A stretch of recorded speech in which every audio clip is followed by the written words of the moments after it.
Star Odyssey Chapter 2965 to Chapter 3016. Everyone sighed, thinking that there would be another progenitor. The progenitor realm was extremely rare. There were so many progenitors in the above sky sect, but how many had actually broken through in this space-time? Just because there were many progenitors didn't mean that the difficulty was low.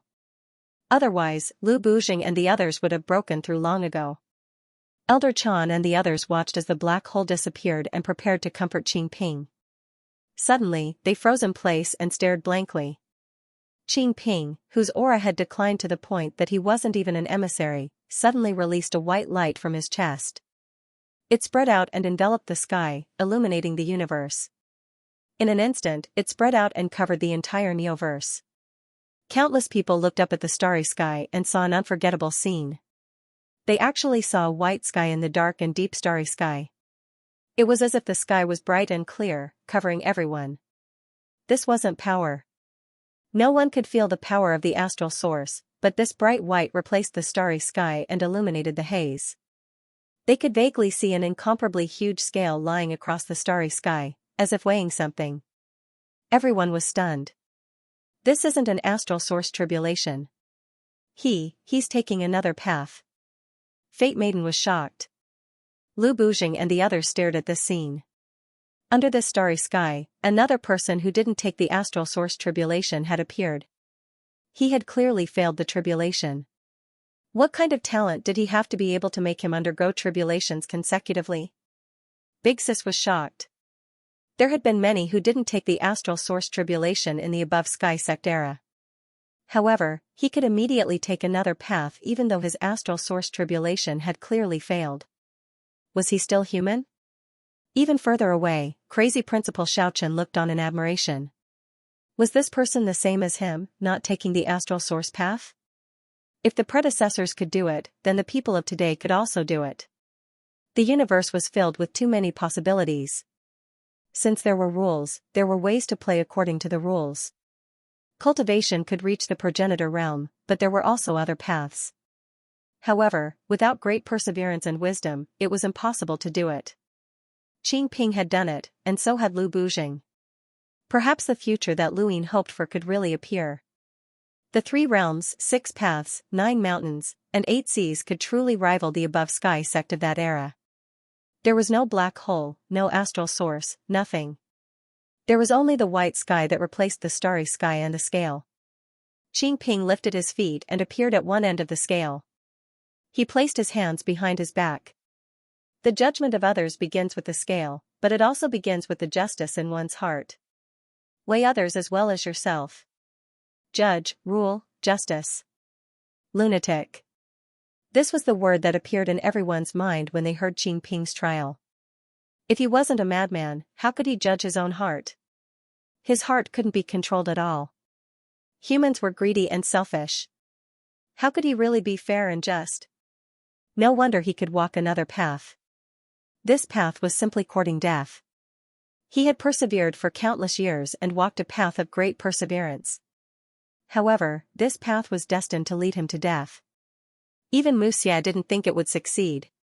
Humans were such creatures. If they could control the greed in their hearts, how could they have 7 emotions and 6 desires? That was no longer human. On the scale, Qing Ping's body slowly floated up. On the other side, the white that replaced the dark starry sky was enough to illuminate the haze and Qing Ping's heart. Seeing Qing Ping float up, Elder Chan and the others' hearts sank. They had indeed failed. When the trial began, once they were completely lifted up, it meant that they had failed. Qing Ping looked at the other side. I am very fair. In a battle with non-humans, the rules of the trial are based on race. The fault lies not with me, but with the other party. Who asked him not to be human? Everyone was dumbfounded. I am very fair. In a battle with a dwarf, the rules are based on height. Who asked him not to be taller than me? Everyone was speechless. I am very fair. In a battle with a complete person, the rules are complete. Who asked him not to be complete? Everyone's jaws dropped. I am very fair. In a battle with an ugly person, the rules are based on appearance. Who asked him to be uglier than me? Everyone was completely dumbfounded. Can you find out where the injustice lies? The rules are as such.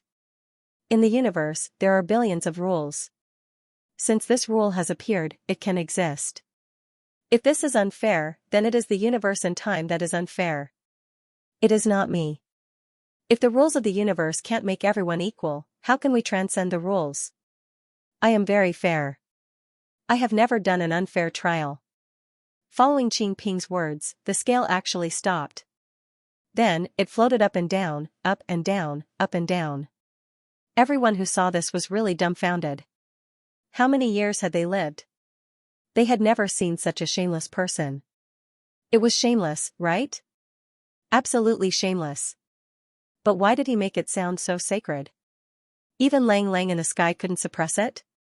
What he said seemed to make sense. That's right. Since the rules existed, the trial should be carried out according to the rules. What right did they have to say that he was unfair? Even though he was the one who proposed the rules, this spacetime didn't deny it either. Existence was reason. This was Qing Ping's justice. No one had ever thought that someone would blame the universe itself for being unreasonable, and in the end, make the universe judge itself. Rather than saying that it was the day that illuminated the haze and judged Qing Ping, it was better to say that it was the universe that judged the bright day. Qing Ping was just a messenger. Big Sister swallowed her saliva. This was truly shameless. In comparison, Su Wangtian was nothing. This was the highest level of scoundrel. How to judge? Qing Ping's loss meant that the rules should not exist. It meant that the universe needed to put an end to the rules that he had proposed. For example, the rules were races, or the rules were complete. These were things that could not be determined. This was because judgment was something that existed within the rules.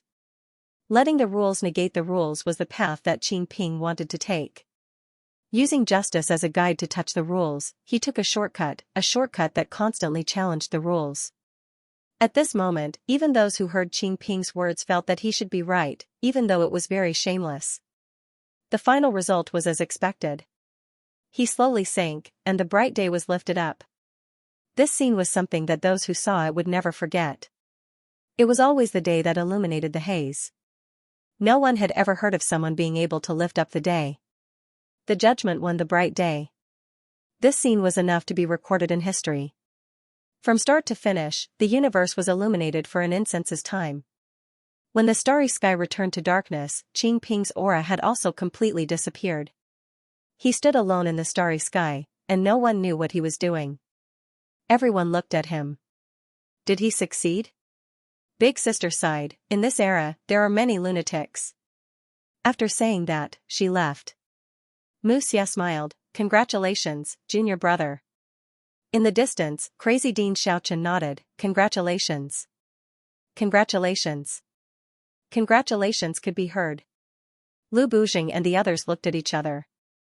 This was possible? If this could break through the ancestral realm, what else did they not dare to try? All this time, they had thought of breaking through the ancestral realm too strictly and seriously. In fact, everyone's path was different. The key was whether one could see through that path. Qing Ping's path had clearly been blocked, but he had forcibly opened up another path. This method of breaking through the ancestral realm was like a slap to their faces, making them, who did not dare to break through the ancestral realm, blush. Lu Bujing decided not to do anything else after returning to the heaven above heaven. If he broke through the ancestral realm later, he would not be able to keep up with the times. As a powerhouse, from the heaven above heaven, he felt somewhat embarrassed when the juniors broke through one after another. Fate Daughter, Han Xian, and the others felt the same way. Qing Ping's ancestral realm breakthrough not only allowed the Fifth Mainland to take another path to the ancestral realm, but also made the minds of the Fifth Mainland's half-martial ancestors active, giving them confidence. This was because he had become an ancestor from failure. At the same time, far away from Qing Ping's ancestral realm, in a starry sky full of meteorites, the void distorted. Then, a piece of soil appeared. It had appeared inexplicably. More than 10 days later, a shaky spacecraft entered the meteorite belt. Warning, the spacecraft is severely damaged. Please repair it immediately.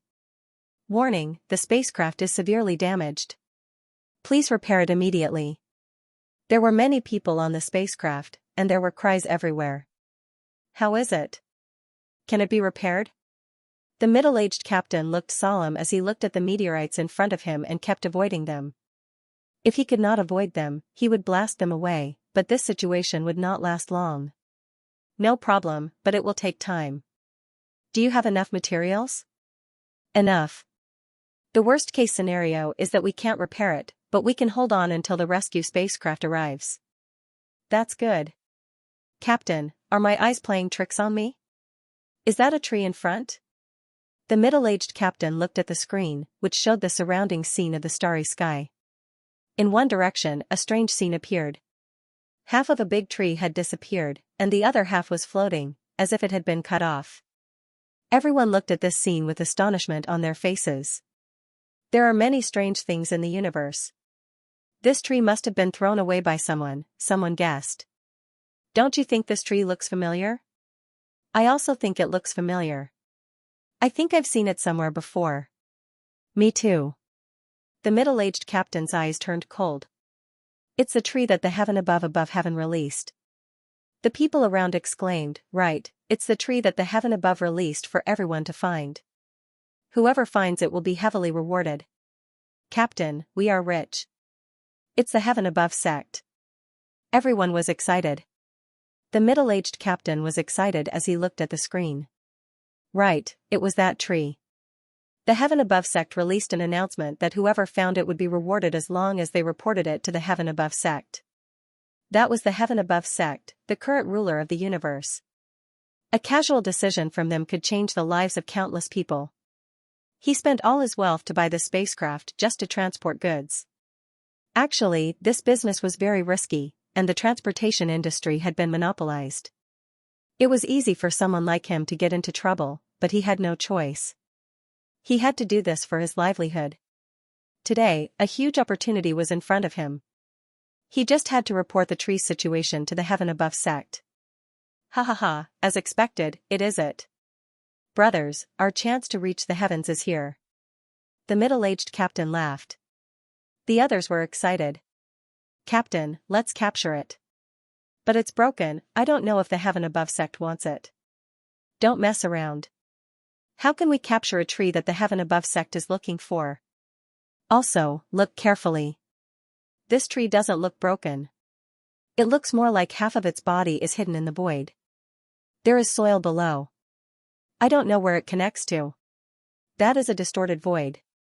Don't get close. Take a picture and send it to the heaven above sect. Don't think about any fortuitous encounters, such fortuitous encounters aren't something that people like us can obtain. Captain is wise. Hurry up. Luine stood within the tower and looked into the distance, in the direction of the Seven God Sky Tower. At that moment, one of the towers suddenly collapsed. He walked out of his tower, and a maid stood beside him respectfully. What's going on? Go and ask, Luine said. People like them would easily attract attention in the zone of disaster, but the maids of the various towers were unaffected, and no one would bother them. It was more convenient for them to ask around. The maidservant replied respectfully and walked inside. After a while, she returned. Sir, Lord Sorcerer God's tower has collapsed. Luine was not surprised, as the Sorcerer God's death meant that it was normal for his tower to collapse, but why had it suddenly collapsed? A new tower is about to be built here. Apparently, someone wants to become the new Seven God Sky, the maid said respectfully. Luine was surprised. Did you find out who it is? Apparently, it's Lord Xiaoyin. Luine frowned. Lord Xiaoyin wanted to replace the Sorcerer God as one of the Seven God Sky? Regardless of how well he had completed his mission, was he strong enough? Lord Xiaoyin's strength had always been unstable because some of his power had been taken away by the Grand Empyreans. However, he had hidden his strength even more deeply. He had broken through the path of yin and yang, and now, he was pursuing the fusion of yin and yang. Once he succeeded, his strength would be immeasurable. If he could really become one of the Seven God Sky, would that mean that he had completed his transformation? But it should not be that easy. If his strength did not reach that level, then his contributions would be sufficient, and the Eternals would wait for him to reach that level. What mission had he completed? Lu Ying felt uneasy. Lord Xiaoyin's mission involved the Lightning Lord. The Eternals might have confirmed that the 3 divine artifacts were in the Lightning Lord's hands after the attack on Earth. They had attacked the Ice Spirit clan and instigated discord between the 5 spirit clans and the March Alliance. No matter how he looked at it, they were targeting the Lightning Lord. Could the Eternals be planning to attack the Lightning Lord? Lu Ying returned to the tower and headed to the Ice Spirit clan.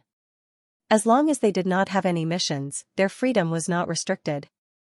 They were different from the other progenitors who had joined the Eternals.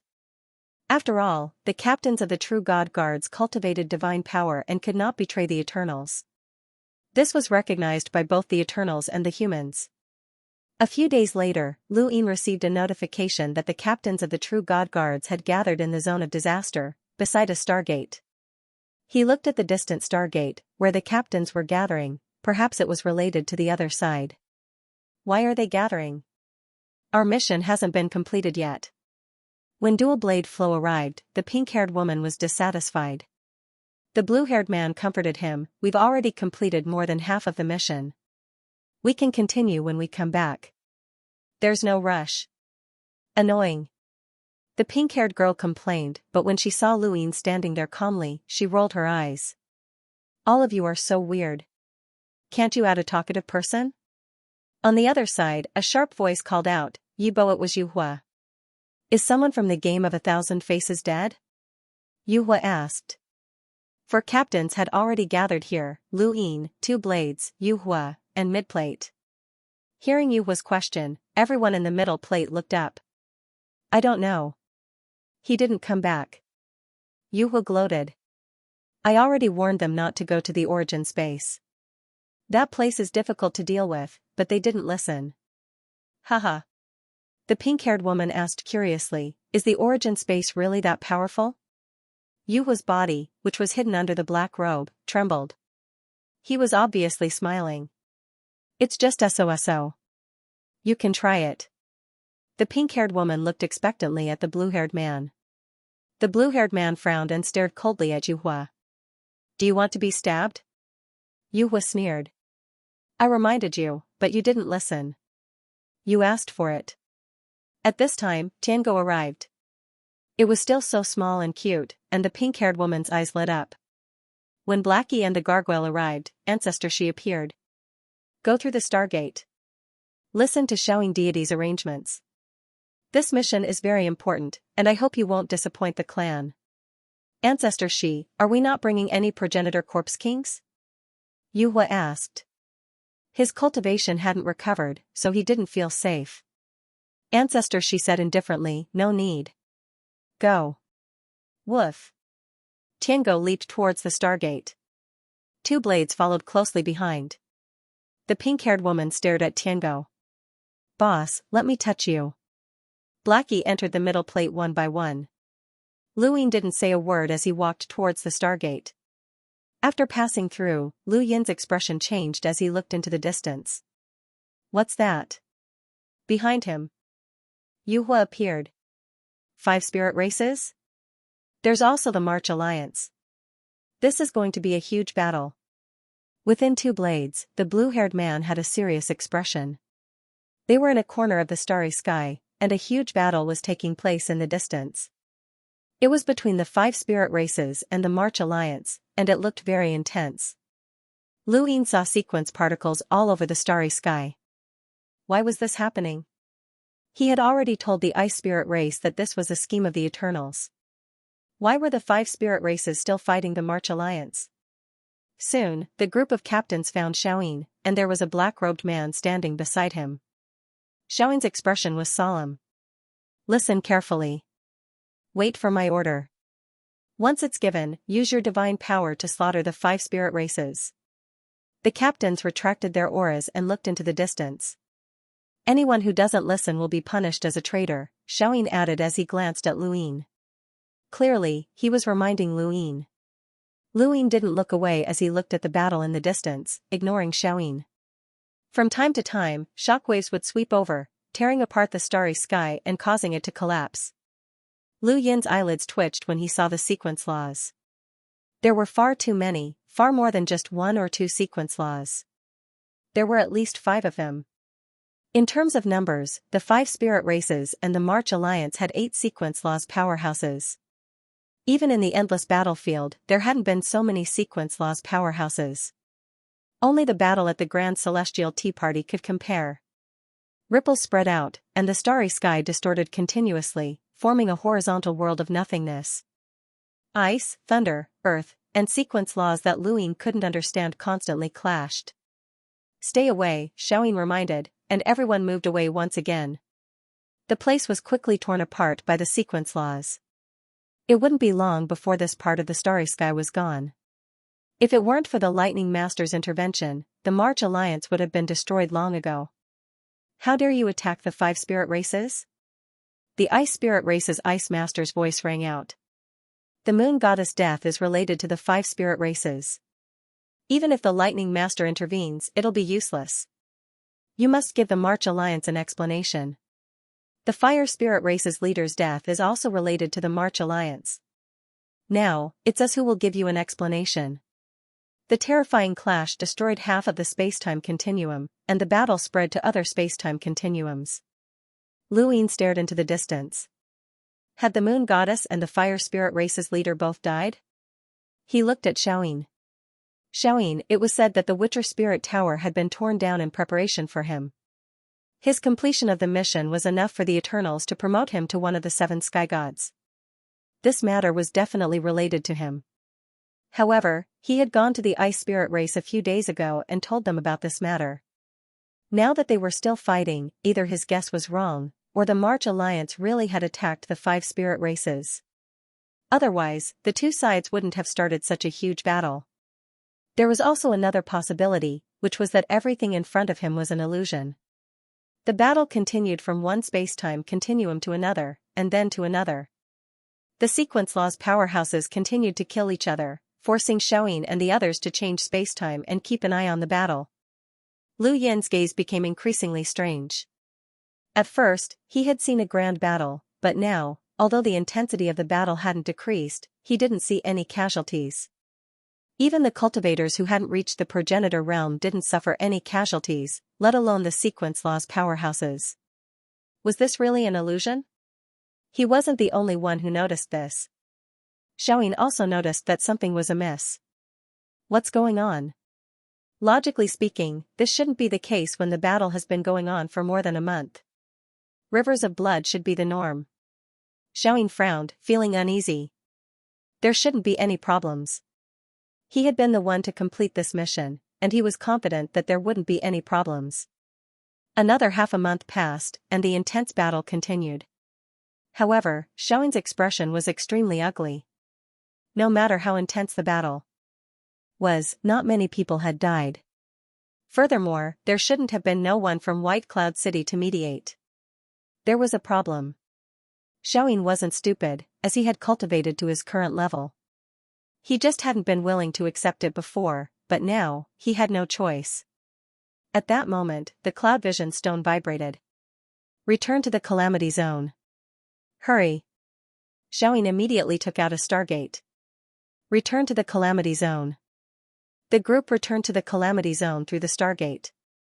The moment Lu Yin stepped onto the ground of the Calamity Zone, an indescribable sense of danger filled his entire body.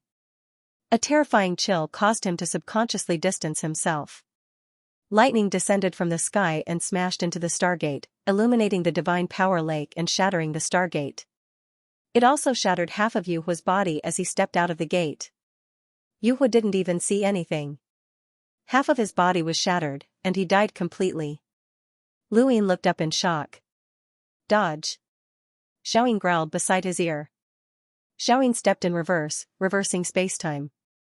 Endless lightning swept past and split the void apart as he headed into the distance.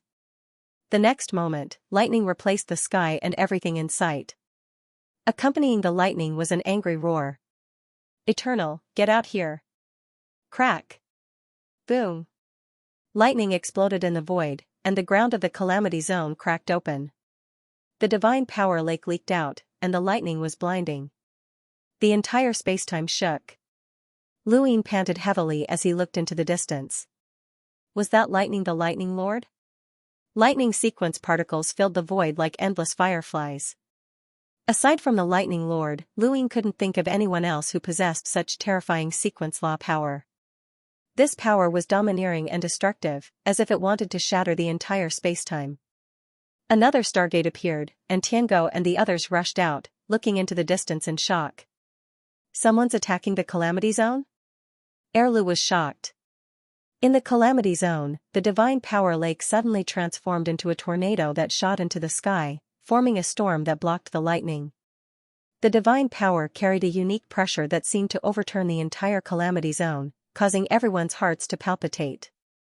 In the sky and on the ground, the divine power storm river and the lightning collided. Even progenitors felt as if they were facing the end of the world. These two powers weren't something that ordinary people could resist. At that moment, a sharp glint suddenly appeared behind him. Luin turned around and saw a flash of white light approaching from afar, accompanied by a sword in white robes and white swords. The sword seemed to be the center of the entire universe, and it attracted everyone's attention. White Cloud City, Kong Tianzhao. Divinity Xiaoyin gritted his teeth in disbelief. He had never thought that White Cloud City would counterattack despite the Eternals plotting against them. Were they crazy? Above their heads, the astral door that Luin and the others had passed through trembled as powerhouses walked out. They were the leaders of the 5 spirit tribes and the Moon Goddess, Moon Immortal, and Moon Ghost from the Trillionaris Alliance. All 3 were women, and they stared at the land of disaster with murderous eyes. The Moon Goddess should have died by now, as should the Fire Spirit tribe's leader, but they had all appeared. Even an idiot would know that the Eternals had been tricked. White Cloud City had known from the start that this was a scheme of the Eternals, but not only had they not exposed it, they had even used it to counterattack. The Thunder Lord was in front, and Kong Tianzhao was behind him. The 5 spirit races and the 3 Moon Alliance had all arrived.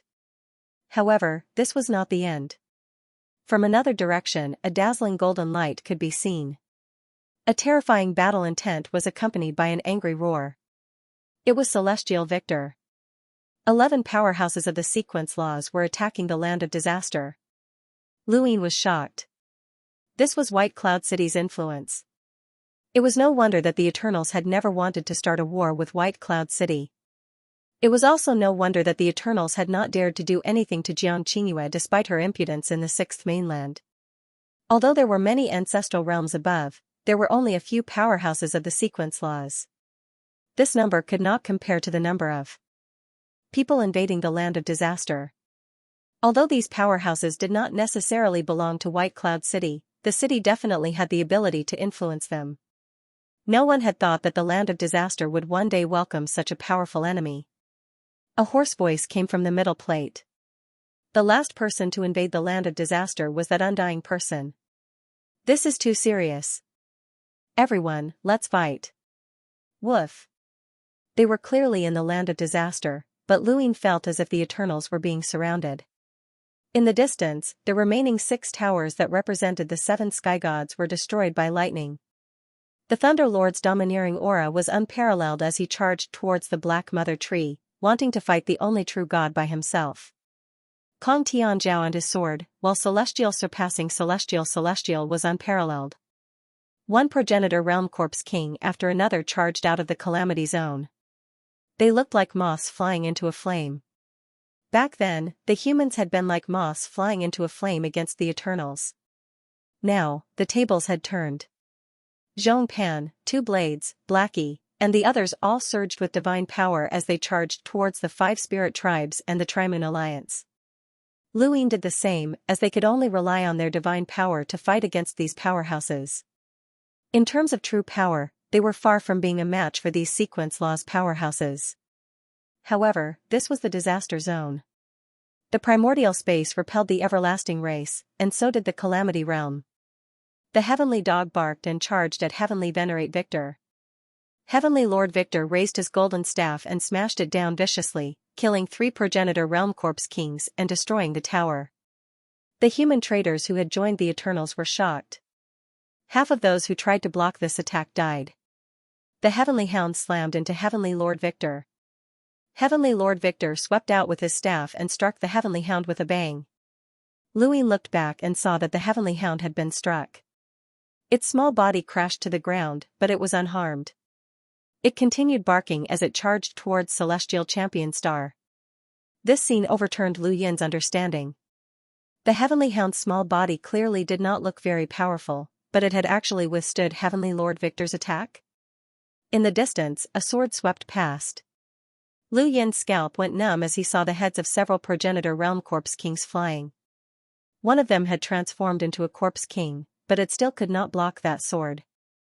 That was Kong Tianzhao, who had killed Orange Ji with a single strike outside of Earth. In the realm of Ice Spirit, Lu Yin had chatted with Jiang Qingyue about her master, Kong Tianzhao. When facing an enemy, a single strike was enough. It was that simple. That sword was enough to become the center of the universe. It bloomed resplendently, but it was also a brilliance that would end. If he encountered someone who could make him use a second sword, it would be a dream come true, but it would also be the day of his death. The ancestor of the past walked out, sword in hand, his movements casual. Kong Tianzhao's sword seemed to stir up the void. Lu Yin did not see any sequence particles, but this sword gave him the feeling that it would be very difficult to block. Opposite him, the ancestor of the past looked up. It's a very pure sword, but it's too extreme. As soon as he finished speaking, the ancestor of the past swung his sword horizontally, forming a wheel. Kong Tianzhao's sword struck the sword hilt, hitting the center of the wheel where the sword was dancing. With a soft bang, the void shattered like glass, constantly cracking and spreading. The ancestor of the past was forced back by the sword, but she had blocked it. Kong Tianzhao's expression was indifferent as he raised his foot and took a step forward. The ancestor of the past also took a step forward at the same time. With a bang, the sword's edges collided again, and the aftershock swept out, bringing about a world of nothingness. The two swords collided, and no one could see their figures. Only two flashes of white light could be seen that cut through the void and the earth. The golden staff swept across the world, destroying everything in its path. It wanted to destroy this region. Lightning filled the sky of the zone of disaster, and the Eternals seemed to have ushered in doomsday. Lu Yin's divine power boiled. His opponent was a woman named Moon Immortal. This woman's temperament was otherworldly, like a fairy that had descended. She was cloaked in moonlight, and her appearance was fresh and beautiful. Even Lu Yin was stunned by her beauty. The Moon Immortal obviously did not care about Lu Yin. A mere captain of the True God Guards who had not even reached the sequence laws was not enough to fight against her. If this place was not the zone of disaster, she was confident that she could easily kill this person, even if he had divine power. Divine power could resist the sequence laws, but how much divine power did this captain of the True God Guards have? Lu Yin's divine power was like a battle armor. He opened his celestial eye and saw the Moon Immortal continuously using the sequence laws. Sequence particles were coming at him, but they were all burned by the divine power. He punched at the Moon Immortal.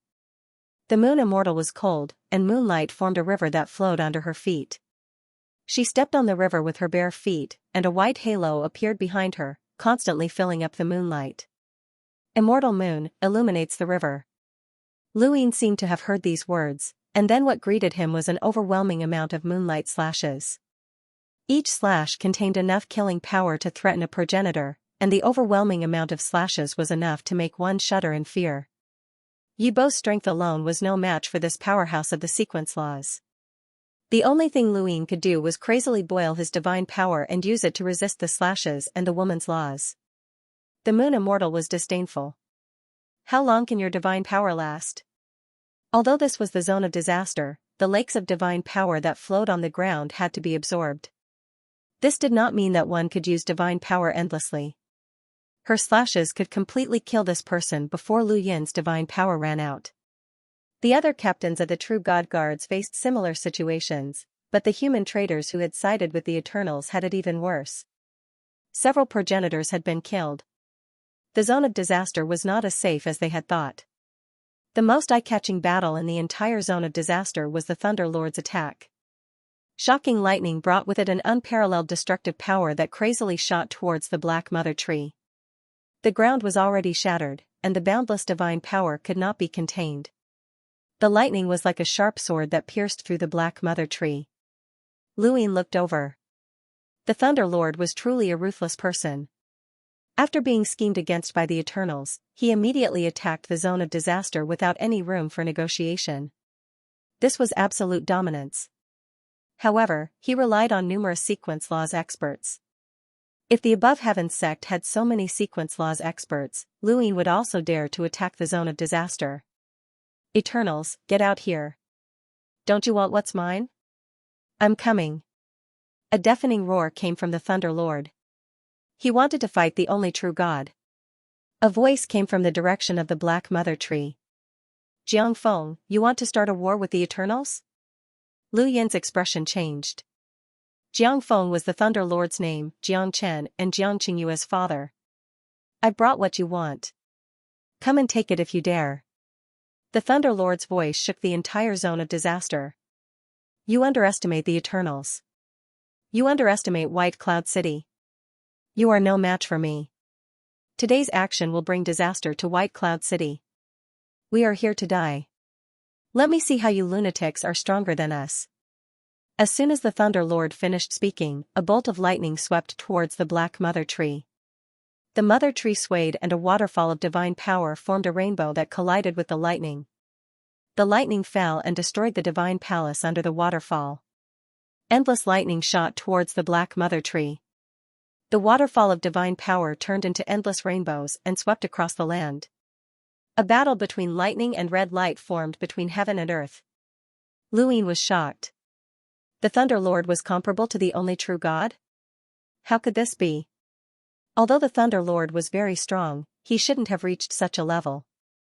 The ground of the zone of disaster repelled the extraterrestrial experts. However, the Thunder Lord had displayed a terrifying strength.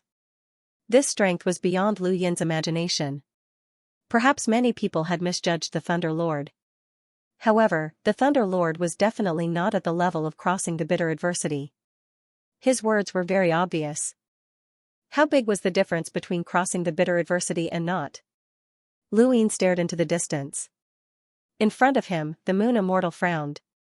This guy still has the mood to watch the battle from afar.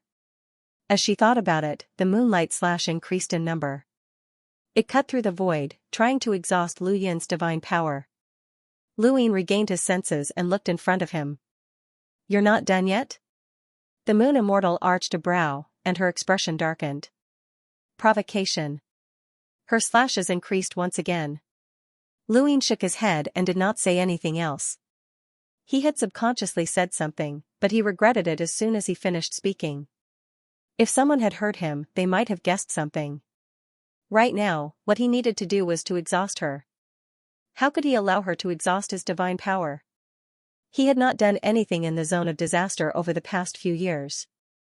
All he had done was absorb divine power, and he had not used it at all. Compared to the other captains of the true gods, he had far more divine power. If they really wanted to compete in consumption, he could give this woman a pleasant surprise. However, this battle should not last for much longer.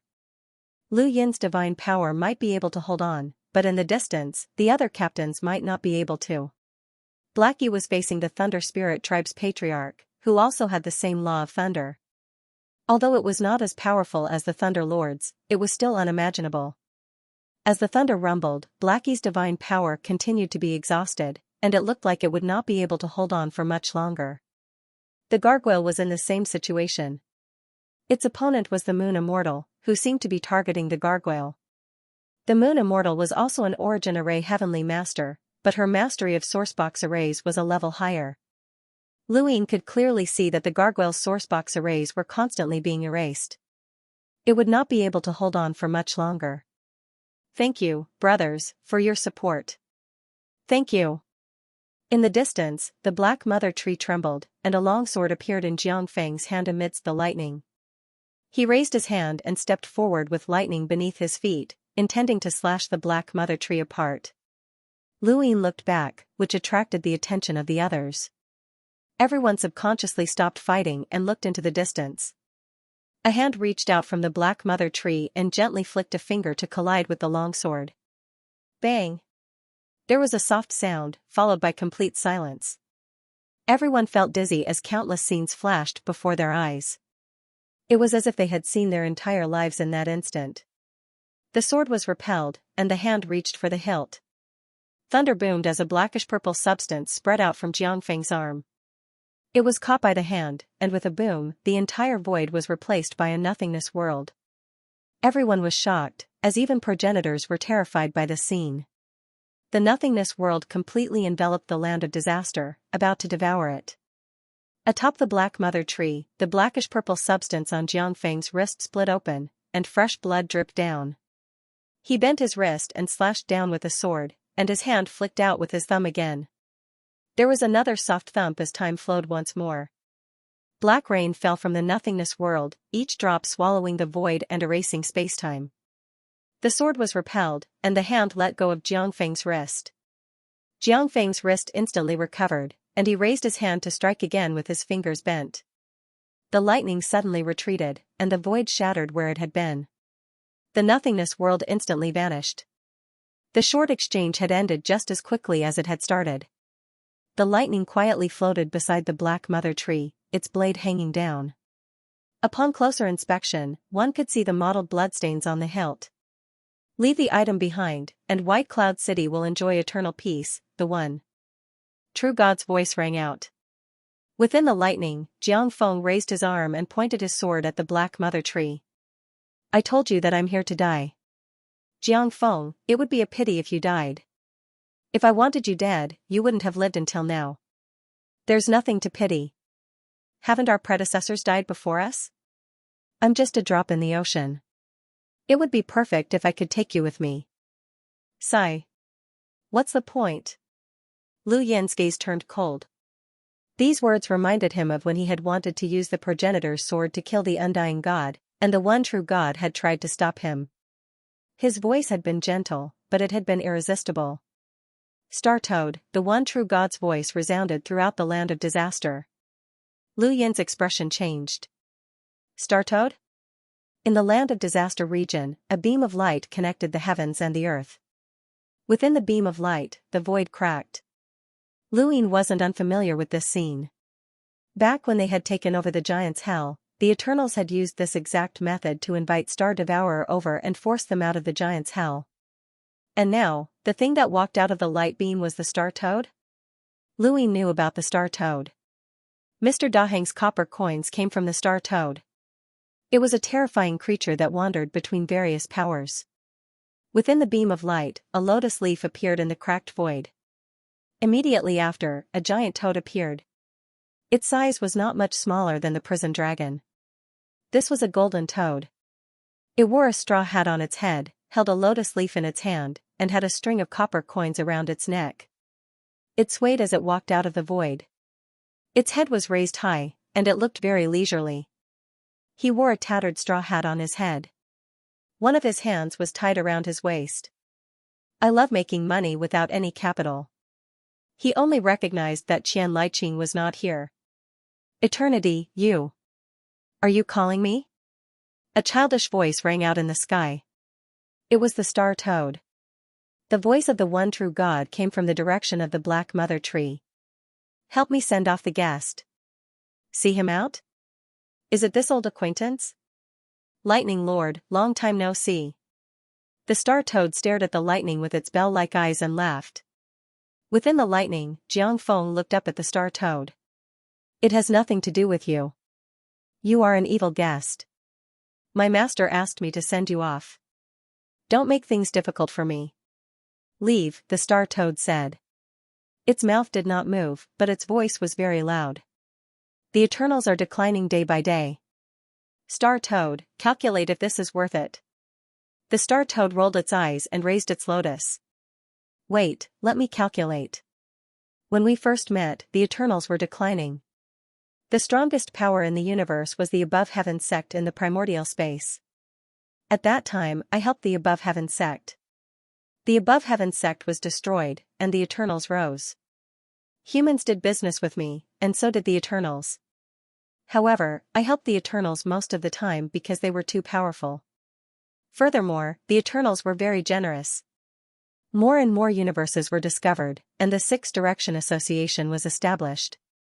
The 5 spirit races helped White Cloud City rise. In order to stop them, I gave some coins to some fellows and helped the Eternals create conflicts. I was also looking for an opportunity to deal with the people of White Cloud City. Another above heaven sect appeared in the primordial space, and one of the 7 sky gods died. This seems to be the beginning of their decline. Not good, not good. This business deal will be a loss. The main reason is that the above heaven sect in the primordial space is rising too quickly. That human brat is ruthless. When I helped the Eternals deal with the above heaven sect, I specifically asked Deheng to think of a way to deal with that brat. It seems like he can't do it. I have to think of another way. Otherwise, I won't be able to get the rest of the payment. The Eternals are not at an advantage in Immemorial City either. The humans are secretly pulling people into Immemorial City. Hearing the Star Toad's calculations, both the Eternals and humans in the Land of Disaster had strange looks on their faces. The Star Toad's calculations had exposed its intentions. What was it trying to do? For example, it had schemed against the 3 Moons Alliance, White Cloud City, and the Above Heaven sect. Luin stared at the Star Toad. He had heard the words Deheng. The Star Toad had actually asked Deheng to deal with him. Now that he had heard some of it, it was possible that there were many things that it had not said. The Star Toad had existed during the Above Heaven sect's era. In that case, did it have anything to do with the Above Heaven sect's destruction? Thunder rumbled, ringing in everyone's ears. Star Toad, there's no need to calculate. I'll double your payment, the Black Mother Tree said. The Star Toad's voice stopped abruptly. It raised its 2 webbed paws and hugged each other. Its eyes were almost the size of copper coins. Thank you, boss. You are my eternal god, the only god. Thank you, thank you. After speaking, its expression changed. Its bell-like eyes stared at Lei Ting viciously. Jiang Feng, we're old friends. Let's not make things difficult for each other. Leave. Don't delay this business deal. Star Toad, it doesn't matter how much the Eternals pay you. If they're destroyed, you won't get anything. Human, you think too highly of yourself. Hurry up and leave. Don't delay this Toad's business. Ha ha ha. Boss, are you satisfied with this attitude? The Star Toad was full of flattery. The lotus swayed as if fanning the Black Mother Tree. The only true god's voice came from the Black Mother Tree. Jiang Feng, the Eternals are far from what you see. We've had too many successes and failures in our history. I'll still give you my promise. Give me those 3 items, and I'll protect White Cloud City for eternity. Peace. Eternals, humans are a very strange group. They seem weak, but they are unyielding. Even if you slaughter billions and conquer 99% of them, the remaining 10% will be enough to create miracles. The Eternals will never win. You've cultivated for so long, so you should understand that there are strong and weak rules for cultivation, but the rules of the universe do not. Since humans were born, they have their reasons for existing. You cannot destroy them. White Cloud City's life and death do not depend on the Eternals. White Cloud City is prepared to die. With that, Lei Ting flickered and disappeared.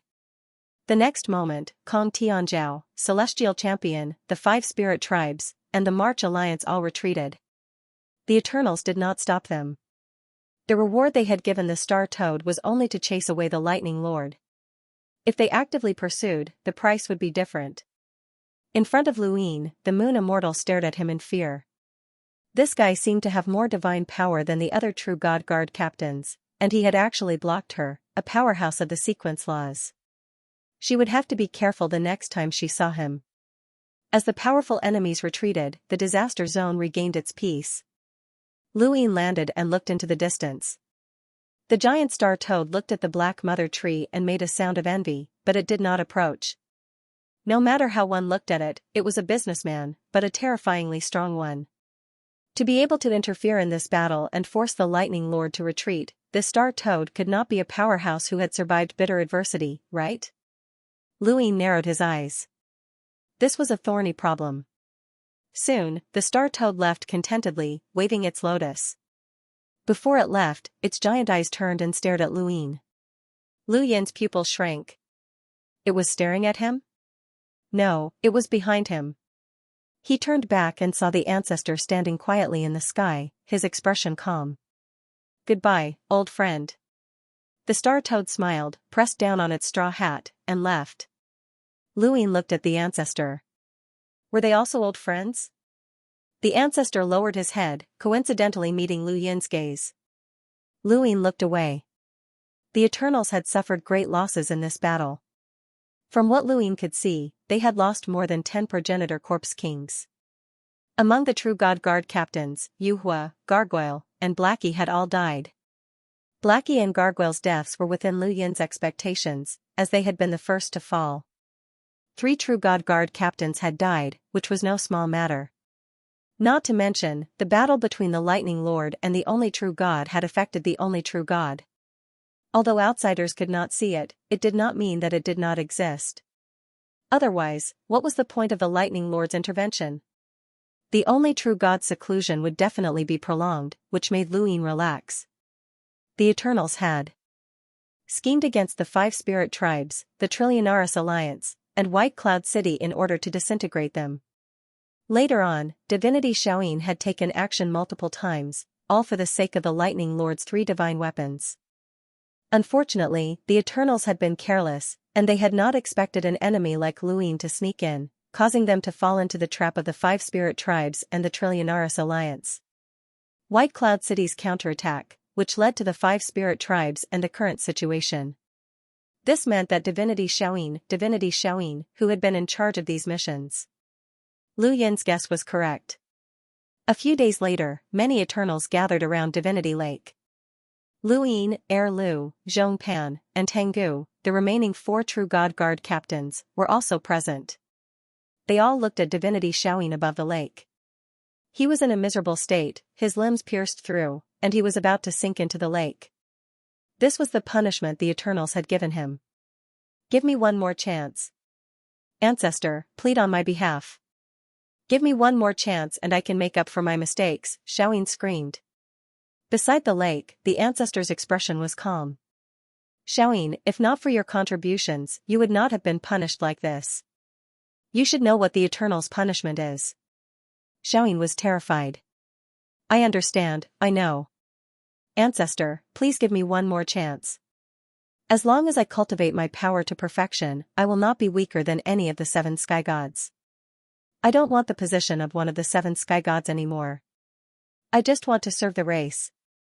Ancestor, please give me one more chance. The ancestor coldly said, put it down. Xiaoyin gritted his teeth and looked down. Although sinking into the divine power lake was not the Eternal's punishment, it was still not an easy punishment. Yuhua and the others had become captains of the true God Guards because they could cultivate divine power. However, even if they could, how much could they absorb? If they had absorbed enough, they would not have died in the battle just now. Xiaoyin was the same. He could cultivate divine power, but if he came in contact with too much at once, the pain would be 100, 1,000, or even 10,000 times worse than death. Not only that, but if he sank into the divine power lake, the slightest carelessness would cause his entire body to be corroded by the divine power, turning him into an inhuman monster that was even more disgusting than a corpse king. He had seen such monsters with his own eyes. They were killing machines that did not even listen to the Eternal's orders. He did not want to become such a monster. But no matter how much he begged, it was useless. In the end, his entire body sank into the lake. The surroundings of the lake were silent. This was the norm in the zone of E, and no one spoke much. Luin looked around. There were originally some progenitors who had joined the Eternals, but a few had died in the previous battle. The Eternals had lost no less than 20 progenitors this time. The Thunder Lord was a ruthless person. Luin had launched a crusade against the endless battlefield while the Thunder Lord had attacked the zone of E directly. According to the usual practice, one sinks and one pulls up, the ancestor said indifferently. As soon as he finished speaking, the lake churned as if something was about to come out. Luin narrowed his eyes. Was there something else in the lake? Soon, a person was pulled up. He curled up into a ball and trembled. As soon as he left the surface of the lake, he howled madly, as if he had gone mad. Not only were his eyes bright red, but even his skin and hair were bright red. Streams of energy swirled around him, and as he held, pressure spread out in all directions. Luin was involuntarily pushed back. What was this? Ancestor Shi frowned. Sink down, continue pulling. The roaring figure calmed down when he touched the god power lake. He was no longer crazy. Then, another figure was pulled up. Just like the previous one, he roared like a madman, as if he was unwilling to leave the god power lake. Luin stared blankly. What was that? What a terrifying pressure. One after another, one after another. Were these corpse kings? No, human? That wasn't right. Either. This was a monster that had been completely corroded by divine power. It wasn't a corpse king, nor was it a human. It seemed to have lost its rationality. Looking at the footprints on the ground, he was forced back. It was just a roar. Although these monsters had lost their minds, their strength was terrifying. He pulled up 4 monsters in a row, and all of them had the ability to intimidate him with their voices. Every one of them was a progenitor, and every one of them seemed to be the embodiment of divine power. No way, the Eternals were hiding these things? Then why didn't they use them in the previous battle? The 5th figure was pulled up, and Luin stared at him. This figure left the lake, but he didn't roar or curl up. He was just hung up like a dead person. His 4 limbs hung down, and his long red hair covered his head. He looked like a ghost. Ancestor Shi's eyes lit up. Name. The figure was still lying there as if he was dead. Ancestor Shi wasn't in a hurry and just stood there. Around the lake, everyone looked over curiously. Occasionally, there would be astral beasts that would appear, and they would also look over curiously. Most of the Eternals were humans. Although there were astral beasts, there weren't many of them. Luin stared at the figure. He wasn't dead, but he didn't know what was going on. Name. Ancestor Shi asked again. The figure still didn't respond. At this moment, on the other side of the lake, a maid spoke up while trembling. He is called Muji. Ancestor Shi looked over, and many people's gazes landed on the maid. The maid panicked. Her master had died in the previous battle, and she was waiting for Ancestor Shi to arrange a new master. She didn't expect to see the original master here. Muji? Ancestor Shi was astonished. The Muji who wants to control the middle plate? Luin raised his brows. Control the middle plate? He looked at the middle plate. Many people looked over. The middle plate rarely spoke, but now, it was staring at the figure. It's him. In Two Blade Sect, the pink-haired girl exclaimed, I remember now. A few hundred years ago, the race recruited a person who could control others with evil. It's him. The blue-haired man nodded. He wants to control the captain of the true God Guards with evil? That's a fool's dream. Because of that, he sank into the God Force Lake. I thought that he would turn into a corpse, but he didn't. Luin looked at the figure. He actually wanted to control the captain of the true God Guards? Ancestor Shi looked at the figure. Muji. The figure moved, and shortly after, he slowly raised his head. He stretched out his hand and pushed aside the red hair that was covering his face as he looked around. It was a pair of faint red eyes, and it was far from the scarlet of the monsters just now. This person's gaze was gloomy, and it made Luin feel uncomfortable. I'm released? It seemed like he hadn't spoken for a long time, and his voice was dry and hoarse. After looking around, this person looked at Ancestor Shi. He straightened his body and rubbed his eyes. Ancestor Shi? I'm released? Ancestor Shi calmly looked at him. When someone sinks, someone floats. Muji, you're free. Muji blinked, and then he laughed and pushed aside his hair. Free, that's great. Ha ha ha ha, I'm free, and I didn't turn into a monster. Ha ha ha ha. Ancestor Shi's lips curled up. Anyone who could survive in the God Force Lake without turning into a corpse was a genius. From now on, you're the captain of the true God Guards. I hope you won't make the same mistake as before and work harder for the eternal race. Muji moved his limbs. Thank you, Ancestor Shi. The crowd dispersed, and Luin took a deep look at Muji before leaving. The eternal race's foundation was indeed deep, and who knew how many monsters there were under the God Force Lake. In the battle just now, the eternal race didn't send out these monsters, so they probably weren't that useful. There were monsters under the God Force Lake, and there were the 3 legendary ultimate skills. Should he find time to go down? Thinking of this, Luin stopped and looked back at the God Force Lake again. So far, there were only 5 captains of the true God Guards, so adding Muji to the team didn't require them to assemble.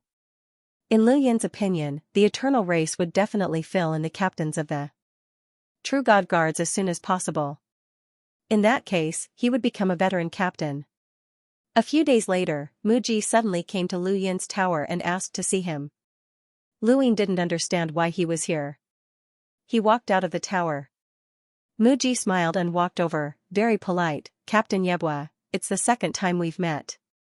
Liu Yin was indifferent. What's the matter? Muji smiled. Nothing, I just want to get to know you, Captain Yebwa. We're both captains of the true God Guards, and now there are only 5 captains left. There are many opportunities for us to work together, so I want to get to know you first. Liu Yin looked at Muji. This person was too normal. He had been in the lake for hundreds of years, but it was as if nothing had happened. If it weren't for his light red hair and eyes, Liu Yin would have suspected that he wasn't in the God Force Lake at all. There's nothing to know, Liu Yin said indifferently. Muji smiled. Don't be so cold.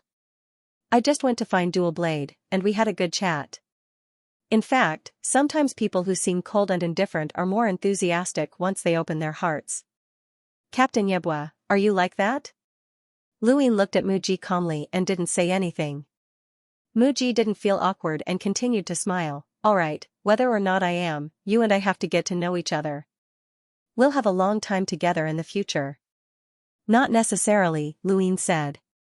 Muji seemed to like to laugh. Captain Yebwa, you're really interesting. Do you have no confidence in yourself or in me? If it's me, you don't have to. I'm very powerful. Liu Yin raised his brows. Muji's expression changed, and he said very seriously, I'm really very powerful. Liu Yin turned to leave, about to return to the tower. Captain Yebwa, do you want to spar? I think we'll become good friends, Muji shouted. Liu Yin didn't even look back as he walked into the tower. The tower's doors were closed, and only the maid stood outside while Dugu faced Muji. Muji sighed, really, everyone is so cold. Boring, boring. With that, he left. Liu Yin stood in the tower and watched Muji's departing figure. He was actually very curious about what this person had experienced under the Divine Power Lake and why he hadn't turned into a monster called a berserk corpse. Those berserk corpses were powerhouses who had made mistakes. Like the Xiaoying Divine Sovereign, they had been sunk into the lake. Those who hadn't reached the progenitor realm weren't qualified to be sunk. Since those powerhouses had turned into berserk corpses, how had this Muji managed to keep his attitude the same? After Muji left, 2 bladers came to see Liu Yin again. Hey, Yebwa, that Muji came to see you, right? The pink-haired girl asked, her large eyes flashing with curiosity. Liu Yin nodded. Don't believe anything he says. The pink-haired girl clenched her fists in anger. Liu Yin was puzzled. What's wrong? The blue-haired man said, this guy is disgusting. When he first joined the clan, he cooperated with us on missions and tried to control us several times. Fortunately, we were vigilant and didn't fall into his control. It's not just us, he should have attacked others as well. Besides the Corpse Kings, there's no one he doesn't want to control. If not for the fact that he controlled the middle plate, who knows what would have happened. Liu Yin didn't understand. How did he control you? Evil, the pink-haired girl said in disgust. Liu Yin was confused. The blue-haired man spoke in a low voice, this person has the wind of waning season, which represents apocalyptic evil. He can see through the evil in people's hearts and use it to control others. Liu Yin's eyes narrowed, he just came here? Yes, he came to see your evil, the blue-haired man said. Liu Yin frowned, he can see evil? The blue-haired man exhaled, everyone has different innate abilities, and they see different laws of the universe. This is what a senior told me. Evil is also a law, and he can see it. He's a sequence law powerhouse? Liu Yin was surprised. The pink-haired woman shook her head, of course not, but he can see it. There is more than one path, and some people's innate talents are also laws, but they are born with them. Luin understood that the evil Muji could see was a law manifested by his innate talent. No wonder this guy suddenly came here. Did he have evil? Luin laughed, of course he did. Only a saint could have no evil. How could a person not have evil? He can see evil, so he can control us? Luin asked. The blue-haired man nodded. This Muji is not simple. Back then, he did not cultivate divine power, but he was more difficult to deal with than us who did. Even you and I are not confident that we can be normal under the divine power lake, but he did. Luin was afraid. A person who did not cultivate divine power could survive in the divine power lake for hundreds of years. No matter how he thought about it, it was terrifying. I heard that this person has a second innate talent, the wheel of life and death. Perhaps it is because of this innate talent that he can survive, the blue-haired man said. Luin was surprised, a second innate talent? Wait, wood, a second innate talent, could it be a wood innate talent? Where is this Muji from? Luin asked. The blue-haired man said, it is said that he came from the wood spacetime of the Six Directions Association and left his name in the wood humanoid scripture. He is a disciple of the wood spacetime master. Lu Yin's expression changed slightly. A disciple of the wood god who left his name in the wood humanoid scripture, like Saruzin, was a traitor from the Six Directions Association. We're here to remind you not to be controlled by him. Don't thank us. We just don't want to be wary of both you and Muji when we're out on a mission, the blue-haired man said and turned to leave. Before leaving, the pink-haired woman waved at Luin, don't die so easily, it's a pity that playmates are dying one after another. A playmate? Luin watched as the dual blade school left. They were not humans, but blades that had transformed into humans. They had come from a strange time and space, and this was his understanding of the dual blade school. Since they were not humans, there was naturally no possibility of betrayal. Two bladers had just left, but before Luin could return to the tower, a white figure in the distance caught his attention. Ancestor? Luin walked towards the ancestor. The ancestor of the past stood beside the God Power River. She liked to be in close contact with God Power. You don't have to worry about Muji. If he commits another offense, he will be punished severely. He wouldn't dare. Luin nodded. Can he really control us through evil? Ancestor, she smiled, every kind of power has its advantages and disadvantages. Maybe, you might just be able to counter him. Luin shook his head, I'm not sure. After a moment of silence, the ancestor looked at Luin, Yuhua is dead, what do you think? Lu Yin's tone was calm, ancestor's meaning is sorrow? Pity? Similar emotions. Ancestor, she stared into Lu Yin's eyes. Lu Yin's gaze was cold, we are not friends, we are just using each other. I brought him out of the primordial space, and he brought me to the calamity region, giving me a chance to take revenge on the primordial space. As for his death, it is because he was useless. Ancestor, she retracted her gaze, then, if I ask you to destroy the Yuhua race, what will you think? Luin was shocked, destroy the Yuhua race? Ancestor, she looked at the God Power River, some races exist only because one of them is valuable. If the other is gone, they will have no value. Luin looked at the ancestor's back and said without hesitation, understood, I will do it. The Yuhua race is not simple. Do you need me to find a captain for you? I will try first. If it doesn't work, I will find another captain. Yuhua was a fish that could transform into a python. It was of the same race as the ancestral Mang. Although Luin was mentally prepared, when he came to the parallel universe where the Yuhua race was and saw many pythons coiling in space, he still felt a chill down his spine. It was an indescribable feeling as if he had fallen into a python's nest. Fortunately, the pythons weren't strong. Luin looked around and didn't see any progenitor pythons. Other than pythons, the most common species in space were fish. They looked different from Yuhua as Yuhua stood like a human while these fish mostly swam. Although they were large in size, they weren't as human-like. Pythons and fish were all living creatures that didn't have intelligence. Luin saw that even the half-ancestor pythons didn't have any intelligence. Perhaps only progenitors would have such intelligence. After looking around for a while, Luin saw that most of the creatures were fighting each other. Pythons devoured pythons, fish devoured fish, and pythons devoured fish. This was a cruel spacetime. No wonder Yuhua was injured and didn't want to return. This spacetime pursued devouring to evolve. The stronger the creature, the stronger the individual would be. This spacetime gave Luin a pleasant surprise. This was a parallel universe with a different flow of time. 20 times faster than the origin space. This was something Luin hadn't expected before coming here. He didn't notice it when he entered this spacetime until he looked at the spatial lines. It was rare to encounter a spacetime that could increase the flow of time, but Luin wasn't in a hurry to destroy it. He was thinking about how to gain its recognition.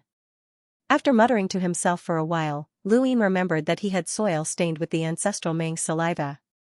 It had been given to him by the White Dragon clan, but he hadn't used it much. He had only used it in the mortal realm and the astral beast domain, so he still had some left. He wondered how the ancestral Mang's aura was in this spacetime. Just as he was thinking about this, a huge shadow enveloped him from behind. Luin looked back and saw a bloody maw with icy vertical pupils. It was a progenitor that was cruel, bloodthirsty, and sinister as it bit down. He quickly dodged, but the python passed through his original spot. Its tail swept over his head. Luin casually struck out with a palm, breaking the tail. Lu Yin's strength was so great that he could resist the Crimson Eye transformation. He was far stronger than a progenitor python, and even Yuhua couldn't withstand his strength. The python roared in pain and turned back to bite Luin again. At the same time, many pairs of vertical pupils opened in the distance and stared at Luin, treating him as prey. However, these pythons were all half-ancestors. Luin frowned when he sensed a fishy stench. He moved the spatial lines and easily appeared on the python's head. He took out the soil. At that moment, the python suddenly paused, and fear appeared in its cold vertical pupils. Luin stared at the python. It was effective. He looked around and saw that the soil was stained with the ancestral Mang's saliva, causing the half-ancestor pythons that were slowly approaching to retreat in fear. There were also many fish in the distance that weren't even at the half-ancestor level, but they also treated Luin as prey. The soil's aura intimidated the surrounding pythons. Luin stared at the progenitor python below him, wondering if he could intimidate it. The result disappointed Luin. The progenitor python below him was indeed terrified, but as a progenitor, it wouldn't cower because of a bit of saliva. It curled up and shrank from its python form. Luin was forced to leave its head, and he watched as the python transformed into something similar to Yuhua. However, it wasn't a walking fish, it was just a normal fish. The fish stared at Luin, unwilling to give up. It wanted to eat him. Lu Yin's tone was cold. "You're courting death." The fish shook its broken tail, but its eyes continued to stare at Luin. It could sense a fatal threat from Luin, but it didn't want to retreat. This was its instinct. In this spacetime, if it didn't eat, then it would be eaten. Even if it had intelligence, it couldn't suppress its instincts. Luin exhaled. The soil could effectively intimidate creatures below the progenitor realm, so he would deal with the progenitor. He took a step forward and appeared in front of the fish. A terrifying power gathered as he struck out with a palm. There were no other Eternals around, so he could use some of his strength. However, he couldn't go overboard in order to avoid being targeted. There was a bang as the fish shattered. Luin watched as its corpse floated down and wanted to summon it, but he restrained himself. He couldn't guarantee that the Eternals wouldn't notice if he summoned the fish. Since he had disguised himself as Nightshore, he might as well pretend to be Nightshore for the time being. Otherwise, if he made a mistake, he wouldn't be able to escape in the land of disaster. Although this fish was a progenitor, it didn't have much significance. Luin wanted to erase the imprints of anyone below the progenitor realm, but it was useless. He wanted to summon progenitors. Ever since he had left the Genesis space and seen the many parallel spacetimes, he knew that there were many progenitors. In a parallel spacetime, there might only be a few, but in many parallel spacetimes, there were many races, and it was enough for him to summon them. In the past, the Lu family had been limited to the Genesis space, but he had completely left it. His summon stage might be the most terrifying one in the history of the Lu family. He just didn't know if Patriarch Lu Yuan had summoned any progenitors in a parallel spacetime during the era of the Anzac sect. Back then, there were 4 words that represented the ultimate glory, the 10,000 races. When Luin had first heard these words, he had thought that the so-called 10,000 races referred to the various races of the Genesis space. Now, he knew that the 10,000 races represented the races of the countless parallel spacetimes. Back then, his structure had been too small. Now, Luin had expanded his structure and looked at the countless parallel spacetimes. There was no lack of progenitors, and he had plenty of opportunities to summon them. In the following period of time, Luin constantly searched for progenitor pythons to kill. When these pythons discovered him, they would attack him and try to devour him. There was nothing to be said, as there was no such thing as morality. There was only the most primitive slaughter, and the strong preyed on the weak. Half a year had passed, but less than 10 days had passed in the Genesis space. Luin had already dealt with most of the progenitor pythons in this spacetime. In fact, there weren't many of them, just 4 or 5. None of them had reached the level of a sequence law, and he didn't know what the ancestor had meant by not simple. After dealing with the progenitor pythons, the next step was to be recognized by the spacetime. Luin brought the soil with him to search for half-progenitor pythons and forced them to submit. He had to admit that the ancestral mandala's aura was very useful. Even though this spacetime's natural state meant that they would only submit for a short period of time, that was all Luin wanted. Although these pythons were afraid of the ancestral mandala's aura, they would definitely devour it if given the chance. Luin was certain of this. A year later, Luin tried to release flowing light. After testing it, he heaved a sigh of relief. Far away from Luin, a figure also arrived in this spacetime. As expected, don't even think about destroying the spacetime. The newcomer looked around and saw many pythons surrounding her. She waved her hand, and a powerful aura caused the pythons to retreat in fear. Luin suddenly looked in a certain direction. An expert? He hurriedly opened his celestial eye and saw a familiar figure. The Moon Immortal? The newcomer was the Moon Immortal of the Trillionaris Alliance. She was also Lu Yin's opponent in the Battle of Izone. Luin had not expected the Moon Immortal to appear in this spacetime. Could it be that the Trillionaris Alliance had been referring to the Trillionaris Alliance's interference? Why would they interfere? Before he could figure out the situation, Luin watched as the Moon Immortal approached. When the Moon Immortal saw Luin, she raised her brows and sneered. So it's you. Great, I want to see how much divine power you have. Light flowed beneath her feet like a river. Behind her, a celestial moon soared into the sky and illuminated the river. Endless moonlight slashed out and covered the sky, causing the pythons and fishes to flee. Luin frowned. Woman, you're attacking right away? The moonlight slashed out, and Luin could only use his divine power to block it. He still did not know what this woman's sequence laws were, nor did he want to know.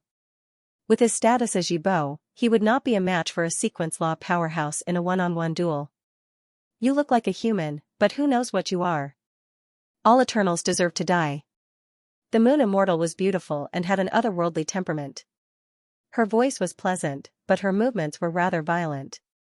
She constantly swung her arms and used moonlight slashes to exhaust Lu Yin's divine power. Luin was puzzled. What does the spacetime have to do with the Trillionaris Alliance? Or are you here to kill me? With just you? The Moon Immortal raised her snow-white arm. Boundless moonlight energy gathered and spread out in all directions. Luin knew that this woman was about to unleash her ultimate move, and he did not want to fight it out with her. He should not have been able to win in the first place, so there was no point in fighting. Besides, he had already gotten the answer that this woman's arrival had nothing to do with him, which meant that she had something to do with this spacetime. The ancient ancestor's words echoed in his ears once more. There was a problem with this spacetime dimension. Godly power surged out of Lu Yin's body, forming a red color that blocked the moonlight's power. This godly power shocked the Moon Immortal. How can you have so much godly power? They knew about the Eternals, but they had never seen so much divine power in the true God Guard captain. Luin left. With the protection of his God force, he was able to easily return to the Calamity Zone. The Moon Immortal wanted to make him stay, but she couldn't. After returning to the zone of E, Lu Ying used a stargate to directly head to the gargoyle spacetime. This spacetime was very normal, and it was not a parallel spacetime with a different flow of time. The gargoyle tribe was also very strange. They were all pieces of stone that seemed to have come alive. Here, Lu Ying had encountered a Lightning Spirit Clan's Ancestor Realm expert. An ordinary Ancestor Realm expert wasn't Lu Yin's opponent, but when he saw Lu Ying appear, that Ancestor Realm expert had left without hesitation. Lu Ying knew that if he didn't leave, the Lightning Spirit Clan's patriarch would definitely come for him. What? What happened? He felt that it was very strange. This was an answer that only the ancient ancestor could give. However, this trip was not without benefits.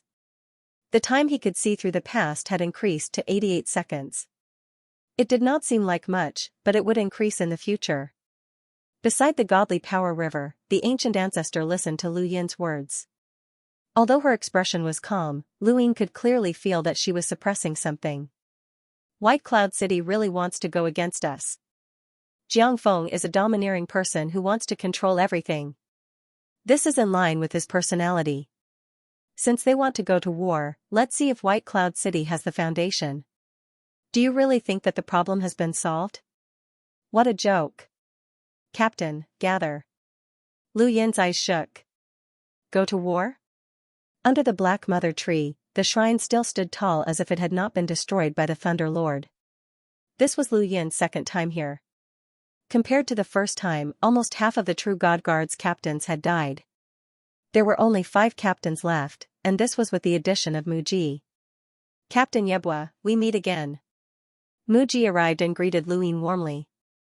Lu Ying did not look back as he walked towards the shrine. Mu Ji was helpless. You're still so cold and boring. I wanted to tell you something interesting. Lu Ying stopped and looked back at Mu Ji. Mu Ji's eyes lit up. Interested?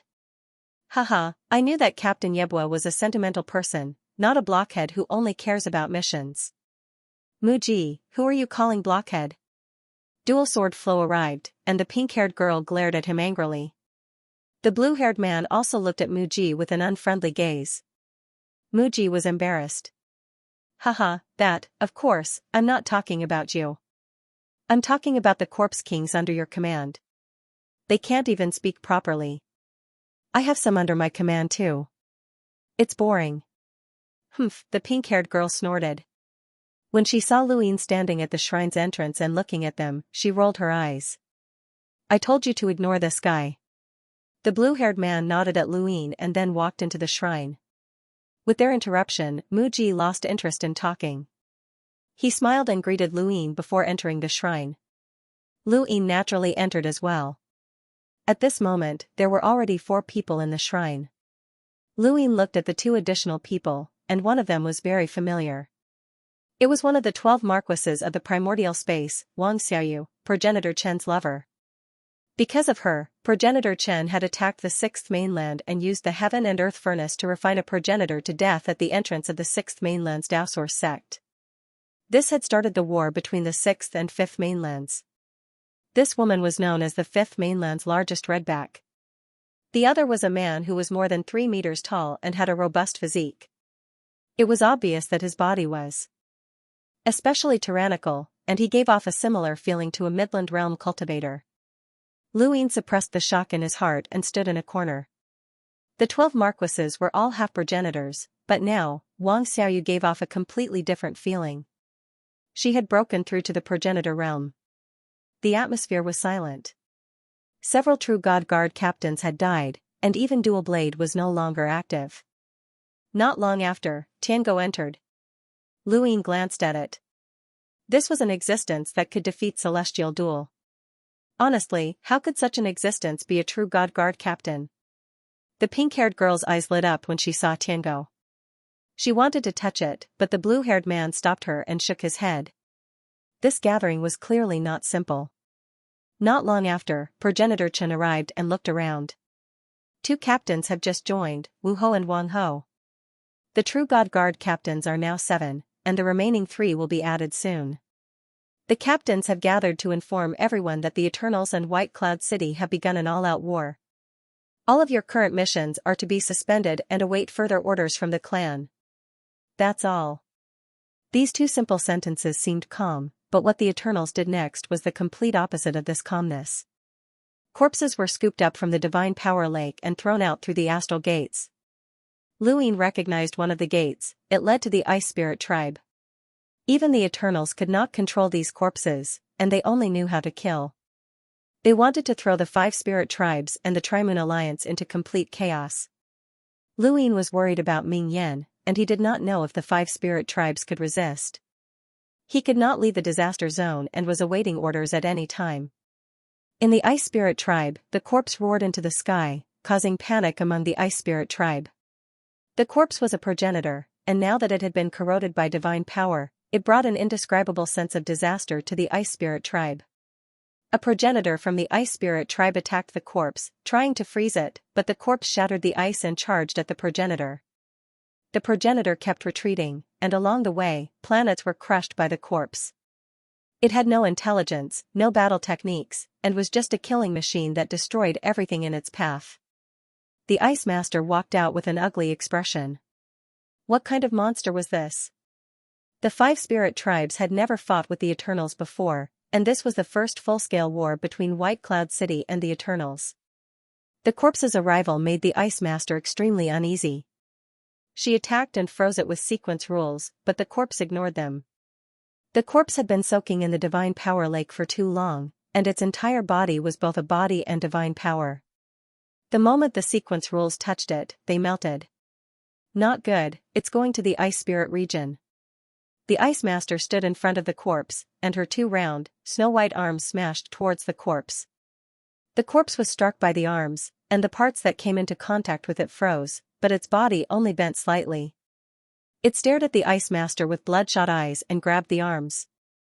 The Ice Master subconsciously raised her arm to block the attack. With a bang, the Ice Master's arm was torn apart. She was shocked. How could it be so tough? Being soaked in divine power not only gave the corpse the power to ignore sequence rules, but it also made its body unimaginably tough. The Ice Master's attacks were blocked by the corpse several times, and when the corpse attacked, the Ice Master was forced to retreat. Even the sequence rules were being ignored. Helpless, the Ice Master waved her hand, and sequence rules spread out from the Ice Heart beneath the Ice Spirit region. They fused with the Ice Master's sequence rules and swept past the corpse. The corpse was frozen, and the surface of its body slowly froze. The Ice Spirit tribesman heaved a sigh of relief. It was finally frozen. The Ice Master's expression turned even uglier. She knew very well that the frozen sequence rules were being melted by the corpse's divine power. It seemed that the corpse had been frozen, but it was only delaying the process. Once the sequence rules were completely consumed, not only would the corpse be unable to make up for the sequence rules, but even the sequence rules in the Ice Heart would be lost. Go to White Cloud City immediately for help, the Ice Master shouted. What about the Thunder Spirit tribe? They won't have it easy if we encounter such a monster. The Ice Master's guess was right. At this moment, the Ice Spirit tribe, Thunder Spirit tribe, and Fire Spirit tribe were all facing the corpse, including the 3 Moons Alliance. And White Cloud City was facing the problem they thought they had solved, the ancient Thunder Locusts. What? The ancient Thunder Locust is back? The Ice Master was shocked. The Ice Spirit ancestor said, the Thunder Lord and the others banished it to another parallel dimension. It shouldn't be able to return, but the ancient Thunder Locust is back. It must be the eternal race's doing. The Ice Master looked at the corpse melting ice particles.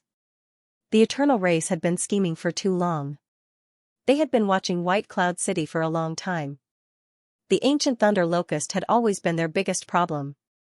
The Thunder Lord and the others had worked together to find the Locust's weakness and trapped it in a parallel dimension. How had it returned so quickly? The only explanation was that the eternal race had interfered. They had been watching and found the ancient Thunder Locust, bringing it back to cause trouble for White Cloud City. If they had known that the ancient Thunder Locust could return, they might not have joined forces to attack Calamity Zone. The 5 spirit races were on good terms with White Cloud City, but the Trimoon Alliance didn't. They had attacked Calamity Zone because the Eternal Race had plotted against them and Moon Goddess had been forced to play dead. Now it seemed that the Eternal Race had been planning all along. Disperse the Ice Spirit Realm and find a way to throw this monster into another parallel dimension. Notify White Cloud City and ask for outside help to fight the Eternal Race. The Ice Master shouted. This was the only solution she could think of. The Ice Spirit Race wasn't the only one. The other 4 races and the Trimoon Alliance also asked for help. Corpses were hard to kill, and the Eternal experts couldn't deal with them. The Moon Immortal returned from Yuhua's dimension. They hadn't underestimated the Eternal Race, but now they realized that they had. The Eternal Race had been able to destroy the Heavenly Sect, which had once been the home of all races. No one knew how deep their foundations were. That was why the Eternals were able to seize such a strategic advantage in such a short time. Xianxia arrived at the Heavenly Sect in the Origin Dimension. Elder Chan received him. Where's Brother Lu? Xianxia asked anxiously. The headmaster went out to cultivate. What's wrong? Elder Chan asked. Xianxia was solemn. The Eternal Race has declared war on White Cloud City. I hope the 6 Paths Guild can help. Elder Chan's expression changed. War. The one true God and the 7 sky gods are in closed-door cultivation. Why would the Eternal Race declare war on you? It's a long story, Xianxia said. We've hit them where it hurts this time. They didn't even attack Calamity Zone. Elder Chan thought he had misheard. You guys even attacked the E-region? Senior, let's cut to the chase.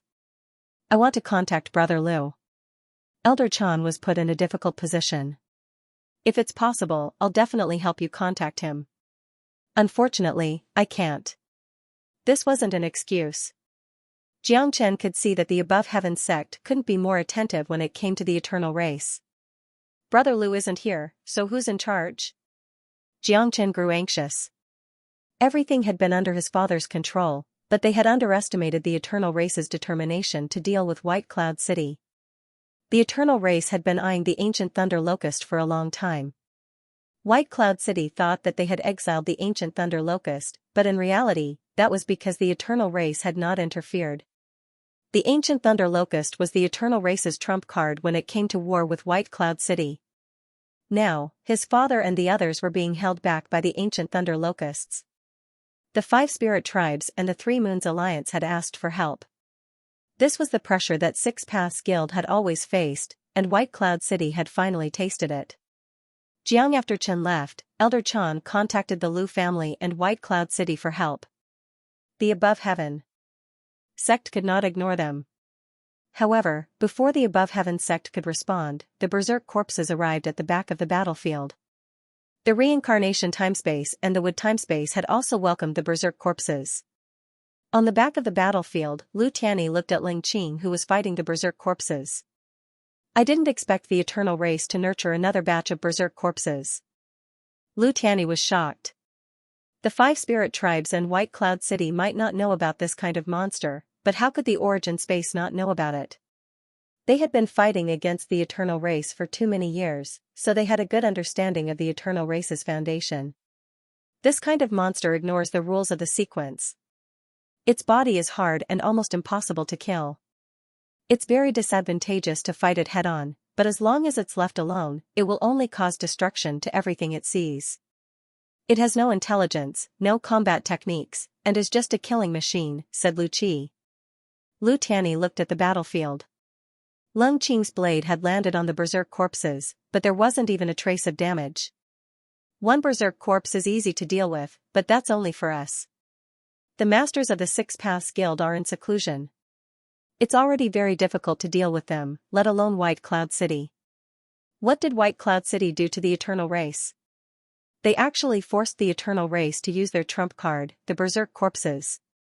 These things can't be controlled by the Eternal Race. Once they're released, they can't be taken back. They're completely expendable goods. The Eternal Race must be heartbroken. Lu Tianyi's gaze was solemn. It's an all-out war. The Eternal Race is serious this time. Since they've released them, they have no intention of taking them back. The best way to deal with these Berserk corpses is to lure them away, but the eternal race has already planted their divine power in the places where the berserk corpses will be released. The berserk corpses will instinctively be attracted by the divine power and destroy the places where the divine power is. With that, his body disappeared. When he reappeared, he was already in the sky above the new continent, where Lung Qing was fighting the berserk corpse. Lung Qing had tried everything, but she couldn't hurt the berserk corpse. However, the berserk corpse couldn't hurt Lu Tianyi either. As long as Lung Qing didn't appear in front of the berserk corpse had no intention of attacking Lu Tianyi. He only wanted to destroy everything in front of him. Lu Tianyi descended and appeared in front of the berserk corpse. The berserk corpse's bloodshot eyes stared at Lu Tianyi. It roared and raised its hand to grab Lu Tianyi. Facing the berserk corpse, Lu Tianyi raised a finger and pointed. When his fingertip touched the berserk corpse's palm, the berserk corpse paused. Then, starting from the palm, the corpse shattered and spread to the rest of its body. Finally, before Lung Qing's shocked gaze, the corpse completely shattered. Lung Qing stared at Lu Tianyi. This strength was terrifying beyond her imagination. She was very sure that even ordinary sequence law powerhouses might not be able to do anything to the berserk corpse. However, Lu Tianyi had shattered the corpse with a single finger. It seemed like nothing could resist his finger. Madman Lu was like this, and so was the berserk corpse. Lu Tianyi withdrew his hand. It is indeed hard. Ruler realm. Lu Qi rolled his eyes. No matter how hard it was still a matter of a single finger. Before Lu Tianjing had been pushed out by the ancestral Meng, he hadn't understood forefather Tianyi's strength. He had thought that his father, Lu Feng, was a match for forefather Tianyi. However, after Lu Tianjing had been pushed into the void, he had been attacked by the eternal race. The endless slaughter had made him realize just how terrifying Lu Tianyi was. In his opinion, Lu Tianyi might not be much weaker than forefather Lu Yuan, but he was too low-key. He was so low-key that the great Empyreans and the others hadn't even thought of bringing him to the battle against the eternal race. This was a joke that had made Lu Qi happy for a long time. However, this was also a good thing. He had left a peerless expert in the origin space. Senior, what about White Cloud City? How should we respond? Elder Chan came to the back of the battlefield and looked at the berserk corpse that had been shattered into pieces. Ever since Jiangchen came to the Upper Sky Sect for help, they had heard that such berserk corpses had appeared all over the border of the Six Direction Society. They were very difficult to deal with. Even sequence law powerhouses would find it difficult to destroy them. For example, Su Wuwei could only rely on his boundless void divine strength to delay them. Only 9th grade venerated lotus and wood carving were able to deal with the berserk corpse. On the other side, he saw Lu Tianyi shattering the berserk corpse with a single finger. His strength was indeed reassuring. However, whether it was Lu Tianyi, 9th grade venerated lotus or wood carving, they were all peerless experts of the Six Direction Society, second only to the Spacetime Lord. No matter how many experts White Cloud City had, how many of them had reached this level of strength? It wasn't unreasonable for Jiangchen to ask for help. Lu Tianyi said, White Cloud City is asking for help. We must help them, but we must know how. Continue to contact Jiangchen and see what he needs us to do. We will try to contact Little Seven as well. Lu Qi interrupted, White Cloud City must not be harmed. They were his in-laws.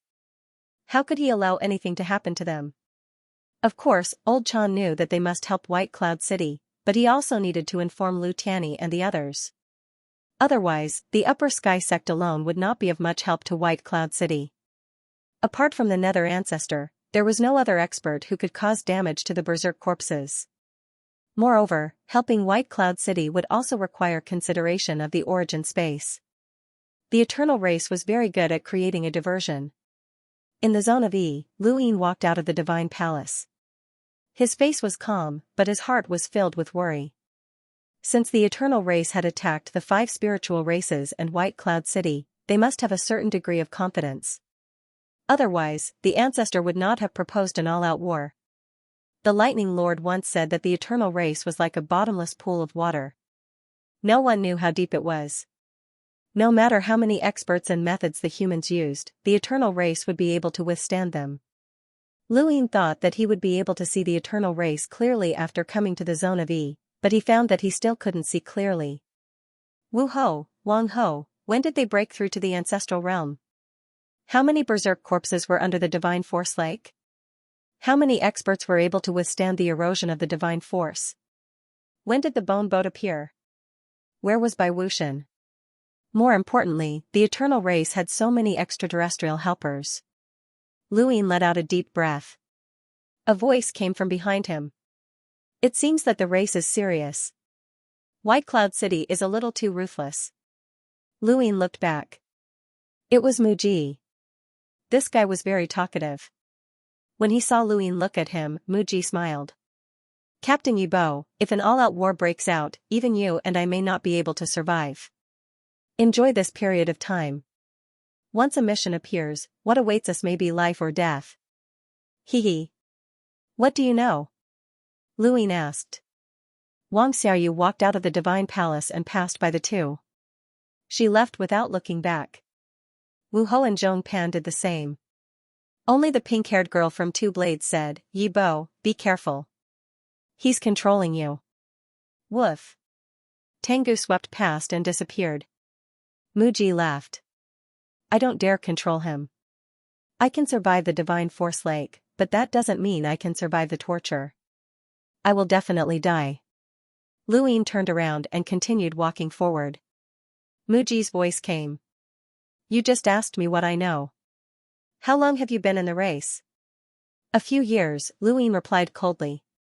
Muji shook his head. No wonder you don't know.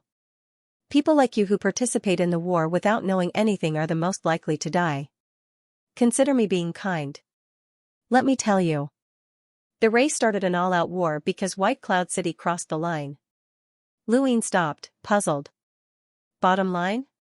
Muji's lips curled up. Have you heard of it? The sequence of strings? Lu Yin's eyes flickered.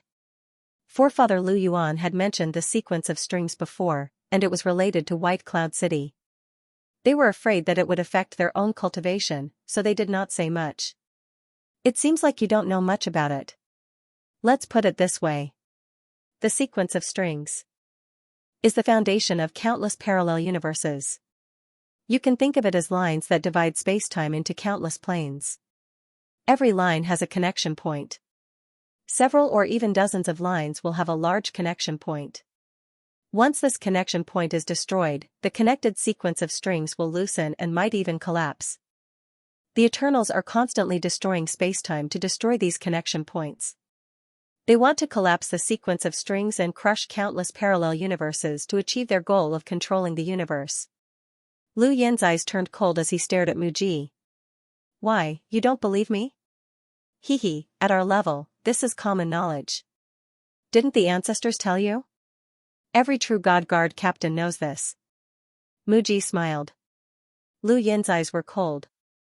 That's good. They can quickly crush these parallel universes. Yes, that's good. Initially, the Eternals were destroying the connection points of the sequence of strings they discovered, but White Cloud City suddenly intervened. That angered the Eternals, which led to a full-scale war. Muji stretched and walked down the temple. Luin was puzzled. Since they knew that the destruction of the connection points would cause countless parallel universes to collapse, White Cloud City should have stopped them long ago, including the humans. Why did they only do it now? Muji was disdainful. Because of balance. The Eternals destroyed the connection points, while Immemorial City, the Hexagon Society, and some extraterrestrial powerhouses stopped them, forming a temporary balance. This balance has been maintained for a very long time. No one believed that the other side could maintain it forever. The Eternals did not believe that Immemorial City and the humans could defend themselves. They used all methods, but the humans also did not believe that the Eternals could destroy the connection points. There are too many of them, and even if some were destroyed, it would not matter. White Cloud City has its own problems. They did not participate in this matter in the past, but now that White Cloud City's problems have been resolved, they came to cause trouble for the Eternals. They attacked Calamity Zone and stopped the destruction of the connection points. Do you think the race will not care? They must think of a way to solve this problem. To the clan, the balance that the humans see is only what they want the humans to see.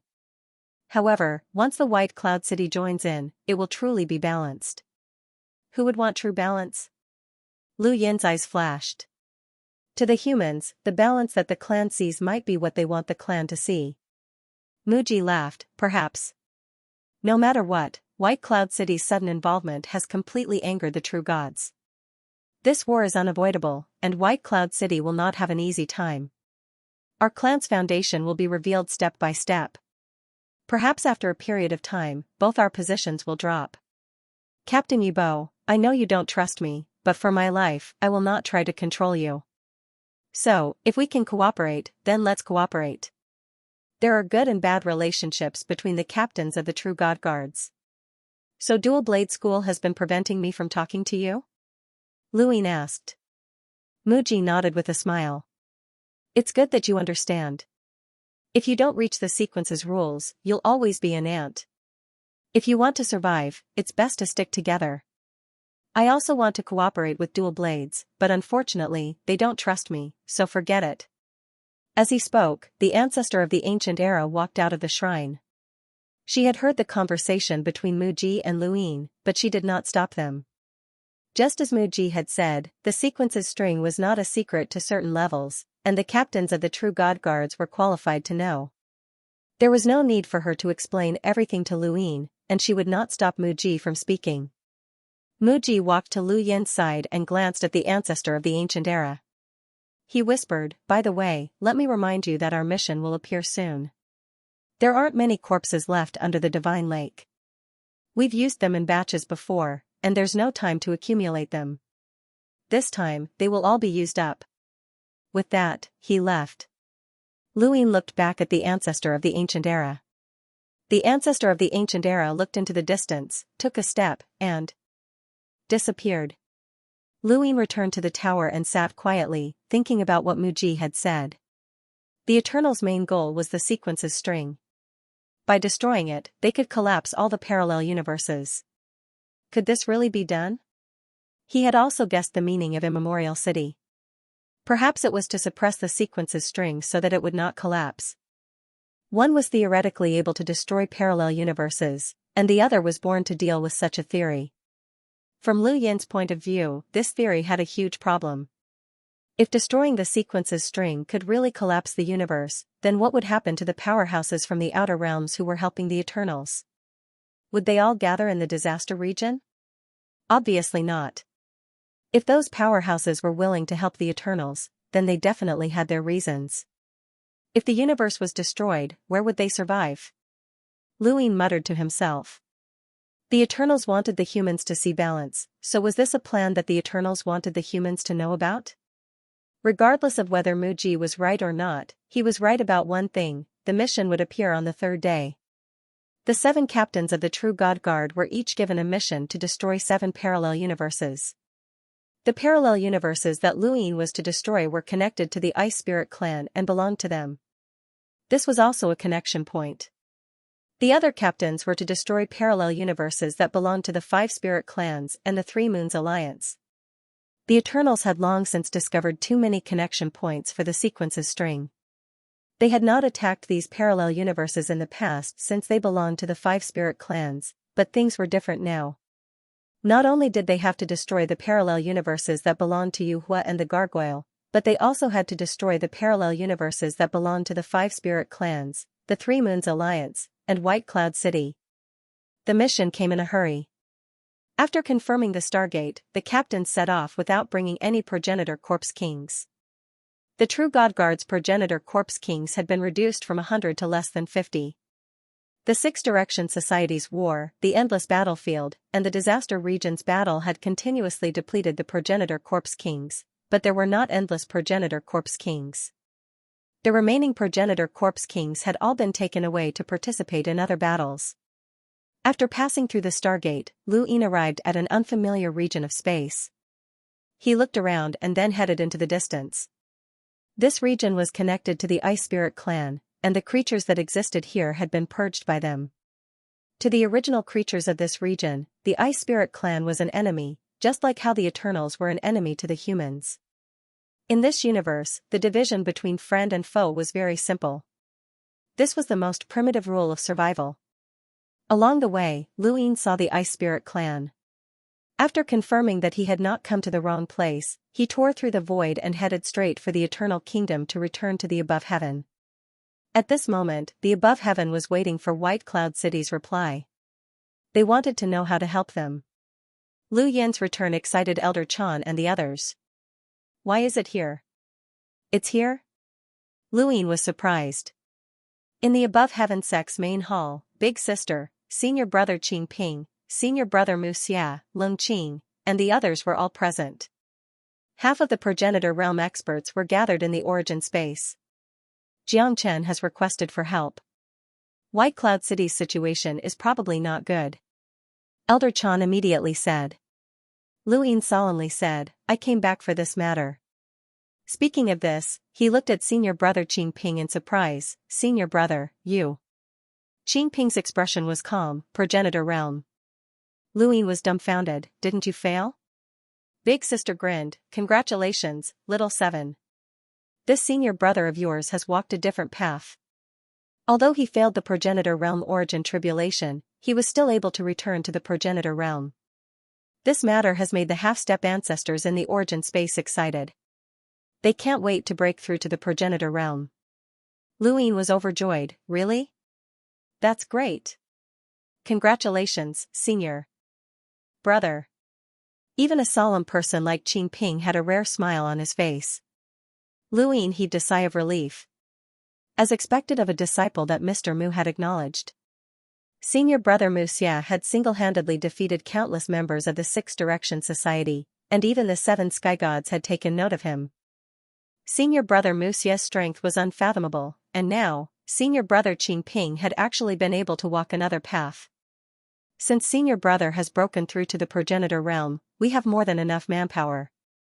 Everyone, the Eternals and White Cloud City have started an all-out war. This has caused White Cloud City to be unable to rescue the 5 spirit races and the 3 Moon Alliance.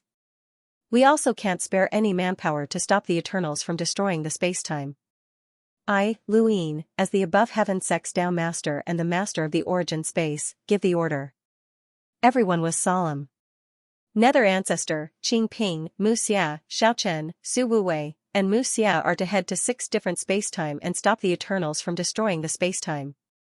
Even though Big Sister and the others didn't understand what Luin was talking about, they only needed to listen to Lu Yin's orders. Didn't you say there are 7 spacetime? Since you're disguised as Yibo, shouldn't you be in charge of 1 spacetime? Elder Chan reminded him.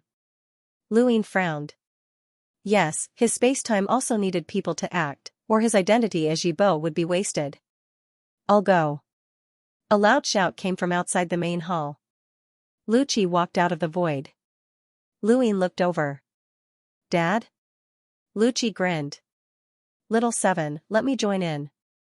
Luin was troubled. If you go, what about the astral tree? With Forefather Tianyi overseeing, there's nothing to be afraid of even if the sole true God comes. Besides, Forefather Lu Yuan is only in seclusion. He's not dead, Lu Qi said loudly. Luin was speechless. If the Forefather heard this, he would have a hard time. Luin didn't hesitate. If others could go, then Lu Qi could go as well. Besides, Luin was the one who had asked for it. This was what it meant to be a cultivator. Whether it was life or death, they had to fight. Contact Su Wuwei and Mu Xia. We'll set off as soon as they arrive. There's no time to lose, Luin formally ordered. Not long after, Xiaochen, Su Wuwei, and Mu Xia arrived. Su Wuwei had been delaying the berserk corpses at the edge of the Void God spacetime, but this time, he had to take action. Forefather Lu Tianyi had personally gone to the Void God spacetime to deal with the berserk corpses. If possible, Luin also wanted to ask Forefather Lu Tianyi to deal with all the berserk corpses in the Sixth Direction Society. However, this kind of thing could only be done once. Once it was done, the Eternals could use similar methods to set a trap for Lu Tianyi. Sometimes, when faced with a situation, there were clearly people who could resolve it, but they couldn't. Mu Xia had personally killed the berserk corpses in the wood spacetime. When everyone arrived, Luin immediately brought them to the Ice Spirit clan.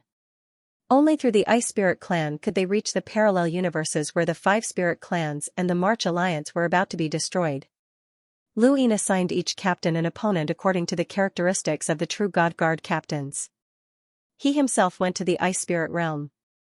Crazy director Xiaochen went to the parallel universes that he was supposed to destroy to at least leave traces of the battle. Far away from the Ice Spirit realm, the Ice Master was still freezing the corpse. The sequence particles spread from the ground of the Ice Spirit realm and connected to the Ice Master's sequence particles, constantly consuming them.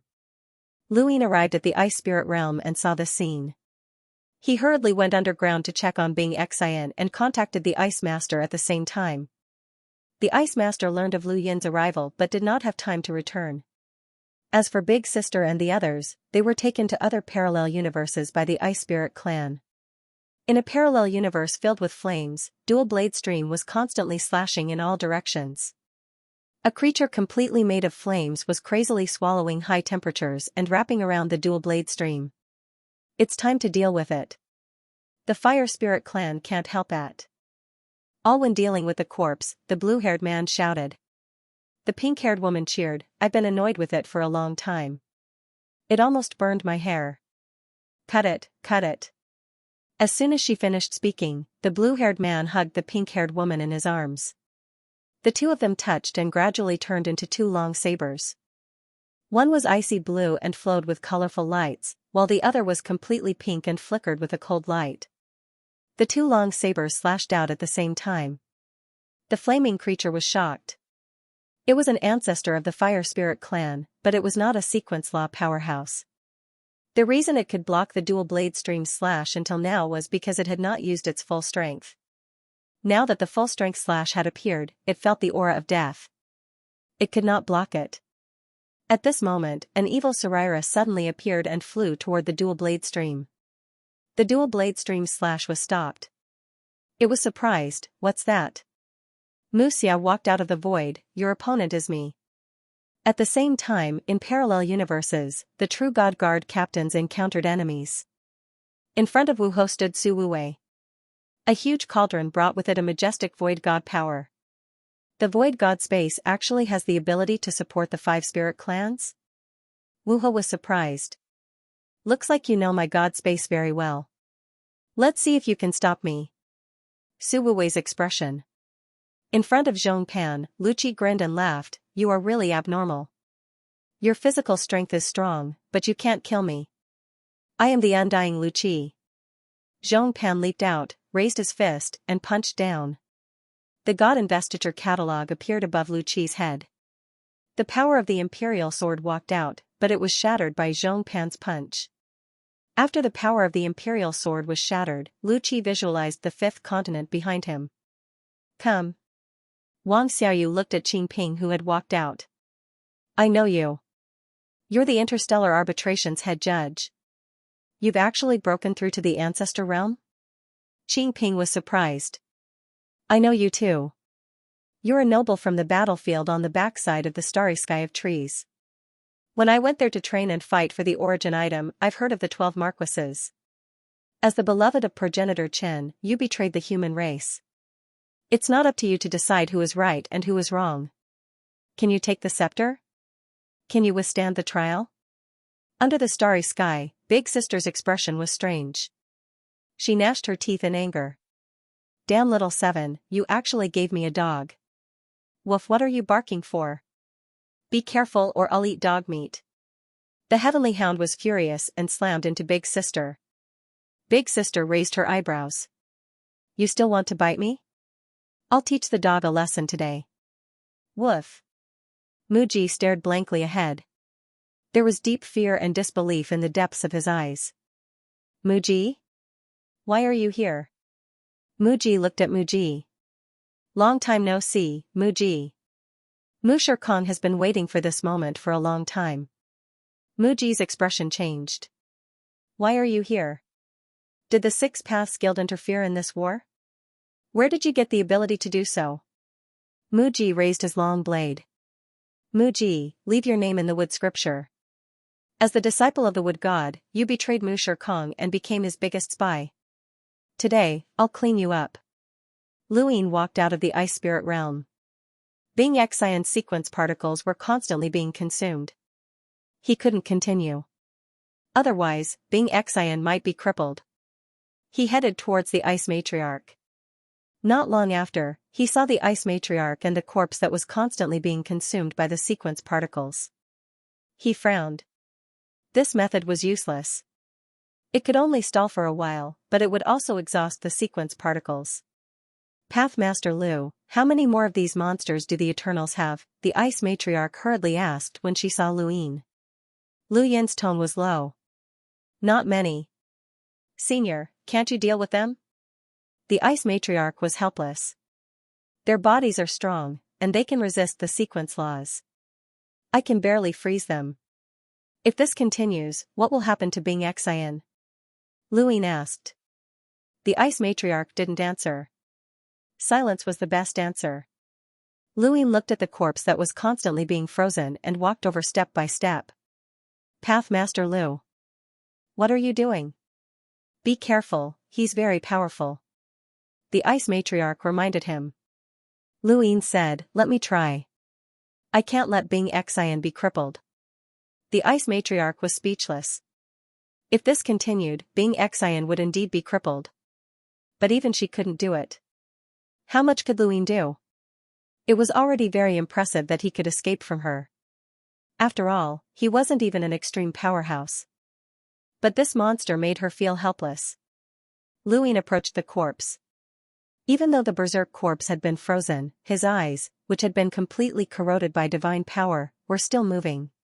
He stared at Lu Yin with a terrifying, crazed killing intent.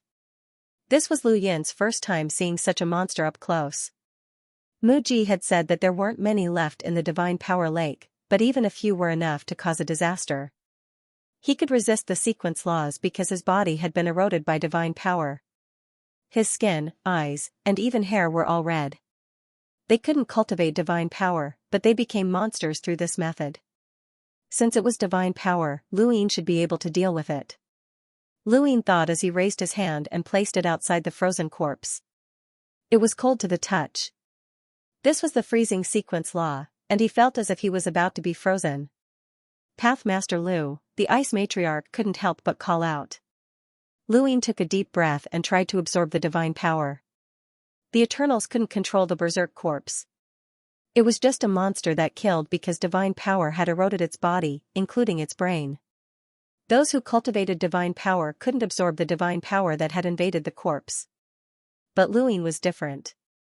He didn't cultivate divine power on his own. He could absorb it now, but not with his own body. He relied on the red dot in his heart that had transformed. Empty. He pressed his hand against the frozen corpse and tried to absorb the red dot in his heart, but there was no reaction. Lu Yin stared at the berserk corpse's scarlet eyes, and the starry sky in his heart suddenly released. The world of nothingness instantly isolated Lu Yin from the current spacetime. The moment it swept past the corpse, it pushed the frozen sequence law away. The ice matriarch was shocked. Master Lu, you. The corpse broke free from the ice and reached out to grab Lu Yin. His fingers were as sharp as blades. Lu Yin didn't doubt that with the corpse's physical strength, even he might not be able to block it. It wasn't that the corpse was strong, but that its body was too strong. Even the sequence laws couldn't harm it. Lu Yin took a step forward and reversed spacetime, appearing beside the corpse. The world of nothingness swept past the corpse, but there were only a few scars. There was no blood, which surprised Lu Yin.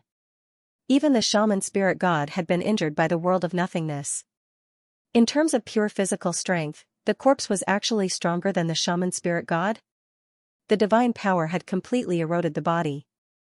This situation was similar to how the corpse god had completely sealed the sequence law particles in his body. The corpse's attack missed and he couldn't see Lu Yin, so he charged directly at the ice matriarch. The ice matriarch couldn't understand what Lu Yin was trying to do. Lu Yin stared at the corpse, the starry sky in his heart enveloping it.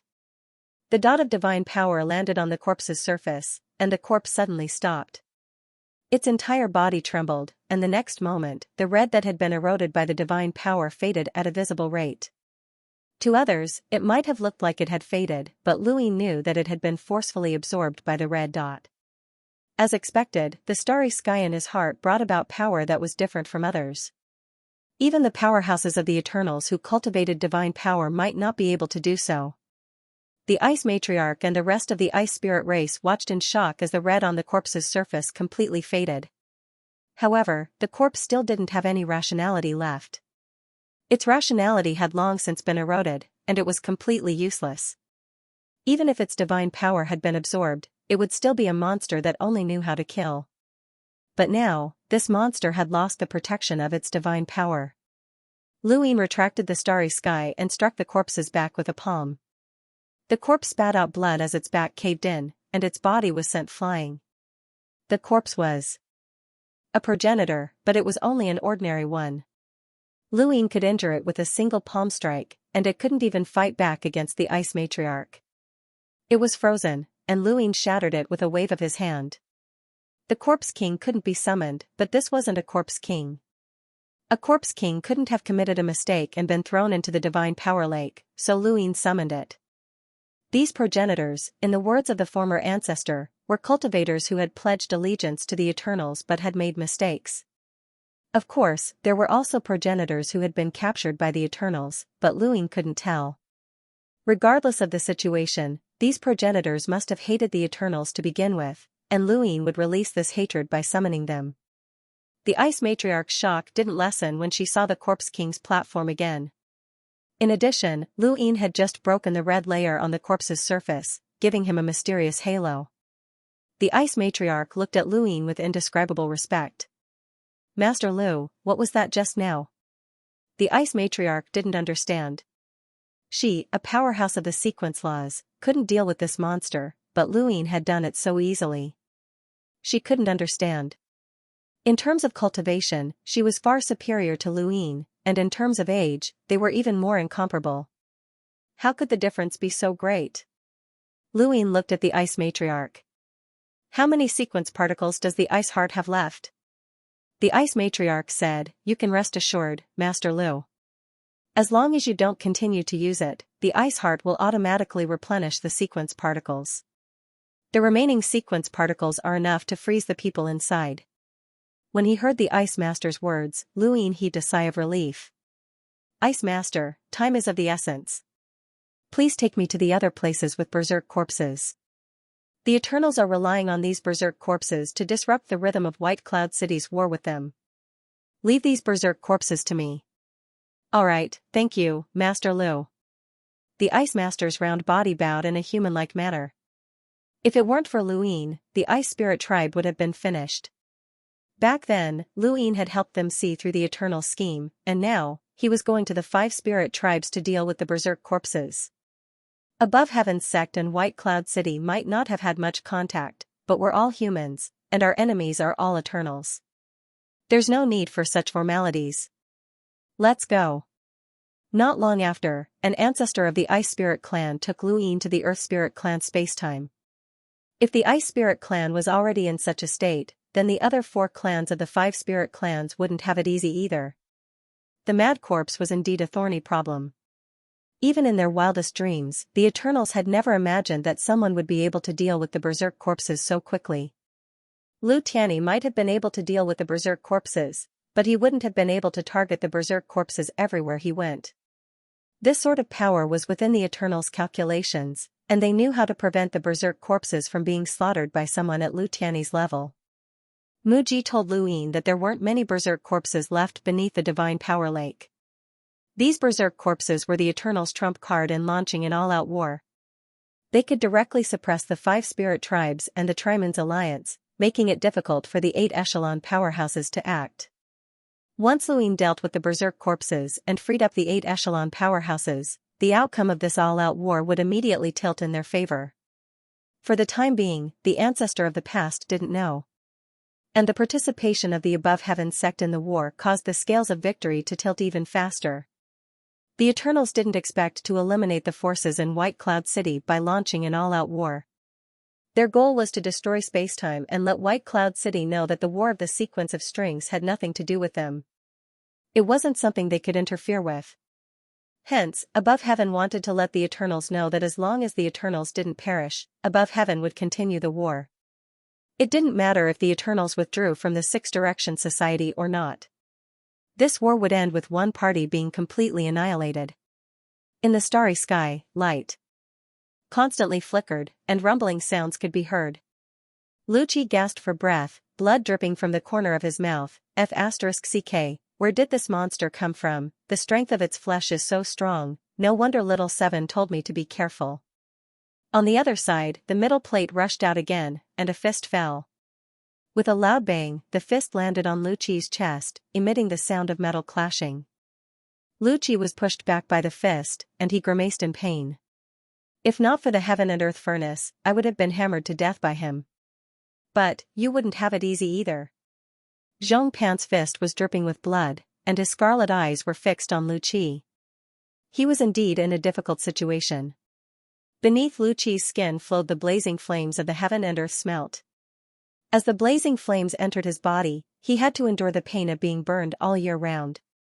However, these blazing flames also formed a barrier for him. Not only did they reduce the external damage he suffered, they could even cause a backlash when external damage invaded his body. His skin was scorched by the high temperature. This was the power of Progenitor Qin. He, I'm the unkillable Lucci. Come on, I can spend 100 years with you. Come on. Lucci took the initiative to rush out, bearing his chest and crashing into the middle board. Zhong Pan punched out, and Lucci was sent flying. He spat out a mouthful of blood that splashed across the starry sky.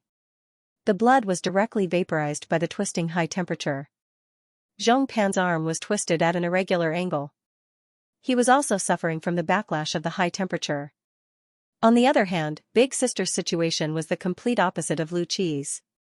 She had tried everything she could, but she still couldn't hurt the heavenly hound. The constant barking sounds in the starry sky gave Big Sister a headache. Even though she can't hurt Tengu because even the heavenly dog couldn't hurt her, they were now at odds with each other. Where did this damn dog come from? Scram. Woof, if you have the ability, then fight with me. How can you not fight back when you're being beaten? Woof, take this. Don't be a coward. If you have the ability, take it. Don't point your butt at me. Woof woof, say something. Woof woof woof, I don't believe that you don't know how to speak. Die for me. Woof, I'm impressed. The sharp blade continued to slash out, bringing with it the laws of the sever sequence. Every slash made Muji nervous. Even now, he was still unable to cultivate divine power. The only thing he could barely resist was the surface of his body that had been corroded by divine power. The surface of his body had been corroded a little by divine power.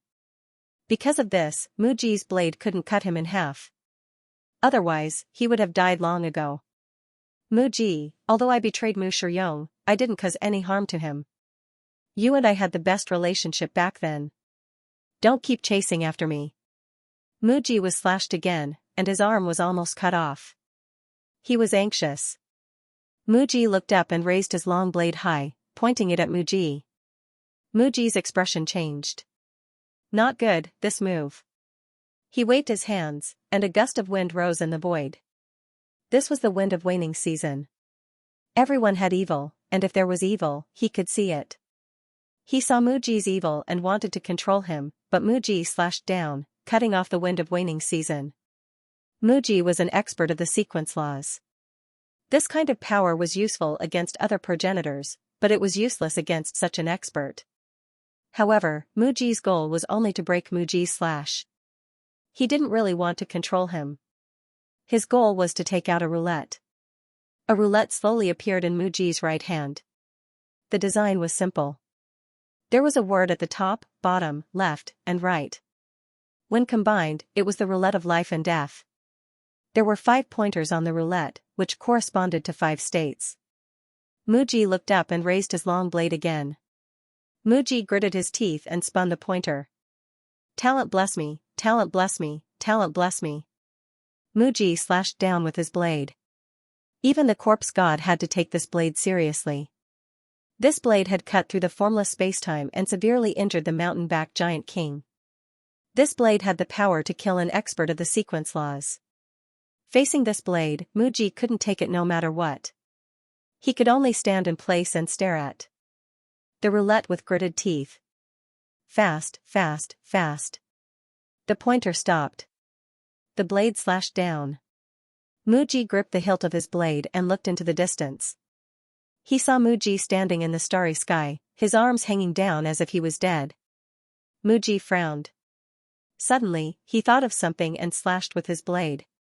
But it was too late. Muji's body merged into the void and disappeared completely. Before disappearing, Muji returned to normal. He let out a breath and grinned at Muji. I escaped from death. I was lucky, but you were unlucky. Haha, just you wait, Muji. I will make you pay for this blade. I will make Mu Shicheng pay.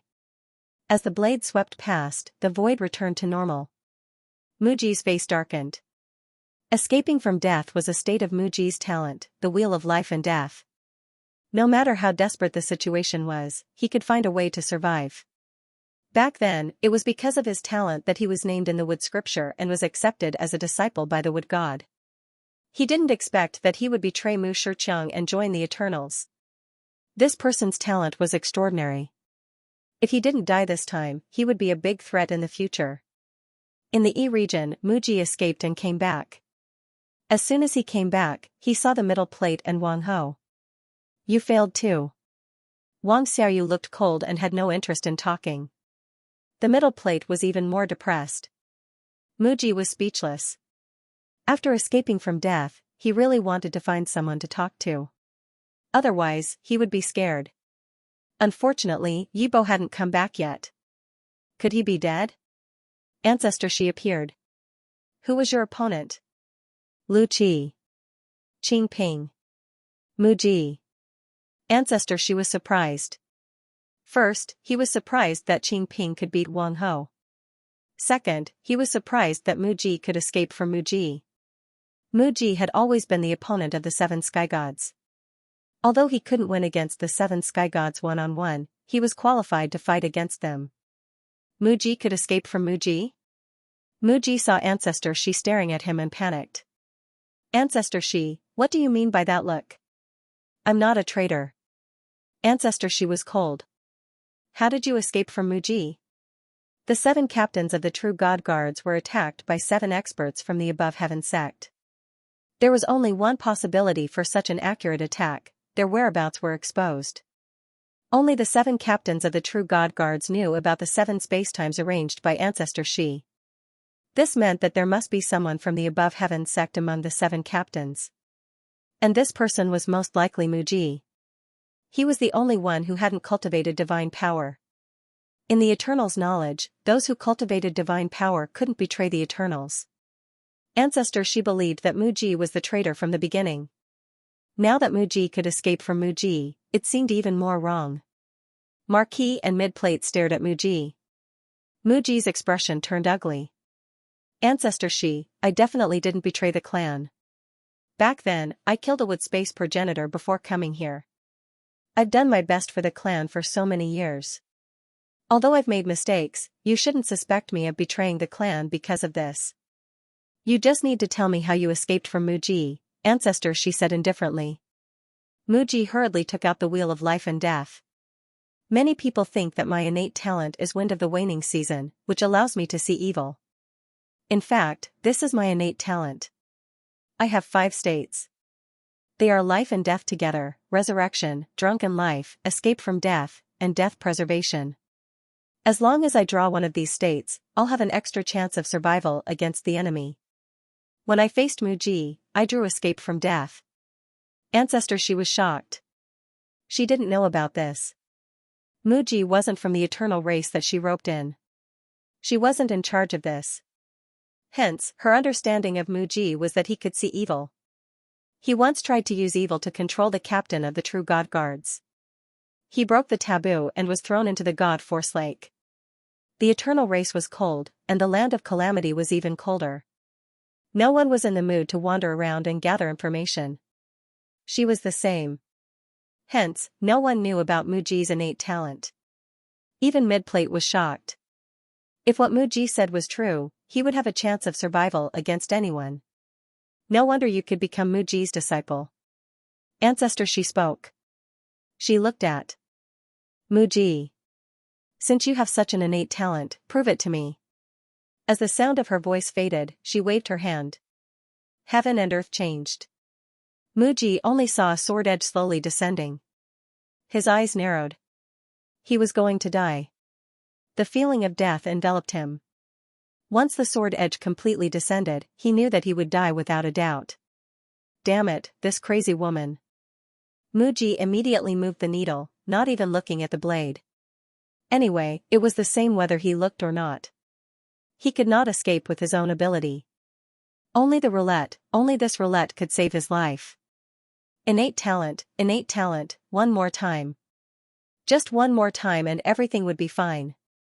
Luck, he had to have luck. The sword moved slowly. Ancestor Shi's goal wasn't to kill him but to test him. With such talent, if Muji wasn't a traitor, he would be very useful to the Eternals. Once he comprehended the sequence particles, he might have a chance to fight for the position of the 7 heavenly gods. Muji wanted to kill such an expert, but Ancestor Shi wanted to use him even more. The needle stopped, rise from the dead. Muji opened his mouth wide and didn't move. His body was pierced through by the sword, entering his chest and into the ground.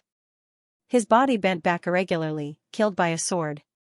His expression was one of pain and malevolence before death. Ancestor Shi looked on calmly. He was already dead. In the middle wheel, Marquis looked at Muji. They saw with their own eyes that the roulette needle stopped at rise from the dead. Could he really come back to life? Under the gaze of the three, Muji's body moved. Ancestor Shi's sword disappeared, and Muji's body fell to the ground. His malevolent expression changed, and he coughed a few times. He held his chest and panted loudly. His eyes were unfocused, and it took him a while to recover. Looking up, he saw Ancestor Shi and the other two looking at him in surprise. Coldness flashed past his eyes.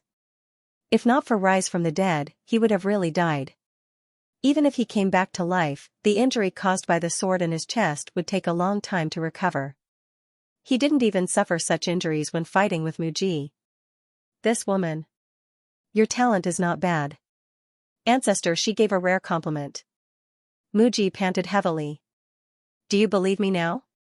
Ancestor Shi didn't answer and looked at Marquis instead. Qing Ping can defeat you?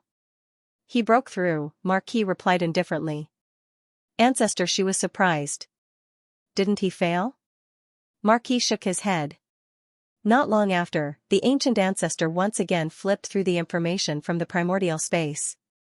This information was sent to the E region after Qing Ping succeeded in breaking through. However, the ancient ancestor didn't read it at that time. Now that he read it again, his expression changed. He actually chose another path after stellar origin failed. As expected of his disciple. This person didn't fail, but rather, he wasn't willing to act against the burial garden. Ancestor Shi raised his head and looked at the stargate in the sky. The 7 captains of the True Divinity Guard had been sniped outside of the plan. Now that a traitor had appeared in the clan, the total war this time wouldn't achieve the expected results. In the Thunder Spirit spacetime, Luin retracted his hand and took out the commander appointment platform. He had killed another berserk corpse. Previously, he had killed the berserk corpses of the Ice Spirit clan, the Earth Spirit clan, and the Fire Spirit clan. This time, he killed the Thunder Spirit clan, and then the Wood Spirit clan.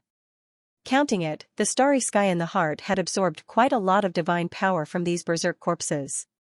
This divine power had been corroding the progenitors for decades, centuries, or even longer. The amount consumed was much more than what the captains of the True Divinity Guard had absorbed. In the commander appointment platform, 4 progenitors who had turned into berserk corpses were selected. Adding the 7 friends, the old woman, and the Cyclops King from before, the number of progenitors in the commander appointment platform had unknowingly surpassed the number in the God Sealing catalog. In terms of strength, the strongest in the God Sealing catalog was only Xianxia. Perhaps Elder Chan could use the 3 sons' ancestral qi to transform into Old Ancestor Channy and have the power to kill Xianxia, but that power was difficult to use. On the other hand, there was the Cyclops King in the commander appointment platform, enveloping it with the world of nothingness and cancelling out the sequence particles. It was similar to the berserk corpses and definitely had the power to fight against the sequence law experts. This was the strength of the Lu family. The God Sealing Catalog and a Commander Appointment Platform were one. If used together, there would be a total of 12 progenitors.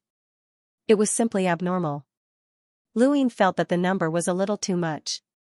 However, it was still not enough. It was far from enough.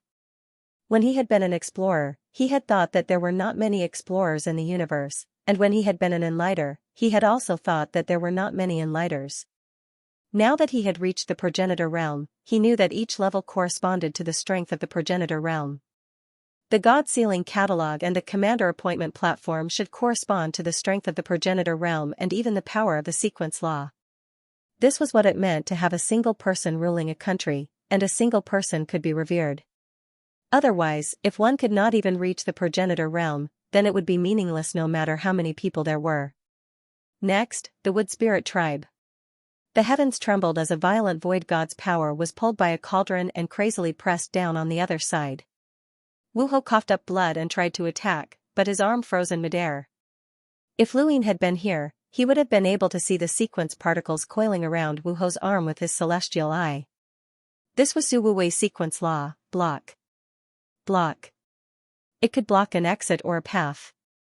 At this moment, Su Wuwei had blocked off Wu Ho's ability to resist, causing him to be constantly bombarded by void god's power. If not for Su Wuwei's sequence law, which did not specialize in killing, Wu Ho would have died long ago. Su Wuwei was cautious.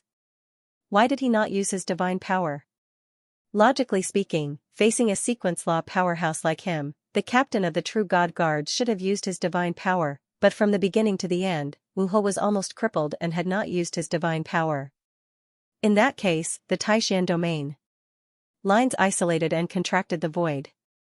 Wu Ho suddenly looked up, and there was a bone-chilling coldness in the depths of his eyes. He raised his hand, bent his 5 fingers, and pressed down. Above, red spots appeared, accompanied by flickering dark golden light. Like a meteor crashing down, the Taishan domain was distorted and torn apart. Su Wuwei raised his eyebrows. He had finally used his divine power. But, why not inside his body? He suddenly looked up, his mouth wide open. Above his head, red spots appeared, accompanied by dark golden light. They turned into meteors and came crashing down from all directions. Su Wuwei was stunned. So many? He directly enlarged the cauldron and placed it on his head. The sequence particles flew up, blocking the path of the meteors. His divine power constantly offset the sequence particles. Taking advantage of this opportunity, Wu Ho escaped. It was not that Su Wuwei did not want to stop him, but there were too many meteors. He had never seen someone use their divine power like this. Could it be a trap? Otherwise, why would there be so many meteors above this spacetime? In the Wood Spirit dimension, Luin arrived and saw the Berserk corpse trapped by the Wood Spirit clan. Using the same method as the Ice Master, they were constantly offset with sequence particles. Luin looked up in another direction. There, he felt a familiar power. It was Big Sister. Taking a step forward, Luin easily dealt with the Berserk corpse. Then, he headed towards that spacetime. The leader of the Wood Spirit clan was called Wood Lord. If not for the fact that they were of different races, Luin would have suspected that he was related to the Wood God. Over there, Master Lu has invited the above heaven sex experts to fight the Eternals. Thank you for your help, Master Lu. Wood Lord's appearance was that of a piece of wood, with eyes, ears, mouth, nose, and 4 limbs. The 5 spirit clans were not human, and each had its own unique appearance. For example, the Earth Spirit clan's leader was a swamp, the Fire Spirit clan's leader was a ball of flame, and the Thunder Spirit clan's leader was a thundercloud. The 5 spirit clans were all strange life forms. You're welcome. They are all enemies of the Eternals. I'll go take a look. Luin was worried because the opponent he had arranged for Big Sister was the Heavenly Hound. Before coming, he had specifically instructed Big Sister to chase the Heavenly Hound away. Heavenly Hounds were difficult to kill. It seemed like Big Sister was determined. Hey, stupid dog, what do you mean by wagging your tail? Are you looking down on me? Woof. Stop barking. My head hurts. Woof. Get lost. I'm not going to argue with you anymore. Woof. Woof. Luin watched from a distance, speechless. He saw the heavenly hound continuously charge at Big Sister and be sent flying by her various battle techniques. However, the heavenly hound would energetically continue to be beaten up, and it remained unharmed. Judging from Big Sister's words, she was convinced. Since that was the case, Luin quietly left. He could not afford to provoke Big Sister at this time. If she saw him and heard what she said, he would not have a good ending. Next, he headed to the March Alliance. As for the 5 spirit clans, who had already dealt with the Berserk Corps, Luin had the same idea. He wanted to turn defense into offense. White Cloud City had charged into the Zone of E, and the Thunder Lord had fought against the only true god, forcing the Eternals to pay a price to summon the Star Toad. This was a price that even the Eternals would find difficult to bear. If White Cloud City could do it, then so could the Above Heaven sect. Luin had had enough of the Eternals constantly appearing. Even if he could not defeat the Eternals this time, he wanted to see just how strong the Eternals were. He wanted to thoroughly understand this abyss. The 5 spirit clans did not refuse, as this was an all-out war. If White Cloud City had not encountered the primordial Thunder Locusts, the Thunder Lord might have already charged into the Zone of E. Both White Cloud City and Above Heaven were qualified to lead them into the Zone of E. The person to lead them was, of course, Forefather Tianyi. The March Alliance was a huge space-time continuum that was no smaller than the 5th mainland. There were 3 shining moons, and it was very beautiful. Luin had fought the Moon Immortal twice as Yebwa, but he had never met her in his original identity. The Eternals had placed a total of 5 Berserk corpses in the March Alliance, causing it to be constantly destroyed. Even 2 progenitors had died. With Lu Yin's arrival, the situation had reversed. In the distance, the Moon Immortal was shocked to see Luin deal with the Berserk corpse. Was this the legendary Lu family from the Genesis space? There were too many parallel space-time continuums in the universe, and some were connected through various methods, such as the Hexagon Association. The parallel space-time continuums outside of the Hexagon Association were known to the Hexagon Association as long as they were not connected. To the Hexagon Association, the March Alliance, the 5 spirit clans, and White Cloud City were all part of the Hexagon Association. To the March Alliance, the Hexagon Association was also part of the Hexagon Association. From what they knew, Luin was a powerhouse from the Hexagon Association. He wasn't even an apex powerhouse, but he was able to deal with the Berserk Corps and plan a counterattack against the Eternals. He was an outsider powerhouse who had more than a dozen progenitors at his command and could join forces with sequence edicts. Thank you for your help, Master Lu. The Moon Immortal was grateful, but she was not proud of being a sequence laws powerhouse. In front of this young man, being a sequence laws powerhouse was not that useful. Luin had a strange feeling. This was the 3rd time he had met the Moon Immortal. The first 2 times, she had been an enemy. The 5 spirit clans would not tell her, and neither would Luin. The Eternals had spies everywhere, and they might already know where he was. You're welcome. Bring me to the other Berserk corpses, Luin said, acting decisively. The Moon Immortal was naturally more anxious than Luin. Seeing how straightforward Luin was, her impression of him improved greatly. Master Lu, please. In the land of disaster, Tiango had returned. Big Sis had no intention of stopping him. She could not beat the dog, but the dog could not hurt Big Sis either. Woof. Wu Ho had returned earlier than Tiango. Ancestor of the past was still looking at the sky, her gaze focused on the 2 starry gates. These 2 starry gates led to the spacetime where Dual Blade and Night Lake had gone. They had not returned yet. Even Tiango had returned, but they had not. Something must have happened. There must be a traitor among the 7 true God Guard captains, but even Ancestor of the past could not be sure who it was.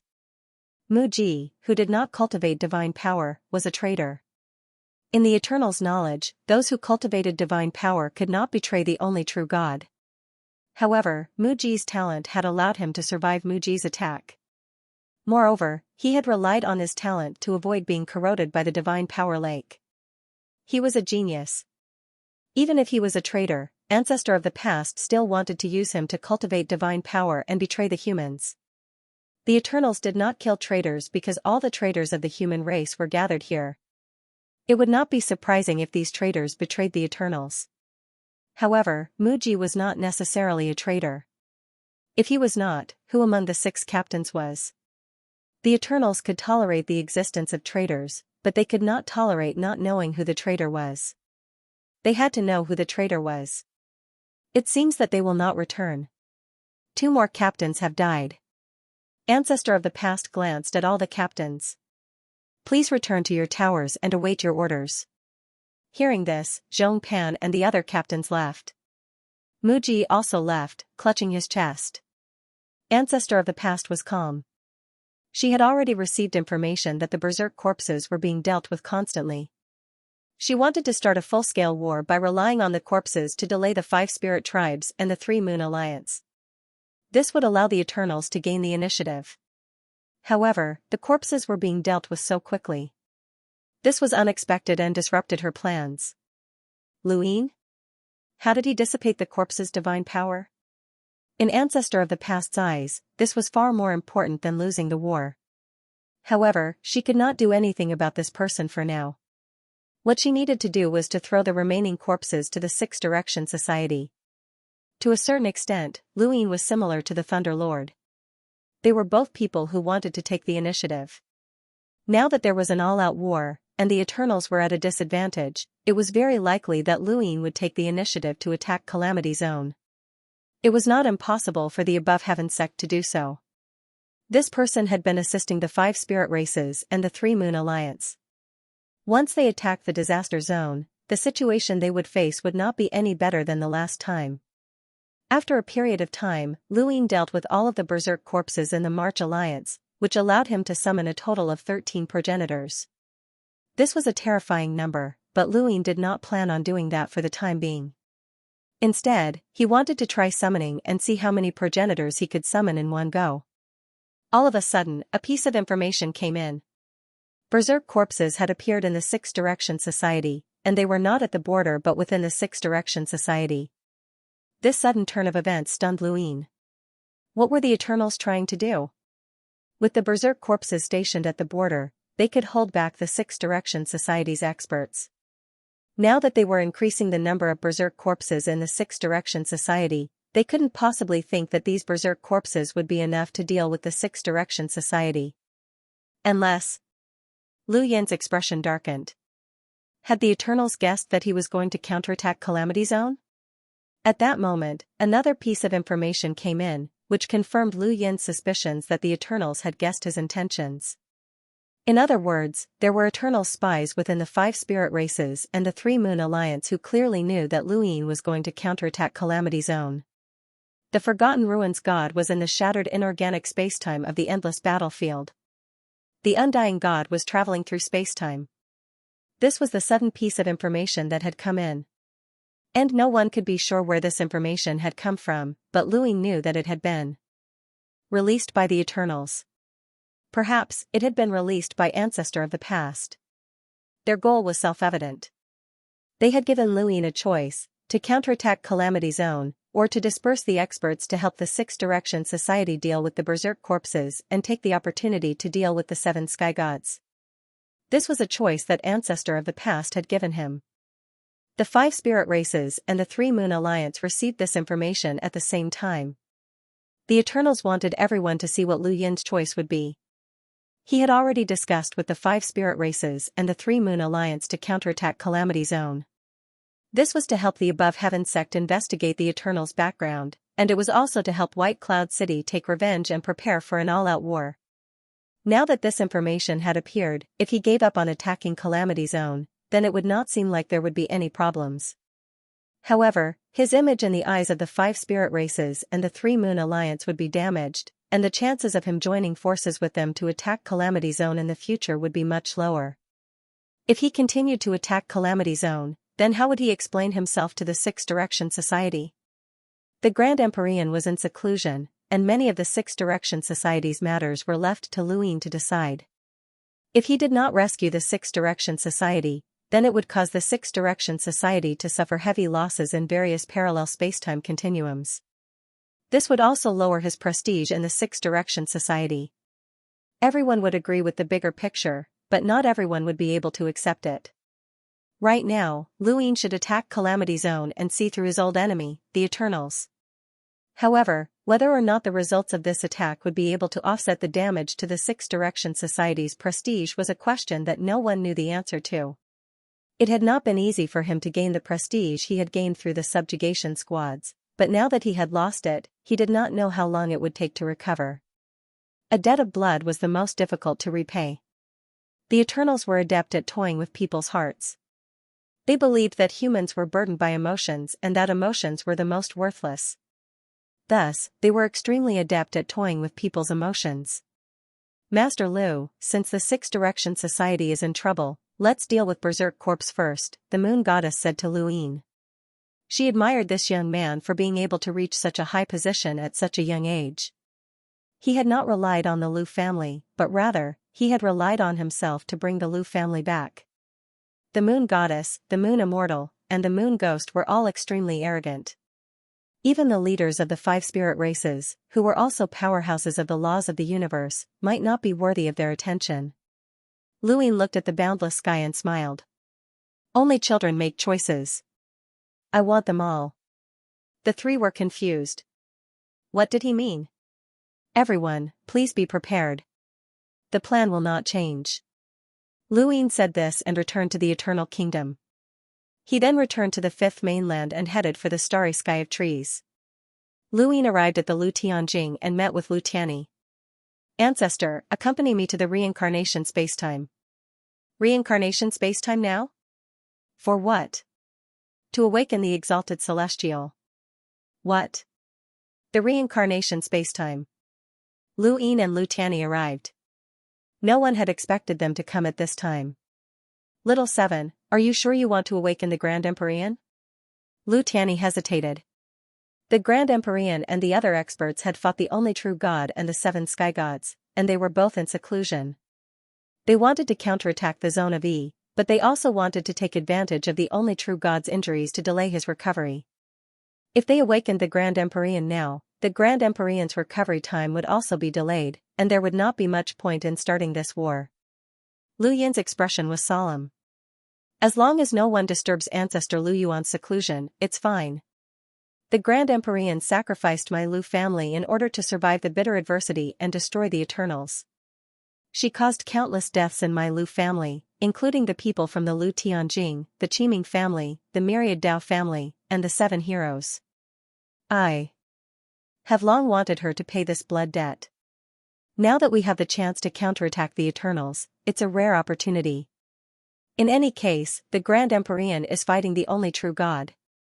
If she awakens and fights the only true god in the Zone of E, her recovery time will be delayed, and the only true god will be delayed as well. No one will lose out. For us, the longer the Grand Empyrean stays in seclusion, the better. Besides, we can also drag the only true god down with us. As long as Ancestor Lu Yuan fully recovers, it will be best if no one else recovers. Lu Tianyi took a deep look at Lu Ying. In the past, Lu Xiaoxian would never have done such a thing. The current Lu Ying was not selfish, but his scheming made one's heart ache. He wanted to be innocent and free, but in the end, he had been forced into such a state. Otherwise, he would have died a long time ago. Whether it was Lu Tianyi or anyone else in the Lu family, they all knew Lu Yin's experiences over the years. They had seen too much, and the more they knew, the more guilty they felt towards Lu Ying. If he had not been forced, who would have allowed himself to fall into the darkness and become that frightening shrewd person? Fortunately, this child had stuck to his bottom line, but what would happen when he faced the bitter adversity? Lu Tianyi did not know. When he thought of this, Lu Tianyi's gaze became resolute. No matter what, since the Lu family had returned, there were some things that this child did not need to bear. The Lu family would always be his backing. Lu Tianyi suddenly raised his hand. Grand Empyrean, come out. This shout not only shook the reincarnation spacetime, but it also startled Lu Ying. Why had Ancestor Tianyi suddenly become so agitated? In a corner of the reincarnation spacetime, Lotus Sovereign, who was about to attack the Berserk corpse, was alarmed. Who was it? In a certain field, Xixing stood up. Not good. One figure after another moved towards Lu Tiany's group. No one knew where the Grand Empyrean was in seclusion, but they did not need to know. They just needed to shake the reincarnation spacetime. The Grand Empyrean was the same as Luin, they were both masters recognized by the reincarnation spacetime. Grand Empyrean, come out. Lu Tiany directly attacked, pointing a finger at the sky. Tao of Tiany. Lotus Sovereign was shocked. Lu Tiany, you're crazy. She raised her hand, and her lotus bloomed with rank 9, trying to suppress Lu Tiany's finger. However, she could not suppress this finger, and her lotus sovereign cracked. This was the power of Lu Tiany's finger to forcefully awaken the Grand Empyrean. Even the shaman spirit god had been heavily injured by this finger, and Madman Lu had been unable to retaliate. No matter how powerful Lotus Sovereign was, she could not resist this finger. Chu Jian also appeared from afar, using the Phoenix Tailsplitter to reinforce Nirvana. In another direction, Shi Xing walked out. Tao Lord Lu, please stop. Nirvana had also been broken by this finger. Lu Tiany had not held back, as he wanted to awaken the Grand Empyrean and destroy the sky of the reincarnation spacetime. This finger had rendered the many experts of the reincarnation spacetime helpless. It had also opened Lu Yin's eyes. Forefather Tiany was truly domineering. No matter how gentle and refined the people of the Lu family were, they would never lack a domineering aura, and Lu Tiany was no different. The Daosaur sect needed a gentle ruler, but Lu Yin needed a domineering backer. The sky cracked, and the reincarnation spacetime trembled. Chu Jian's pupils shrank. Stop. A reincarnation path appeared around his body, and he wanted to borrow the reincarnation spacetime's power to stop Lu Tiany. At that moment, the sky distorted, and the entire reincarnation spacetime seemed to distort in Lu Yin's eyes, forming a path that led to the unknown. This was the reincarnation path. Lu Yin saw an endless amount of sequence particles. The Grand Empyrean had appeared. Greetings, Master. Greetings, Master. Greetings, Grand Empyrean. In the reincarnation spacetime, countless people saw the Grand Empyrean appear and knelt in greeting. The Grand Empyrean looked down on everyone with a holy and unfathomable aura. His eyes were cold and emotionless as they landed on Lu Yin and Lu Tiany. Just like at the tea party, when Lu Yin looked at the Grand Empyrean, he felt as if he had been blinded. This person should not be looked at directly, he could only be looked up at. Juniors of the Lu family, are you courting death? The Grand Empyrean's voice resounded throughout the reincarnation spacetime. As he spoke, countless sequence particles descended like the heavens themselves. Lu Yin was shocked. Forefather. The God Seal catalog appeared above Lu Tiany's head, and a golden light shot into the sky. At the same time, countless sequence particles surrounded him like a tornado that connected the heavens and the earth. At this moment, the Grand Empyrean and Lu Tiany's sequence laws clashed, creating a rare storm in the reincarnation spacetime. Even Venerate Lotus and the others were forced back. The Grand Empyrean's gaze turned cold as he raised a hand. Lu Tiany narrowed his eyes and stepped forward.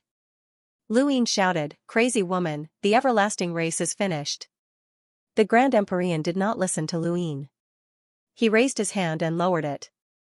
Lu Yin's scalp went numb. This woman's every move had the power to destroy the world.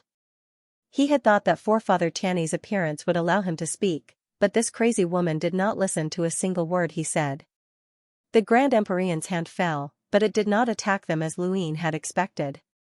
Instead, it destroyed the corpses scattered throughout the reincarnation spacetime. Why did the corpses appear? The Grand Empyrean looked at Venerate Lotus. Venerate Lotus had also thought that the Grand Empyrean was going to attack Lu Tiany and the others. Her face was pale, but when she heard the Grand Empyrean's question, she quickly explained what had happened. The Grand Empyrean looked at Lu Yin in surprise. White Cloud City is at war with the everlasting race. Lu Yin looked at the Grand Empyrean. The 5 spirit tribes and the March Alliance are ready to counterattack at any time. The 6 sides will be attacked by the corpses, but we will take care of that. I woke you up because I want you to go to the zone. I don't want you to destroy the everlasting race, but at the very least, to see their true strength. You, who do you think you are? The Grand Empyrean's voice shook the heavens, almost knocking Lu Yin. You think you can resist the everlasting race? Who do you think I am? Can I be awakened by you at will? Even that brat Lu Yuan doesn't dare to speak to me like that. Lu Tianyi frowned and blocked Lu Yin's path. Lu Yin's mind went blank, and his vision blurred. This crazy woman. He gritted his teeth and roared, who do you think you are? If you weren't older than me, who do you think you are? She's just a mad woman. Venerate Lotus and the others felt a chill run down their spines. The last time Lu Yin had scolded a Grand Empyrean like this was during the tea party, and now, he was doing it again. Chu Jian was furious. Lu Yin, shut up. Lu Yin pointed at the sky. So many of us created an opportunity for you to attack the Eternals. What are you pretending for? Since he had already woken up, if he had the ability, he should fight with the one true God. Even the Lightning Lord attacked the Calamity region. Who do you think you are to fight with the one true God? You don't even dare to attack. Lu Yin, if you want to attack the Zone of E, go awaken your ancestor. What right do you have to disturb my master? Chu Jian roared. Lu Yin glared at Chu Jian. I'm willing. These 3 words left Chu Jian speechless. Venerate Lotus was stunned, and she subconsciously wanted to slap Lu Yin. The she saint was a quiet person, but even he had the urge to curse at Lu Yin. This brat was clearly taking revenge. He was too hateful. Lu Tianyi was speechless. Couldn't he be a little more reserved? He took a deep breath, and the sequence particle slowly descended. These 3 words might completely infuriate the Grand Empyrean. What they wanted was for the Grand Empyrean to attack the Zone of E and see the Eternal's true strength, not to fight with the Grand Empyrean. Lu Yin stared at the Grand Empyrean again. Although this woman was crazy, she really did want to destroy the Eternals. Not only was the Eternals the mortal enemy of the human race, but she also wanted to survive bitter adversity. Thus, she would not give up on this opportunity. After all, she had already come out of seclusion and could not make up for it. Since that was the case, why not let the one true God suffer as well? The reincarnation spacetime was silent. Everyone was waiting for the Grand Empyrean's response. The longer the silence, the more uneasy everyone felt. The Lu family reaped what they sowed, the Grand Empyrean said. Lu Tianyi's face sank. Lu Yin's eyes widened. That's because you're trying to survive bitter adversity. Little thing, you don't have the right to discuss this with me. However, you're right about one thing. I've already come out of seclusion, so I can't let the Eternals have it easy. With that, the reincarnation spacetime reversed, and the world spun. The sequence particles that filled the world suddenly disappeared, and the pressure that existed in the world vanished. The Grand Empyrean had disappeared. Chu Jian and the others were confused. Had Master gone to the Eternals? Lu Yin's expression changed. Ancestor, return to the Lu Tianjing realm and prevent this crazy woman from awakening Ancestor Lu Yuan. With that, he hurriedly tore through the void. Lu Tianyi stepped through and was about to return to the Lu Tianjing realm. Suddenly, Lu Yin's body vanished, and the scene in front of him rapidly receded. Because he had moved so quickly, his vision blurred, and he instantly appeared at the border of the reincarnation spacetime. He glanced around and saw the Bao Saint. When he looked again, he saw an unfamiliar sky. The entire process had taken less than a second, so he had no time to react. When he finally reacted, he smelled a fragrance and heard a familiar voice. Little thing, since you want to see the Eternals clearly, I'll show you. Lu Yin's mouth fell open, and he slowly turned his head. Up close, he saw the Grand Empyrean. At this moment, he was being carried by the Grand Empyrean into the endless battlefield. In the reincarnation spacetime, Lu Tianyi had attacked the moment Lu Yin had been taken away by the Grand Empyrean, but he had been unable to catch up. He could only watch helplessly as the Grand Empyrean left. His entire temperament changed. Crazy woman, let go of little 7. Venerate Lotus and the others didn't react. They hadn't expected the Grand Empyrean to suddenly return and take Lu Yin away. What was this? From ancient times until now, no one had ever been so close to the Grand Empyrean. They had all seen the Grand Empyrean lift Lu Yin up. Something big had happened. In the endless battlefield, Lu Yin stared blankly at the Grand Empyrean. Her face was covered by a veil, and he couldn't see her appearance clearly. However, her eyes were beautiful and flawless, and they were sacred and inviolable. The void constantly retreated and disappeared. In just an instant, they had already crossed half of the endless battlefield. Luine gulped. Although he had been clamoring and cursing the Grand Empyrean, he was now panicking. He wasn't afraid, but rather unwilling. If the Grand Empyrean casually killed him, then it wouldn't be worth it. Back at the tea party, he had been forced by the Grand Empyrean, and his anger had reached a peak. He had ignored the consequences and cursed out loud. Now, he wasn't angry anymore. Interrupting the Grand Empyrean's seclusion could be considered as taking back some of his blood debt. He was in a good mood, but now that the Grand Empyrean had caught him, he couldn't even curse out loud. "Little thing, keep cursing." "I want to hear it," the Grand Empyrean said. Since they were so close, Luine discovered that the Grand Empyrean's voice was no longer as loud as before. It was impossible to tell if the Grand Empyrean was a man or a woman. Instead, it was very soft, like flowing water, but it also carried a hint of immortality. "Why did you catch me?" Luine asked, stunned. "Didn't you want to see the Eternal's bottom line? You can go take a look. I still have to deal with the berserk corpses. The Six Direction Society is filled with berserk corpses, and I can deal with them the fastest. It doesn't matter. Those brainless monsters can't do much damage. If you want to see the Eternals, then I'll take you there." As they spoke, they arrived at the Giant's Hell. Luine was very familiar with this place. He had thought that the Star Devourer was still here, but it wasn't. In an instant, the Grand Empyrean carried Luine through the Giant's Hell and into a dark land. Luine was also familiar with this place. This was the Zone of E, and more accurately, it was the place where the Zone of E was connected to the endless battlefield. It was also the most direct battlefield between the Six Direction Society and the Eternals, and the victorious Celestial stayed here all year round. "Grand Empyrean, it's not good to fight the one true God with me. Let me go, I still have things to do." Luine wanted to struggle, but he sadly discovered that he couldn't resist. The Grand Empyrean's tone was icy. "You're not calling me a crazy woman anymore?" Luine opened his mouth. He hadn't experienced the feeling of having his life in someone else's hands in a very long time, and threats were useless. Even Patriarch Lu Yuan and the Grand Empyrean weren't afraid of him. The Grand Empyrean's strength was at the peak of the universe, and even the one true God hadn't surpassed them. This meant that no one else could surpass them, including Mr. Mu. After Luine, there was no one else who could threaten the Grand Empyrean. Luine hadn't expected the Grand Empyrean to capture him. There was a loud rumble, and a golden light flashed. It was the victorious Celestial. The Grand Empyrean carried Luine and instantly arrived at the golden light. His eyes darted around as he looked in a certain direction. There, the victorious Celestial had smashed a berserk corpse to death with his golden staff. The victorious Celestial sensed something and turned around. When he saw the Grand Empyrean and Luine, he was stunned. What was going on? The Grand Empyrean only glanced at the victorious Celestial before taking another step and heading towards the Zone of E. The victorious Celestial gripped his golden staff tightly.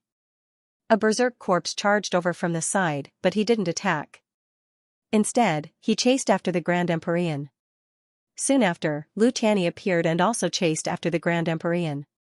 In the Zone of E, the Eternals didn't know that Luine had gone to the reincarnation spacetime to awaken the Grand Empyrean.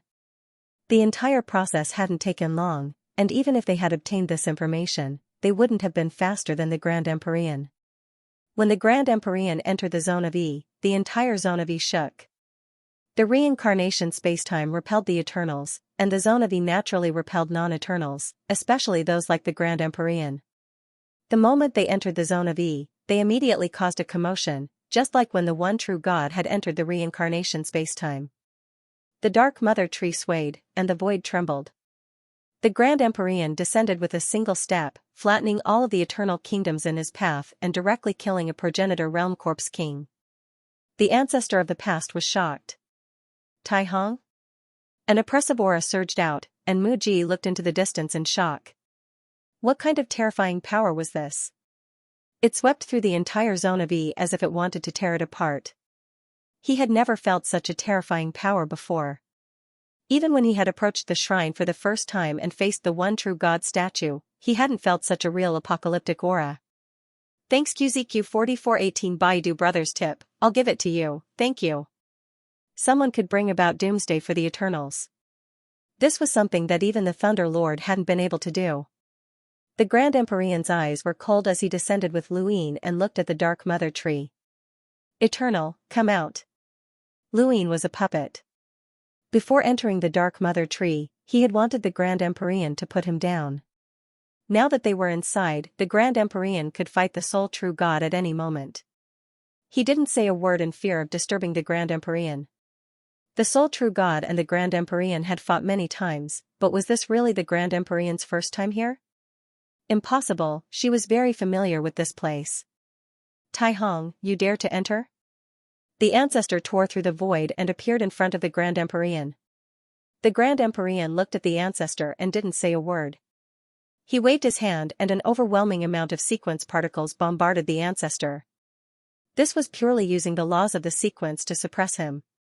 The ancestor's expression changed, and he retreated without hesitation. The Grand Empyrean coldly glanced at her and stepped forward, heading for the Dark Mother Tree.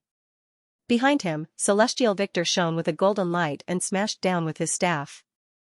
A white figure flashed by, it was the Celestial dog. It had recognized Celestial Victor, and as long as Celestial Victor appeared, it would take a beating. After all, it wouldn't die. Lu Tianyi followed closely behind. Grand Empyrean, let Little Seven go. No matter how he chased, he couldn't catch up to the Grand Empyrean. He watched as the Grand Empyrean stepped through the void and headed for the Dark Mother Tree. Down below, Zhong Pan had narrowly escaped being trampled to death, but his tower had also been shattered. Grand Empyrean! Lu Tianyi shouted as the ancestor's sword flashed past. Lu Tianyi pointed, and there was a bang. Tao of Tianyi? The ancestor was shocked. You are Chuyi's successor? Lu Tianyi's expression turned ugly as he stared into the distance, afraid that the Grand Empyrean would kill Luine. In an instant, the Grand Empyrean stepped onto the Dark Mother Tree. Lu Yin's breathing quickened. He had never been so close to the Black Mother Tree before. The closer he got to it, the more he felt an urge to touch it. The flowing waterfall was very tempting to him, and even the red dot in his heart was trembling. The Grand Empyrean's attention was on the Black Mother Tree. Eternal, why aren't you coming out? As he spoke, he took a step forward and arrived above the Black Mother Tree, which was the place where the Lightning Master had been standing before. He raised his palm and slammed it down. Tai Hong, you actually came here? The only true god's voice echoed. A palm stretched out from the Black Mother Tree and collided with the Grand Empyrean's palm. With a hong sound, the void exploded, slicing apart horizontally, splitting the sky above the entire disaster region into two, heaven and earth severed. The Grand Heavenly Venerable withdrew his hand. That little thing from the Lu family made it impossible for me to cultivate in seclusion. Don't think you'll have it easy either. He lifted Luine up. Didn't you want to see what the Eternals have? See for yourself. The Black Mother Tree's branches that had been blocking the surroundings were now broken. Lu Yin's eyes narrowed as he looked into the distance, his face full of disbelief. How was this possible? Ever since he embarked on the path of cultivation, Lu Yin had encountered many things that were enough to shock him, but the scene in front of him was still unbelievable. What was he seeing? He saw a piece of land that was far away. There was an eternal kingdom on this land, and there was a stargate in the sky. This was another disaster region. Looking in another direction, he saw another piece of land, and then he changed again. Although it was blocked by the Mother Tree's branches, Lu Yin was certain that there was another piece of land. Piece after piece of land surrounded the Black Mother Tree, just like the disaster region. This scene reminded Lu Yin of the primordial space's golden age of the Above Heaven sect. He thought of the 6 continents that surrounded the Mother Tree. The Above Heaven sect had the Mother Tree, and the Eternals had the Black Mother Tree. The Above Heaven sect had 6 continents, so the Eternals should have 6 continents as well. The Above Heaven sect had the 3 realms and 6 daos, but what about the Eternals? Based on this speculation, the Eternals might have something similar to the 3 realms and 6 daos, but what about the 7 sky gods? Lu Yin's mind was muddy, and too many thoughts flashed through his mind. At that moment, a white light flashed by, causing Lu Yin's body to turn cold. The Grand Empyrean raised a hand and flicked his finger, causing an arrow to suddenly appear in front of him and fly towards Lu Yin. Lu Yin didn't even see it clearly, and if not for the Grand Empyrean's sudden move, the arrow would have pierced his throat. The sequence particles on the arrow crumbled. The Grand Empyrean looked down at the Black Mother Tree. This disaster region has been seen clearly. Next, it will be the 7 sky gods' turn to die one by one. This little thing from the Lu family is extremely talented, but he also has a ruthless heart. I want to see how the 3 pillars and 6 seas that you're so proud of will die under this little thing's schemes. You overestimate him. If he wasn't useful, he would have died long ago. I also want to kill him, but I want to see him disgust you even more. Beams of light appeared in the disaster region, connecting the heavens and the earth. Lu Yin had seen this scene. Several times before, the Eternals had invited reinforcements. Within the beams of light, the void split open as a familiar figure squeezed out. It was the Star Devourer, and his enormous body covered the sky. A humanoid figure walked out from the adjacent beam of light, but he had no facial features. His entire body flowed with a mercury-like luster. Strange creatures walked out one after another. They were all reinforcements from the Eternals. Above them, Star Toad walked out. Eternals, what kind of evil guest do you want me to chase away this time? Tai Hong? Star Toad's eyes widened as he stared at the Black Mother Tree. The Grand Empyrean looked at the sky. When did you start working with the Eternals? I love making money without any capital. I only care about money. Tai Hong, if you can pay the price, I'll fight the Eternals with you right now. Star Toad shook his straw hat proudly. Star Toad, you have to be honest when doing business. The one true God's voice rang out. Star Toad was vexed. That's right. The Eternals paid the price first. Tai Hong, I'm sorry. The Grand Empyrean's gaze was cold as he picked up Lu Yin and walked towards the endless battlefield. Every time you attack, you ask for reinforcements. Eternals, let's see how much you can pay. Let's see how long your disaster region can last. No one stopped the Grand Empyrean from leaving, not even Star Toad. After the Grand Empyrean left, Victor Celestial and Lu Tianyi also left. The disaster region fell silent, and only Star Toad's gloating voice could be heard. Eternals, the evil guest is gone. Although he didn't attack, you won't go back on your word, right? Tai Hong didn't come here to fight. He brought the Lu family's kid to see the Eternals clearly. She has changed. The endless battlefield, the entrance to the disaster region. Lu Yin was thrown down by the Grand Empyrean. He twisted his body and landed firmly on the ground. The ground beneath his feet was mixed with blood, and a pungent smell wafted out. The Grand Empyrean looked down from the sky. Did you see it clearly? Victor Celestial and Lu Tianyi had arrived. Little 7. Lu Tianyi shouted and hurried to Lu Yin's side. Lu Yin said, Ancestor, I'm fine. Lu Tianyi relaxed. That's good. He noticed that Lu Yin's expression wasn't right, and he frowned. What's wrong? Little 7. The Grand Empyrean said, I'm asking you, did you see it clearly? Lu Tianyi raised his head and looked at the Grand Empyrean. If there's anything, come at us. Grand Empyrean, the Lu family will take you on at any time. Did you see it clearly? The Grand Empyrean asked for the 3rd time. Lu Yin slowly raised his head and looked at the Grand Empyrean. Even though he couldn't look directly at the Grand Empyrean, his gaze never wavered. I saw it clearly. Is that what you want to know? Yes. Is your arrogance still there? The Grand Empyrean asked, his voice echoing throughout the land. Countless corpse kings froze, not daring to move. In the distance, Victor Celestial withdrew his golden light. Lu Yin was silent as he looked at the Grand Empyrean. The absolute difference in strength is like the gap between heaven and earth.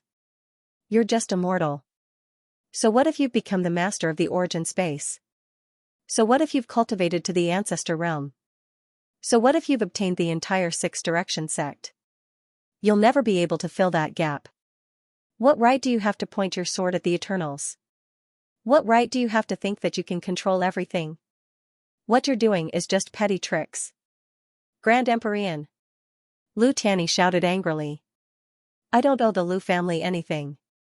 A mere Lu family can't make up for anything. You have to give up something to gain something. Lu Yuan doesn't even know that the everlasting race has become like this. Your Lu family's vision is forever limited to the Genesis space. What right do you have to think that you can protect humanity? Everything you've seen so far and everything you've seen can't make up for this gap. Lu Tianyi was shocked as he looked at Lu Yin. What had they seen? Lu Yin asked, is this why you crossed the bitter adversity? The Grand Empyrean's gaze was cold. Only by crossing the bitter adversity and becoming the strongest in the universe can you sweep through everything. No matter how many ants there are, it's just a thought. Do you care how many mortals attack you? If I'm willing, I can. Destroy a spacetime, even if that spacetime is filled with progenitors. If the absolute difference in strength can't be made up, then you have to stand on a higher level. Now, do you understand? Lu Yin relaxed his fingers, and he seemed to let out a sigh of relief. His entire body relaxed. I understand. In the end, you'll have to recognize that you're ants, the Grand Empyrean said disdainfully. Lu Tianyi was worried. He didn't know what Lu Yin had seen. Although there was no danger to his life, if his will collapsed, then it would be even more cruel than death. What had he seen? In the distance, the Grand Empyrean let out a breath. When a person saw hope, they would have the courage to fight. Even if they couldn't see hope or the end, if they were a little stupid, they would still fight. But if they couldn't even see the end, how could they fight? They thought that they were evenly matched with the everlasting race, and that they had both exhausted each other in the endless battlefield.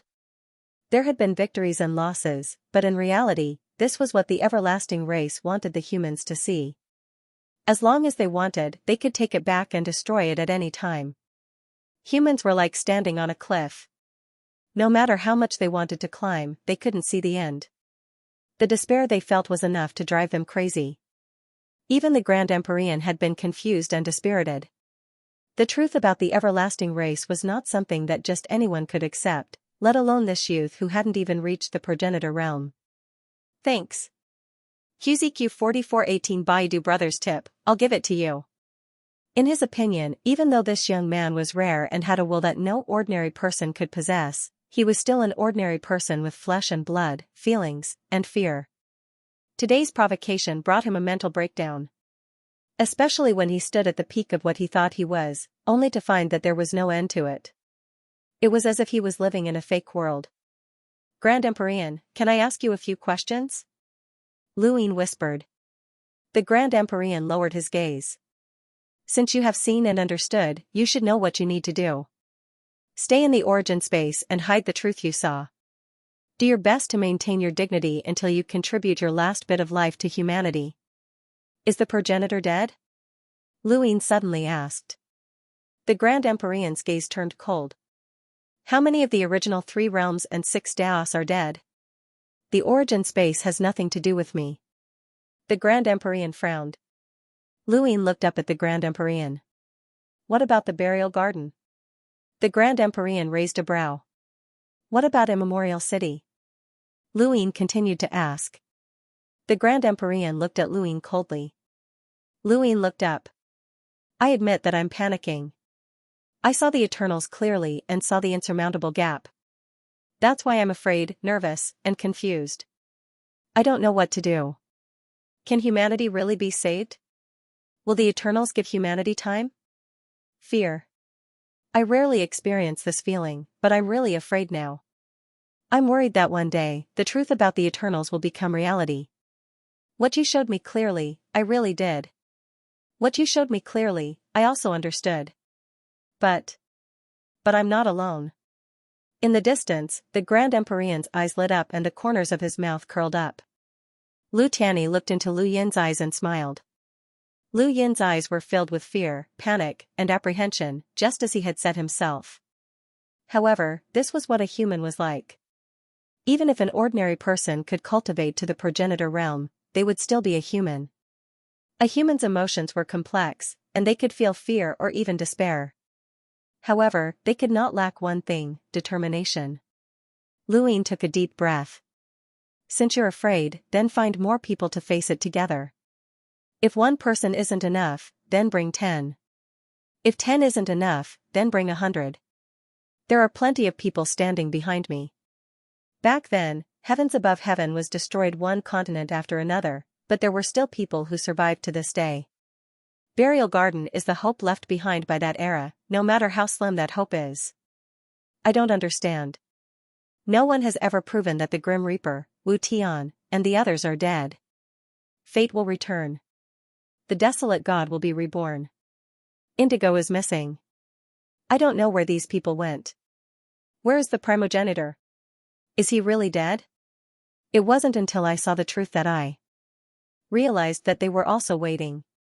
Perhaps they were also afraid and panicked. They couldn't defeat the Eternals alone, so they had to wait. There would be a day when they would meet again. The Grand Empyrean sneered. No one has proven that they're dead, but no one has proven that they're alive either. Luin raised a hand, and death energy appeared in his palm. The symbol of a civilization's immortality is its inheritance. The death energy comes from the Grim Reaper, the celestial eye comes from Wu Tian, Fate's An, and the Book of Destiny all come from Fate. My Lu family also has Indigo's bloodline and a human-shaped source box. All of these things represent their continuation. Even if they're really dead, this era can be rebuilt. As long as the human race isn't destroyed, we won't give up. I'm now certain that the Eternals will be difficult to deal with, and I don't see any hope of victory. If you can't see it, then don't look. Lu Yin's words puzzled the Grand Empyrean. If I lose, someone else will take my place. If someone else loses, I'll take their place. It's fine to retreat, but fear is only temporary. Humans only have one life, but their spirit is limitless. If worse comes to worst, we'll all end up like you and go crazy.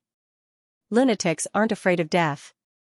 Lu Yin's voice also resounded throughout the land. Ha ha ha ha. The Grand Empyrean laughed. Kid from the Lu family, I admire you. Crazy people aren't afraid of death, ha ha ha ha. Lu Tianyi exhaled and smiled as he looked up at the sky. The Grand Empyrean narrowed his eyes and stared deeply at Luin. Are you trying to reason with me? Luin grinned. No, I'm just venting my fear. I'm really afraid, and my legs are shaking. The Grand Empyrean didn't know what to say. She felt that there was something wrong with this kid's brain. How could someone in his position say that he was afraid? Afraid? Shouldn't he be filled with righteousness and the determination to die? But this kid was making it sound as if he was crazy. He was mocking her, the Lu family's bastard. Did this kid see the Eternals clearly? She didn't know how to retort. The Grand Empyrean left. Luin watched the Grand Empyrean leave and finally relaxed. Little Seven, what did you see? Lu Tianyi asked. Luin was puzzled. Ancestor, you really don't know? The Eternals we're facing right now are just one of the continents.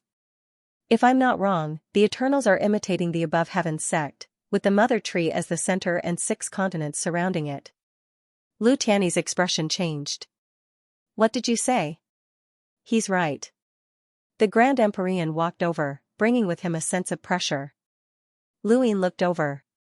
Although he had fought the corpse god with the Grand Empyrean, this was the first time he truly saw the Grand Empyrean. This person's appearance was ordinary, but his face was resolute. It was obvious that he was an iron-blooded person, and there was a resplendent golden light in the depths of his eyes. The true Eternals are exactly the same as the Above Heavens sect in your primordial space. The Above Heavens sect has the primogenitor, the 3 realms, and the 6 Daos. The Eternals also have the one true God, the 3 pillars, and the 6 Daos. Luin and Lu Tianyi were confused. 3 high masters and 6 vast masters? The Grand Empyrean's expression was solemn. This is a collective name, but I don't know who exactly it is. After all, we're facing a continent of calamity zone. However, you don't have to despair so much. The 7 sky gods are also the top powerhouses of the Eternals, second only to the one true God. The Grand Empyrean said that the 7 sky gods is a collective name for the top powerhouses of the Eternals, and it overlaps with the 3 high masters and 6 vast masters. There are several members of the 7 sky gods who are also part of the 3 high masters and 6 vast masters. Lu Yin and Lu Tianyi breathed a sigh of relief. This made sense. Otherwise, there would be too many top powerhouses of the Eternals. If not for the overlap, then the 7 sky gods and the 3 high masters and 6 vast masters would be 16 top powerhouses, and the humans would not have any hope. The Grand Empyrean looked at Lu Yin in admiration. Did you feel despair when you saw the other continents of Calamity Zone? Lu Yin bitterly replied, despair and fear. That's the truth. Ha ha ha, actually, I felt the same, the Grand Empyrean said. Lu Yin was curious. You've seen them before? The Grand Empyrean's expression was solemn. I've seen them before. If the Eternals had focused all of their forces on the Six-Way Society, then the Six-Way Society would not even exist. There are only a few people in the Six-Way Society who truly know the truth about the Eternals. Even the Spacetime Masters do not know, such as the Void God and the Lost Tribe's Grand Elder. Even they do not know, so it's not strange that your Lu family does not know. The Eternals only need to use the 7 sky gods and the Calamity Zone to deal with our Six-Way Society. The Grand Empyrean wants to break through the Calamity Zone and use absolute power to crush the Eternals like ants. This path is not wrong, but she is too extreme. For this, she will not hesitate to sacrifice anything. This is also the reason why I don't get along with her. I would rather guard this land. Even if the Eternals attacked the Six-Way Society with all of their might, I would at least have enough time to send a warning to the Six-Way Society. Lu Yin was filled with deep respect for the Grand Empyrean. After discovering the truth about the Eternals, the Grand Empyrean still dared to guard the Calamity Zone by himself. This meant that the Grand Empyrean did not plan on leaving alive. Such a person was worthy of respect. Lu Tianyi was shocked. I never thought that even we would not be able to see the Eternals clearly. The Grand Empyrean looked at Lu Yin. The Grand Empyrean admires you. Lu Yin was puzzled. Admires me? She wants nothing more than to kill me. How many times have I called her a crazy woman? The Grand Empyrean laughed. I know her very well. No matter what, she is still my master. If she does not admire you, she will not care about what you say and will not bring you to see the truth. Do you think she wants to step into the Calamity Zone? If she wants to get through the Calamity Zone, she will do her best to avoid unnecessary battles. Even so, she still brought you to the Calamity Zone. I am certain that she admires you. At the very least, her attitude towards you is completely different from how she treats others. When the one true God led the 7 sky gods to attack the Tea Party, his goal was to see the Grand Empyrean's cultivation level. If not for the negative impact of attacking the Tea Party and the people from Primeval City, the Grand Empyrean would not have joined forces with the other Spacetime Masters to fight against the Eternals.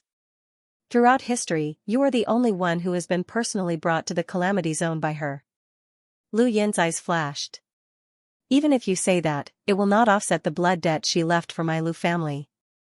That is a matter between you and her. In her eyes, sacrificing the Lu family to get through the Calamity Zone is nothing. Thus, we do not care how you want to take revenge on her, the Grand Empyrean said. That was true, but how could he take revenge? Lu Yin knew that even if he broke through to the progenitor realm, he would not be a match for the Grand Empyrean in a short amount of time. The peak of human cultivation was the progenitor realm.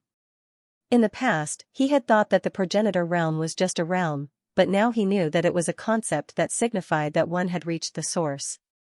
The primordial realm could be considered the progenitor realm, but it could also be considered above the progenitor realm. Even passing through the Calamity Zone was considered the progenitor realm. Only by passing through the Calamity Zone could one truly surpass the progenitor realm. In other words, eternal life, or transcendence. Now, Lu Yin knew of several paths that could lead to transcendence. For example, Mr. Mu's ancient tracing, the 9-yang cauldron transformation, the primogenitor's astral source, and the only true God's divine force. In their words, they could all transcend, but they themselves could not. The path that Lu Yin was most certain of was the Lost Clan's ancient card. Back then, just a corner of it had appeared, and it had scared away the 7-star ancient card, Eternal Darkness. Eternal darkness corresponded to the Lost Clan's Grand Elder. Although the Lost Clan's Grand Elder had not reached the primordial realm, he was definitely an extremely powerful expert in the progenitor realm. He could not even compare to his senior apprentice brother, Mu Carving. Someone at such a level had been scared away by a corner of the ancient card. Lu Yin was absolutely certain that the ancient card was an existence that could allow him to transcend. He hoped that after breaking through to the progenitor realm, he would be able to draw out the ancient card. There are thousands of paths in the world, and no one can say for sure which path is correct. Madmen do not fear death, but that does not mean that only madmen can defeat their enemies, Lu Yin muttered to himself. Just as the Grand Empyrean brought Lu Yin into the Calamity Zone to see the truth about the Eternals, a war that could destroy spacetime erupted in the hyperspace. He stared blankly into the distance as the starry sky trembled. Sharp blades slashed across the starry sky from time to time, cutting through the void and creating huge cracks in the void. Uncle Emma was anxious. "My lord, let's leave quickly. It will be too late if we don't leave now." Clenched her fists. "I just came back and can't leave. If I go to the above heavens again, I'll still be a puppet." With a crack, the withered yellow slash swept over their heads and shattered the stairs behind them. Uncle Emo hurriedly pushed the broken stones away to protect he ran. Not long ago, they had received a notice to return to the above heavens. A war was about to break out in the hyperspace, and they did not have much time left. Not only them, but everyone in the hyperspace had to secretly evacuate as soon as possible. However, less than 15 minutes after the notice was given, a battle broke out. Uncle Emo did not know who was involved in this battle, but he knew that even if he had the black energy source, he would die without a doubt if he was involved in this battle, let alone the current him. This was a terrifying battle that he had never experienced before. Even the aftershocks were not something he dared to casually touch. Far away, on the other side of the hyperspace border battlefield, 5 figures stood in the starry sky. The undying god was in the center, surrounded by 4 figures. 2 of them were humans, Big Sis and Wood Carving. The other 2 were not humans but foreign aid that Lu Yin had invited, Lei Tian and Huizhu. Many corpses would appear in the 6 directions battlefield, and the above heavens did not have enough powerhouses. Lu Yin could only ask the 5 spirit tribes and the Trimoon Alliance to help kill the Undying God and the Forgotten Ruins God. Lei Tian and Huizhu would help kill the Undying God, while Wood Carving, the Moon God, and the Moon Immortal would help kill the Forgotten Ruins God. Since the Eternals had betrayed the 7 sky gods, Lu Yin naturally had to get rid of them. There would be one less powerhouse at this level to kill. Before discovering the truth about the Eternals and learning that they had betrayed the Undying God and the Forgotten Ruins God, Lu Yin had thought that the Eternals were at their wits' end. But now, he did not know what the Eternals were thinking. They were actually allowing the 7 sky gods to be killed. It was only now that Lu Yin understood why the 7 sky gods would rather hide in the endless battlefield and the 6 directions society than go to the Calamity Zone after being heavily injured. The Undying Deity's eyes were burning with passion. Right in front of him, the wooden blade was raised. He took a step forward and slashed diagonally with his long blade. The battle between him and the Undying Deity on the way of the blade had already been decided. He was no match for the Undying Deity. Because of this, he had to keep attacking. The undead deity sneered, and his yellow long blade met the Wood Carving's blade. "You still haven't given up. You are far from being my match when it comes to using blades." Pang, the blades collided, turning into a howling gale that tore through the void. Lightning struck the Undying Deity through the gaps in the wind. Big Sister opened her hand, and a giant Ming flower bloomed below, giving the Undying Deity a strong sense of danger. Beneath the Undying God's feet, the withered grass spread out towards the Ming flower, growing on it. In his hands, the blade continued to strike out, and the wooden carving's body continued to be slashed out. This was no longer just a clash of blades, but the Undying God's dissociation innate skill was killing the wooden carving. Every slash of the wooden carving was real, but not necessarily. The Grim Reaper. He could be real, but he could also be dissociation, making it difficult for the wooden carving to deal with him. Only the frantic lightning could strike the Undying Deity after he used his dissociation innate skill. No matter how strong the Undying Deity's innate skill was, he could not fight against the Undying Deity. He could deal with 4 sequence precepts masters in an injured state, and his body also had wounds left behind by the wooden carving slashes. The Ming flower continued to deplete the undying deity's ancestral world, and the wooden carving delayed his blade. The undying deity wanted to leave, but the sky of Sirius was covered with obscure Ming flowers, and the surroundings were burned into a world of nothingness by the Fire Lord. In order to kill the undying deity, the 4 sequence precepts masters tried everything. Even so, it was not that easy to get rid of the undying deity. After all, he had not used his divine power yet. As they depleted each other, the starry sky collapsed, and hyperspace trembled. After a while, the undying deity finally used his divine power, wanting to use it to force his way out. The wooden carving, Lei Tian, and the Fire Lord attacked together. If the undying deity escaped this time, they did not know when they would find another opportunity to kill him. The undying deity used reverse steps, easily avoiding their attacks, and entered the world of nothingness that was burned by the Fire Lord. Just as he was about to escape, a huge woman in black appeared behind Big Sister. It was her ancestral world, the Netherworld King. The Netherworld King raised her hands, and a huge Ming flower bloomed in the starry sky. Ming flower blooms transcend to the other shore. The huge Ming flower contracted, as if binding the entire void. The sequence particles around the undying deity were filled with a decaying aura, causing the surface of the Ming flower to wither. Big Sister snorted, and Ming flowers bloomed in the starry sky, contracting continuously.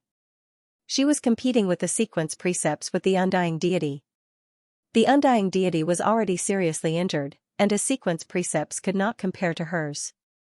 His divine power could at most protect him, but he could not rush out of the Ming flower.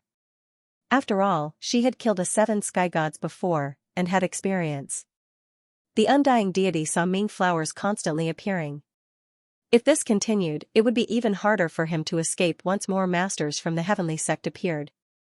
At this thought, the fervor in the undying deity's eyes suddenly disappeared, and he became lazy, as if he was about to fall asleep at any time. This state caused Mu Feng's expression to change, and he kept his long blade as he stared at the undying deity. The undying deity raised his foot and took a step forward. A shadow appeared in front of him, and as the undying deity walked past, his injuries immediately healed. Lei Tian and Huazhu were stunned. Was there such a thing? Big Sister was shocked. He skipped time? The undying deity's step not only healed him, but also walked out of the Ming flower's encirclement. He skipped the time when he was injured and when Big Sister used the Ming flowers to stop him from leaving. Big Sister could not believe it. How could they fight this? This guy could actually skip time? At this moment, Mu Feng's eyes suddenly widened. He had found the undying deity, and he raised his arm high and slammed it down. Go back. As soon as he finished speaking, a blurry shadow appeared out of nowhere and merged into the undying deity's body. The undying deity was just about to escape, but as the shadow merged into him, he spat out a mouthful of blood. His body changed visibly, and half of his body was shattered. This was an injury caused by Lu Yin's world of nothingness. Not only that, but Lu Tianyi's Xidagarba needle had also caused this injury. That blurry shadow was the time that the undying deity had skipped during the battle in the endless battlefield. How could they not be prepared to surround and kill the undying deity? How could they surround and kill someone who could skip time at any time? The only way was to find the time that he had skipped, and tracing back could do it. It was difficult for tracing back to find the time that the undying deity had skipped without a primer, but as long as the undying deity skipped again, Mu Feng was confident that he could use this time as a primer to find the time that the undying deity had skipped. Mu Feng would be able to find the time that the undying deity had skipped and return that time to him. Mr. Mu's battle techniques were very useful at this moment.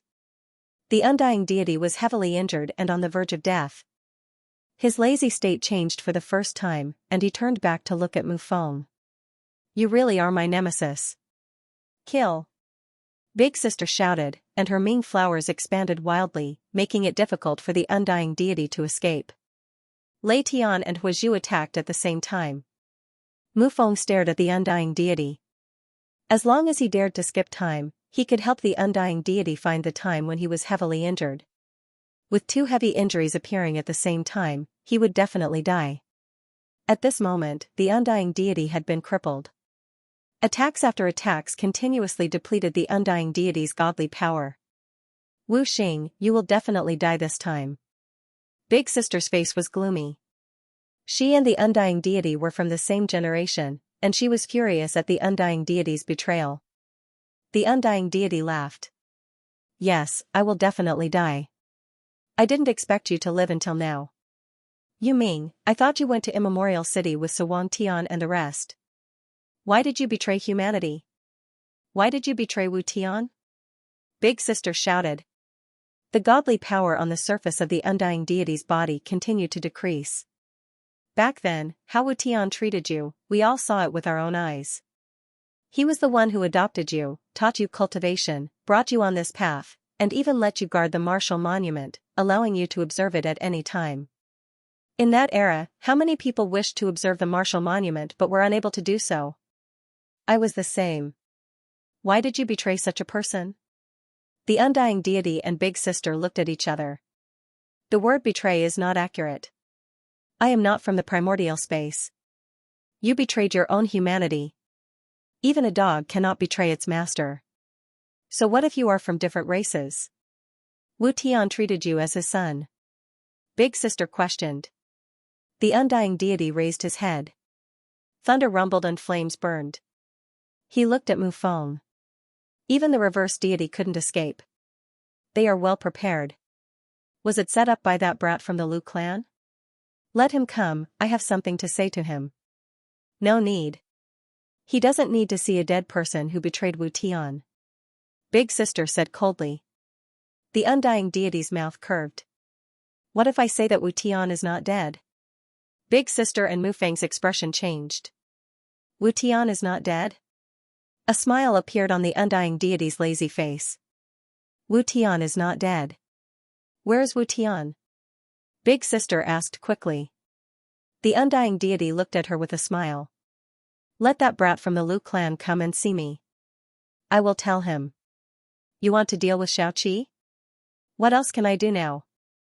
Big Sister was conflicted. She looked at the wooden carving. Mu Feng nodded and sent the news back to the above heaven. On the other side, Lu Yin had already returned to the above heaven sect. He did not participate in the encirclement of the undying god and the Forgotten Ruins god. Once he was surrounded and killed, his victory would be assured. He also did not expect to be able to defeat these 7 sky gods. The 7 sky gods were facing certain death, so how could they be so easily defeated by him?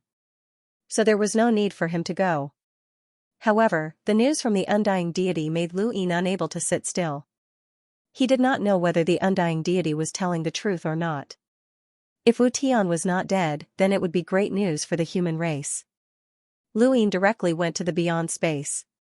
When he arrived at the beyond space, Lu Yin saw a huge Ming flower in the distance. The undying deity was being bombarded by thunder and flames. Lu Yin could see with his heavenly eye that the undying god's sequence laws were almost exhausted, and his divine power was decreasing. He was not far from death. He went over and soon arrived outside the flower. The undying god saw him. I'm here. Where's Wu Tian? Lu Yin asked loudly. Within the flower, the undying god sized up Lu Yin. Lu family brat, we've met many times, but this is the first time we've spoken. Lu Yin clasped his hands behind his back. What do you want to say?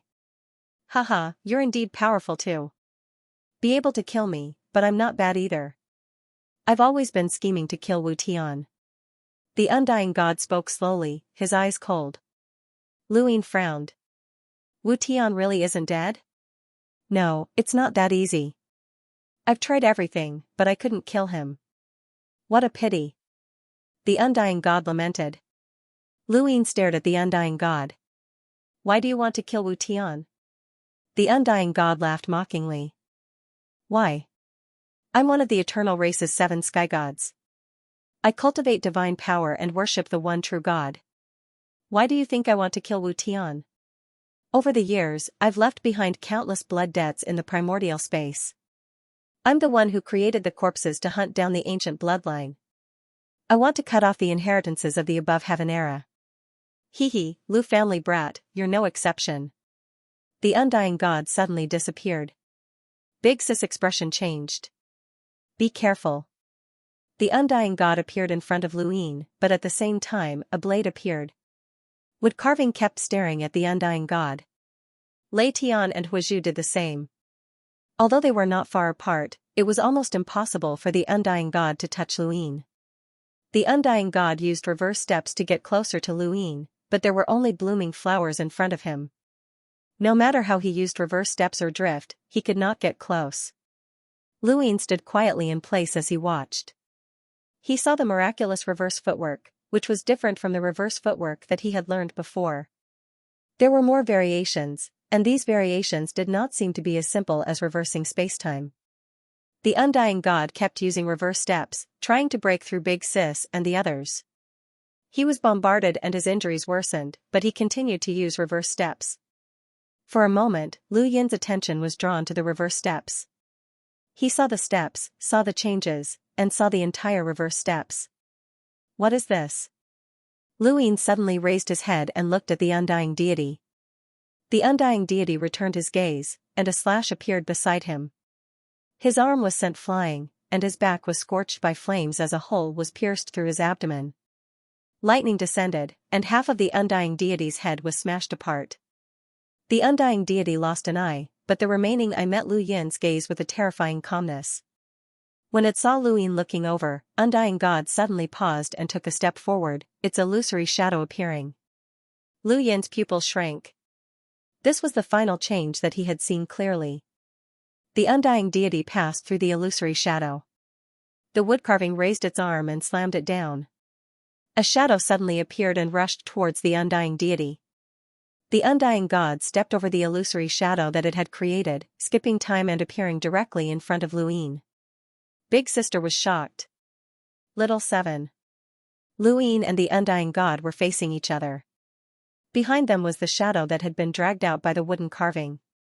This shadow represented the time that the undying god had skipped before this battle, and he was also in a heavily injured state. Given the undying god's current body, he would definitely die if the shadow merged with him. The woodcutter had thought that the undying god had used reverse time skipping to recover, but he hadn't expected the undying god to approach Lu Yin. Big Sister hadn't expected this either.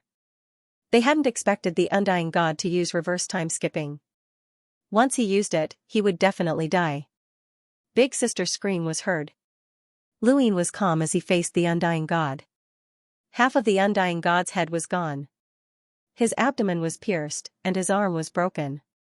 Behind him, the shadow kept approaching, representing the time of his death.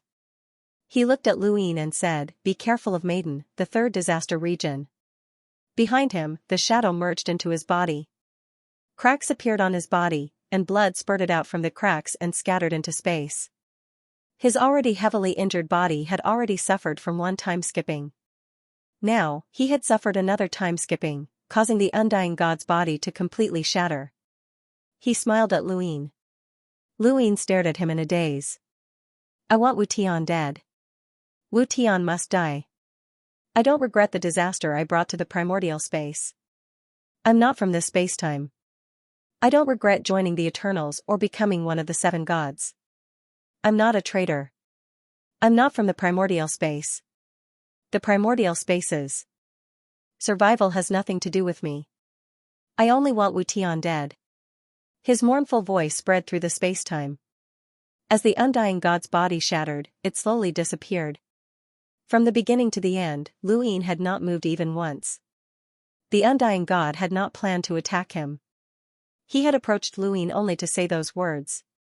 The lightning disappeared, the flames extinguished, and the flowers retracted. Big Sis hurriedly looked at Lu Yin. "Little 7, are you all right?" Lu Yin looked at the empty void, and the undying god's voice seemed to echo in his ears. Another 7 gods had died, but Lu Yin was not relaxed. The undying god's death was deserved. No matter what he said to Lu Yin in the end, nothing he had done could make up for it. The damage he had caused to the primordial space was no less than any of the 7 gods. He had severed many ancient bloodlines. He deserved to die. He did not care about the survival of the humans in the primordial space. He only cared about Wu Tian. But why did he have to kill Wu Tian? The third disaster region.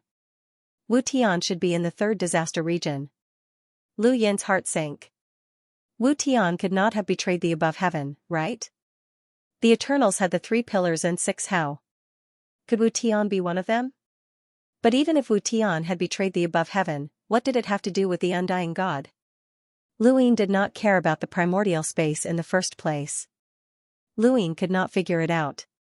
The answer lay in the 3rd disaster region. He had to find a way to get there.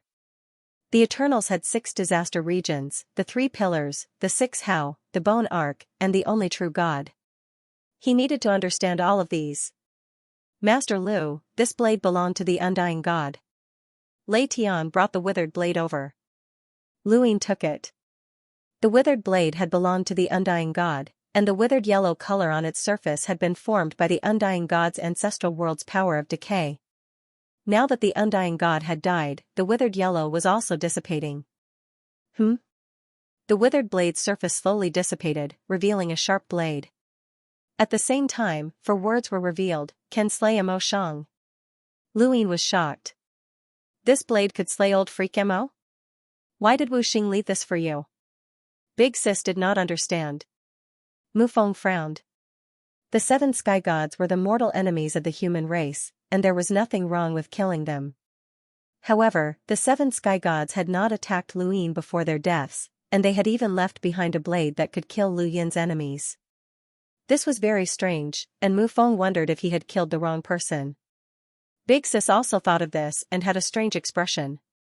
Little 7, this is Wu Xing, Lu Yin said. Wu Xing's betrayal of the humans is true. He brought disaster to the humans as one of the 7 gods. He destroyed continent after continent and severed the ancient bloodlines. These are all true. Then why did he help you? Big Sis asked. She was puzzled. Lu Yin put away the blade. He didn't help me. He just wanted to slay Mo Shang. There's no contradiction. Big Sis recalled the scene just now. Wu Xing had risked his injuries to get close to Lu Yin, but he had continuously used the reverse step. He had approached Lu Yin with the possibility of certain death, but he had not attacked. What had he said to Lu Yin? Mu Feng did not ask any more questions and returned to the wood spacetime continuum. Lu Yin thanked Lei Tian and the Flame Lord, and they also returned to the 5 spirit tribes. Finally, Lu Yin and Big Sis returned to the Above the Sky sect. When they returned, they received news that the Forgotten Ruins deity had not been found. The Forgotten Ruins deity had escaped. Lu Yin was not surprised. He had killed the undying god, and it would be strange if he had killed 2 7 gods in a row. Moreover, although the Forgotten Ruins deity was not the strongest among the 7 gods, he was definitely the most cunning and would not be easy to kill. After returning to the above sky, Lu Yin's first order was to capture Xianxia. He did not need to care whether she was in the reincarnation spacetime or not, he did not need to care too much. This order caused the reincarnation spacetime to explode. Xianxia had already been accepted as a disciple by a Grand Empyrean, and there was no special reason for the above sky to capture her. If things went wrong, the 2 sides might even go to war. The 9 Lotus sovereigns came to the above sky to meet Lu Yin for the first time. Lu Yin was lost in thought as he looked at the list. This list had been given to him by Heavenly Sovereign Doshing, and it detailed the reinforcements that the Eternals had invited. At the top of the list was the Star Toad. If these reinforcements were not dealt with, the Eternals could still launch a counterattack. Heavenly Sovereign Doshing had given Lu Yin this list with a clear goal. He hoped that Lu Yin could think of a way to deal with these foreign enemies. The Grand Empyrean was focused on surviving the bitter adversity and was not willing to fight to the death with the Eternals. He felt that this was meaningless, so he naturally left this matter to Lu Yin. Lu Yin looked at the Star Toad at the top of the list. This beast indeed needed to be dealt with. It had chased away the Lightning Lord, and it had the strength to face a Grand Empyrean. It should be a powerhouse who had survived the bitter adversity. This beast was very troublesome. If he wanted to deal with the Star Toad, he would need eternity. Pathmaster, the Reincarnation Spacetime Lotus Sovereigns and Chujian request an audience. Let them in, Lu Yin said indifferently as he looked at the list. The 9 Lotus Sovereigns quickly entered the main hall. Master Lu. Master Lu. Although they were unwilling, the 9 Lotus Sovereigns had no choice but to show sufficient respect to Lu Yin. Lu Yin had been taken away by a Grand Empyrean and returned alive. The Grand Empyrean had gone into seclusion again, and there was no one in the reincarnation spacetime who could suppress Lu Yin. Moreover, the Above Sky sect had just dealt with the 7 sky gods, which greatly boosted the morale of the Six Paths Society. Under these circumstances, Lu Yin's status had risen to the point that they had to bow to him. "What is it?" Lu Yin asked without even looking up. Chu Jian asked, "Master Lu, may I ask why you want to capture my senior apprentice sister?" "By Xianxia?" "Yes. Once you capture her, I will give you an explanation." Chu Jian choked. "Master Lu, Bai Xianxia is my senior apprentice sister and the Grand Empyrean's disciple." Lu Yin looked up. "So what?" Chu Jian frowned. "Has Master Lu considered the reincarnation spacetime in order to capture the Grand Empyrean's disciple?" Lu Yin looked at him. "There is no need to consider. The 9 Lotus sovereigns said, although the Eternals have been heavily injured, they have not been wiped out. They have many powerful reinforcements from the outside, and it will not be easy to completely eliminate them. Under these circumstances, why is Master Lu trying to provoke a conflict with the reincarnation spacetime? The Six Paths Society must join forces against the Eternals." Lu Yin didn't care about Venerate Lotus's words at all. "There's no conflict. Bai Xianxia is the disciple of a Grand Empyrean, so it should be the Grand Empyrean who has a problem. You don't have the right to cause trouble for me. I said that I'll give you an explanation once I catch her. That's my attitude. Master Lu, the other spacetimes of the Six Direction sect won't agree to this," First Jian couldn't help but say. Lu Yin casually took a sip of tea. "I won't give face to a Grand Empyrean." Venerate Lotus and First Jian's expressions turned ugly. "However, I can give face to Grand Empyrean Victor. Go find Bai Xianxia yourselves. I'll give her a chance to meet me face to face." Lu Yin put down his teacup. Venerate Lotus didn't understand. Just because the four-way Libra betrayed the Lu family, Master Lu is willing to make things difficult for the reincarnation spacetime for Bai Xianxia? Lu Yin looked at Venerate Lotus. "I'll say it again. I'll give her a chance to meet me face to face as long as you can find her." First Jian frowned. He had tried to find Bai Xianxia the moment the order had appeared, but he couldn't find her. Lu Yin's attitude was firm. Was there something wrong with Bai Xianxia? Although this person was arrogant and overbearing, he wasn't an unreasonable person. "Master Lu, what's wrong with Bai Xianxia? If she has a reason to be captured, the reincarnation spacetime is willing to help." First Jian's tone changed. Lu Yin's lips curled up. "It's up to you whether to help or not. You don't need to know too much." With that, he tossed the list in his hand to First Jian. "This time, we entered the zone of E to help the Eternals. If you have time, think of a way to deal with a few. The Eternals have the help of outsiders, but so do you. Take advantage of the fact that the Eternals seem to be heavily injured and do your best." "Seem?" Venerate Lotus didn't understand what Lu Yin meant. No matter how he looked at it, the Eternals seemed to be heavily injured. Another of the 7 sky gods had died, and the Grand Empyrean had killed his way into the zone of E, forcing the Eternals to ask for external help. The corpses were being dealt with one by one, and the captains of the true god guards were either killed or captured. This was indeed a heavy blow. Venerate Lotus and First Jian's help. Reincarnation spacetime had to help Bai Xianxia was the disciple of the Grand Empyrean. If they didn't help her, and once the above find her, she would staff Lu Yin's, so they had to seize the opportunity. First, venerate her. And TS's. Otherwise, if the above heaven sect really executed Bai Xianxia, the reincarnation spacetime and the Grand Heavenly Venerate would lose all face. In this matter, Lu Yin had always held the upper hand, and the entire Six Direction Society had to listen to him. To them. "There is something wrong with Wang Xiaoyu." Teet T's. Is with Teet.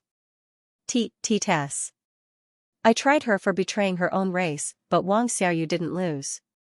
That trial ended in a draw. Without asking about anything else, just based on the trial, neither she nor I betrayed our own race, Qing Ping said. Lu Yin frowned. How can that be? Wang Xiaoyu is known as the 5th mainland's greatest redback. If not for her, progenitor Chen wouldn't have started a war with the sixth mainland. The war between the two mainlands allowed the Eternals to take advantage of the situation, which led to the current situation. Countless people died and disappeared. The Lu family had no choice but to separate the astral tree from the fifth mainland and form a barrier against the Eternals. Wang Xiaoyu was the catalyst for all of this. Qing Ping replied, I know, but that's the result of the trial. Senior brother, what's the basis for the trial? The rules. You've grasped the rules? Luyin was pleasantly surprised. Qing Ping shook his head. The rules that I speak of are different from the ones that you understand. I don't know how to explain it to you. It seems like my trial comes from outside, but in reality, it's a trial of everyone's self. In this world, everyone wears a mask, and you and I are the same. Masks are worn for others to see, and if you wear them for too long, sometimes you won't even know what kind of person you are. My trial is equivalent to removing that mask and facing oneself. What if Wang Xiaoyu can deny herself? Luyin suddenly asked. Qing Ping thought about it. Then her own existence will also be denied, and she will be erased by her own rules. Luyin still didn't understand, but he trusted Qing Ping. Since Qing Ping was so certain, could there really be a problem with Wang Xiaoyu's betrayal of the fifth mainland? Luyin recalled his previous guess that there must be a human spy among the Eternals, but he still had no answer as to who it was. Perhaps it was one of the seven sky gods, a progenitor who had betrayed humanity, or even a true god guard captain who was not part of the human race but was willing to help them. If there was a problem with Wang Xiaoyu's betrayal, then could she be a spy? But the price to pay for being a spy was too high. It was ridiculously high, and that was impossible. Who could say for sure what was going on in this world? The Eternals couldn't have imagined that he had disguised himself as Yi Bo and entered the zone of calamity. Anything could happen. He still had to return to the zone of calamity and see the Eternals clearly. The truth about the Eternals was horrifying, but now that he had seen it clearly, even though he was in despair, he also had a direction. Luyin now hoped to break through the zone of calamity and have the other zones of the Eternals intervene in the six-party tournament. That way, he could come into contact with the entire Eternals, and naturally, he could only come into contact with Yi Bo. He told Wang Wen his thoughts, and Wang Wen felt a headache coming on. The Eternals must be certain that there is a traitor among the true God Guard captains. If they catch that traitor, Yi Bo can return now, but the traitor is a chess piece, Your Highness. How can they catch a traitor? So, once Yi Bo returns to the zone of calamity, even if he isn't immediately recognized as a traitor, he will still be under constant surveillance and mistrust. Under such circumstances, returning to the zone of calamity is meaningless. Luyin understood this as well. So, we need to think of a reason that won't arouse the Eternals' suspicions. Wang Wen already knew the truth about the Eternals. Luyin was worried that others would feel despair, but he wasn't worried that Wang Wen would feel despair. In the past, they had used the Outerverse as their foundation to plot against the entire fifth mainland. The difficulty of doing so was no less than using the current Heaven's Path as their foundation to fight against the Eternals. Wang Wen was someone who didn't want to be left out, and he hoped that the greater the challenge, the better. Wei Rong was the same. This was the advantage of being smart. They understood themselves too well and knew what they could and couldn't do. I can't think of a way right now, but we can lay the groundwork. Right now, the Heaven's Path has captured 3 true God Guard captains. One is a heavy ghost, one is someone from the Thousand Faces game, and the last one is a man and a woman who were captured by Senior Xianxia. I think they're called 2 blades or something. Your Highness, you can first have Yi Bo be captured by the Heaven's Path. Besides, we definitely can't return to the zone of calamity right now. It's too sudden, Wang Wen said. Luyin agreed, as that was the only way. Of the progenitors that the Heaven's Path had captured, they could only imprison them under the deathly aura of the Eternal Kingdom. They could use the deathly aura to suppress and erode progenitors, just like how they had dealt with Mu Jun. The deathly aura carried a domineering chill, and being suppressed by the deathly aura was not a pleasant feeling. At this moment, 2 blades had also been captured under the Eternal Kingdom. It's all my fault. If I hadn't been a hindrance, Big Brother would have been able to escape. The pink-haired girl blamed herself and curled up in the blue-haired man's embrace. The blue-haired man looked up at the deathly aura that blocked his vision. It's all right. At most, we'll shatter like the other blades. That's what we deserve. I'm sorry, big brother. There's nothing to be sorry about. If I lose you, I won't live alone. As long as we're together, it'll be the same whether we're in the Eternal Kingdom or the Six Directions Society. At this moment, the deathly aura in front of them dispersed, and Wang Wen walked over. He looked at the two with curiosity and a smile. The pink-haired girl immediately became alert and stared at Wang Wen. This human's gaze made her shudder. The blue-haired man frowned. Human, if you want to kill us, then kill us. Wang Wen was curious. Are the two of you blades? Why? The pink-haired girl became even more alert and threatened. I'm warning you, don't even think about us. We'd rather shatter. Wang Wen smiled brightly. Since you're blades, you can join the Eternal Kingdom or join us. You don't have to be loyal, do you? The blue-haired man looked up. The loyalty of weapons is different from you humans. We won't betray you. Wang Wen shook his head. That's wrong. If you die, you'll lose everything. We don't care, the two said in unison. Wang Wen was speechless. This isn't about whether you don't care. Let's put it this way. If you two don't join us, only one of you can live. The pink-haired girl rolled her eyes. Human, we're blades. We can shatter at any time. Don't play such tricks. The blue-haired man couldn't be bothered to respond. Wang Wen suddenly pointed at the pink-haired girl. Even if you shatter, I'll stick you up and give you to a pervert who's covered in pus, whose hair hasn't been washed for 10,000 years, and who likes to use the filth in his hair to wipe his blades. The pink-haired girl was stunned and then screamed, Human, you're too evil. Wang Wen laughed and pointed at the blue-haired man. I'll give you to the most beautiful woman in the universe. The pink-haired girl screamed even louder. Human, I'll kill you. The blue-haired man hurriedly grabbed the pink-haired girl and stared at Wang Wen fiercely. Human, you're the most evil, shameless, and shameless person I've ever seen. Wang Wen shrugged. Thanks for the compliment. I like it. It's a compliment among humans. Two blades glared at Wang Wen fiercely. A few words had made them angry. This human was a villain. All right, human, it's useless to say anything. Since we're shattered, we don't have consciousness. We're just shells. You can use us however you want, the blue-haired man said coldly as he hugged the pink-haired girl. The pink-haired girl was still glaring at Wang Wen fiercely. She wanted to cut him down. Wang Wen sighed deeply.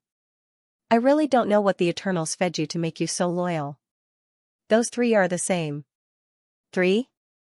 The blue-haired man was surprised. Wang Wen waved his hand, and the death energy dispersed, revealing a large area. 3 figures appeared in 3 different directions. One was clad in pitch-black armor, his face, hands, and legs hidden. Another was a member of the Thousand Faces Bureau, lying miserably on the ground. However, his eyes were moving, indicating that he was still conscious. The last was Luin disguised as Yi Bo, his hands and feet bound by the death energy. He didn't seem to be faring well either. Because of the death energy, even though they weren't far from each other, none of them knew of each other's existence. Yi Bo, the pink-haired woman exclaimed. Luin looked up. Dual blade stream? You've been captured too? You've been captured too? How did you end up like this? The blue-haired man was shocked. Luin said bitterly, I was captured by a powerhouse from the Above Heaven sect. I don't know who betrayed us, but none of our attacks on the 6 space-time zones were successful. Is this the new captain of the True God Guard? Poor thing, you've been beaten up like this. Look at me, I'm fine. I told you before that there's no harm in wearing more armor. See, I was right, the heavy ghost said from the distance. The blue-haired man looked at the heavy ghost. You're not dead yet? Hey, what's with that tone? Do you want me dead? I was only hit by Lu Tiany's love attack once. It's not a big deal. Look, cough, cough. He spat out a few mouthfuls of blood. Dual Blade Stream looked at the Thousand Faces Bureau member on the ground. Hey, Bureau member, you're not dead yet, are you? Lu Ying said in a hoarse voice, he's not dead. He's still conscious. Bureau member, speak. The man from the Game of 1,000 Faces gritted his teeth. The fury in his heart had already reached the heavens. This bastard Yibo was clearly a spy that the humans had planted in the clan. He was the one who had beaten him down, and now he had actually pretended to be captured. What was he planning? He couldn't say a word. This bastard. Hey, Bureau member, you're not dead yet, are you? Lu Ying said a few more words. The 1,000 Faces Bureau member was about to vomit blood. The blue-haired man said, forget it. It looks like his injuries aren't light. Clap, clap, clap. Wang Wen clapped. Everyone, are you satisfied with this environment? Do you want me to let you continue chatting? Cut the crap. We won't betray the clan. Lu Ying was the first to speak. Hearing this, the people from Game of 1,000 Faces almost ground their teeth to pieces. Wang Wen sighed regretfully, what a pity. I wanted you to have a chat with each other and come to a tacit agreement to betray the everlasting race and help my Six Paths Guild. Since none of you are willing to do so, then we'll stick to our original plan. What awaits you is a miserable end, especially you, Yibo. His expression changed, and he looked at Lu Ying with an incomparably gloomy expression. The sins you committed in the astral tree domain will not be repaid even if you die 10,000 times. We will send you to the Lu family to suffer an unimaginable punishment. Lu Ying sneered. If you betray the race, you will suffer an even more miserable punishment. Humans, you will be defeated sooner or later. You have no idea how deep the Eternal's foundations are. Wang Wen waved his hand, and the Chi of Death descended, separating everyone again. Only the people from the 1,000 Faces game were not separated. As the Chi of Death descended, Lu Ying exhaled, took off his mask, and reverted to his original appearance.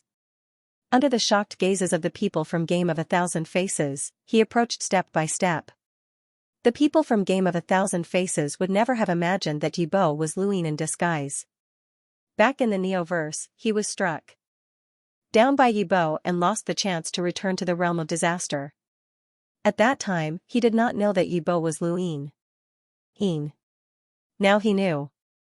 The shock it brought was so great that it gave him the illusion that everything was fake.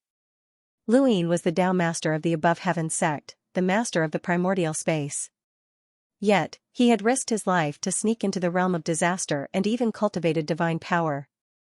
How did he do it? The people from Game of 1,000 Faces stared blankly at Lu Ying as he walked over step by step. Lu Ying squatted in front of him, are you surprised? The person from Game of 1,000 Faces could speak now. He looked at Lu Ying in shock, Tao Master Lu, I admire you. Lu Ying smiled faintly, the everlasting race cannot discover me. Because you cultivated divine power. The person from Game of 1,000 Faces did not believe his own words, but it was the truth. Lu Ying nodded, yes, divine power. In the eyes of the everlasting race, once you cultivate divine power, you will never betray them. You will always listen to the one true God, but I am an exception. You will not be an exception. It's just that the time has not come yet. The person from Game of 1,000 Faces gritted his teeth and said in a low voice. Lu Ying looked at the person from Game of 1,000 Faces, you people will never betray the one true God, right? The person from Game of 1,000 Faces did not answer. Instead, he stared at Lu Ying. In that case, there is no value in keeping you alive, especially you. You know that I disguised myself as Yibo to sneak into the realm of disaster, Lu Ying said casually. The person from Game of 1,000 Faces narrowed his eyes, you will become like us sooner or later. The one true God is our God, and the everlasting race is our home. You will be the same. Lu Ying suddenly raised his hand and slapped down. The person from Game of 1,000 Faces looked ferocious. Just as Lu Ying's palm was about to hit him, Lu Ying suddenly stopped. A gust of wind blew, bringing a chill to the person from Game of 1,000 Faces.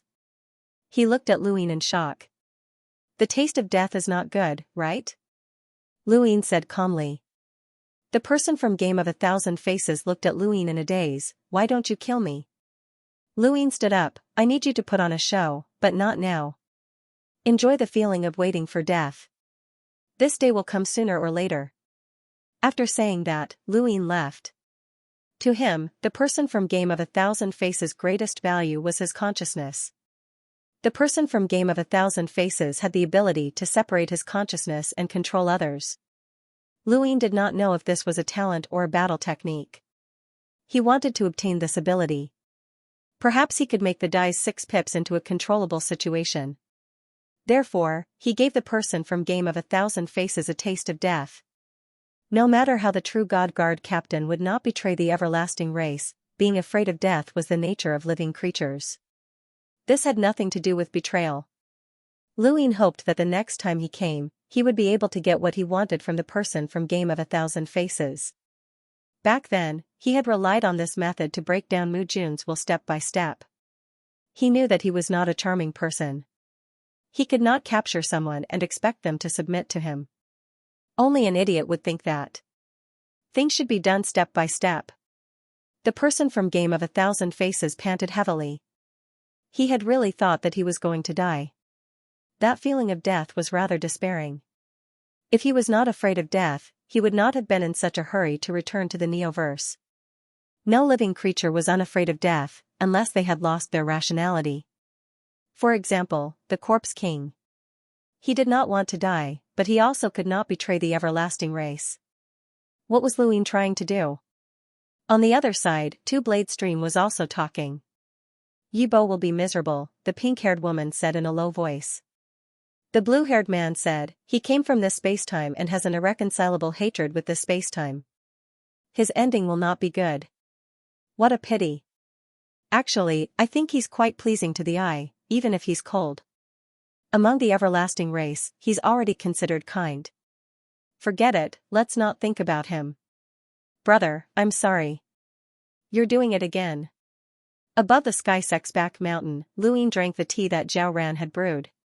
It was a newly developed tea that was entirely emerald in color. It looked good, but its taste was a little like glass. More than half a month had passed since Luin had put on a show in front of Two-Blade Stream. By now, all of the berserk corpses in the Six Direction Society had been dealt with. Aside from the Cyclops King, there were now 17 other progenitors at Lu Yin's command platform. This was a terrifying number. This was the Lu family. As long as they had the chance, they could quickly go from 0 to double digits. Luin could do it, and so could Lu Tianyi and the others. However, they did not have that many progenitors to give them command. In the endless battlefield, the Six Direction Society had completely gained the upper hand. They had gathered outside 3 layers of hell and suppressed the everlasting race. Even Stardevourer, who should have been in the Giant's Hell, was nowhere to be seen. He had previously supported the Giant's Hell, but no one knew where he was now. Although the situation was optimistic, no one suggested attacking the Calamity Realm. Aside from Luin and the Grand Empyrean, no one else dared to make such a decision. Of the 2 who could make such a decision, one did not care, while the other knew that they would not be able to win. Thus, there was still only Celestial Victor in the Calamity Realm, and he could be considered the Six Direction Society's gatekeeper. Wang Wen constantly racked his brain cells to think of a reasonable way to send Yibo back to the Calamity Realm. Wei Rong had also joined in, and the 2 of them were scheming in a corner of Above the Sky sect. Luin felt that the atmosphere there had become much darker. He tried counterstep. The Undying God had added a new change to counterstep, which allowed it to not only reverse spacetime but also skip time. Luin could clearly see this change. He knew about this change, but if he wanted to reach the level of skipping time, he would need to continue comprehending it. It was not something that could be done overnight. Right, he remembered that cheap disciple of his, so he called the Second Night King over. How has Tuo Lin been recently? The Second Night King had a strange expression. Pathmaster, he's been a little obsessed. Luin did not understand. Obsessed?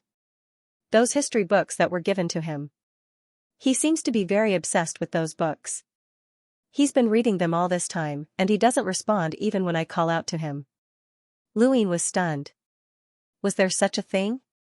He had only casually spouted nonsense to not cause Tuo Lin to despair.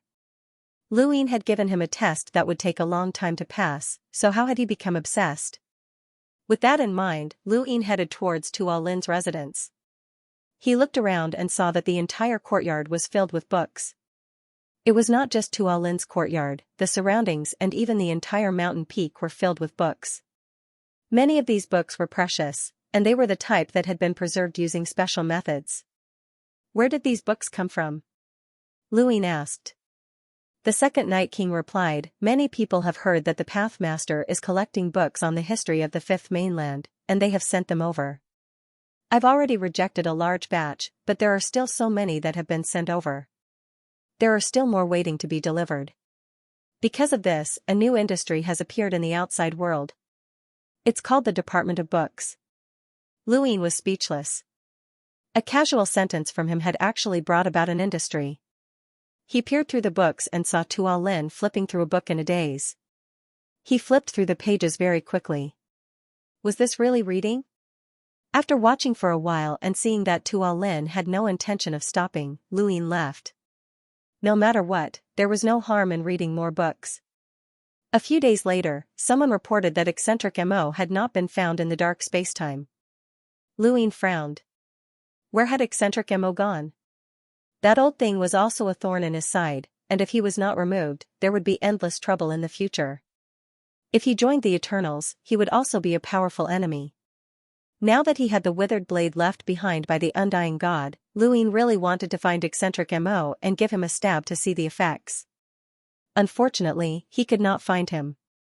As Lu Yin's status rose, the sect above Heaven's path also grew stronger. His former enemies had either been eliminated or had gone into hiding. Sometimes, the higher one stood, the further one could see, but that did not necessarily mean that one could see clearly. On this day, Peach requested an audience, which surprised Luin. Peach was the captain of the 6th Squadron of the Great Yu Empire's 13 Imperial Squadrons. Many years had passed since then, and she had grown from a height of 1.2 meters to 1.7 meters. She was a striking beauty, and her cultivation had also advanced from the cruiser realm to the enlighter realm. Although Luin did not visit the Great Yu Empire much, it was still the same as Earth. It represented Lu Yin's growth, and the overall power of the 13 Imperial Squadrons had far surpassed what it had been in the past. The captains were all at least enlighters. Greetings, Pathmaster. Peach was much more mature now, and she bowed to Luin. Luin sized her up. Not bad. You've grown a lot. Peach smiled, and her smile was still as sweet and adorable as ever. It reminded Luin of the times when he had given her snacks. Pathmaster, I'm here to deliver this. Peach opened her gadget and displayed an image in the void. Luin looked over, and his expression changed. The tree? The image was taken by the spacecraft. Half of the tree's body was rooted in the void, and the other half was exposed outside. A transport spacecraft's captain accidentally saw this scene and thought of the sect above Heaven's path's reward, so he took a picture. He wanted to report it to the sect above Heaven's path, but it's very difficult for them to meet with the higher-ups. Thus, they sent someone to find me and ask me to bring the picture to you, Pathmaster, Peach explained. Luin was excited, he had finally found the tree again. Give me the reward. Send me the location. Peach hurriedly sent the location to Luin. Luin easily found the location, but some time had passed since the spacecraft had seen the tree, and the tree was no longer there. Luin stared at the space in front of him and saw spatial lines.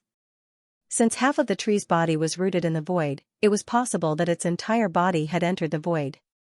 However, he couldn't see anything from the spatial lines, and he wasn't willing to give up. He activated his celestial eye and scanned his surroundings. Suddenly, he saw a dissonance. Even though there weren't any changes in space, there had to be a reason why the celestial eye was looking at a dissonance. Luin took a step forward and arrived at the place that was out of place. He moved the spatial lines, and a gap appeared in the void. That's right, this should be the place where the tree took root in the void. I wonder where this gap leads to. With Lu Yin's current strength, he was confident that he would be able to return no matter where he went.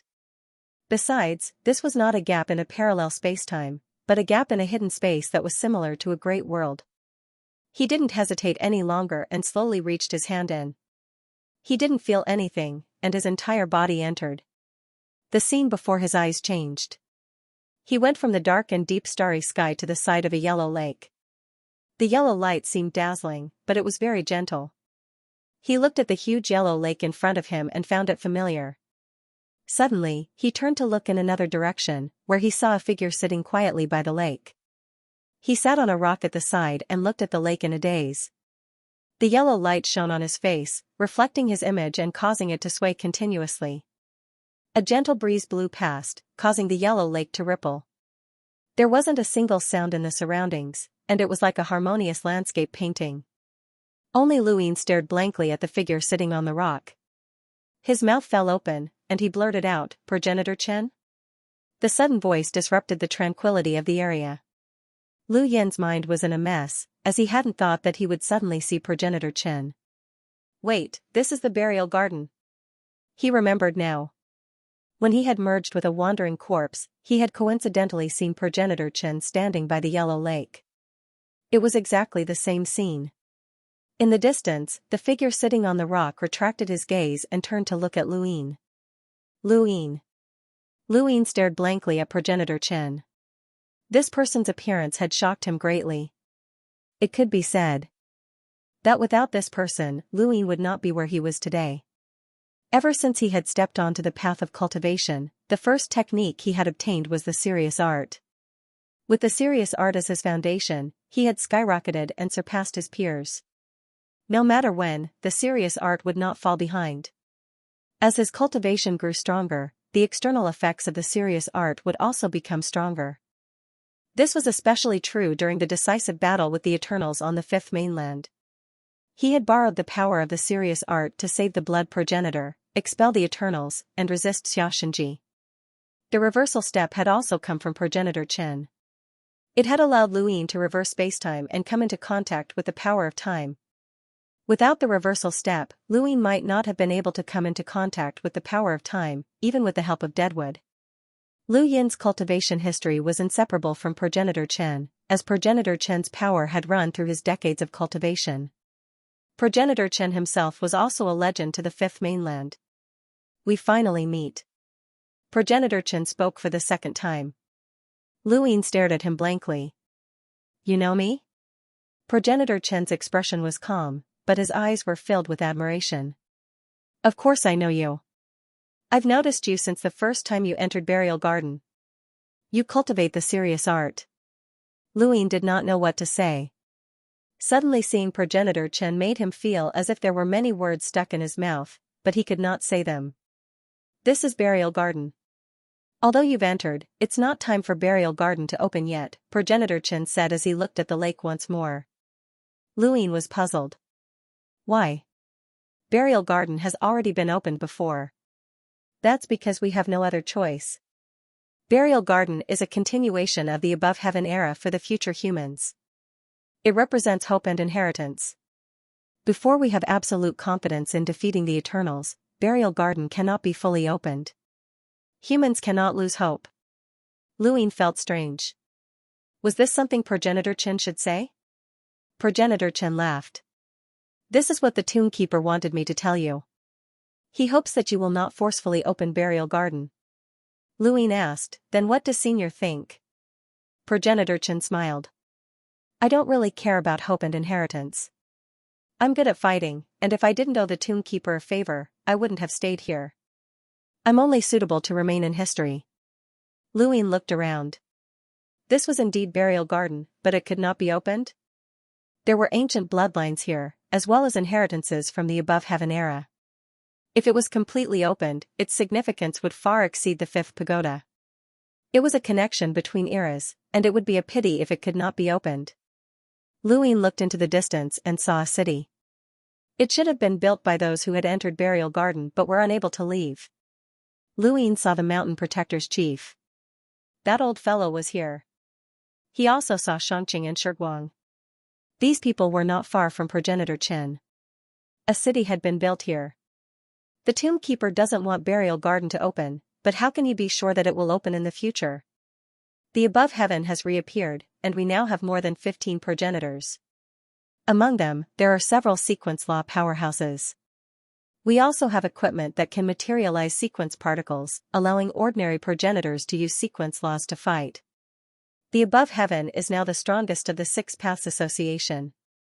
Progenitor Chen exchanged glances with Luin. Can you defeat the everlasting? Luin choked. He would have dared to say this before seeing the truth about the everlasting, but now, he was far from that level. Does Senior know anything about the everlasting? Progenitor Chen retracted his gaze. I have. 6 calamity zones? You have as well? Progenitor Chen asked. Luin explained how he had been captured by a Grand Empyrean to see the truth about the everlasting. Progenitor Chen was amused. Your experience is legendary. Luin smiled bitterly and sat down. I'd rather not have that legend. I really thought that crazy woman wanted to kill me. Progenitor Chen calmly replied, those who cross calamity have their own perseverance. They will allow themselves to become paranoid lunatics, but they are not true lunatics. Some matters will be handled differently in the hands of others than in their hands. Luin looked at Progenitor Chen. Does Senior understand the bitter adversity realm very well? Bitter adversity is not a realm. If you cross it, you will be a realm. If you don't, you will still be an ancestor. There is not much difference. Is that so? Luin recalled the strength of a Grand Empyrean and compared it to curmudgeon Mo. The difference was like heaven and earth. Since Progenitor Chen understood bitter adversity, then what realm was he at? Luin was about to ask when Progenitor Chen spoke up. How is the Xiao family? Lu Yin's heart skipped a beat. Does Senior know about the Lu family's exile? I've heard, Progenitor Chen replied. Xianxia's main body was destroyed by a clone. That clone now listens to me, Luin said. Progenitor Chen's lips curled up. The Xiao family is full of trash. Xianxia is naturally jealous. When I was young, I created my own battle technique to defeat him, but he took revenge on me. His path is destined to be tragic. He then looked at Luin. What did the Fifth Mainland say about me? Luin thought about it. Invincible. That's all? Yes. Progenitor Chen laughed. Invincible. I also want to be invincible, but I can't do it.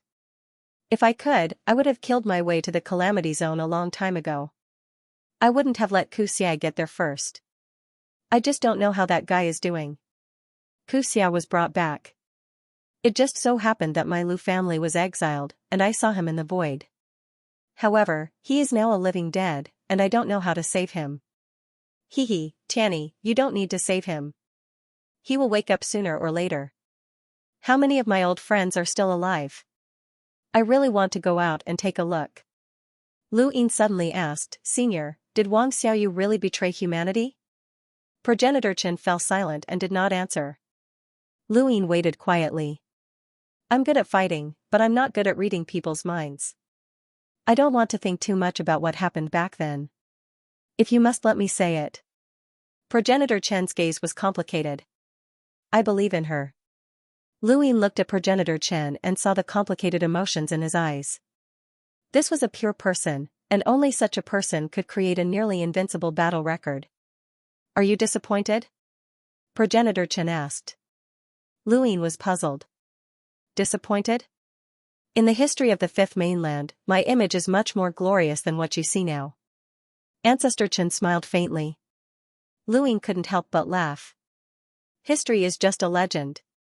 Every person's image will be modified after it enters their mind. Everyone is just a normal person. You're so young, yet you're so open-minded. Don't be so mature. Sometimes, being impulsive isn't necessarily a bad thing. It's tiring to put too many shackles on yourself. Ancestor Chen laughed. Luin smiled. I thought you were a serious person.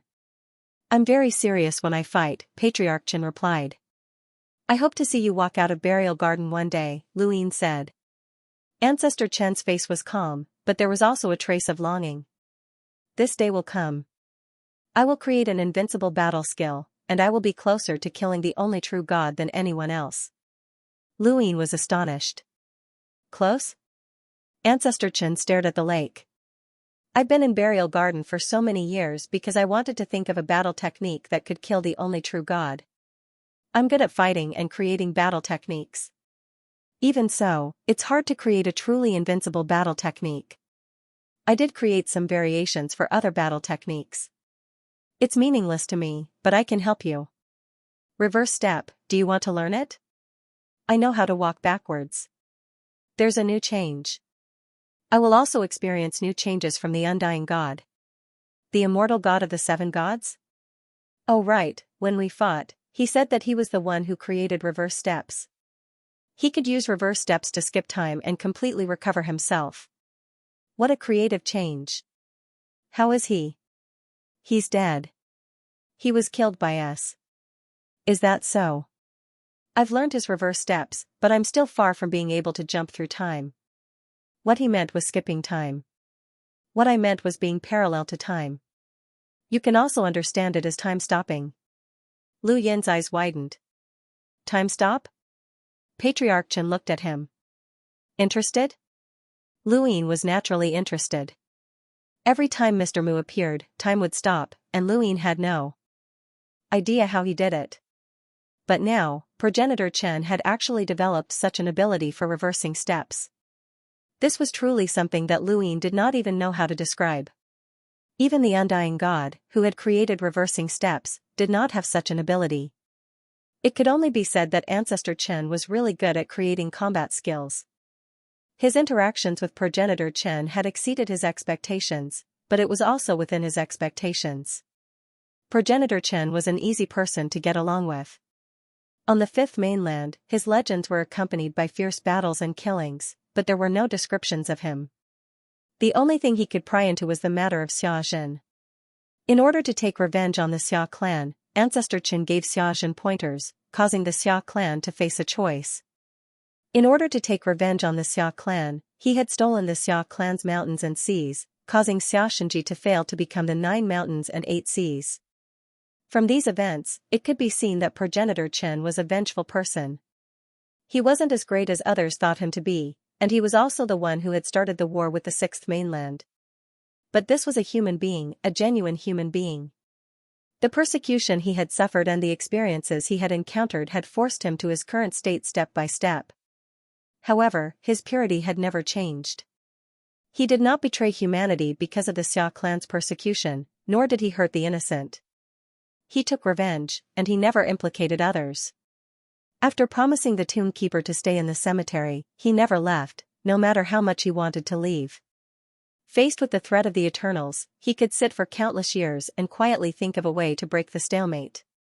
He was confident that he could do it. He had a good impression of this junior and was willing to teach him wholeheartedly. He held nothing back. Progenitor Chen was a pure man of the pugilistic world. 2 months later, Lu Yin was about to leave. He had mastered the changes that Progenitor Chen had added to reverse time, but it would take him a long time to reach the level of parallel time. Before leaving, Lu Yin faced Progenitor Chen and bowed deeply. Throughout this junior's path of cultivation, I am indebted to senior's kindness. This junior hereby thanks you. However, Progenitor Chen had already disappeared, and only his words could be heard. I'm not that great. It's your luck that you were able to learn my techniques. It has nothing to do with me. When I create an invincible battle technique that can kill the one true god, I'll accept anyone's worship. Lu Yin stood up, tore through the void, and left. During these 2 months, there was no movement from the Above Heaven sect, but there was a lot of news from the Six Direction Society. A rank 9 Lotus Venerable had joined forces with an extraterrestrial powerhouse to kill the Eternals. In the Void God's time, the Azure Sea region was destroyed, and Xianxia was killed. Blood stained the starry sky, and the entire Azure Sea region was bathed in blood. It came from an extraterrestrial powerhouse named Hibernation Awakening. Not only did Hibernation Awakening cause a bloodbath in the Azure Sea region, but it also declared that if the Six Direction Society attacked the Eternals, it would not just be a bloodbath in the Azure Sea region, but also a certain spacetime of the Six Direction Society. Lu Yin's expression sank when he heard the news. If not for the Six Direction Society's leaders being in seclusion, these extraterrestrials would not have dared to enter. Sulung arrived at the Above Heaven sect with an ugly expression. Sister Lung, I'll invite Senior Su Wuwei to Two-Colored Mountain. With him there, we should be able to protect ourselves, Luin said. After all, Su Wuwei was a sequence law realm powerhouse. No matter how powerful these extraterrestrials were, they might not be able to reach the level of a parallel spacetime master. Su Lung bitterly replied, hibernation awakening threatens the entire void god spacetime. Unless we deal with it, we can't always be on guard. Luin frowned. Hibernation awakening was the first, and if it was not dealt with, there would be a second and a third. The greatest threat, the star toad, might even come. At that time, no one would be able to stop it. He ignored the Grand Empyreans and wanted to control the Sixth Direction Society, but he had to be able to shoulder this responsibility. Reincarnation Spacetime was also the one who had given the list of names to attack the extraterrestrials. It was not good to ask them to stop now. Su Lung had left, and she had come to seek the above heaven sect's protection. Otherwise, Two-Colored Mountain might become the next Azure Sea region. She had come without telling Su Heng, which Luin could understand. He did not want anything to happen to them. Hibernation awakening had to be dealt with. No extraterrestrials could threaten the Sixth Direction Society, or they would have a headache in the future. First, he needed to understand hibernation awakening. A few days later, Jiang Chen's sudden arrival surprised Luin. Why are you here? Luin was surprised. White Cloud City had asked the Above Heaven sect for help, and the Above Heaven sect had sent 6 experts to fight against the Eternal Race's 6 true God Guard captains. The remaining 5 spirit races and the Trimoon Alliance had suppressed the Eternal Race. At the same time, the Grand Empyrean had suddenly gone to Calamity Zone, causing the all-out war to stop. White Cloud City only needed to deal with their own problems. I heard that you're looking for information on hibernation awakening? Jiang Chen sat down. Lu Yan's eyes lit up. You know about it? My father knows about it, so he sent me to tell you, Jiang Chen said. Lu Yan's gaze turned serious. The Lightning Lord knows about hibernation awakening? I've fought it before. If it hadn't fled fast enough, my father would have killed it, Jiang Chen said regretfully. Through Jiang Chen, Luin gradually learned about hibernation awakening. Hibernation awakening was a very powerful insect, but it was unusually timid. Because of its timidity, it would do many things to the extreme. For example, it had massacred the Azure Sea region in order to intimidate the Sixth Direction Society and prevent it from being targeted by the reincarnation dimension. Looking at Jiang Chen's drawing, Luin recalled that when the Grand Empyrean had taken him to Calamity Zone, the Eternal Race's extraterrestrial helpers had appeared, and one of them had been this insect. It's greedy by nature, but it's more timid than anyone else. If it can't intimidate the Sixth Direction Society this time, it'll flee far, far away. It'll return after this matter blows over, and even the Eternal Race won't be able to find it. So if you really want to get rid of it, you'll either have to create an opportunity for it to strike again, or you won't have another chance, Jiang Chen said. It said that it's going to destroy the Sixth Direction Society in a parallel universe, Luin said. Jiang Chen disdainfully replied, it's fake. It's just trying to scare you. It'll be best if it can scare you, but if it can't, it'll just run away. It's just a bug anyway. Do you expect it to care about its reputation? Luin pondered for a moment and agreed. But how can I create an opportunity for it to strike again? Jiang Chen told Luin about hibernation awakening's habits. It hadn't massacred the Azure Sea region randomly, but the Azure Sea region was very suitable for it and gave it a sense of security. Next, as long as they could find a suitable place for it to live and cooperate with the reincarnation dimension, hibernation awakening might strike again. Of course, there would only be one chance. Once it escaped, it would be impossible to find it again. Luin immediately ordered the Sixth Direction Society to secretly search for a place similar to the Azure Sea region. At the same time, he contacted the reincarnation dimension and asked them to postpone their attack. Thank you. If it wasn't for your information, I really wouldn't know how to deal with this insect, Luin said. Jiang Chen said casually, I'm not confident that I can deal with it.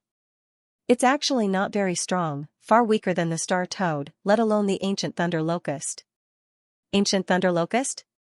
That's the enemy that the Lightning Lord is dealing with? Luin asked. Jiang Chen was distressed. Yes. If it wasn't for the ancient thunder locust, father would have killed his way into the calamity region. Whether or not he could defeat it, he would have fought it 3 times. But this ancient thunder locust is like a natural barrier blocking his path. What's going on? Luin was curious. Xianxia rubbed his head and told him about the grudge between the ancient thunder locust and the lightning lord. The lightning lord had the ability to absorb the power of lightning when he touched it. Xianxia didn't hide this ability from him. He had borrowed the power of the black pearl. The ancient thunder locust was a creature that cultivated the laws of lightning. It had a strong desire to devour lightning. Compared to the ancient thunder locust, the lightning lord was far inferior in terms of the purity of lightning. Generally speaking, as long as one didn't provoke the ancient thunder locust, it would be fine. However, the lightning lord had accidentally touched the strongest type of lightning in the universe. This type of lightning was protected by the ancient thunder locust. Because of this, the lightning lord was hunted down by the ancient thunder locust. No matter where the lightning lord fled to, the ancient thunder locust could find him. Is the lightning lord not afraid of the ancient thunder locust? Luin asked. Xianxia rolled his eyes. Of course. If you can defeat it, why run? The ancient thunder locust sounds invincible. Even the eternal race doesn't want to provoke it. You can think of it as being close to the level of a great Empyrean. Father can delay and lure it away, but it's unlikely that he can defeat it head-on. Every time, we have to work together with Uncle Kong to drive it away, but it appears again not long after. It wasn't easy to find a parallel spacetime and create a maze to trap it. Who would have thought that the eternal race would keep an eye on it?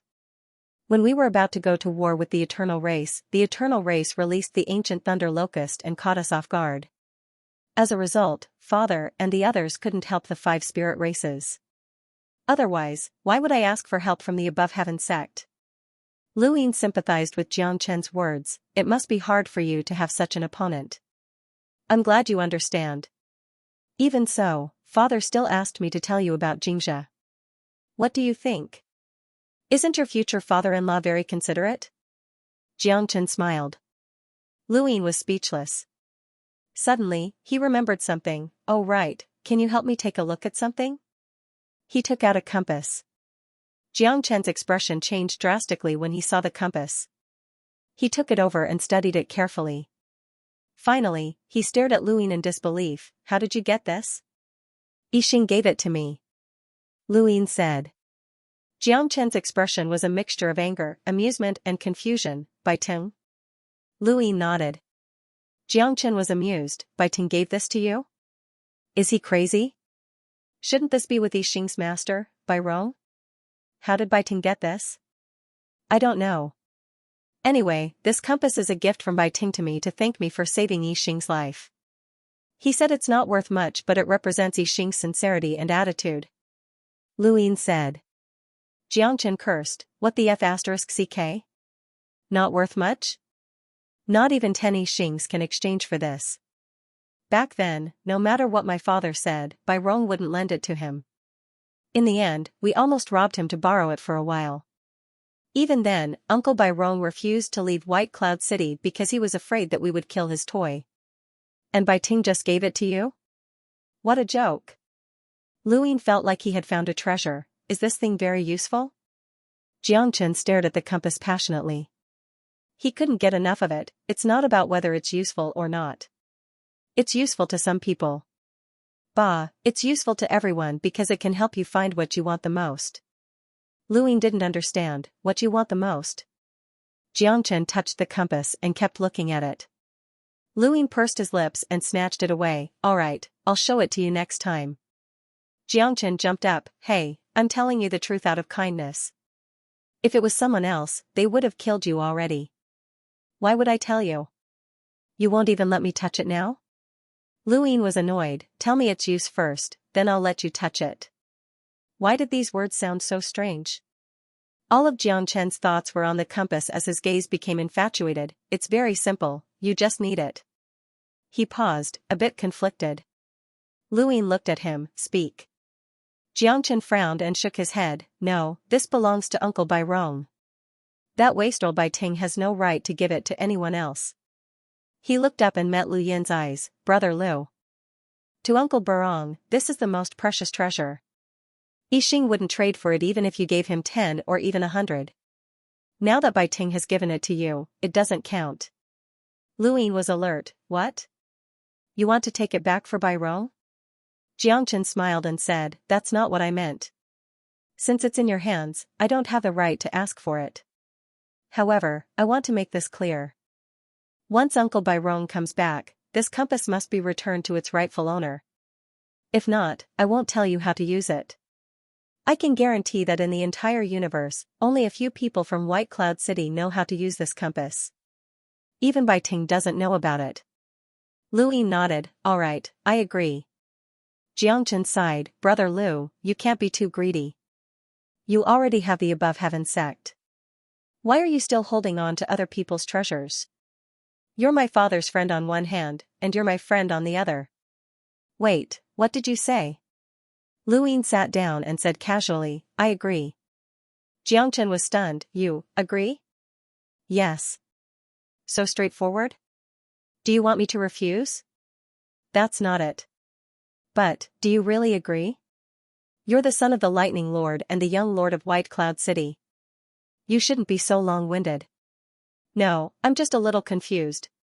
Why did you agree so quickly? Because what you said makes sense. What did I say? Think about it yourself. Xianxia stood still and thought about what he said just now. What did he say? He didn't say anything that made this guy agree so quickly. Cough, cough. That. Brother Lu, let me confirm with you. I said that when Uncle Bai Rong comes back, you must return this compass to him. Do you agree? Xianxia stared at Lu Yin seriously. Lu Yin nodded again. His expression was even more serious than Xianxia's. I agree. Xianxia was speechless. He was happy that Lu Yin agreed, but why did he feel that it was unreal? Was he fooled? But, Lu Yin had agreed, and he was the one who set the conditions. No matter how he thought about it, he felt that something was wrong. But, he looked at Lu Yin. Lu Yin was impatient. Are you going to tell me the purpose of this compass or not? If you don't want to tell me, then forget it. I will never return this compass to Yixing. It's useless even if Bai Rong comes. Xianxia hastily said, I agree. No, it's not me who agreed, it's you who agreed. I'll tell you the purpose of this compass. Lu Yin grunted in acknowledgement and remained very calm. Bai Rong coming back? What a joke, keep dreaming. That guy's corpse is in my cosmic ring, and he won't be coming back for the rest of his life. In fact, the compass has been returned to its rightful owner, and it's still in my cosmic ring. The purpose of this compass is very simple. When you touch the compass, think of what you want the most, and the compass will point to that thing. You just have to find it, said Xianxia. Lu Yin looked at Xianxia, and then looked at the compass. He was still holding it, there's no reaction. Of course not. Xianxia waved his hand and tore the void. He then signaled Lu Yin to place the compass at the location of the tear in the void. The compass doesn't just point to the current time and space, it points to the entire parallel time and space. In order to point to all the parallel time and space, of course, you have to give it the path to other parallel time and space. That's why my father wanted to borrow it. Lu Yin was surprised. He placed the compass at the location of the tear in the void, and the needle on the compass moved slowly. It really moved. At this moment, Lu Yin was thinking of parallel time and space with different flow speeds. He wanted to find parallel time and space with different flow speeds to increase the time for the flowing light to reverse. This was the decisive factor. Although it was only 1 second now, Lu Yin had a premonition that the flowing light would transform sooner or later. In the universe, no cultivator could avoid time and space. These two things could be touched by the flowing light. Moreover, Lu Yin could use the flowing light to reverse time, and this was also his idea. What should I do next? Lu Yin was puzzled. Even if the needle on the compass moved and pointed to a direction, what was in that direction? The parallel time and space that appeared from the tear in the void was found by Lu Yin himself. It had nothing to do with the compass at all. Jiang. Chen exhaled, hold the compass in your hand and tear the void. Combine the force with the compass. Combine them and the compass will guide you to a parallel time and space. If the force is strong, the needle will move and fail. If the force is weak, the needle will move and fail. This is a technical job. Even my father had to work with it for a long time before he could use it. When you reach the parallel time and space that the compass points to, the needle will move. The direction it points to can lead you to the location of the thing you want. Luin retracted his hand. This made sense. He suddenly thought of Immemorial City. Could this compass point to the city's location? Then he thought of the Book of Destiny. Forget it, he didn't want this compass to be burned when the time came. This was by Rong's supreme treasure, something that even the Lightning Lord had borrowed. If it was damaged, not to mention whether it could be repaired, even if it could, the price would definitely not be small.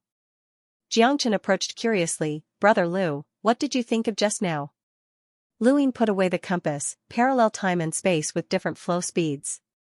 Xianxia was disappointed. This again. Why do you like this kind of time and space so much?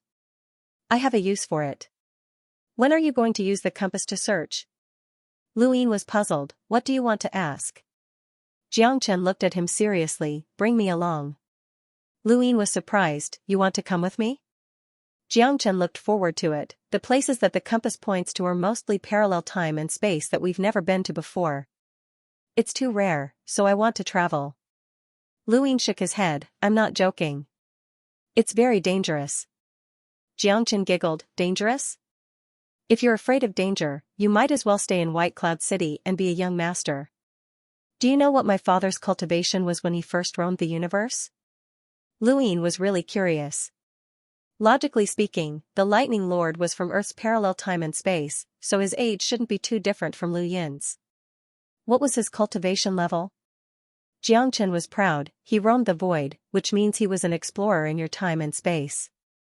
Luin was shocked. The Lightning Lord roamed the universe as an explorer? Xianxia shook his head. Not the universe, but a parallel time and space.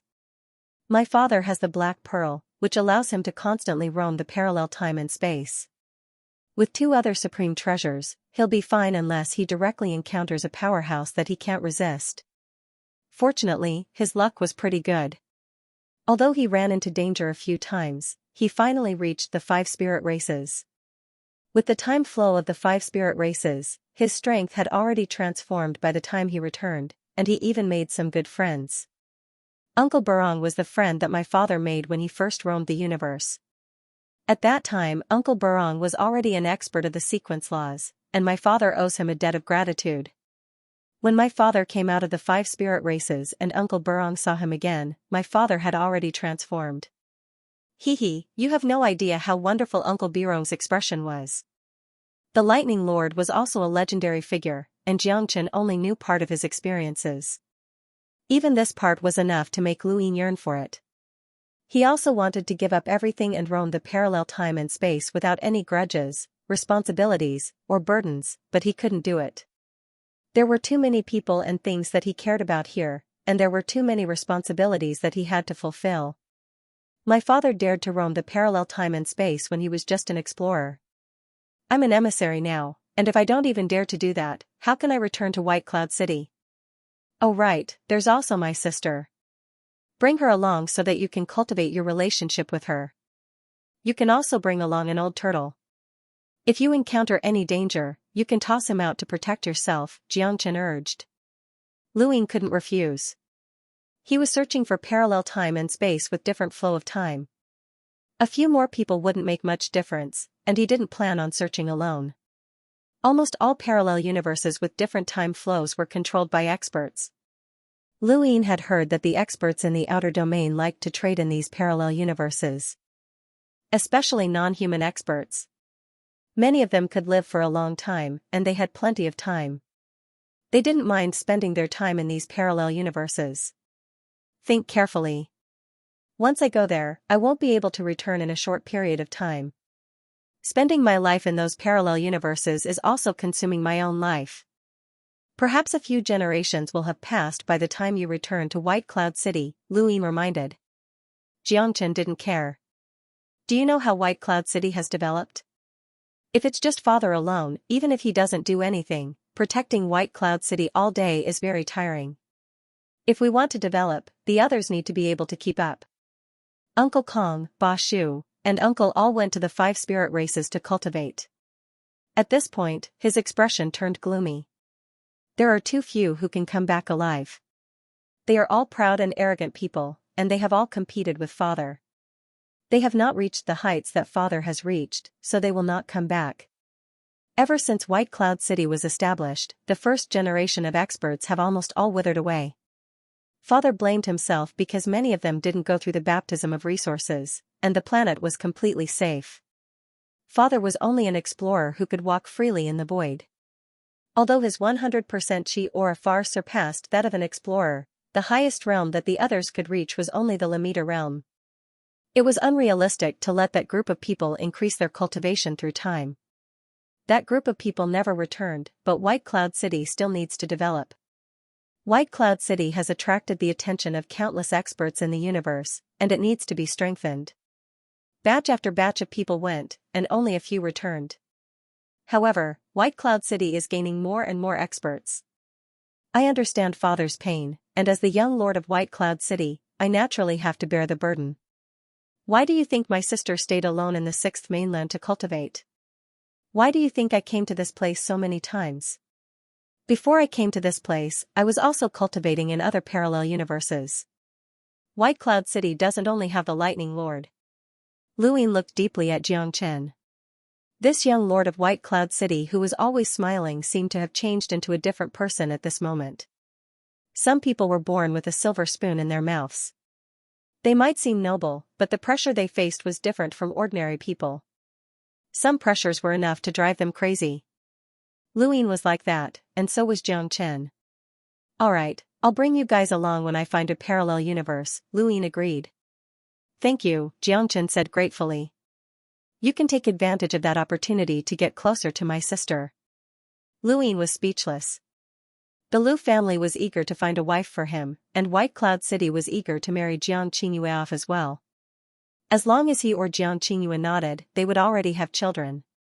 Half a month later, many people reported that they had found a few places that matched Lu Yin's description. These places had environments that were similar to the Azure Sea region, and if Awakening Zephyr wanted to take action, it was very likely that it would be one of these places. However, most of them were ordinary places, and there weren't any targets for Awakening Hibernation to attack. There was only one special place that was close to a lake. From what Luin could tell, it had another name, Knowledge Traveler Stream. Awakening Hibernation is a coward.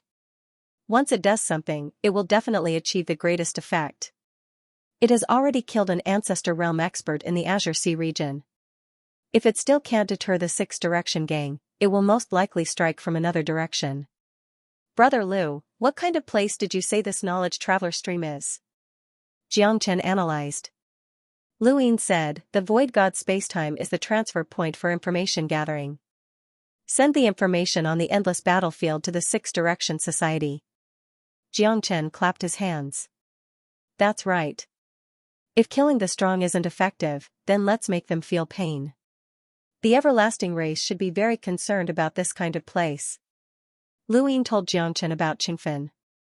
Xianxia was even more certain that Awakening Hibernation's next target was likely to be this place. That insect has a sequence law related to Earth. Father called it ashes to ashes, dust to dust. It means that once it touches an enemy, the enemy's body will instantly turn into dust. Time? Luin was surprised. Xianxia shook his head. The change of state can speed up time, and it can also change the quality of the body. Just like a cup of water, the temperature is different and the speed at which it evaporates into gas is different. This worm can turn the body of flesh and blood into dust, changing the body of flesh and blood. Luin was afraid. It would be troublesome if he encountered this kind of attack. It can turn any flesh and blood it touches into dust, as long as you have a flesh and blood body. However, it doesn't turn your blood into dust. Its purpose is to intimidate. That's why it said wake of hibernation, blood stains dust. It wants to use blood to warn those who want to attack it. This is actually a sign of its cowardice. Xianxia said. Not only that, its body can also harden. It's very hard, so hard that it will make you doubt your life. If not, Father wouldn't have let it escape. Xianxia told Luyin all the information about awakening hibernation so that Luyin would have a way to deal with it accurately. Luyin thought for a while and decided to kill awakening hibernation. Although he guessed that awakening hibernation would appear in Knowledge Traveler Stream, he still had to guard against other places. The experts of 6 direction group spread out and watched those places. Luyin originally wanted to send people to watch the places in the origin space that were suitable for awakening hibernation, but Xianxia said that it was completely unnecessary. No matter how bold awakening hibernation was, it wouldn't dare to cause trouble in the origin space. In the Void God dimension, Knowledge Traveler Stream was a place where 2 lakes intersected. It was formed by the convergence of water from 2 lakes, but because of the different substances in the water, it formed 2 different colors. It looked very strange but also very beautiful. Luyin brought Su Wuwei, Big Sister, and Qing Ping to Knowledge Traveler Stream.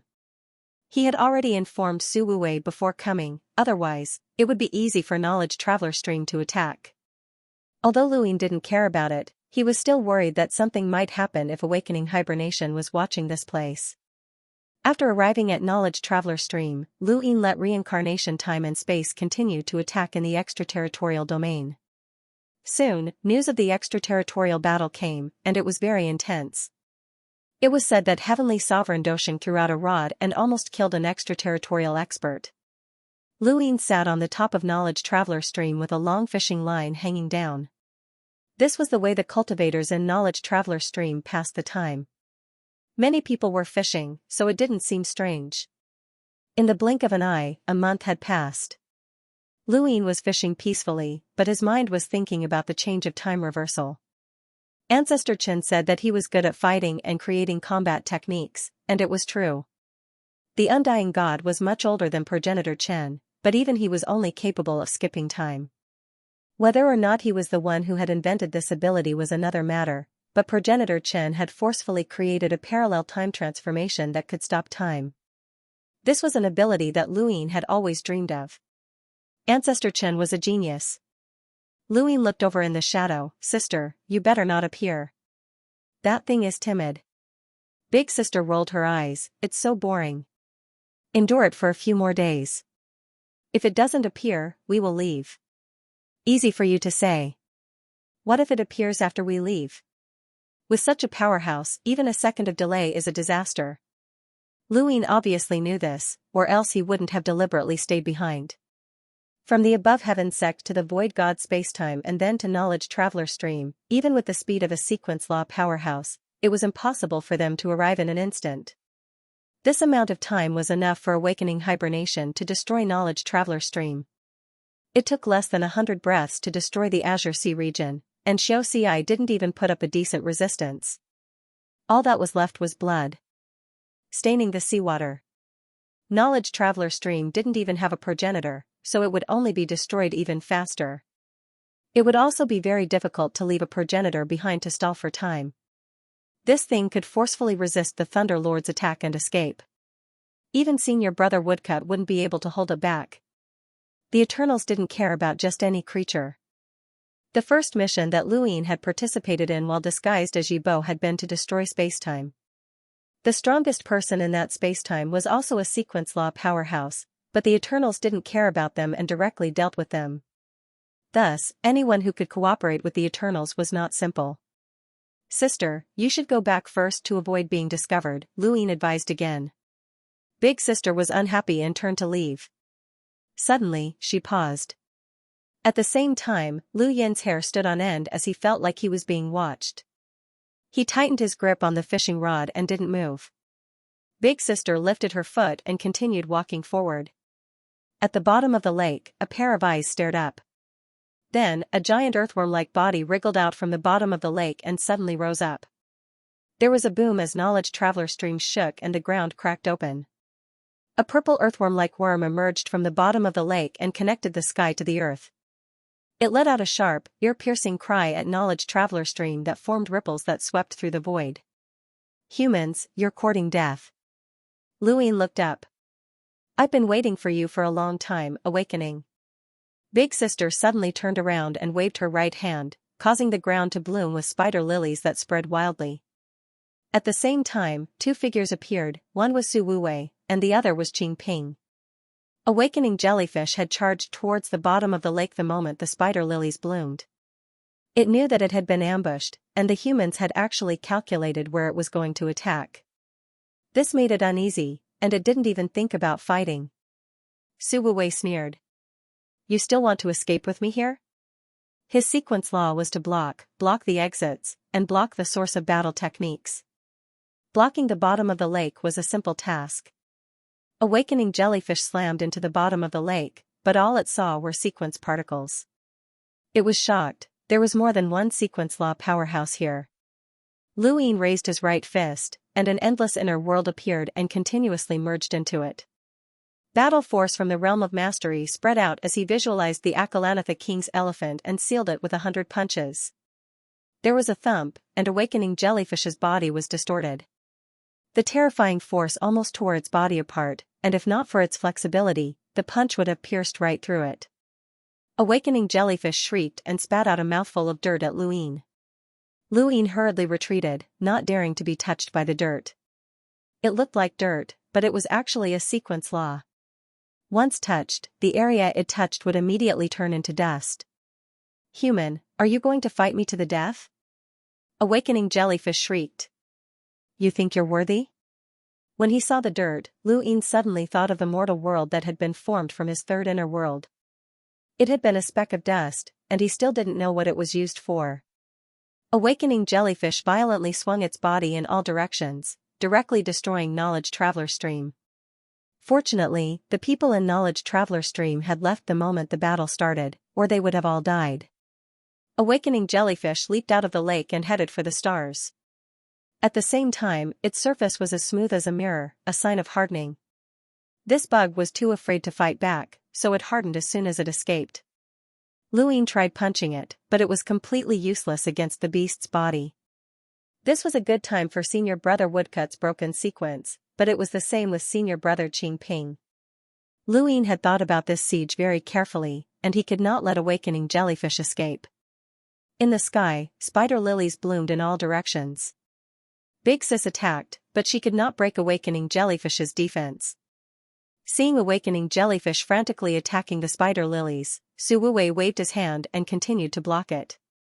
Wherever awakening jellyfish rushed, he blocked it, causing awakening jellyfish's anger to rise. "Humans, you're courting death." At that moment, a scale appeared in the void. One side was under Qing Ping's feet, while the other extended towards awakening jellyfish. Awakening jellyfish's body immediately curled up. It did not want to touch this thing, so it opened its mouth and spat out soil, drowning the scale. Lu Yin frowned. This was a sequence law. He had never seen Senior Brother's judgment scale fail to even touch an opponent. Awakening jellyfish rushed towards Su Wuwei. It had failed to escape several times, but Su Wuwei was always there to block it. This guy did not have many sequence particles, but his characteristics were disgusting. He directly blocked the front. It was not impossible to break through, but it would consume more sequence particles. Su Wuwei raised his hand and kept blocking awakening jellyfish's path. Big Sis used the spider lilies to delay awakening jellyfish. Awakening jellyfish felt as if it had fallen into a swamp and could not move. It was completely trapped. At that moment, the sky changed. The airflow rotated, circled, and entangled together, forming a storm that connected the sky and the earth. Awakening jellyfish panicked. Unknown changes were always frightening, especially when this movement was a little too big. Lu Yin looked at Qing Ping. This movement was caused by Senior Brother Qing Ping. In the sky, the airflow rotated and turned into an ancient scale. The scale was parallel to the sky, and the hanging line extended towards awakening jellyfish like a fishing rod. Awakening jellyfish screamed and spat out soil, trying to drown the scale like it had drowned the scale. But this time, awakening jellyfish's sequence law could not drown the scale. The scale's line wrapped around awakening jellyfish's body, but it was still dragged under the scale. Lu Yin stared at this scene in shock. There were no sequence particles, which meant that his senior brother was not a powerhouse of the sequence laws. But what was going on? How could the ancestors sequence? Big sister was shocked. Using the rules, judging the rules. Sis, what do you mean? Big sister said in a low voice, there is no such thing as absolute perfection in the universe. Laws are the same. Most people cultivate the laws and use them to attack, but there are also people who don't cultivate the laws. Instead, they find loopholes in the laws and use the vast and boundless laws to complete certain actions. Your senior brother is such a person. He used the vast and boundless laws of this space-time to complete a trial. This has nothing to do with whether or not he is a sequence law adept. What he needs to do is to avoid the laws while also borrowing the laws. Since ancient times, very few people have been able to do this. What a lunatic. Back when he broke through to Ancestor Breakthrough, he used a single sentence to force the magical laws to Judge Lang Lang by. Then he became the messenger, and broke through to Ancestor Breakthrough. That's the highest level of shamelessness. Now he's getting more and more used to it. Little 7, this elder brother of yours is the most shameless person I've ever seen. Luin stared blankly at Qing Ping. Shameless? Those who were reputable were actually the most shameless. Those who were shameless were the ones who were shameless. This was also the rule. Right now, Xianxia was the most fearful. It was stunned. It understood what was happening. It felt like it was being suppressed by an irresistible force, but the other party was clearly not even a sequence law adept. What the hell? Trial. Guts.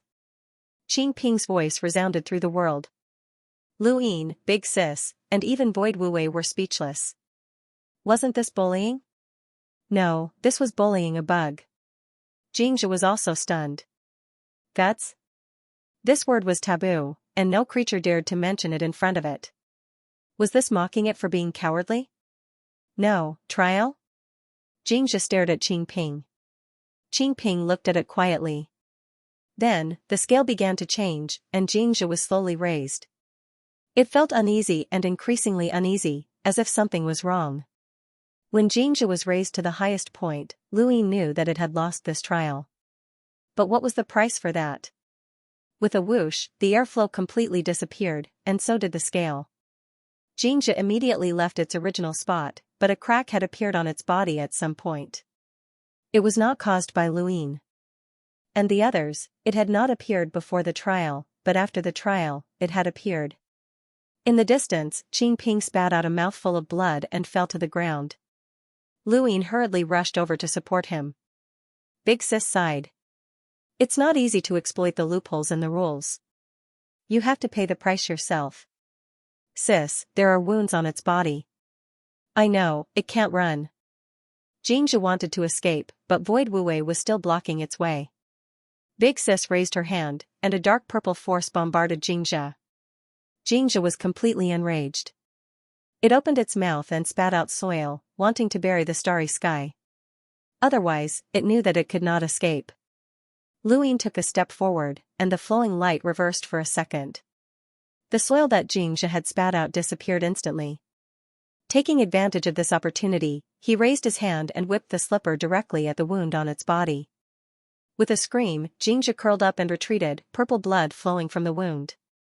This whip scared Xianxia, and it went completely crazy. It spat out soil again, but it failed. Its mouth was blocked by Void Wuwei. Xianxia roared, and its sequence particles rushed to its mouth to fight against Void Wuwei. Void Wuwei's face paled. His sequence particles were far inferior to Xianxia's. I can't hold on any longer. Luin appeared at Xianxia's wound and raised his slipper. Xianxia held again, and its hardened body was broken open along with the wound. It kept twisting as it tried to escape, but Luin used the reverse step and disrupted spacetime, not allowing Xianxia to escape. Xianxia was not weak, and its hardened body made them helpless. They did not dare to touch its sequence laws. Luin and Qing Ping had to join forces with 2 sequence laws experts to be able to kill it. However, its attack method was too simple. Once it was restrained, it could either escape or fight to the death. Perhaps this was also the reason why it was so timid. Its body was destined to not have many ways to attack. Humans had unlimited possibilities. Although Xianxia seemed very powerful, the possibilities were too small. It was completely limited. If not for its hardening ability, even the Eternals might not have taken it seriously. Now that its hardening had been broken, it could only wait for death. It could not even escape. Wails continued to ring out, and the surroundings were filled with blooming spider lilies. Luin whipped Xianxia crazily, causing its body to shrink and the wound to widen. Suddenly, Xianxia's body split into two. One half fled to the south, while the other fled to the north. This was beyond Lu Yin's expectations. Jiangchen had never said that it had such an ability. Or rather, it should be said that no one could force Xianxia to split into two to escape. Behind Big Sis, Pluto appeared. A huge spider lily bloomed from bottom to top, forming a sealed area that extended to the surrounding starry sky. Xianxia was shocked. The number of sequence particles contained in the spider lily was not below its own. No, it had even surpassed it. If that was all, it would not have cared because the spider lily did not have the ability to break through its hardening. But now that its hardened body had been broken, it did not hesitate to split into two to escape. Now that it was sealed by the spider lily, it was very dangerous. Human, let's make peace. No more fighting. Xianxia shrieked. Lu Yin sneered. The spider lily closed. This was a power that could even trap the undying god. How could a mere Xianxia escape? The split Xianxia's body was gathered in the middle by the spider lily. It kept twisting its body. Human, I'll help you. I'll help you fight the Eternals. I'll join the Six Direction gang. Lu Yin was unmoved. He was now thinking about the issue of selecting a leader. This insect had brought a lot of blood to the human race. The Azure Sea region was bathed in blood, and it was difficult to take it for their own use. Even if it could be sealed as a god, Lu Yin could not. Otherwise, he would not be able to answer to the Void God universe. In the big picture, the more such powerhouses the better, but human emotions were selfish. It was not worth offending the Void God universe for this insect. The Void God universe had always been good to Lu Yin. Moreover, this insect threatened the Six Direction gang, which could be sealed as a god, but it was not a deterrent to the powerhouses from the outer realms. Since sealing as a god was not possible, then he would select a leader. The spider lily continued to close. Lu Yin had never seen Big Sis fight with the spider lily. He was also very curious, but Xianxia could not die under Big Sis's hands. Big Sis, I want to select a leader. Big Sis was unhappy. It's not easy to nourish the spider lily. Forget it, you can have it. Lu Yin was puzzled. Big Sis, what do you mean by nourishing the spider lily? Nothing. Big Sis said. Su Wuwei interjected, the Void Master once said that there is a netherworld above. When the spider lily blooms, it will be nourished by the blood of powerhouses. Even immortals can't save it. Lu Yin was confused. When the red spider lilies are completely closed, no one can save the powerhouses trapped inside. The red spider lilies are nourished by the blood of powerhouses and can continuously grow stronger. Master Su said that the Nether Lord used the red spider lilies to kill 7 sky gods of the eternal tribe, Su Wuwei continued. Lu Yin was surprised. Big Sis, can your spider lily be strengthened? Big Sis raised her eyebrows. You think this is all I have, right? Lu Yin's expression changed and he quickly smiled apologetically. Of course not. Why? Are you disappointed that I couldn't help you after so many attempts? Big Sis' tone became more and more unhappy. Lu Yin quickly assured, absolutely not.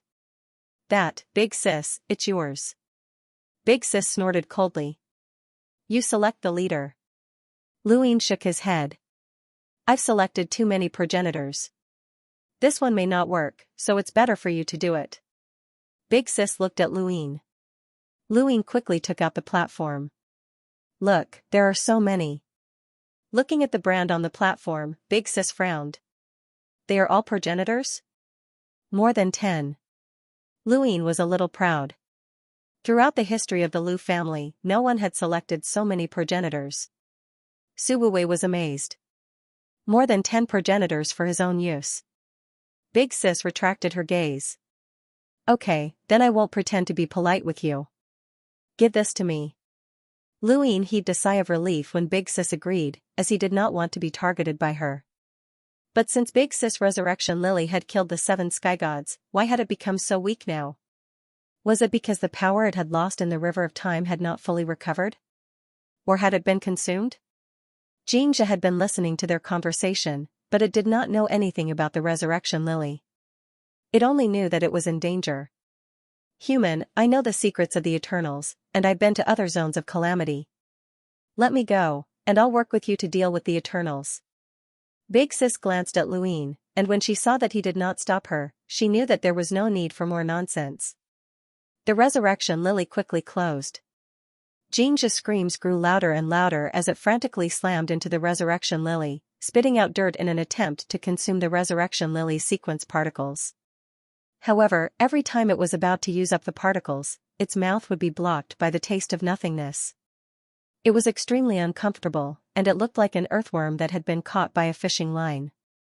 Finally, the red spider lily closed up, and within it, Xianxia's body froze.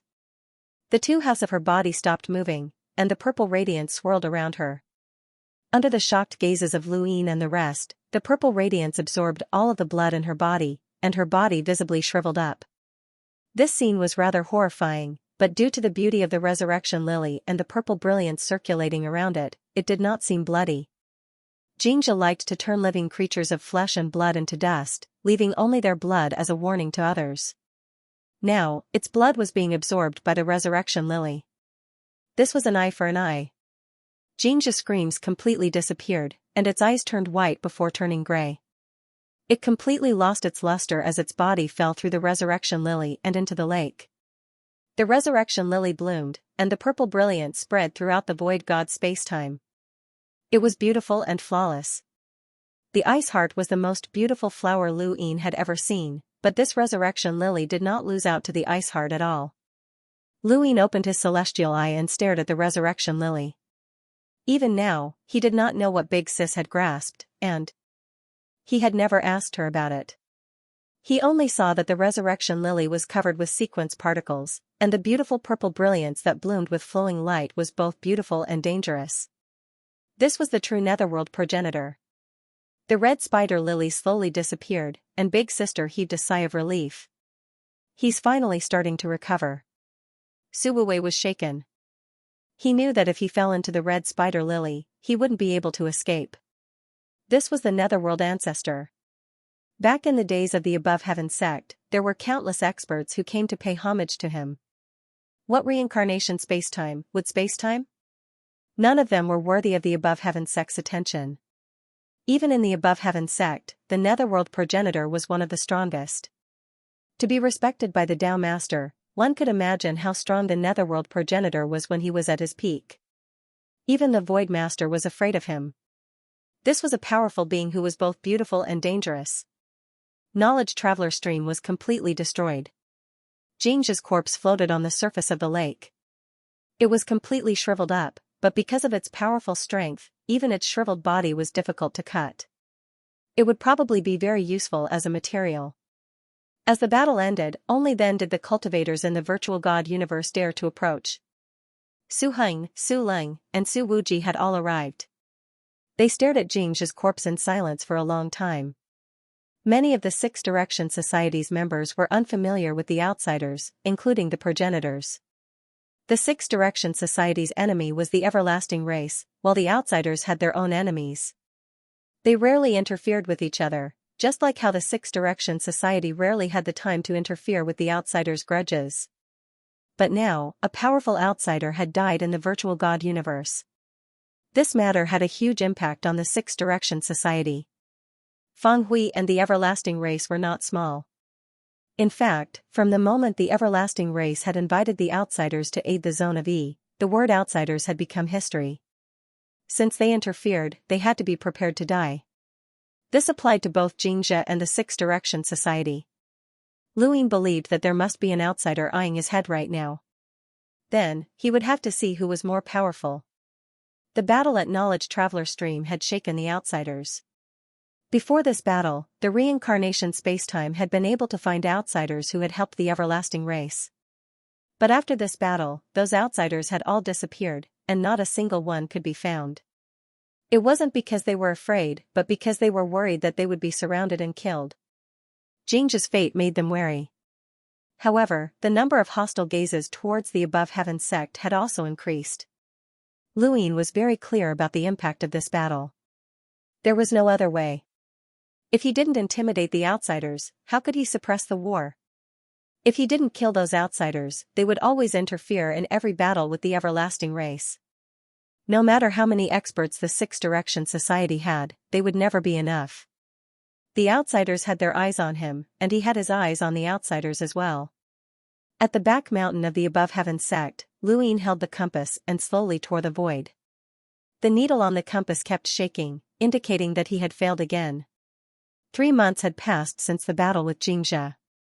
He had been trying to coordinate with the force of the compass to tear the void, but as Jiangchen had said, it wasn't easy.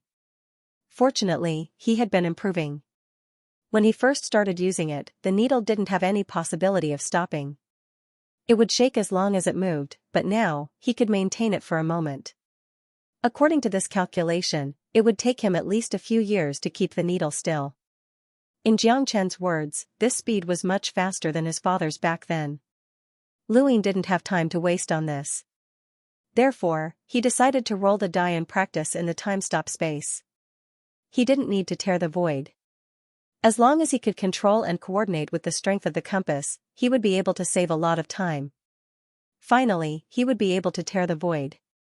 With that thought in mind, Luin announced that he was going into seclusion. Many people were speechless when they heard that Luin was going into seclusion. What was there to announce? Everyone else had taken longer to rest than he did. He raised his hand and slowly rotated the die. He tapped it, and it stopped at 3 pips. 2 screens of light appeared. 3 pips? Luin looked at his cosmic ring. What was there to upgrade? He thought about it and then took out the slippers. Ever since he had obtained the slippers, they had been of great help to Luin. He didn't even have a decent weapon, so he had to rely on the slippers. Although they were a little embarrassing, they were very durable. Back then, he hadn't been able to upgrade them to their maximum potential because he hadn't had the money to do so. However, things were different now, and Luin wanted to try upgrading them again to see if they could be upgraded again. A single slipper could threaten the 7 sky gods and scatter a sequence particle. Luin didn't know what exactly it was, but that didn't stop him from using it. He tossed the slippers onto the upper screen and then began to toss in star essence. He first needed to use up the star essence from the reincarnation spacetime, as he still had 7 trillion left. At 2 trillion, the slippers dropped, but there didn't seem to be any change. At 4 trillion, the slippers dropped, but there still wasn't any change. Next, the slippers stopped moving. Luin continued tossing in star essence, but none of them were consumed. Luin blinked. This meant that he had upgraded them to their maximum potential. 6 trillion, and the Book of Destiny also had 6 trillion. It seemed that for many external items, 6 trillion was the limit. The primogenitor's swordsman had consumed 12 trillion. This was something that could not be surpassed. Luin picked up the slippers and casually waved them around. There wasn't much of a difference, and he needed to find a test subject to test their might. The first person he thought of was the Hellworm, but he decided against it. Even the Undying God had been afraid of the slippers, and now that he had upgraded them a few more times, he reckoned that he would be able to beat the Hellworm half to death. Once he went to the Outlands, he would find an enemy to test it out on. He put away the slippers and continued to roll his die. 6 pips. He was rather surprised, as he didn't really want to roll pips in the Genesis space right now. Only progenitors would be able to fuse with him. Currently, he was the master of the primordial space. The progenitors were either his seniors or subordinates. There was no meaning in fusing into their bodies, especially someone like Big Sister. Fusing into her body would be very awkward. But since he had rolled 6 pips, he didn't want to waste it. In the worst-case scenario, he would just retreat once he fused with someone he was familiar with. He wasn't the kind of person who needed to completely control his subordinates' thoughts. Luin trusted people like Elder Chan, but he never trusted people like Chenlu.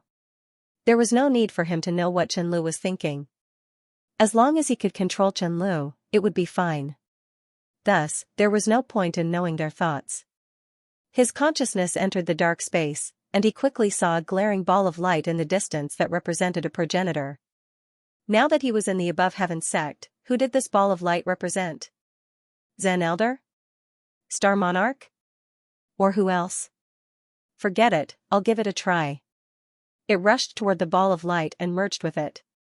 When he opened his eyes, he realized that this was Death Chi. Memories flooded in, and Luin couldn't help but laugh. He had actually fused with someone from the Bureau of 1,000 Faces.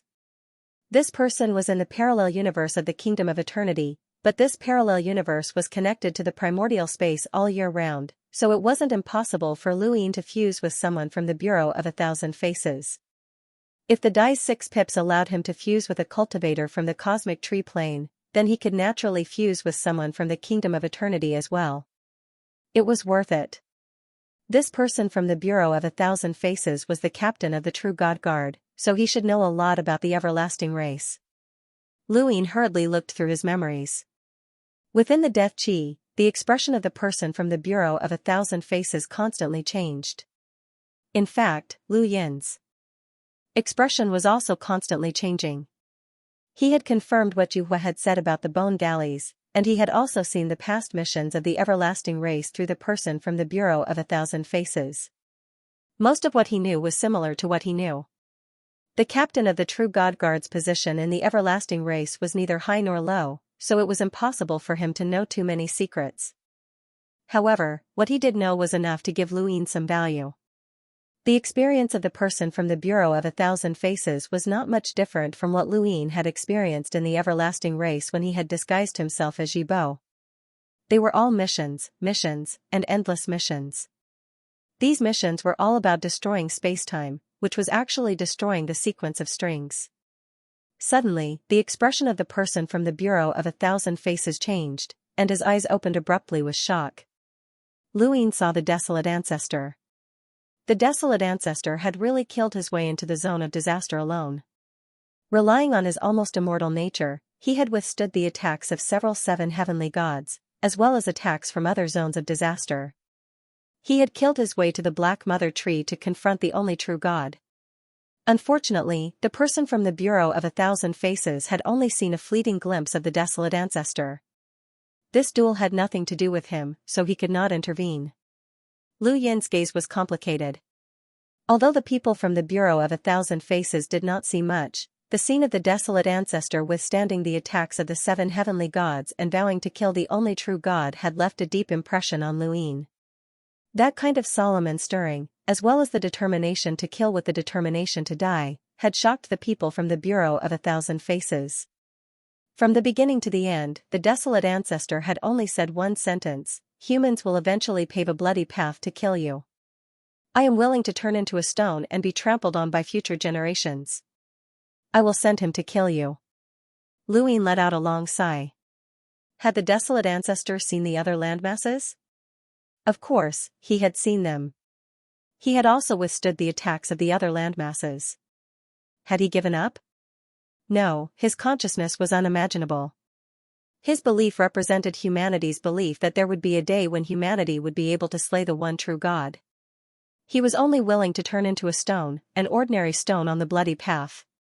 This was the desolate ancestor. The desolate ancestor had fought his way into the calamity realm with the belief that he would die. Progenitor Chen had sat alone in the Yellow Springs for countless years just to think of a way to defeat the one true God. The simple progenitor had saved the fifth mainland by leaving behind his rune lines. Progenitor Hui had planned for an eternity. He was neither a human nor a ghost, but he was still fighting for humanity's victory. This was only the era of the Daosor sect's 9 mountains and 8 seas. Even before that, Burial Garden and Limitless had been the seeds of humanity's inheritance. How many had died in the above Sky Sect's era? How many had survived? What were they doing? Perhaps they were fighting for humanity's victory. Who knew about the intense battle between Immemorial City and the Eternals? They were all fighting for humanity's sake. He was not alone, and he had never been alone. Humans were very complicated. They could scheme against each other, but they could also gather together. There were greed, anger, stupidity, and evil, but there were also sacrifices, righteousness, and dedication. This was what it meant to be a human with flesh and blood. Luin slowly sat down, closed his eyes, and exited the fusion.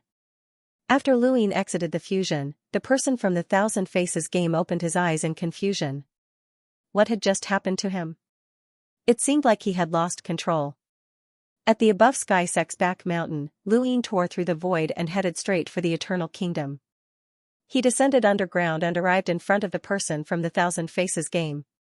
The Thousand Faces game looked at Luin, who had suddenly arrived, not knowing what he wanted to do. Luin sat down cross-legged and faced him. I'll give you one chance to kill me. The Thousand Faces game was stunned. What did you say? Luin calmly replied, I'll give you one chance to kill me, but it will only be limited to a battle of consciousness. The Thousand Faces game stared at Luin.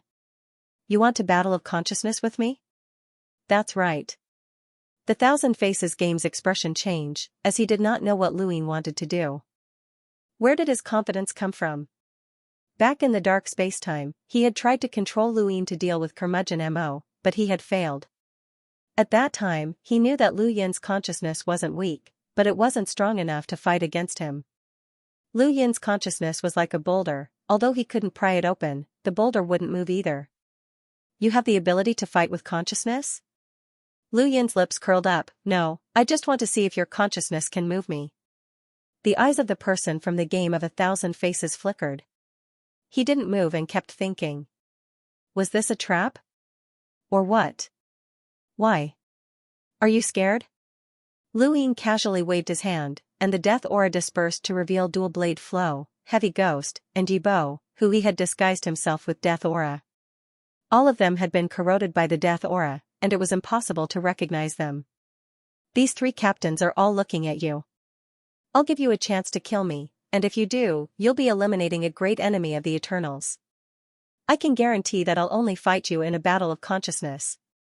Do you really not dare to do that? Zhong Gui let out a strange cry, dual consciousness? As someone in the game, let's fight it out with him. Since we're going to die anyway, let's fight it out. This is a collision of love. The pink-haired woman clenched her fist, as someone in the game, let's go. Don't be afraid. The blue-haired man frowned, you clearly know that the person in the game is good at consciousness, so why give him a chance? There's something wrong with this Master Lu. If we don't betray the clan, we'll die.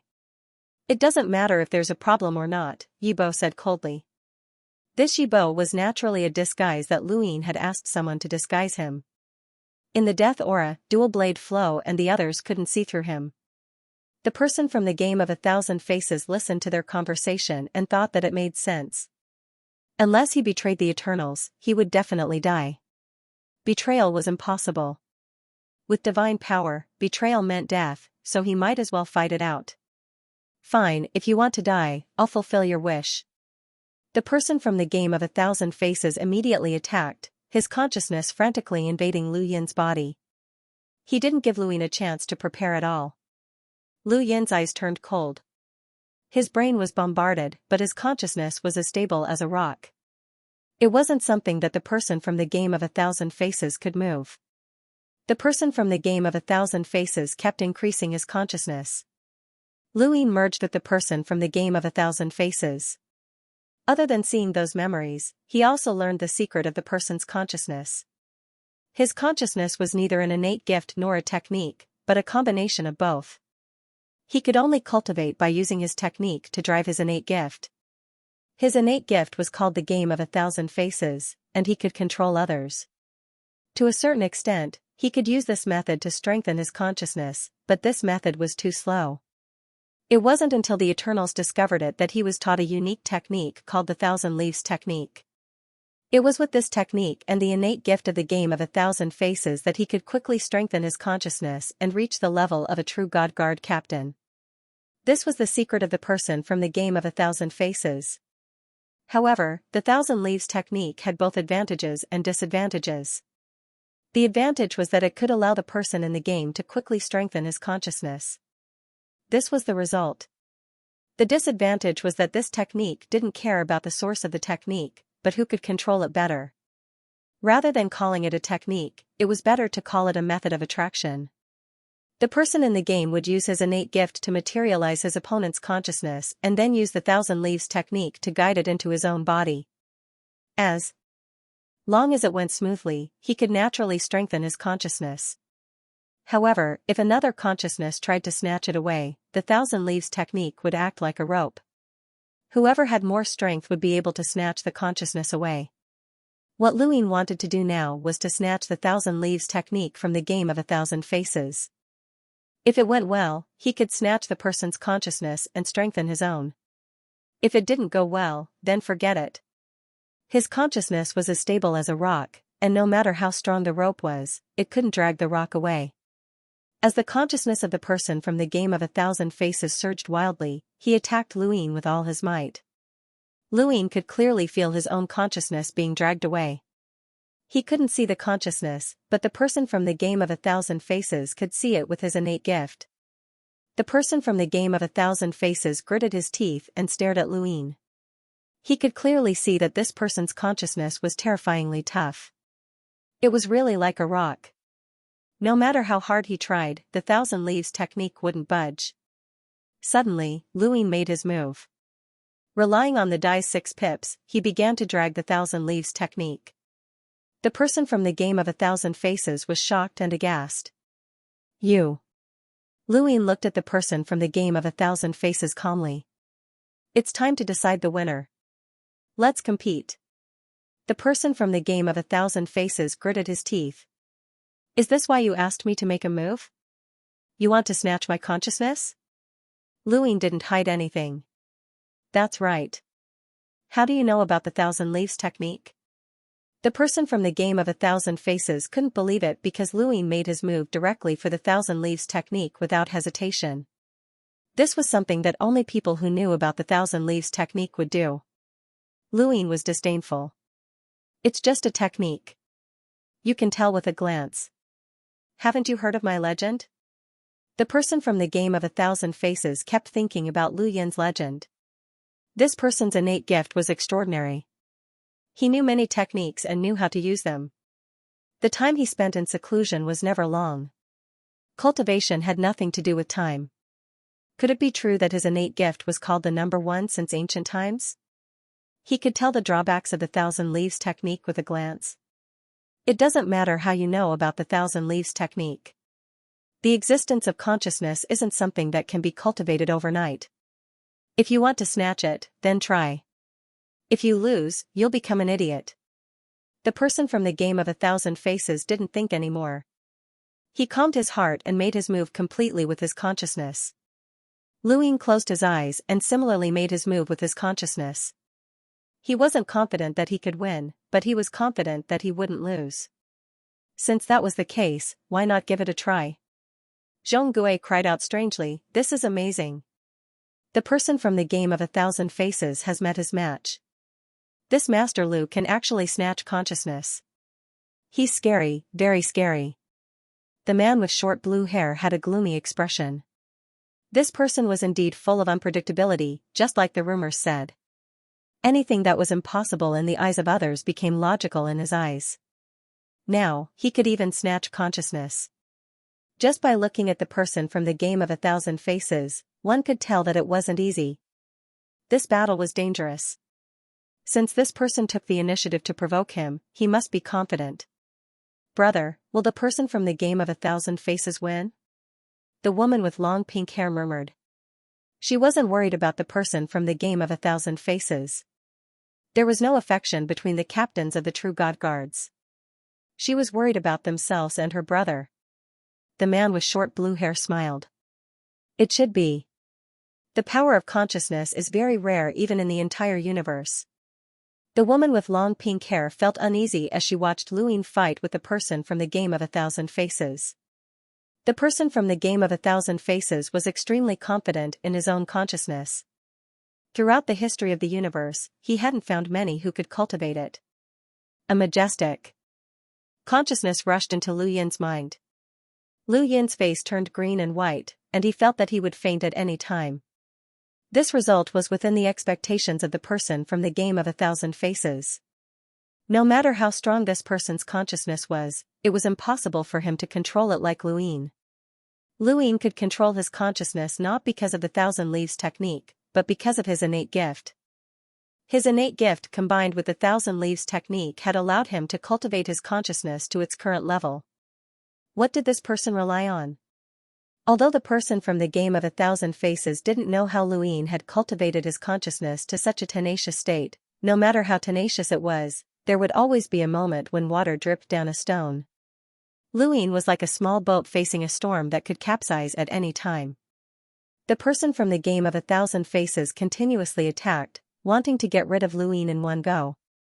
However, although Lu Yin's boat was light, it could always break through the waves and withstand the bombardment of the person's consciousness. No one was stupid, and the person from the game of 1,000 Faces naturally knew that Lu Ying had dared to compete with him in terms of consciousness and even wanted to steal his consciousness. There was a certain degree of confidence in Lu Ying, so he couldn't be so weak. However, he had no other choice. This person was clearly playing with him, but he was also showing weakness. No matter how deep one's schemes were, they couldn't compare to absolute strength. At that moment, the person from the game of 1,000 Faces bombarded Lu Ying with all of his consciousness. Not only did he want to control Lu Ying, but he also wanted to drag Lu Yin's consciousness and turn him into an idiot. Lu Yin's eyes went wide, and his vision became increasingly blurry. His body swayed, and he could faint at any time. The person from the game of 1,000 Faces gritted his teeth and continued. Boom, boom, boom. The Thousand Leaves technique crazily dragged at Lu Yin's consciousness, and he felt that he could drag it out. This person was too arrogant. Although Lu Yin's innate gift was extraordinary, when it came to consciousness, no one from the eternal race could surpass him except for that monster. Lu Ying grew weaker and weaker, and he could faint at a glance. Beside him, the pink-haired girl clenched her fists. Harder, harder. Zhong Gui screamed, hit him, hit him. The blue-haired man frowned. How long had it been? Lu Ying still hadn't fainted. Something was wrong. As he continued to compete with Lu Ying, the confidence of the person from the game of 1,000 Faces became weaker and weaker. He found that no matter how hard he tried, he couldn't move Lu Yin's consciousness. Lu Ying looked like he could faint at any time, but he didn't. Although his consciousness wasn't so strong that it couldn't be shaken, it was like a fish. Even if it was pulled, it would quickly recover. Gradually, the person from the game of 1,000 Faces realized that something was wrong. This guy was baiting him? He guessed right. Lu Ying was baiting him. He was using this method to compete with the person from the game of 1,000 Faces. In terms of consciousness control, he couldn't compare to the person from the game of 1,000 Faces. The only way was to be steady, but he had to attract the person from the game of 1,000 Faces to keep attacking. A person's physical strength was limited. It was the same for consciousness battles. After attacking too many times, the person from the game of 1,000 Faces would eventually get tired. He had underestimated himself. Fishing was a very interesting activity. It wasn't something that could be pulled up just because you caught it. It required technique. Although Lu Ying didn't know much about fishing, he had heard of it. It was just right to use it to deal with the person from the game of 1,000 Faces. Seeing that the person from the game of 1,000 Faces had seen through him, Lu Yin's body changed. His vision wasn't blurry and his head wasn't dizzy. He returned to normal. Come, let's start. The person from the game of 1,000 Faces was stunned. He had used all his strength. This despicable person. The pink-haired woman pointed at Lu Ying. So despicable. The heavy ghost screamed, despicable, despicable, human. The blue-haired man sighed. Sure enough, this wasn't despicable, but battle wisdom. Could it be that the two sides had to fight openly? This was a life-and-death battle. It was killing and the continuation of a race. This was the cruelest war. No wonder this person could go from being weak to where he was now. He fought every battle as the cruelest war. His heart had never relaxed. The person from the game of 1,000 Faces gritted his teeth. No matter what you do, you can't surpass my control of consciousness. At most, you can only remain undefeated. Lu Ying nodded. That's right. But why is your consciousness suddenly weakened? The person from the game of Thousand Faces' expression changed. No matter what kind of power it is, the use of it requires some kind of support, physical strength, willpower, determination, state, and so on. What we are competing in is this. Whether or not you can kill me in the game of 1,000 faces depends on your determination.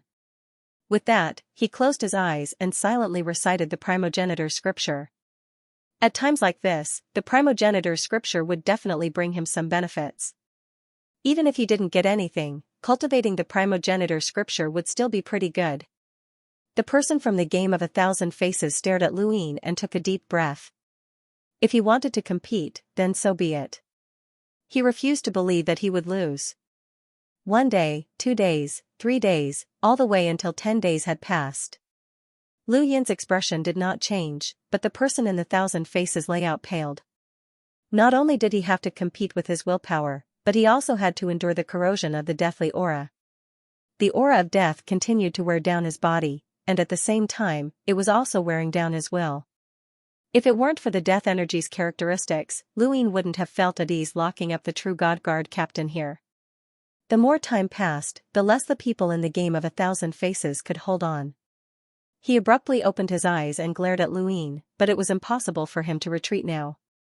The 1,000-leaf technique was being dragged down by Luin, and the moment he relaxed, his consciousness would be snatched away. He had to persevere. The pink-haired woman looked at the person in the game of 1,000 faces, and her heart sank. He lost from the beginning, the blue-haired man said. The pink-haired woman was dissatisfied. This human is really despicable. The blue-haired man sighed. Look. It seems like he has a choice. The person in the game of 1,000 faces can choose not to make a move, but under such circumstances, how can he not make a move? The so-called choice is just an inescapable nightmare. This human is terrifying. Another 5 days passed, and the person in the game of 1,000 faces suddenly spat out a mouthful of blood. The world before his eyes spun, but he gritted his teeth and persevered. On the other side, Luin calmly opened his eyes and continued. 3 days later, the person in the game of 1,000 faces collapsed and fainted. At this moment, his consciousness was completely taken away by Luin. What Luin took away was not only his consciousness, but also his determination. The Eternals had always been suppressing the humans. All the powerhouses from the outer domain who joined the Eternals said that humans were full of bad habits. Their 7 emotions and 6 desires were their weakness, and their willpower could never be compared to the Eternals because the Eternals were not even afraid of death. But at this moment, Luin had defeated the person in the game of 1,000 faces. No matter what method he used, a victory was a victory. Dual Blade and the Heavy Ghosts were silent. They had never been honorable people, and despicable was not a derogatory term in their eyes. It was just a way to vent. Now that Luin had won, and in the consciousness domain that the person in the game of 1,000 faces was most proficient in, they were extremely shocked. At this moment, the starry sky around Lu Yin's heart changed. An inexplicable force surged in and turned into a star that slowly rotated. This was a star of consciousness. There was now an additional star in his starry sky. When he opened his eyes, he saw the person in the game of 1,000 faces lying on the ground. Luin stood up and glanced at Dual Blade and the others. Without saying a word, he covered the land with death energy. He returned to the above heavens mountain and continued to roll his die. He looked forward to rolling Enhance and seeing what changes would occur. The die slowly rotated and stopped at Enhance. Time stop space. Luin was speechless. He did not have it when he wanted it, but it just had to come when he did not want it. The scene in front of him changed, and Luin directly increased his time stop space to 1 year. He then began to practice using the compass. Even the Lightning Lord had to practice for a long time, and Luin knew that he would not be short. A year quickly passed, and the scene in front of him changed again. Luin appeared in the above heavens mountain and raised his hand to continue rolling his die. 1 roll, 2 rolls, 10 days of rest, 6 rolls. Lu Yin's eyes were filled with excitement as he finally rolled it. His consciousness appeared in the dark space, and he looked around. The balls of light were still the same, but he could now see further. What was that? Luin saw something that looked like a wall of air in the distance, as if it was separating this dark space. He walked in that direction. Not long after, he approached the wall of air and touched it. The elasticity caused his consciousness to be shaken back, and he looked outside. There were still balls of light. Could this be a parallel space-time separation? These balls of light represented a human's consciousness, and Luin had only been able to merge with the current parallel space-time. The fifth mainland, sixth mainland, and the astral tree all belonged to the primordial space. He had also merged with other people's bodies in the Void God spacetime by cultivating Void God's power. Only by using the power of those people's cultivation could he merge with them. However, things were different now.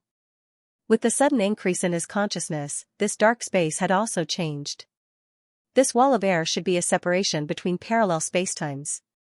As long as he could break through it, he would be able to merge with cultivators from other parallel spacetimes.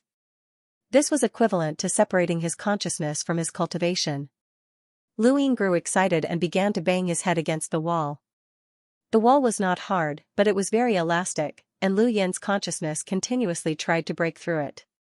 However, he could not break through it, and the wall of air did not even ripple. His consciousness was still too weak, and he needed to strengthen it. After leaving the dark space, Luin opened his eyes and looked at his hands. He continued to strengthen his consciousness. As long as he could break through the wall of air, he would be able to merge with even more cultivators. If this really was a parallel spacetime, then it would not only represent the Six Directions Society, but also the Outerverse. The reason Luin wanted to use the compass to find parallel spacetimes with different time flows was not only because he needed them, but also because he wanted to understand the Outerverse. Otherwise, whenever the Eternals were at a disadvantage, they would be able to resolve the crisis by inviting a few Outerverse experts. This was something Luin could not accept. If he could rely on his consciousness to understand the Outerverse, it would be much better than going to the Outerverse. However, from the looks of it, it would take more than a day or two for his consciousness to break through the wall of air. The Thousand Faces game had only reached this level after absorbing consciousness for a long time with the Thousand Leaf technique. Unless there were a few more consciousness experts like the Thousand Faces game, it would be impossible to break through the wall of air in a short period of time. Luin continued to roll the die. 2 months passed in seclusion. During this time, Luin had continuously rolled the die and fought against the Thousand Faces game. He had also entered the time-stop space a few times, and had finally gotten used to tearing through the void with the compass. Coincidentally, Xianxia came again at this time with a gloating expression. "Brother Lu, how's your practice going?" Xianxia smiled, as if he was watching a good show. He was well aware of the difficulty of tearing through the void with the compass. Even his father had practiced for a long time, and had only mastered it with Uncle Birong's help. If Luin wanted to succeed on his own, wouldn't it take him several years? This man had been cultivating for 10 years and was accompanied by a legend. It seemed that nothing could stump him. Luin knew what Xianxia was thinking with one glance. "What, are you here to laugh at me?"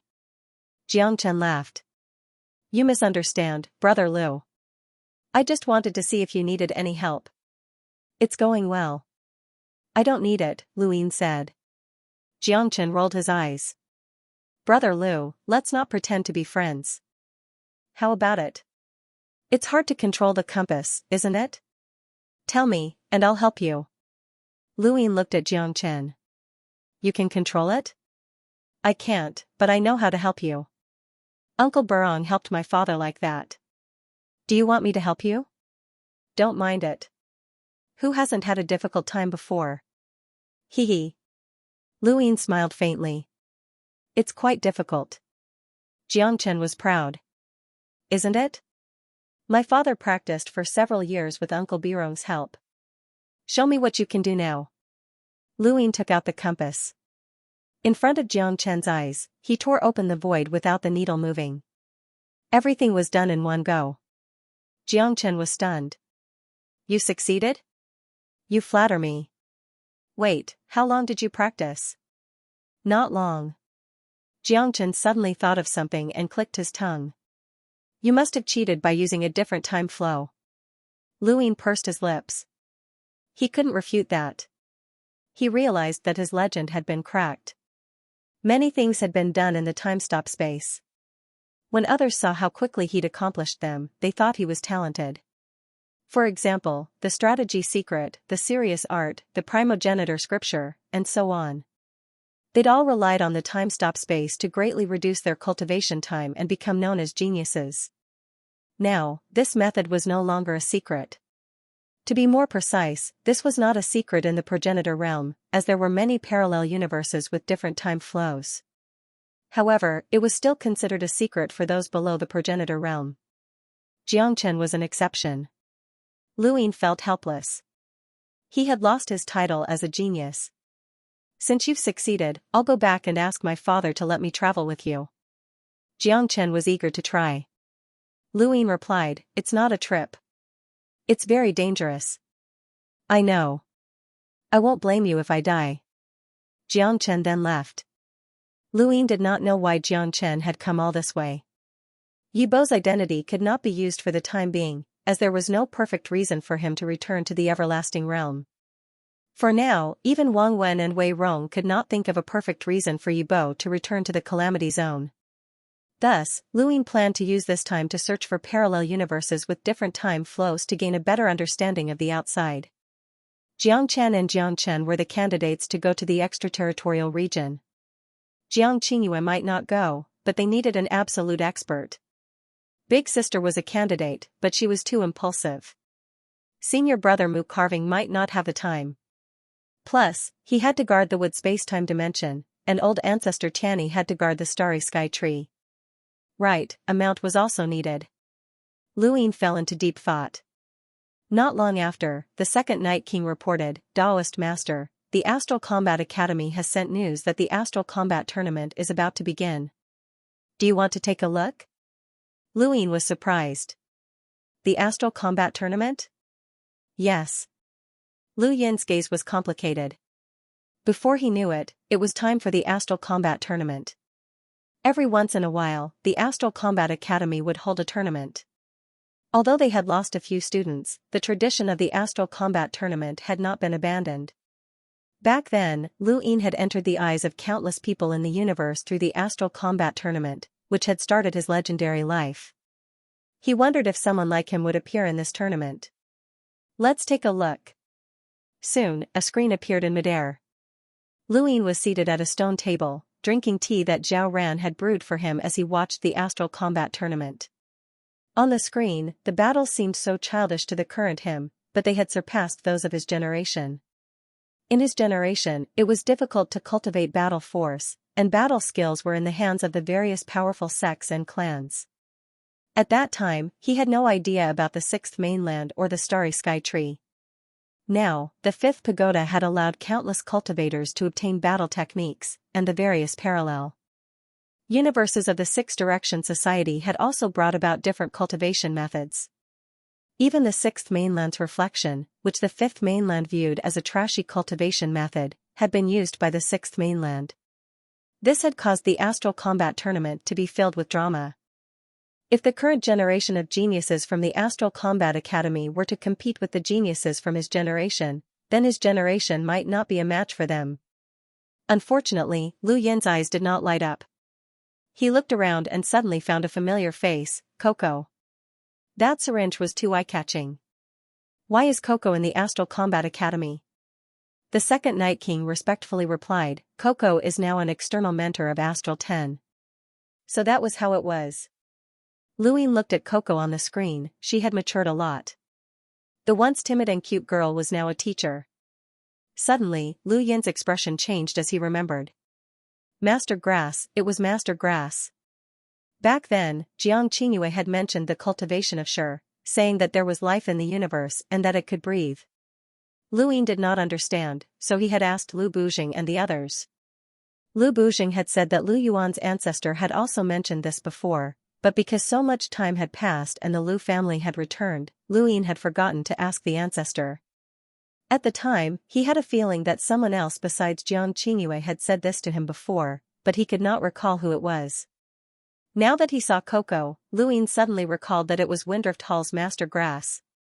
The Gu flow zone is sick, and I'm treating it. The poison circulation is abnormal, just like how a person's breathing is abnormal. When the day comes when you can see that this blade of grass is looking at you, you'll be able to see that the goo flow zone is breathing. Or rather, in the universe, any natural state or any operating order can breathe and have life. These words kept popping up in Lu Yin's mind, all of which had been said by Grandmaster Grasshopper. He retrieved a small blade of grass from his cosmic ring, which had been given to him by Master Grass.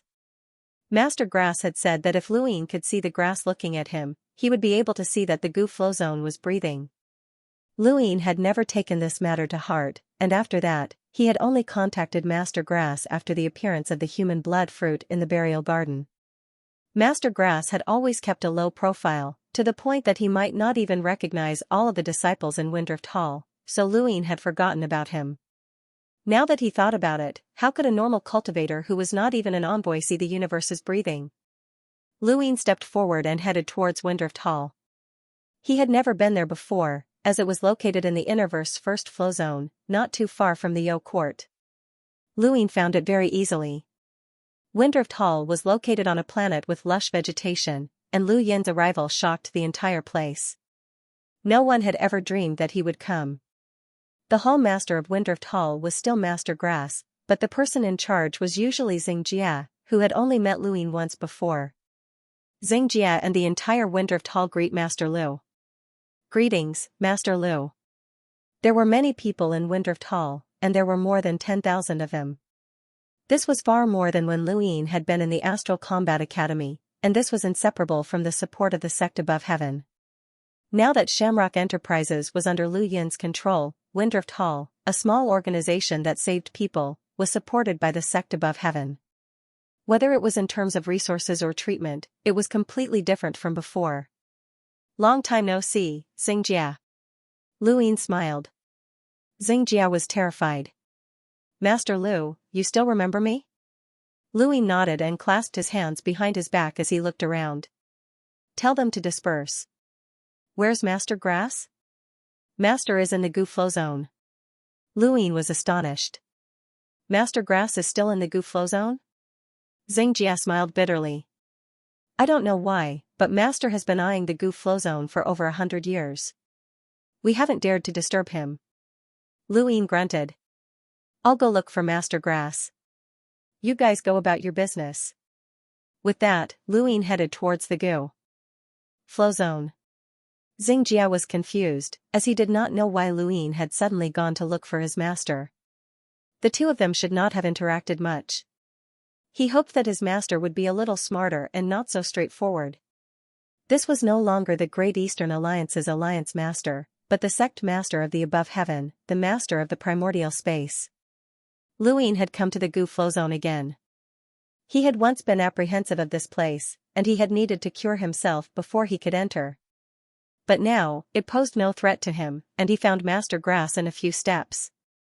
It was still in the same position, and Master Grass looked the same as when Lu Yin had first met him. He was carrying a bamboo basket as he walked through the green poisonous gas. Strange flowers were blooming within the gas. Lu Yin approached and looked at the flowers. Master Greengrass's white robe had turned gray.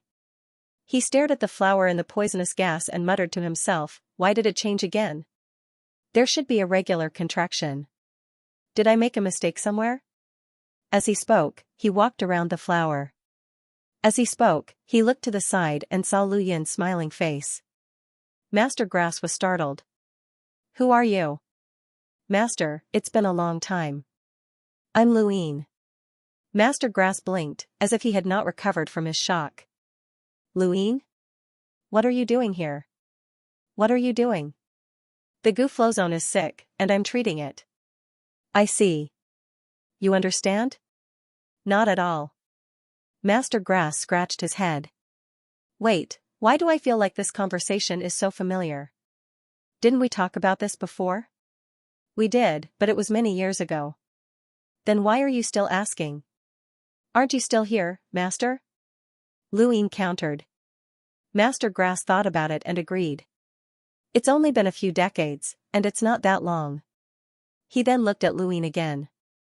By the way, you're now the sect master of the above heaven, right? Lu Yin smiled. Master, you've finally come back to your senses. Master Grass pursed his lips. Why is an important person like you here? If you have the time to chat with me, why don't you cultivate? You're the sect master of the above heaven, but you're not even a progenitor yet. You can't intimidate outsiders. Luine was helpless.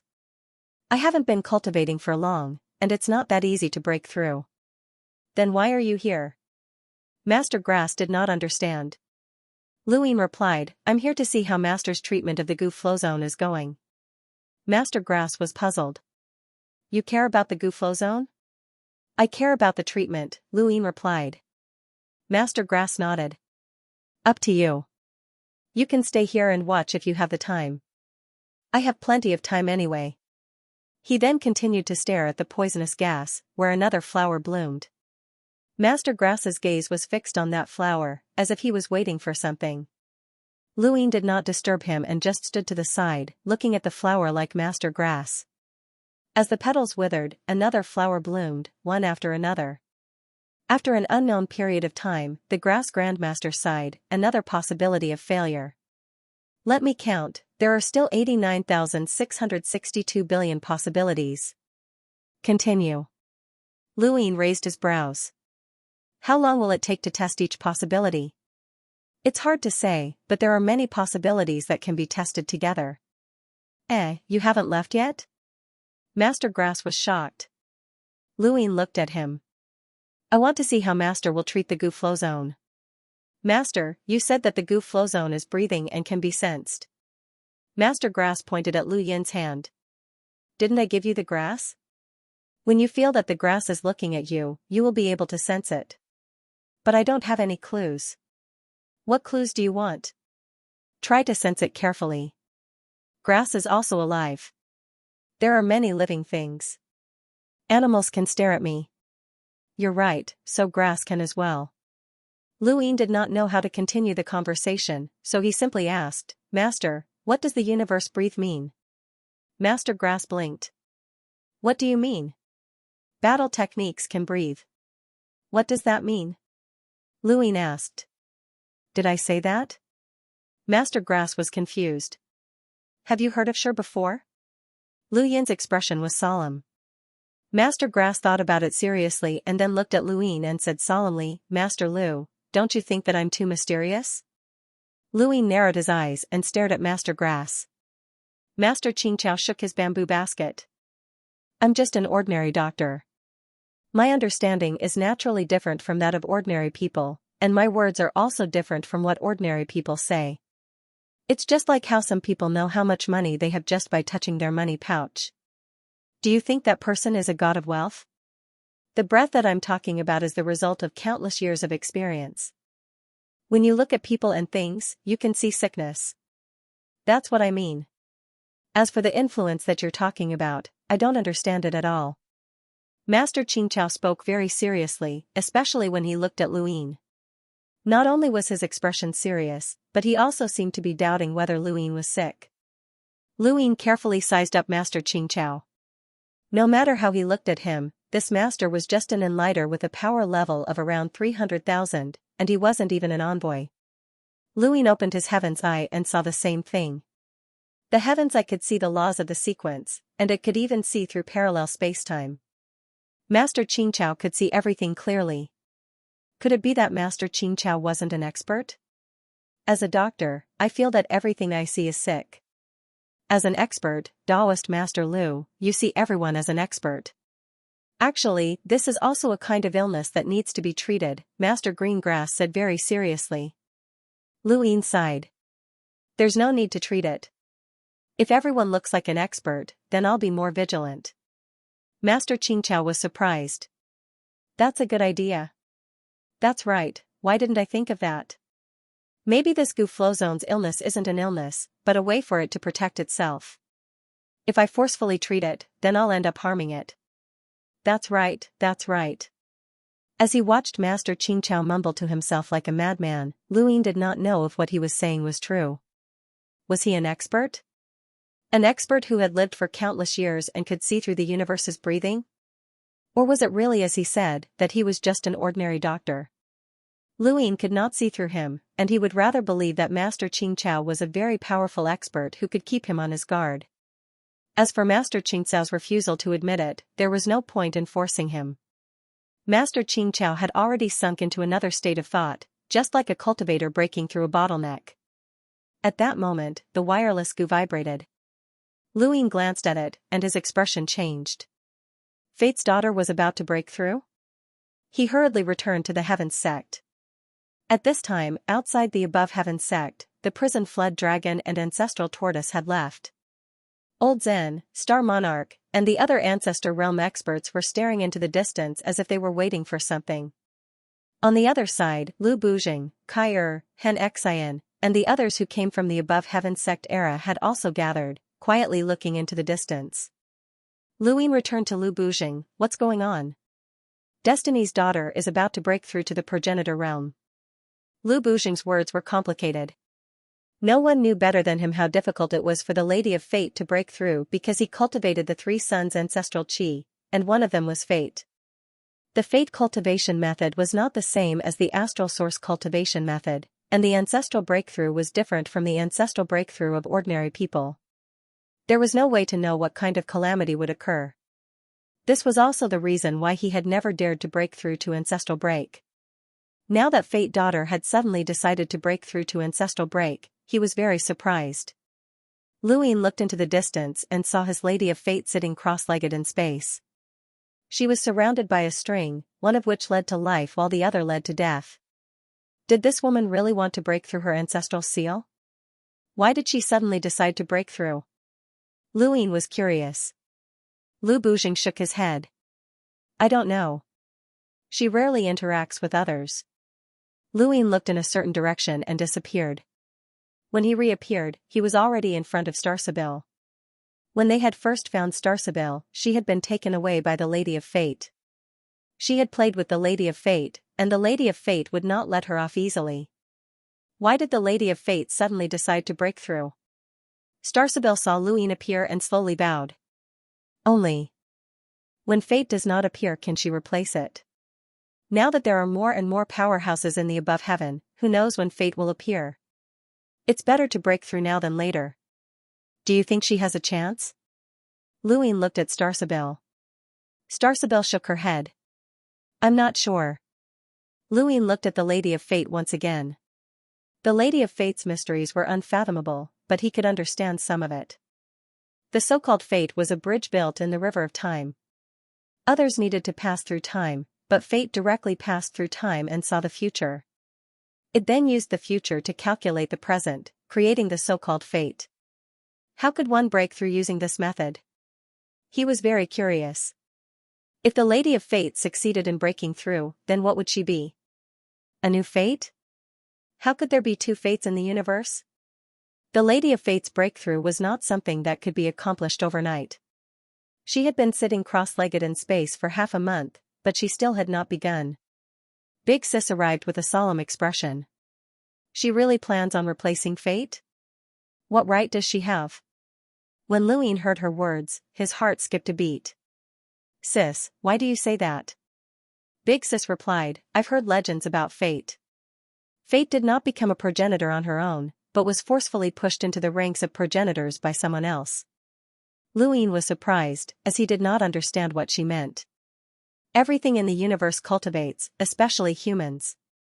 If they want to break through, they either have to walk the path laid down by their predecessors, such as Astral Source cultivation, or they have to walk their own path, such as Xiaochen and the Grim Reaper from the Above Heaven era. However, there is a type of person who passively becomes a progenitor and takes advantage of the loopholes in the universe's laws. Fate is such a person. Guiji once said that Fate's cultivation is to get close to the laws, assimilate them, and replace them. She was not the first to become a progenitor in the 3 realms 6 paths. On the contrary, she was the last to become a progenitor in the 3 realms 6 paths because she set her own fate. Only when everyone else in the 3 realms 6 paths has become a progenitor can she become a progenitor. To be honest, I don't really understand the legend of Fate. Guiji's words are a bit mysterious. I only know that for Fate to become Fate, it is inseparable from the 3 realms 6 paths. It is even inseparable from the progenitor. It is impossible for this Lady of Fate to replace Fate. This era is far from the era of our Above Heaven era. Luin listened in silence. Getting close to the laws, assimilating them, and replacing them, was this something a person who had yet to break through could do? Passively becoming a progenitor, was there such a thing? Taking advantage of the loopholes in the laws, isn't this the same as senior brother Qingping? Big Sis looked at the stars. The universe has never been perfect. No one can say for sure how many loopholes there are. Those who can take advantage of the loopholes are all ruthless people. I don't think this Lady of Fate is such a person. She wants to replace fate? Impossible. To break through, she must replace fate because she cultivates the law of fate. However, fate cannot be replaced by her, so. At this point, Big Sis was certain. She will fail. Several days later, the Lady of Fate stood up and prepared to break through. Big Sis stared at the Lady of Fate. She wanted to see what kind of fate this Lady of Fate had set for herself. Luin hoped that the Lady of Fate would succeed. Compared to the above heaven era's fate, this Lady of Fate was easier to control. No matter how mystical the law of fate was, it was still a cultivation method. Since it was on par with the Grim Reaper, Wu Tian, and the Lu family, it meant that it could not transcend above them. In that case, it could be controlled. The Lady of Fate's attempt to break through attracted the attention of many people, including the cultivators of the Six Paths Association. The above heaven era was simply too dazzling, and the name of fate represented a certain height. Especially now that there were too many experts in the above heaven era. If the Lady of Fate broke through, how could the other parallel universes survive? Even the Eternals would find it difficult to stop them. There had already been several cultivators who had succeeded in breaking through. Would this momentum end with the Lady of Fate?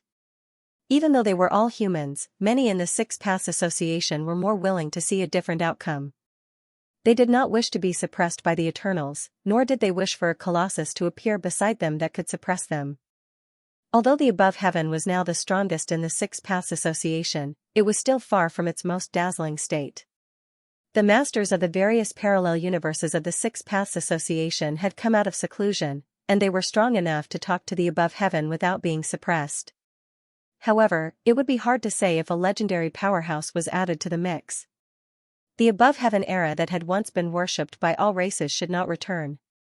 Beside the Lady of Fate, a thread constantly shuttled back and forth, appearing and disappearing from time to time.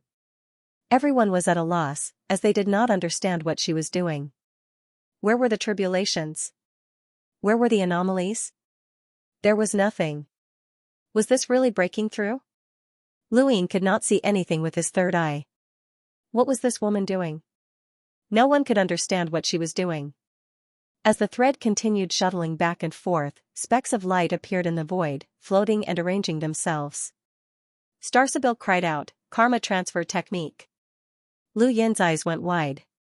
The karma transfer technique that transferred the consequences of divination? Starsabil's face paled, and she nodded. Lu Yin's face sank, and he shouted, "Lady of Fate, no matter what you plan to do, if you dare to transfer the tribulations to innocent people and cause them to die, then even if you successfully break through, I will personally kill you." Around the above heaven, everyone was shocked by Lu Yin's killing intent. Elder Chan and the rest stared at the Lady of Fate. This woman seemed pure, but her viciousness was beyond anyone's imagination. Her karma transfer technique had caused the deaths of countless people.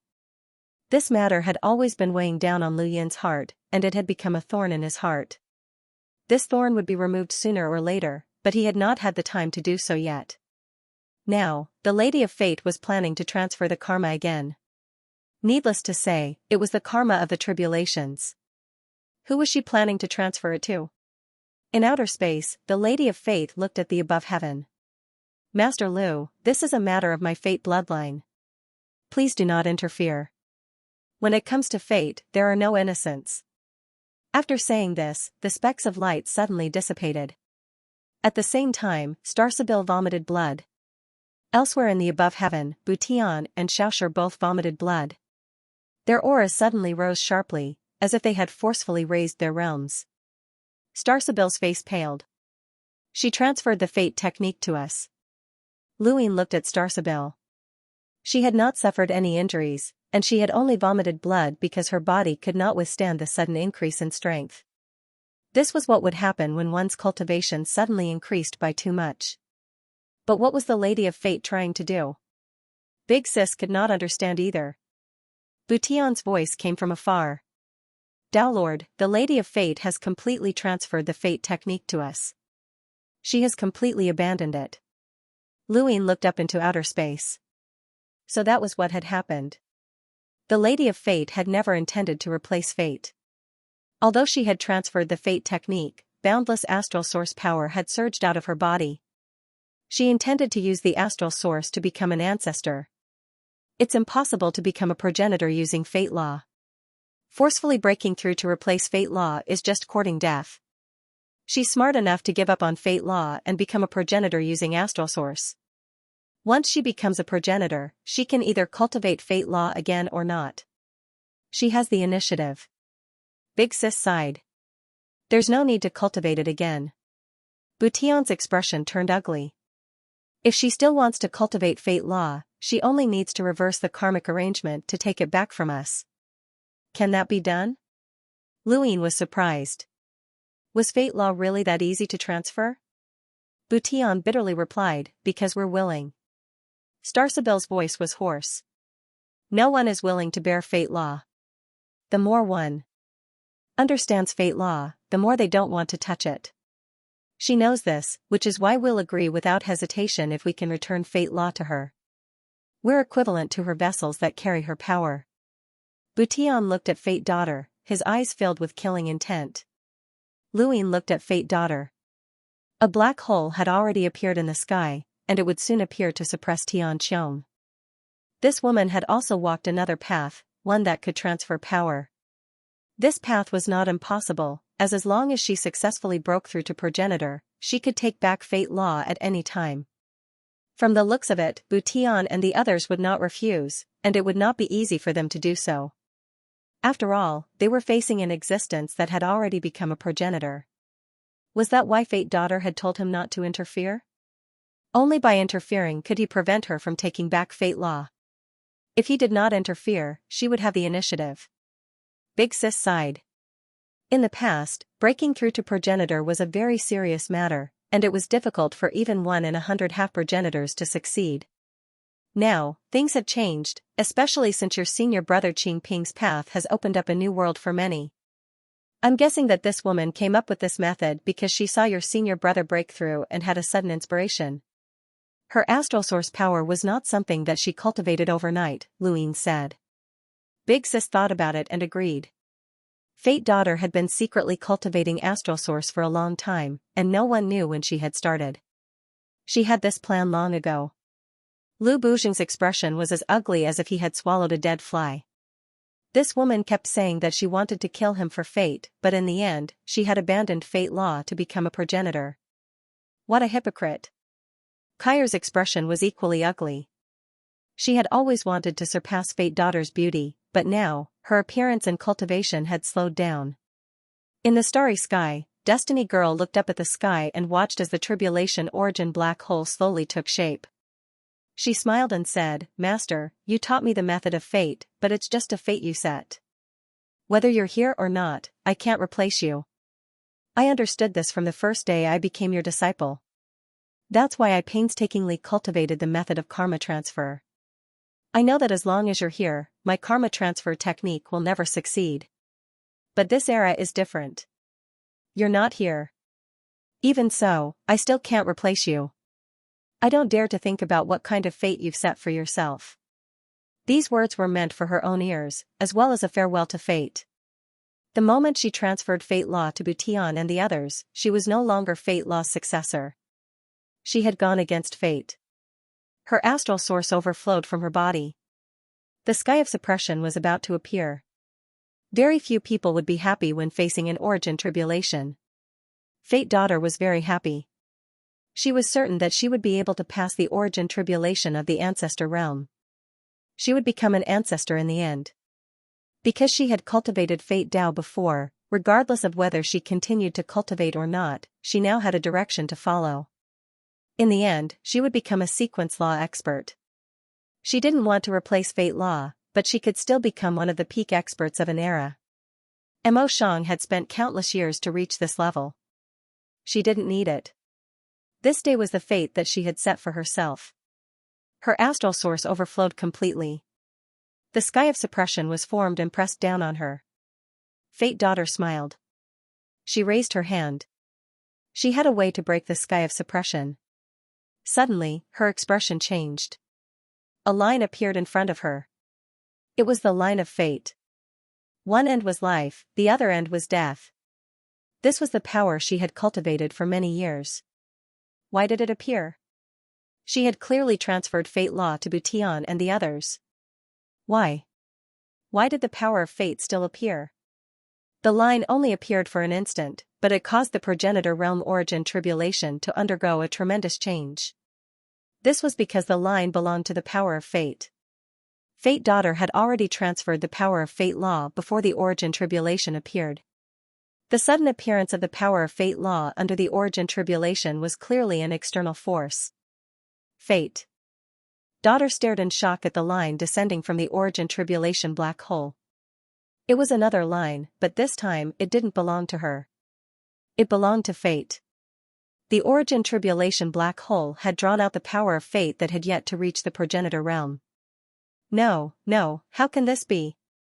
Master, Master! Fate Daughter cried out in despair. Luyin and the others watched in shock. The line slowly descended from above Fate Daughter's head and wrapped around her. Then, under everyone's horrified gazes, Fate Daughter turned into a line and suddenly disappeared. The starry sky instantly returned to normal. Everyone was silent as they stared blankly. What had happened? Lu Yin's eyelids twitched. The power of fate law had interfered, causing the origin tribulation to change drastically. The suppression of the sky had disappeared, and the line of fate law had descended. Fate Daughter had transferred the power of fate law, but in the end, she herself had been taken away by fate. She had been defeated by fate law, which was also a type of fate law. She had thought that she could break through the progenitor realm by transferring fate law, but had all of this been in the eyes of fate law? Could fate law not resist? A figure appeared on the fifth mainland and then tore through the void to descend. It was Lu Yuan, who had suddenly come out of seclusion. There's the power of fate law. Little 7, what happened? Lu Yin hadn't expected that even forefather Lu Yuan would be awakened. He explained the situation to Lu Yuan. Forefather Lu Yuan sneered. How foolish. She actually thought that she could escape fate law. Outsiders can't imagine how sinister that woman is. She grew up in schemes, and she even planned to break through the progenitor realm. How could she be schemed against by her own disciple? This Fate Daughter reaped what she sowed. We don't care what happens to her, but it's very troublesome that she turned into a line and disappeared. She became fate law's weapon. I told you that fate law would return, and I was right. Lu Yin's expression turned solemn. Fate law's weapon? Lu Yuan snorted. That woman is proficient in using people as weapons. She decides her own fate and the fate of others. What's competing with her isn't combat strength, but the change in the future. Lu Yin fell silent. Fate law would return in the end. Is she an enemy or a friend? Lu Yin asked. Lu Yuan thought about it. She's neither an enemy nor a friend. She has her own plans. Who knows what she's thinking? But don't worry, I've beaten her up before. Even if she appears, she won't dare to do anything to you. Big Sis was surprised. Senior has beaten up fate law before? Lu Yuan was smug. Of course. Lu Yin was speechless. What was there to be smug about? Wasn't he inviting disaster for himself? Third uncle Lu Bujing had brought old monster Imo to him, so Lu Yuan wouldn't invite fate law to him, right? If possible, he naturally didn't want to make enemies, especially with a strange enemy like fate law. The Fate Daughter's attempt to break through the progenitor realm had failed, and the outcome had been tragic. Countless people had seen it, and the news would soon spread throughout the Six Direction Society. Even though Heavens Above Heaven had lost an expert, the Six Direction Society felt more at ease. It wasn't easy to break through the progenitor realm, so how could they succeed one after another? Lu Yin didn't expect too much from Elder Chan, Lung Qing, and Qing Ping. He just hoped that Lu Bujing wouldn't be so anxious. Lu Ying didn't need to worry, as Lu Bujing had already given up on breaking through the progenitor realm. Fate Daughter had prepared such an extreme method, even giving up on Fate Law's cultivation method, but she still failed. He knew that one of the three sons' ancestral chi was Fate, and it was even harder to break through than Fate Daughter. He didn't want to become a thread. Fate Daughter's failure was also a warning to the other experts who were preparing to break through the progenitor realm, offsetting the ease brought by Qin Ping's success. Breaking through the progenitor realm was always a serious topic, and there were rarely any shortcuts. Even if there were, it wasn't something that ordinary people could find. The more shortcut one took, the harder it was to take. Ancestor, I want to go to the outer realm. Lu Ying told Lu Yuan. Lu Yuan was puzzled. What for? Lu Ying explained his thoughts to her. Lu Yuan listened quietly. You want to go to a parallel universe with a different flow of time, and you also want to see the situation in the outer realm. These aren't a problem, and with your current strength, even if you meet a powerhouse in the outer realm, you won't be in danger. You can go. But you have to be fully prepared. No one knows how many parallel universes there are, and an unstoppable powerhouse might appear in one of them. That would be troublesome. Lu Ying grunted. I understand. Also. He paused and looked at Lu Yuan. I have divine power. Lu Yuan was stunned and stared blankly at Lu Ying. What did you say? Lu Ying saw Lu Yuan's reaction and knew that forefather Tianyi hadn't told him. Perhaps Lu Yuan was in seclusion, or perhaps he didn't want to talk about it. If it was the latter, then forefather Tianyi was too tolerant of him. I've cultivated divine power, said Yi Futian. Lu Yuan stared at Lu Ying in a daze, his gaze complicated. Lu Ying was nervous, not knowing what Lu Yuan would think of this. Everyone had their own understanding of the Eternals. Forefather Tianyi might acknowledge him, but that didn't mean that Lu Yuan would. After a while, Lu Yuan raised his hand and slowly placed it on Lu Yin's shoulder. He squeezed it hard. The descendants of the Lu family are strong and won't be controlled. If you want to cultivate, then cultivate. Lu Ying stared into Lu Yuan's eyes. Lu Yuan didn't shy away and stared back at him. Forefather, aren't you afraid that I'll be controlled by divine power? I am. Then what? What else can I do? I can only trust you. Little 7, you were carefree in the first half of your life, but in the second half, you have to bear the heaviest burden of humanity.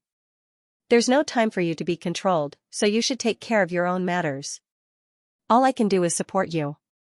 Lu Yin's heart was heavy. Lu Tianyi had said something similar before. The Lu family was his strongest backing, and he would do his best to welcome them back. The Lu family would not disappoint him. I understand, forefather, Lu Ying said. Lu Yuan nodded and coughed. If you don't mind me asking, how did you cultivate your divine force?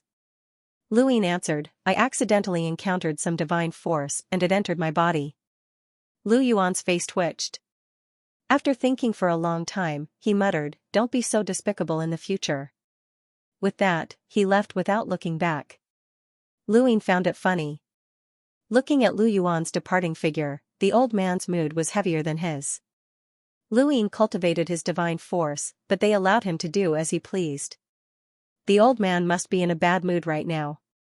In the starry sky tree, Lu Yuan returned and went straight to Lu Tianyi. Little 7 cultivated his divine force? Lu Tianyi nodded calmly. He told me. What did you say? I trust him. Lu Yuan clutched his forehead. My head hurts. Lu Tianyi looked at Lu Yuan. I really trust him. Lu Yuan sighed. I don't. You don't understand the characteristics of the only true God's power. If it's so easy to break free from control, why would the Eternals trust it? It's not just a kind of power, it's also a belief. Then, what do you plan to do? Lu Tianyi looked at Lu Yuan. Lu Yuan shook his head. Keep an eye on little 7. If he's controlled by the divine force, bring him back. Lu family will bear his responsibility. At worst, the family will take care of him from now on. Let this child accompany me in Lu Tianjing. He likes freedom. Lu Yuan was silent for a moment. If it's a matter of survival, we'll all die before him. At that time, he'll be free. Lu Tianyi looked at Lu Yuan and found that the old man had aged a lot. Half a month passed. During this time, Luin found Grandpa Chan and invited him to go to the outer region with him. At the same time, he decided on a candidate. Firstly, the Hellfire Dragon could only be used as a mount. Secondly, he needed someone to run errands. Xianxia was one of them. Luin decided on Ghost Monkey. Ghost Monkey could hide in the shadow. Even Ancestor Realm experts might not be able to detect him if they weren't paying attention. After all, he wasn't weak and had received part of progenitor Wushang's memories. There was one more person that he had decided to bring along after much consideration, Zhao Ran. This trip to the outer realms might be dangerous, or it might just be a time-consuming trip. Having a beautiful maid who could make him tea was not a bad idea. Most importantly, he did not dare to leave Zhao Ran in above heaven. She definitely had an unclear relationship with fate. If she remembered anything, it would be difficult to control her in above heaven. He couldn't let old ancestor Tianyi stay in above heaven all year round. The only thing he could do was to bring this uncertain factor along with him.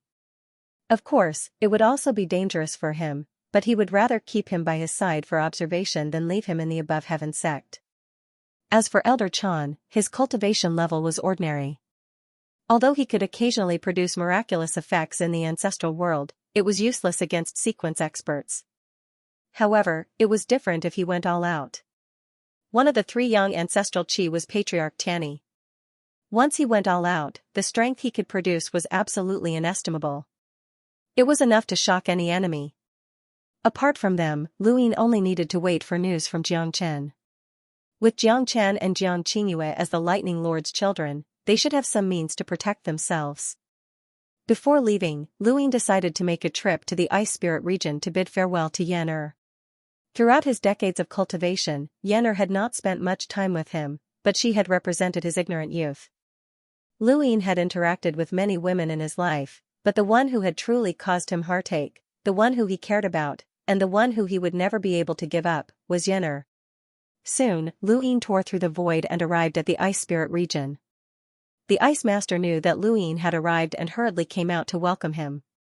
Luin was led to Bing Xian by the Ice Master, where he stared at her in a daze. The Ice Master did not disturb him and left. Luin stared at Bing Xian with a complicated gaze. How many people in a person's life could accompany them for the rest of their lives? No matter if they were poor, rich, old, sick, or dead, there would always be someone to accompany them when they were at their loneliest. There would always be a smiling face that they wanted to see the most when they missed them. The comfort of waking up from nightmares, the warm porridge that came when one was hungry, the occasional drink, the occasional dance, and the only person in their eyes was himself. That was enough. Luin did not want much. He had always pursued the most ordinary life. The Lu family's return, the human race's peace, his wife's company, and his children's flock. These simple wishes had always been difficult to realize. It was as if these were the rules of the universe. The stronger one was, the less they could protect the things they cared about. Luin stood in front of Bing Xian and stared blankly. 3 days passed in a flash. On the 4th day, a beautiful figure walked over and interrupted Lu Yin's days. "Brother Lu, you will meet your wife one day." Jiang Qingyue's voice rang out. She had been cultivating in the Ice Spirit region all this time. Luin exhaled and adjusted his state of mind. He looked back and asked, "Are you ready? Let's go outside together?" Jiang Qingyue replied, "Jiangchen can't go." Luin was surprised. "Why?" Master said that he spends most of his time wandering through parallel spacetimes, so going outside is like traveling. That's why he's not allowed to go.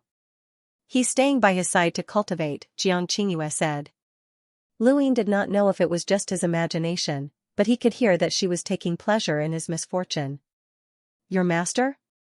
Kong Tianzhao?" "Yes." "Then, what about you?" The ancestral tortoise climbed up from behind Jiang Qingyue and shouted proudly, "Of course our young master will go." "Do you welcome him?" Jiang Qingyue frowned. "He wants to be confined again?" The ancestral tortoise immediately shrank back. "I'm sorry, young master." Luin was amused. "He didn't go with you last time because he was confined?" Jiang Qingyue said indifferently, Master said that he's become arrogant. Lu Yin looked at Jiang Qingyue. You'll go outside with me? Jiang Qingyue hesitated for a moment before nodding. I rarely go to other parallel spacetimes outside of the sixth mainland. Master wants me to travel more often. Lu Yin nodded. Since the candidates have been decided, let's go. Right, I want to leave something for the Ice Spirit. Before I leave. Lu Yin found the Ice Master and asked for a few extreme ice stones. The Ice Master was excited. She knew that Lu Yin could upgrade external items, so she naturally wanted to upgrade them. Even if they couldn't reach being Xian's level, they could still become her delicacies and make up for the loss of the frozen corpse. A day later, Lu Yin handed 4 extreme ice stones to the Ice Master. The Ice Master's breathing quickened as he looked at the 4 floating stones. Master Lu, why are there so many? Lu Yin replied, I don't want anything to happen to being Xian. The Ice Master replied, I understand, but to upgrade it by so much, what's the price? I know what I'm doing. Upgrading 4 extreme ice stones had cost a total of 20 trillion star essence, which was quite a hefty price to pay. However, compared to Yenner, Lu Yin was more than willing to pay. He would rather lose more resources than have anything happen to being Xian. Although these 4 extreme ice stones couldn't reach being Xian's level, they could still become delicacies for her. It wasn't that he didn't want to upgrade it to being Xian's level, but even if he did, he couldn't control the reaction of the being Xian beneath the Ice Spirit domain. He also didn't know what the Ice Master's attitude would be when faced with the temptation of being Xian. Lu Yin never underestimated human nature. There were good people and evil people, and it was the same for other life forms. Besides, he didn't know how many resources he would need to upgrade to being Xian's level or how many times he would have to upgrade it. If he spent too much, it would be useless to him, and that would be a waste. This was enough for now. In the back mountains of the Above the Sky sect, Elder Chan, Jiang Qingyue, and a confused Zhao Ran stood beside Lu Yin. The ghost monkey was in his shadow, and the dragon turtle was perched on Jiang Qingyue's shoulder while the hellworm was perched on Lu Yin's shoulder. This was everyone who had set out for this trip. Before this, Lu Yin had announced that his seclusion had yet to end, but he didn't know how long it would continue for. Everyone, this trip to the Outlands might be dangerous, or it might just be a trip. I don't know how long it will take, but thank you for accompanying me on this trip, Lu Yin said slowly as he gripped the compass with a solemn expression. The ghost monkey was excited. To be able to accompany 7th Bro, I won't be afraid even if I have to climb a mountain of blades or enter a sea of flames. 7th Bro, this little monkey is willing to serve you to the death. Elder Chan was speechless, as the monkey's frenzied flattery of Lu Yin had reached an abnormal level. On Jiang Qingyue's shoulder, the dragon turtle snorted disdainfully. Who's doubting me? Lu Yin raised his hand and gripped the compass. He stared at the needle as he slowly tore through the void. From start to finish, the needle hadn't moved at all. The hellworm landed on his shoulder, and its body grew to just the right size to carry everyone. It then leapt into the void and began its journey to the Outlands. The trip to the Outlands seemed far away, but it wasn't actually that far away. They could return at any time, but the time was uncertain. In particular, they might run into the Everlasting Tribe and those powerhouses from the Outlands who were hostile to the humans. These were the biggest uncertainties, and Lu Yin was looking forward to meeting them. The hellworm carried the group and charged into the void crack, arriving at a parallel spacetime. This parallel spacetime was very ordinary, but the astral storms were extremely severe and swept through the entire region. Lu Yin looked at the compass and had the hellworm follow the needle's guidance.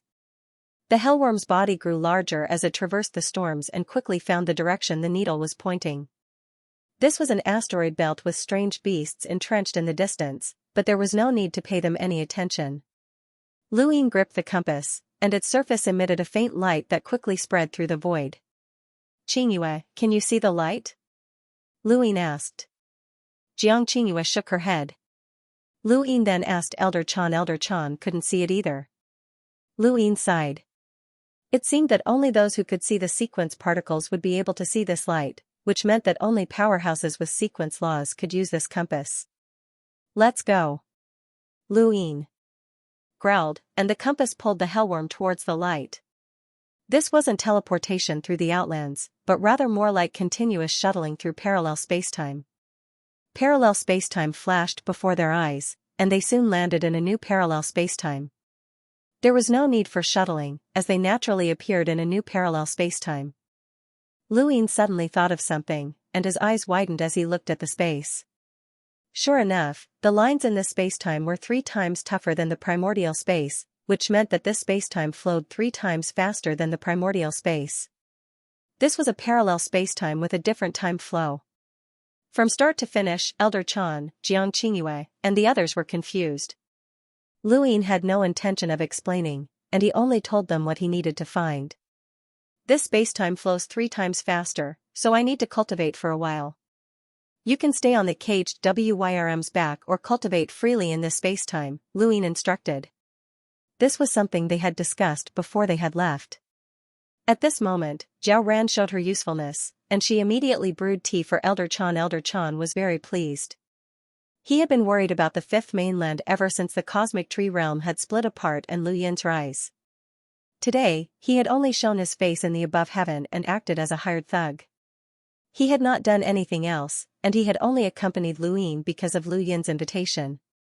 Just as he had made a grand wish when he had broken through to progenitor realm, he was willing to pave the way for Lu Yin and dedicate his life to him. Jiang Qingyue left the caged WYRM and brought the dragon tortoise to roam the spacetime. The monkey was also chased away by Lu Yin, and he either stayed on the caged WYRM's back or roamed around. Lu Yin's goal was to be recognized by the spacetime, and he wanted to see the spacetime clearly. If it took too long to be recognized, then there was no need to do so. After all, 3 times the speed was too little. A few days later, the group gathered on the caged WYRM's back again. Lu Yin held the compass and tore through the void to leave. There were no living beings in this spacetime, and it would take a long time to be recognized.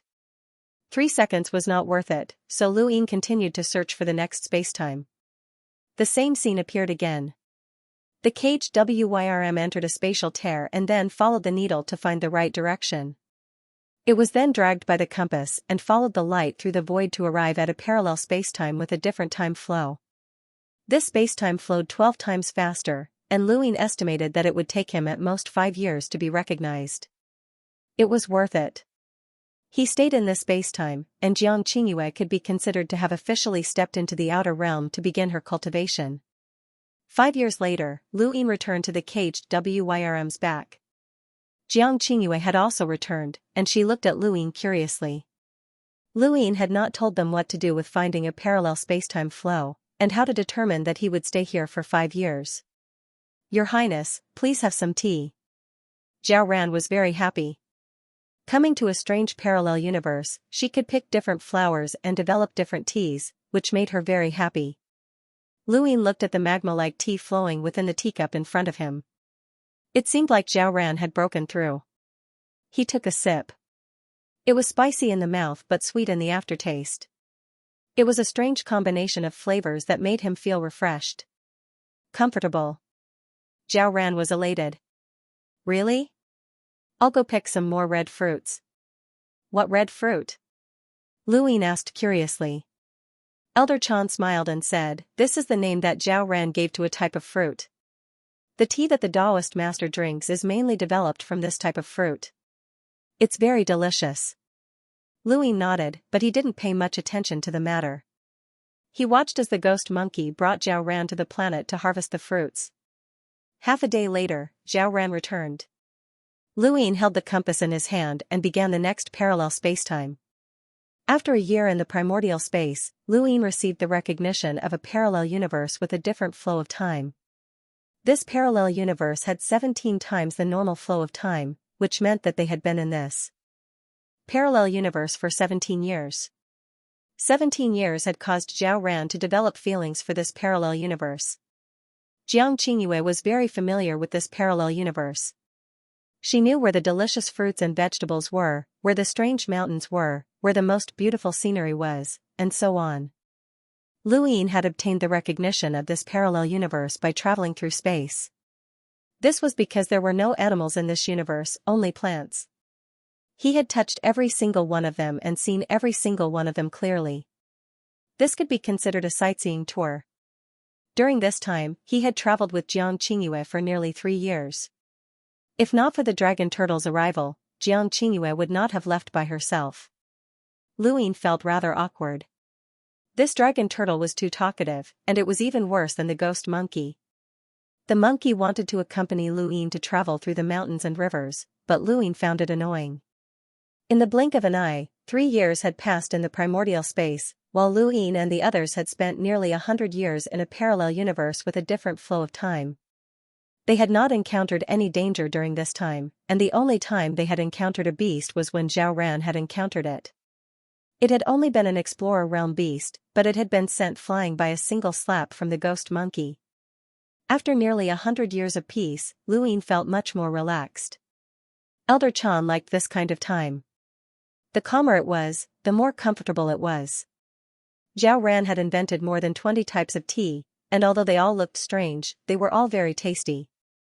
If a person's entire life passed like this, it would be something that many people dreamed of. Young master, it's been so long, but you haven't improved at all. Atop the caged Wyrm's back, everyone was sipping tea as they looked at the distant waterfall. Jiang Qingyue remained calm. That's how cultivation is. Fighting all year round doesn't mean that I can improve. Elder Chan agreed. Increasing one's cultivation isn't just about one's battle prowess and realm. The cultivation of one's mental state is also very important. Relax once in a while, and you'll know the benefits when you break through to progenitor realm. The dragon turtle waved its short tail. I'm talking about the emotional aspect. Elder Chan paused, coughed, and looked away. Jiang Qingyue raised her brows. I want to send you back to White Cloud City. The dragon turtle immediately retracted its head. It's been so many years, but you haven't improved at all. That Dao Lord Lu is also a blockhead. Sigh. Who? Who's slandering 7th bro?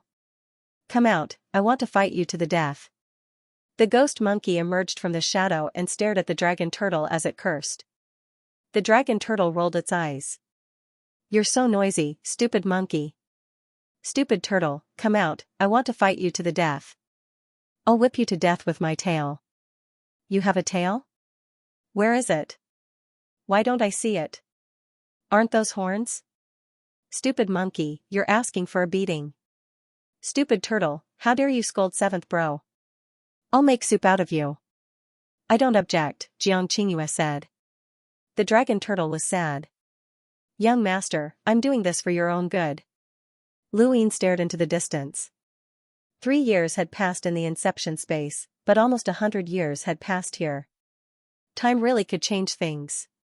Brother Lu, how long will this trip last? Jiang Qingyue asked.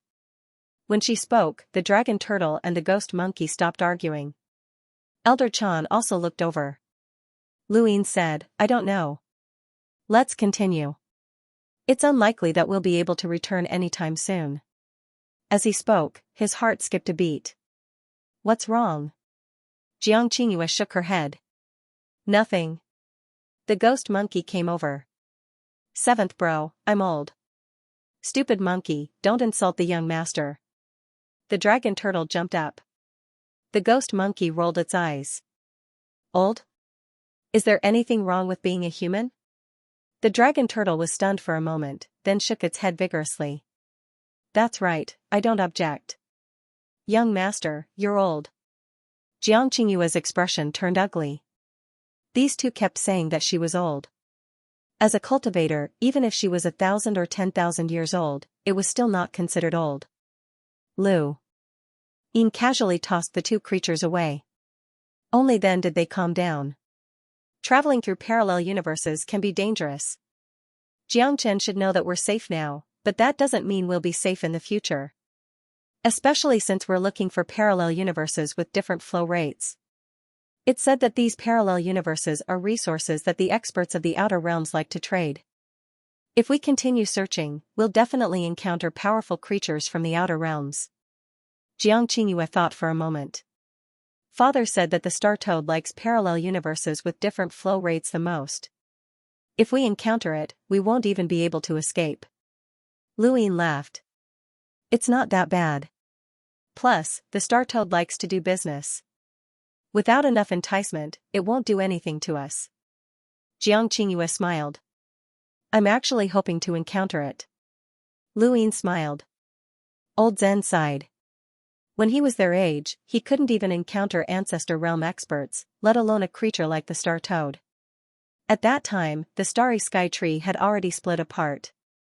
The last expert he encountered was Lu Tianyi. Madman Lu didn't count. Times have really changed. It's good to be young. After nearly 100 years, Lu Yin's flowing light could see the time in the past extended to 165 seconds. The more time he could see, the more he felt that flowing light's true purpose wasn't to look back. It had to have some other use. However, there wasn't enough time. Luyin couldn't be sure. He needed to increase the time he could rewind. The Hellworm landed and Luyin and the others arrived at a new parallel universe with different flow rates. As soon as they arrived, Luyin and the others were shocked by the scene in front of them. In front of them, continents were stacked on top of each other, forming a pagoda-like space. From bottom to top, the continents became smaller and smaller. Since they were too far away, they could see clearly. Luyin was surprised, as this was his first time seeing such a spacetime. There were no planets, only continents, and the continents were all stacked together. It looked like the lower, middle, and top realms of the starry sky tree. This spacetime wasn't very large, and Luyin could see through it with his celestial eye. At the same time, he could clearly see the spatial lines in this spacetime. They were actually 80 times tougher than the Genesis space. Lu Yin's breathing quickened. 80 times. This was a parallel universe with 80 times the flow of time. Outside of the 5 spirit tribes, this was the first time he had encountered such a large flow of time. He had found a treasure. He looked at the 7 continents, and his expression gradually sank. There were humans living in this spacetime. In the past 3 years, Luyin hadn't found any humans living in any of the parallel universes he had visited. There were many parallel universes in the universe, and the probability of encountering one with humans wasn't high. Furthermore, Luyin had specifically chosen parallel universes with different flows of time, so the probability was even lower. But now, he had encountered one. However, the people in this spacetime didn't live well. Everyone, retract your auras. Shrink the Hellworm and land on the continent, Luyin ordered with an ugly expression. Elder Chan knew that something in this spacetime had angered Luyin, and his expression turned solemn. Xianxia looked into the distance. Although she didn't have the celestial eye and couldn't see that far, she had cultivated sure, and the 7 continents in the distance gave her a very bad feeling. Not long after, the caged Wyrm reached the bottom of the continent. There was a dim light above the continent, and there were cities and villages on the surface. It seemed normal, but as the caged Wyrm streaked past, Elder Chan, Xianxia, and the others' expressions turned ugly. Even the ghost monkey and the dragon turtle fell silent. This continent was not land at all, it was hell. The people on the continent were not living, they were fleeing for their lives. They were being hunted down by creatures that resembled mantises. Some were strong, and some were weak. The stronger ones destroyed cities, while the weaker ones destroyed villages. Luyin and the rest had personally witnessed these mantises chasing after the humans as if they were playing. They would only kill the last person to escape, and they would only kill one person at a time. The people in front could escape to their heart's content, and as long as they were not the last person, they would not die. This was no longer a massacre, it was a game, a survival game that targeted humans. Humans could also resist, and some could even kill the mantises. However, after killing one, stronger mantises would quickly appear and continue this killing game. Luyin and the rest could clearly see that there was a large group of mantises not far from where the humans were gathered.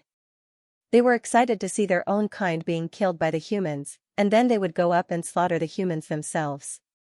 Whether they were killed or killed, they were very excited. These were disgusting beasts. Xianxia's gaze turned cold, and she could not help but kill a group of mantises. However, there were simply too many of them, and it was impossible to count.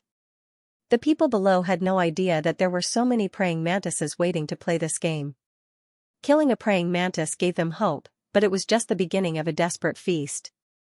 This was a truly desperate killing game, and it was impossible for these people to win. Luin had the caged Wyrm head towards the sixth continent, which was the same. The only difference was that there were fewer mantises, and the humans were not as desperate. However, the killing game continued, and people were constantly being slaughtered. The fifth, fourth, and third continents were the same. It was only when they reached the second continent that the killing game stopped. Luin and the rest understood that from the bottom to the top, everyone was facing a killing game. They could resist and kill the mantises, but there was another option, which was to head towards the upper continent. As long as they reached the upper continent, their survival situation would be better. The people who could come up from the lower continents were not weak, and they had the ability to resist the mantises. Once someone reached the second continent, they would no longer have to go through this killing game. The second continent would be the end of the game. This feeling was similar to raising venomous insects. It was as if these mantises were specifically selecting the strongest among humans. The second piece of land was like heaven, completely different from the land below. As for those who lived on the second continent, they wanted to go to the top continent. It was said that the top continent had delicacies, fine wine, and beauties that they would never be able to enjoy. It was a place that attracted everyone. They had been freed from the killing game, but they were still not satisfied. They still wanted to pursue higher material things. The climbing of the continents had become a curse, causing them to habitually climb to the top. Luin and the rest also saw the top continent, where the true game would begin. There was a progenitor realm mantis there, and anyone who could reach the top continent would have to participate in its game of slaughter. There was no chance of survival, as the difference between a progenitor and other cultivators was just too great. This was a game from death to life, and then from life to death. It was a game from hell to heaven, and then from heaven to hell. This was the cruelest game. It gave people hope and pushed them into despair. This was a game that tested one's humanity. They could live on the second continent and live a good life, but these people were not satisfied and wanted to climb to the top. No one had ever come down to the top continent, but to those on the second continent, there was something there that they could not enjoy. Otherwise, why would no one come down? This thought became the goal of most of the people on the 7 continents, and it also became their motivation to continue climbing. 7-star mantis, Xianxia said with a serious expression as she sat on the back of the hellworm. Luin and Elder Chan had never heard of it before. 7-star mantis? Qingyue, have you seen these mantises before? Xianxia said in a low voice, 7-star mantis is a powerhouse from the outer realm. It enjoys controlling the desires of living things. Be it humans, giant beasts, or even plants, as long as they have thoughts and desires, they can become its entertainment. It is also a helper of the Eternals. Luin frowned. He had not seen any mantises among the group of powerhouses that had arrived in the zone of E before. How strong is the 7-star mantis? Elder Chan asked. The dragon turtle was unusually serious. It's very powerful. Although White Cloud City has never fought with it, a few powerhouses from the outer realm have died at its hands. It's best at using its arm blades and is extremely fast. Master said that the 7-star mantis speed is comparable to that of time. Lu Yin's heart sank. Time, it was time again. Ever since he had come into contact with sequence law powerhouses, time and space were no longer mysterious. Any powerhouse could come into contact with them. However, this did not mean that the powers of time and space were weak. On the contrary, it was precisely because of their strength that the sequence law powerhouses valued them and cultivated them. The undying god had escaped several times by skipping through time. Now, the 7-star mantis had the speed of time, but Luin did not know how fast it was. Jiang Qingyue looked at the top continent. Father wanted to get rid of the 7-star mantis a long time ago, but because he did not declare war on the Eternals and did not have the confidence to finish it off immediately, he delayed it until now. This monster is very agile, and it will not fight against a powerhouse like Father. It will not be easy to kill it. Father is also afraid of forcing it to completely side with the Eternals. Luin was surprised. The 7-star mantis has not completely sided with the Eternals? Jiang Qingyue nodded.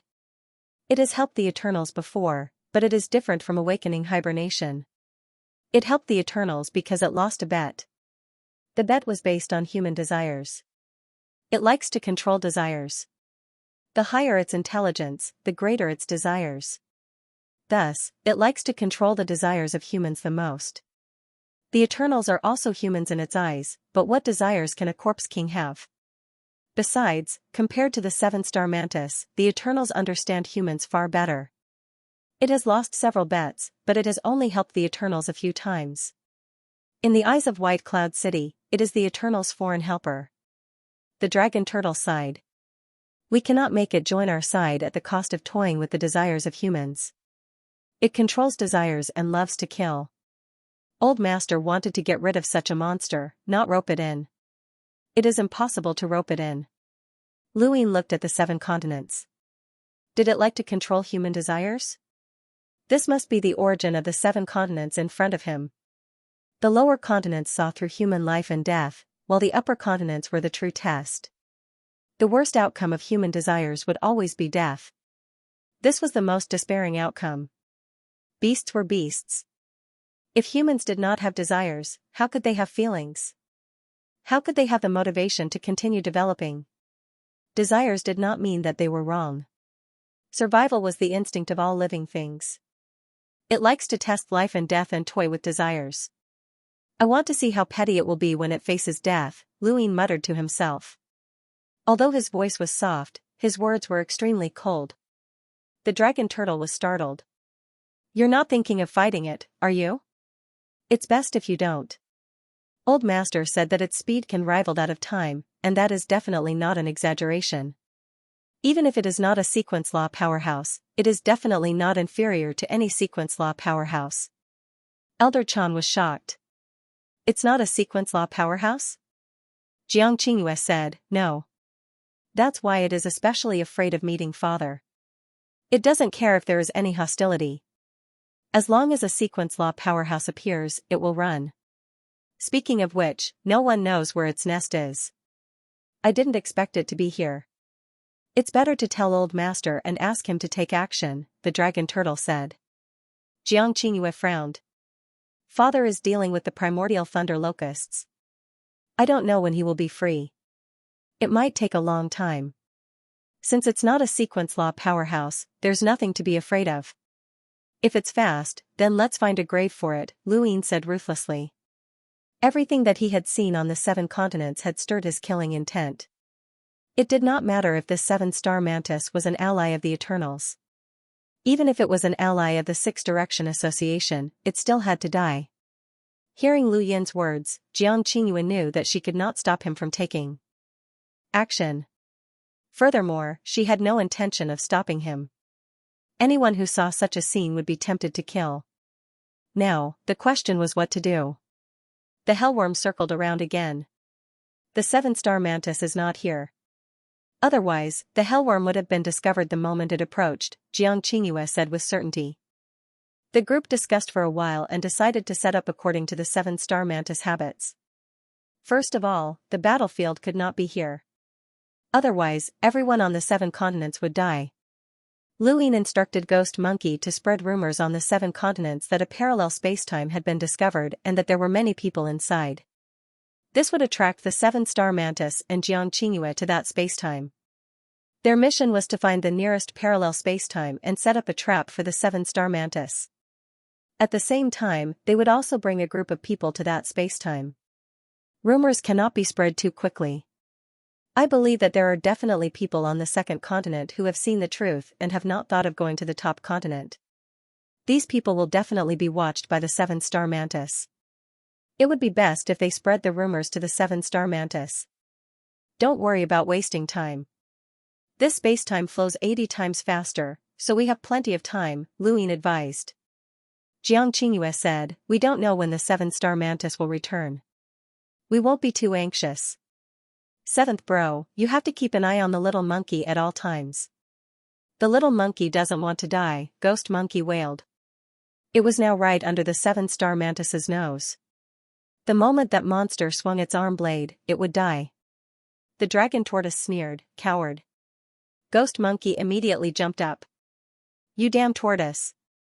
Your tortoise shell is so hard that even the mantis won't be able to cut through it. How can I be the same? You're the coward, the coward. That's the ancestral tortoise, not the dragon tortoise, the dragon tortoise angrily retorted. Xianxia scolded, shut up and let's go. The dragon tortoise glared at Ghost Monkey and then headed towards the second continent with Xianxia. The monkey also wanted to go to the second continent, as it felt that it was the safest. However, Lu Yin had threatened it, saying that while the second continent was safe, it would definitely be watched by the 7-star mantises. Only then did the monkey fearfully head to the third continent. Lu Yin and Elder Chan split up to search for parallel spacetime. This was not easy, as one needed to travel through parallel spacetime, and the people on the 7 continents should not be able to find it. They had to arrange this properly. 5 years quickly passed in the current spacetime. At the top of the 7 continents, the killing game continued. A large mantis brandished its blade, and a face twisted in fear appeared in front of it. The face could not even utter a single word before it was chopped into pieces. The mantis brandished its blade and clashed with it, causing a metallic sound to ring out as it scanned the area with its narrow eyes. There were mantises everywhere, and in the distance, there was another mantis that exuded a terrifying pressure. It was the progenitor mantis that Lu Yin and the rest had seen. There was only one progenitor mantis in the entire spacetime, and above it was the 7-star mantis that had yet to return. There were dozens of people surrounded by mantises, and they were tightly huddled together as they stared at their surroundings. An aura of despair enveloped them, and some of them were missing limbs. Fresh blood flowed down the center of the crowd, causing the mantises' eyes to turn red. So it's true.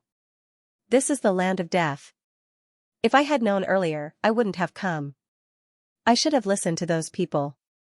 Bastards, you're all a bunch of bastards. If you want to kill us, we'll kill you too. Come on, come on. Frenzied roars were accompanied by despairing howls and struggles before death, which excited the mantises even more. They loved to watch humans wail before they died, and they could never get enough of this scene. The furthest progenitor mantis excitedly raised its blade and swung it down, slicing through the void. Along the way, many mantises were split in two, and it eventually slashed towards those people. Those people were killed before they could even react. To the mantises, killing their own kind was also a form of entertainment. The progenitor mantis jumped around excitedly, its blade incomparably sharp and reflecting its sinister and terrifying face. The top continent was covered in blood, and the stench of blood filled the air. Under this blade, only a few of those people survived. They were all trembling in fear. A group of giant mantises surrounded them, their shadows covering them. They looked up and saw pairs of blood-stained blades and ferocious faces with sharp fangs. Someone immediately went crazy and let out a wild laugh. His head was pierced from head to toe by the blade.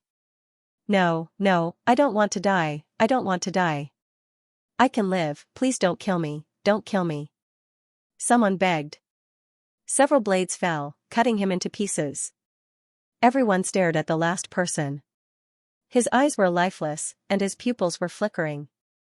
Apart from the numerous praying mantises, the blood-stained blade, and the corpses on the ground. The blood had gathered into a river and rushed straight to his head. Mantis did not make a move, but the blade was getting closer and closer. This was a kind of enjoyment, the ultimate enjoyment. In every game, the last person would bring them the ultimate enjoyment, because the last person was the most fearful. The more fearful they were, the more they didn't know what they would do. This kind of unknown and desperate struggle for survival was what they looked forward to the most. This person's legs had long since gone soft. He sat on the ground paralyzed, unable to stand up no matter how hard he tried. His entire body lay on the ground trembling, muttering something to himself. The surroundings were filled with strange laughter. The mantis laughter was like a nightmare. When he climbed up from the lower continent to the second continent, he had heard it too many times. Every time, it would wake him up from the dream. He originally thought that he could escape when he reached the second continent, but what he faced was an even crueler game. Why was it like this? Why was it like this?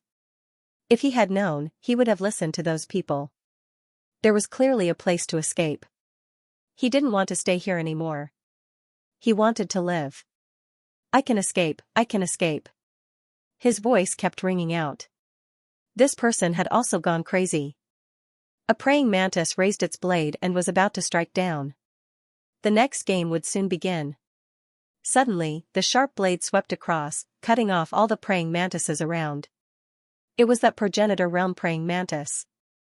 The progenitor realm praying mantis's huge shadow shrouded the last person who had gone crazy. It slowly approached him, its triangular head close to that person, listening. I can escape. Some parallel universes are filled with humans. They said that they can take us away. I can escape. I should escape. Ha ha ha ha, I am going to escape. Ha ha ha ha. The progenitor realm praying mantis raised its body and stepped forward. With a bang, its body pressed the person into a pool of blood. Its cold eyes stared at the second continent. Parallel universes? Humans? Too interesting. Another 10 years passed. In these 10 years, the 7 continents didn't seem to have changed much on the surface, but there was an additional voice inside. This voice was getting louder and louder, so loud that it changed many people's minds. Go to the parallel universes. There were humans there. There, they could escape these monsters. There, they could live. The top continent was hell. Only by escaping to the parallel universes could they live. It was unknown when it started. It was about 10 years ago, but this voice had grown uncontrollably. It developed at a speed that even Xianxia and Ghost Monkey did not expect. It was as if there was a pushing force that kept increasing. Luine sat on the prison drake's back and looked at the top continent. That praying mantis wants to change games. Elder Chan said, it already knows that there are people from the parallel universes coming to save these people. It didn't stop them. Instead, it pushed them. It's as if it wants to treat this parallel universe as a second top continent. You will get tired of a game after playing it for a long time. It knows how to play. It is also very confident. It is not worried about whether there are strong people in the parallel universes. No, it is worried. Lu Yin's eyes flickered. It is precisely because it is worried that although it allowed these people to go to the parallel universes, it did not investigate it. It is waiting.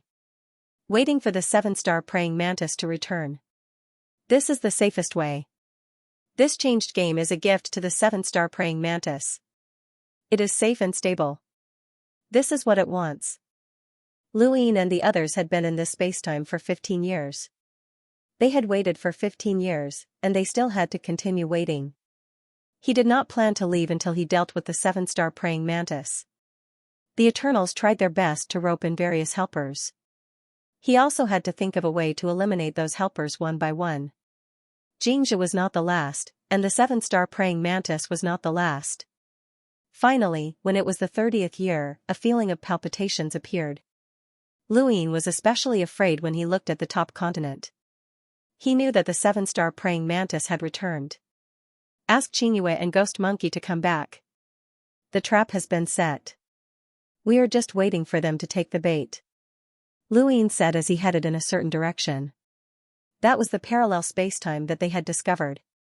There were people in the parallel universes that Luine had brought over from the 7 continents over the years. The praying mantis could not tell who was who. They could not even distinguish between corpse kings and normal people. They could not tell the difference.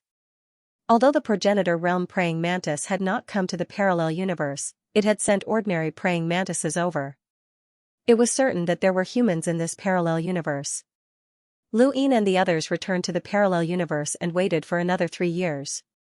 During these 3 years, praying mantises constantly entered to investigate. The people in the parallel universe had been taught by Luine and the others, and their strength was far superior to the people on the 7 continents. This allowed the praying mantises to confirm that this universe was different from the one they were in. When it was the 35th year, the progenitor realm praying mantis entered the parallel universe. Xianxia walked out. Its opponent is me. This was something that had been decided long ago. Luine had first seen Xianxia in the 6th mainland. At that time, she was only an emissary. However, as time passed, Jiangchan and Xianxia broke through to the half-step ancestor realm. She cultivated in the Ice Spirit clan, where time flowed 100 times faster. Luine did not know how long she had cultivated, and he did not ask. After all, it was not convenient to ask about her age. However, it should not have been a short time since she had broken through to the half-step ancestor realm. Half-step ancestor was a classification of the origin space. In White Cloud City, Luine did not know what a half-step ancestor was, but he was curious about Xianxia's strength. This was her first official battle after accompanying Luine, and her identity was the master of this parallel universe. The progenitor realm praying mantis was bewildered as it looked at Xianxia. She was not an extreme powerhouse. Human, who are you? Xianxia's gaze was cold as she raised her sword and pointed it at the praying mantis. Get out. The praying mantis tilted its triangular head. Are you the strongest person in this universe? I'll say it again. Get out. Xianxia deliberately acted tough. This was what Luine had taught her, but she did not express it at all and remained as cold as ever. The progenitor realm praying mantis moved, slashing its blade from top to bottom and tearing through the void. It had been ordered by the 7-star praying mantis to test this universe. Xianxia attacked at the same time, but no sword shadow could be seen on her snow-white sword. All that could be seen were the cracks caused by the collision. The blade collided with the sword, and Xianxia retreated. The progenitor realm praying mantis's narrow eyes flashed with a cold glint, and it spread its wings on its back. Its speed suddenly increased as it swung its blade at Xianxia. Luine frowned. If not for the dragon turtle hiding in Xianxia's sleeve, he would not have been able to resist taking action. It was not easy for a half-step ancestor to fight an ancestor. He could do it, and so could Senior Brother Qingping. Even Senior Brother Mu Xia and Senior Brother Mu Carving could do it, but that did not mean that it was easy. On the contrary, this was Mr. Mu's standard for selecting a disciple. Even now, Luine could barely see through Mr. Mu's realm, which was definitely on the same level as a Grand Empyrean and even higher than the Thunder Lord. Although Xianxia was the Thunder Lord's daughter, that did not mean that she could definitely do it. The pressure from the blade swinging forced Xianxia back, but there was no fear on her face. Instead, it was the same tenacity and fearlessness that Luine had seen her for the first time. The blackish-purple substance continued to spread, giving Xianxia the strength to resist the praying mantis's blade. White Cloud City had never fought the 7-star praying mantis before, let alone this progenitor realm praying mantis. He had no idea what the blackish-purple substance was, and he only knew that Xianxia's sword had suddenly become powerful. The heavens were constantly being slashed apart. Xianxia was barely able to resist the progenitor realm praying mantis's blade, but as time passed, she would definitely be defeated unless she had some other strength. A half-step ancestor from the primordial space had an inner world, so what did Xianxia have? The outcome of this battle was far from being decided. Not long after, Xianxia escaped. This was the plan. If she didn't escape, how could she lure the 7-star mantis over? The progenitor realm mantis chased after her. It was very fast, but Xianxia wasn't slow either, especially with the help of the dragon turtle. The progenitor realm mantis couldn't catch up at all and finally gave up. It circled the entire spacetime. Other than Xianxia, no one could fight it. After a few days, it was certain that there were no powerhouses in this spacetime. Only then did it return to its original spacetime in satisfaction. The next one to come should be the 7-star mantis. Xianxia returned, panting heavily. Luine looked at her. How was it? Xianxia gripped the hilt of her sword tightly. I'll deal with it. Lu Yin's eyes flashed. The progenitor realm mantis' strength was singular. Although it had the destructive power of a progenitor, it was not as strong as the powerhouses in the primordial space who had experienced the origin tribulation to break through to the progenitor realm and had an ancestral world. However, it was not something a half-ancestor could easily defeat. It was good that Xianxia still had a trump card. The next battle won't be long, Luine muttered to himself. Half a month later, the progenitor realm mantis came again. It seemed to be looking for Xianxia, but it didn't find her, so it returned. Then, a month later, it came again. It came again and again until Luine and the others were almost numb. It wasn't until half a year later that Luin felt his heart palpitate again. This feeling only appeared when facing a threat. He opened his heavenly eye and looked into the distance. He saw a huge mantis appear in the starry sky. It looked similar to the progenitor realm mantis, but it was more than 10 times larger and exuded an oppressive aura. "It's here." Lu Yin's expression was solemn. The held Wyrm's claws curved, not wanting to move. It also felt threatened. Although it was not a sequence law powerhouse, the 7-star mantis was valued by the Eternals and made the Lightning Lord find it troublesome. It must be extraordinary. The 7-star mantis stared ahead with its triangular head. Behind it, the progenitor realm mantis appeared and was clearly communicating. However, Lu Yin and the others were too far away and couldn't hear it. Even if they could, they might not understand. Xianxia revealed her aura. The 7-star mantis suddenly looked over. The progenitor realm mantis also sensed it. It spread its wings and shuttled through the void. Xianxia stepped forward and slashed out with her sword. The ancestor realm mantis let out a strange laugh. Its long and narrow eyes stared at Xianxia with a chilling glare. Its arm blade slashed down, and with a bang, Xianxia was cut down. The ancestor realm mantis sped down even faster. Lu Yin stared at the mantis, but it didn't seem to have any intention of approaching. Its eyes were fixed on Xianxia the entire time. Many experts were extremely cautious. If they weren't cautious, they wouldn't have survived until now.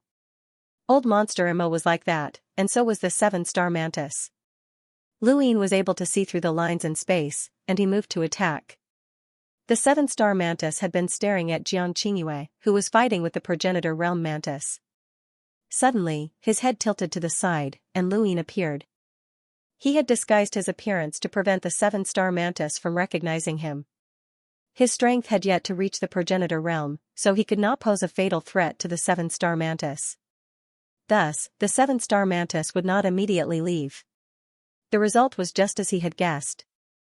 Even though the 7-star mantis was cautious, it wouldn't flee upon encountering a half-martial ancestor. Lu Yin gripped his sword and slashed out with the 12th sword. The sword slashed straight at the 7-star mantis, but the mantis casually waved its arm blade and sliced through the sword. It then spread its wings and instantly appeared in front of Lu Yin. It raised its arm blade high and slashed down. 7-star mantis. The 7-star mantis was enormous, and the pressure it exerted was immense. When its blade fell, a cold glint flickered, and even Lu Yin became serious.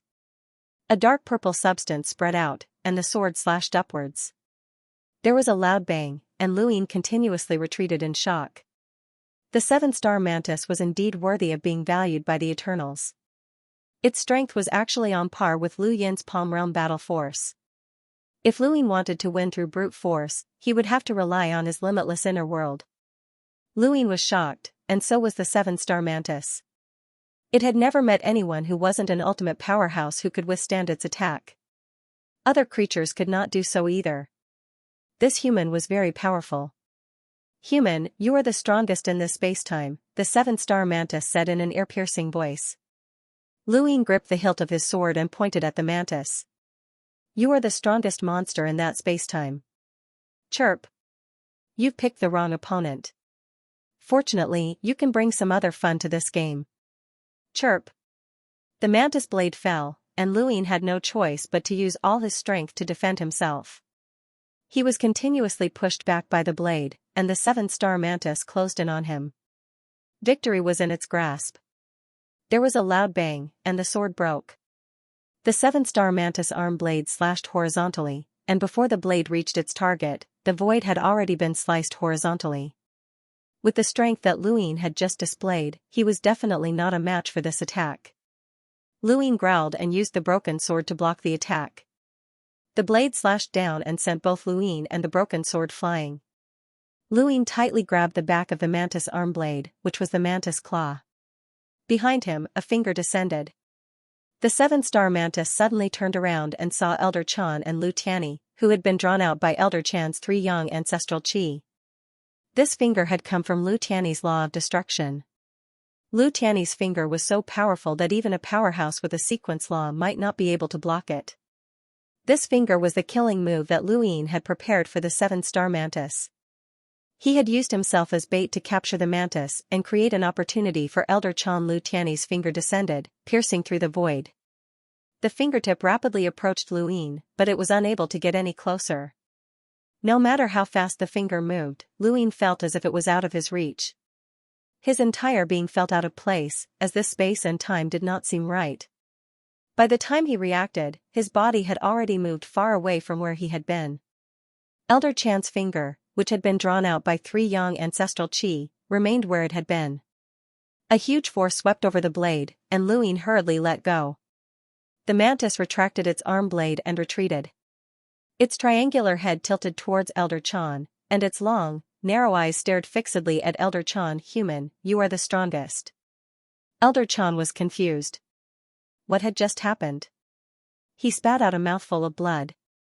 Forcefully using 3 Yang ancestral qi to display Patriarch Tiany's sequence law had caused great damage to Elder Chan. If this attack had succeeded, it would have been worth it. However, it had failed, and Elder Chan had lost his ability to fight. Luin stared at the seven-star mantis. Just now, time had disappeared. This meant that this mantis had used a speed that was equivalent to time and forcefully smoothed out time, causing what had happened in that period of time to be treated as if it had never existed. Or rather, it had quickly passed by, causing Patriarch Tiany's finger to fail. This was a speed comparable to time. Chirp chirp, an attack that can threaten me. That feeling is a sequence law, right? Chirp chirp, you're amazing. Human, where did you come from? You've set up a trap for me.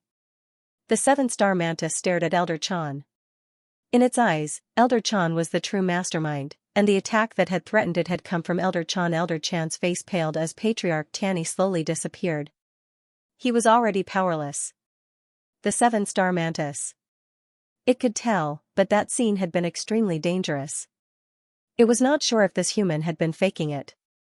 Luin sighed. Since his plan had failed, he could only fight head-on. Luin stirred up the spatial lines and visualized the Akalanatha King's elephant. His realm of the Palm battle force spread out, and his limitless inner world fused together. He punched out, and the stars in his heart swayed. The seven-star mantis was wary of Elder Chan and did not pay much attention to Luin. However, it would not ignore Lu Yin's sudden attack. It raised one of its arms, its eyes still fixed on Elder Chan as it swung its other arm at Luin. This attack seemed ordinary, but it sealed off all of Lu Yin's passive attack. The seven-star mantis might not have cultivated any blade techniques, but attacking was its instinct. This creature had been fighting with other creatures since the day it was born, and its instinctive killing sense was not inferior to that of a specially cultivated blade technique. In fact, it was even smoother. Lu Yin's celestial eye stared at the arm blade. Whether it was a weapon's cultivation method or a creature's instinctive killing, as long as he attacked, there would be traces. The celestial eye could see through all weapon techniques. The arm blade sealed off all passive attack, but perfection did not exist in the universe. The seven-star mantis had not reached the level of a sequence law, let alone perfection. Under the celestial eye, Luin stepped in reverse, reversing spacetime. The arm blade suddenly froze and was pushed back at a strange angle. The seven-star mantis was shocked, and Luin took advantage of this opportunity to punch the mantis' abdomen. This punch landed squarely on the seven-star mantis. The seven-star mantis would have dodged Elder Chan's sneak attack as quickly as possible, but Lu Yin's attack had been fair and square. The seven-star mantis had thought that it could block it, but it had been hit by Luin instead. The power of 100 punches was something that even a sequence law powerhouse might not be able to withstand. The Cyclops King was bent over, and the seven-star mantis was not known for its defense. Green blood flowed from the corner of its mouth as its huge body was sent flying. Its long, narrow eyes were filled with disbelief. It could not believe that a human who had not even reached the extreme realm could injure it so severely with a single punch. This punch made it question life itself. Its abdomen was cracking. The seven-star mantis stared at Luin with its long, narrow eyes and emitted an angry chirp. Luin took a step forward, raised his hand again, and punched out. The seven-star mantis no longer dared to underestimate Luin. It was only because Elder Chan was an extreme realm powerhouse that it was wary of, but this human in front of it was also a great threat. 4 pairs of wings spread out from its back, and the 7-star mantis suddenly disappeared as its speed increased dramatically.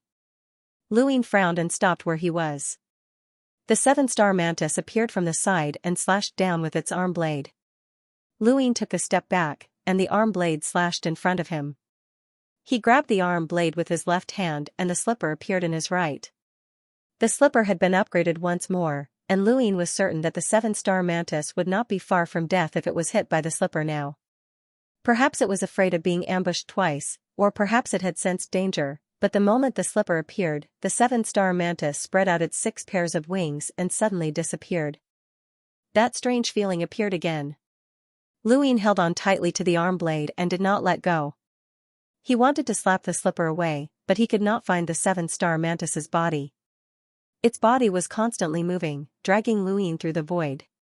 Compared to time, Luin could only be sure of the arm blade in his hand.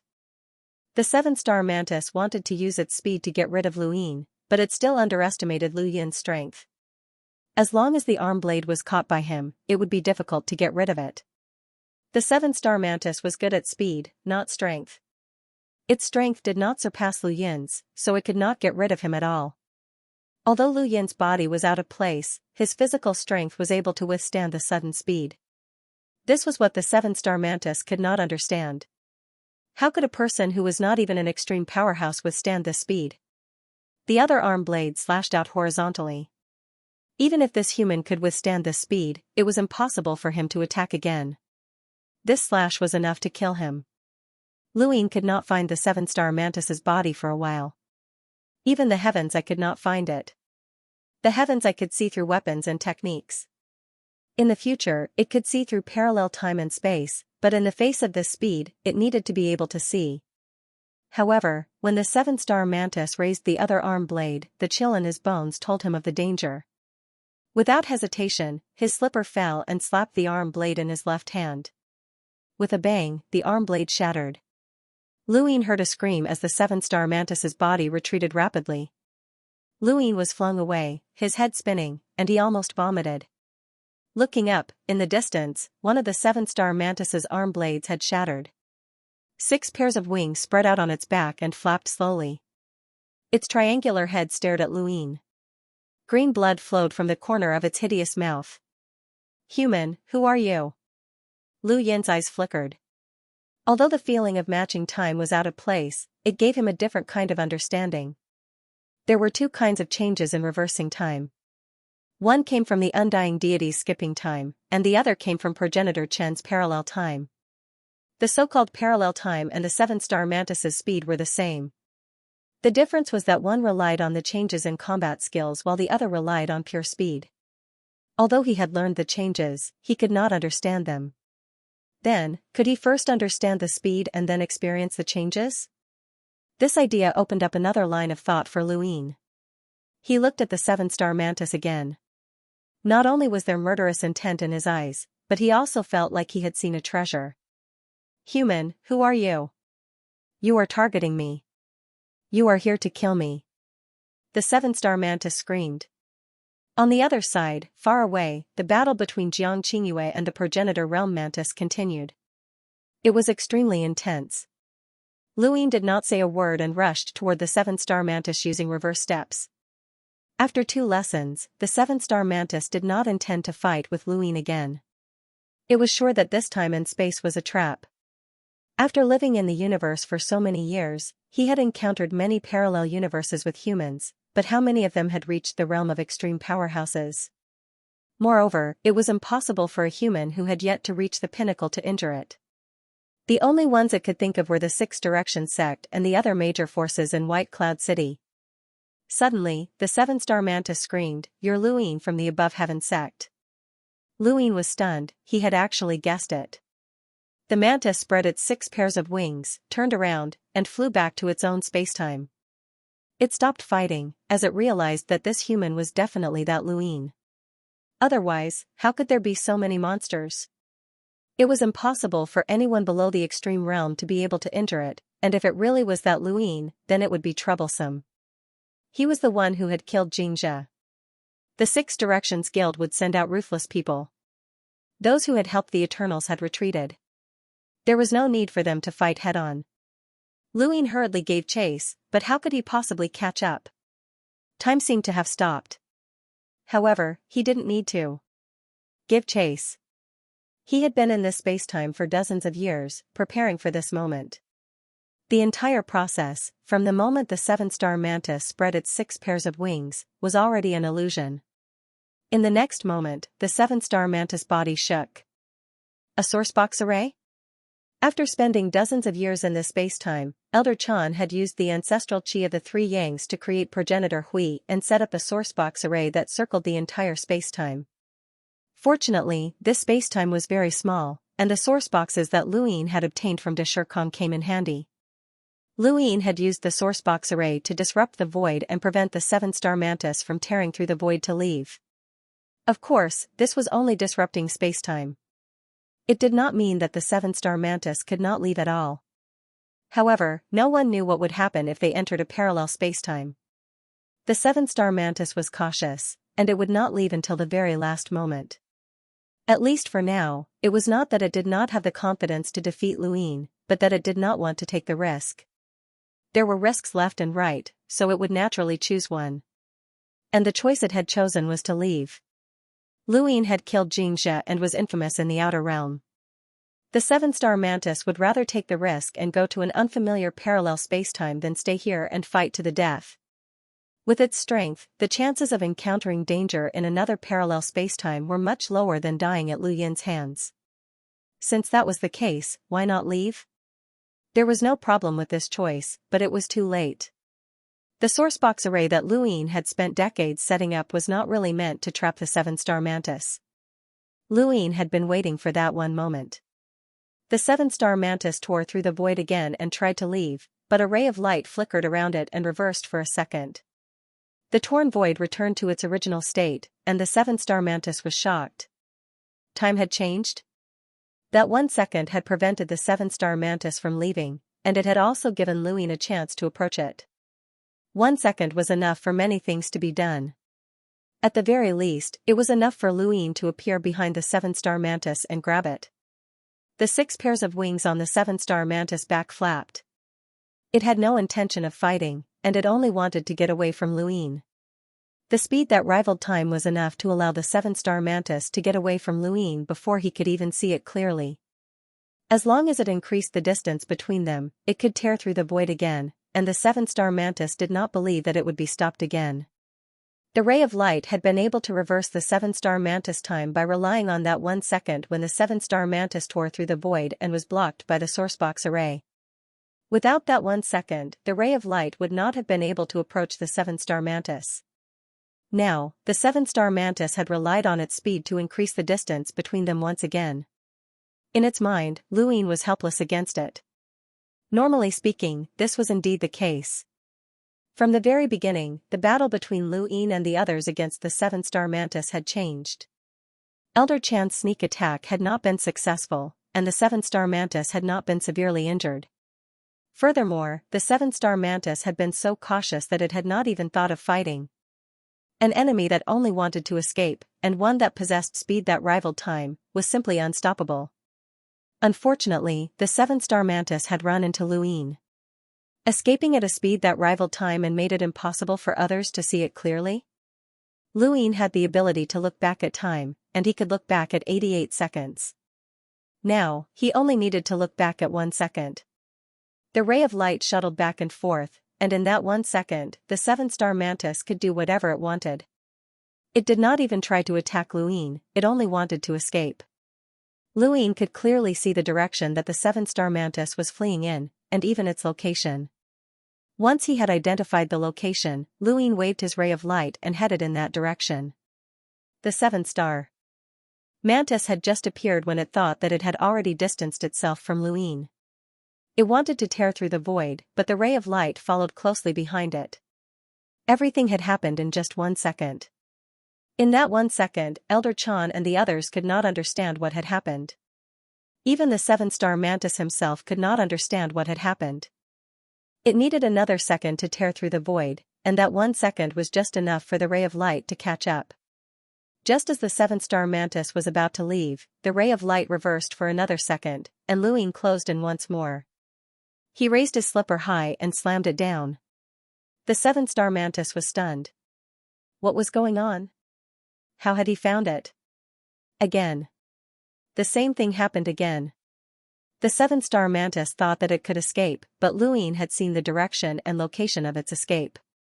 The ray of light kept a close eye on the seven-star mantis, making it difficult for it to escape. The seven-star mantis collapsed. How was this possible?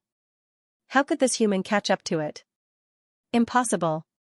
Even the Eternal's power of laws might not be able to catch up to it, so how could this human do it? Elder Chan, use the sourcebox array, Luin called out. Elder Chan endured his injuries and used the ancestral chi of the three Yangs to summon progenitor Hui and strengthen the control of the sourcebox array. Luin wanted the seven-star mantis to have a harder time tearing through the void. It would be best if he could increase the time from 1 second to 2 seconds. Not only would this increase the sourcebox array, but it would also increase the spatial dimension. He looked at the lines in space and moved them. The seven-star mantis continued to shuttle through the void, and the ray of light continued to close in. As long as the seven-star mantis tore through the void, the ray of light would reverse for a second. No matter where the seven-star mantis fled, the ray of light would be able to track it down. Finally, Luin used the spatial lines and Elder Chan's sourcebox array to delay the seven-star mantis from tearing through the void for 2 seconds.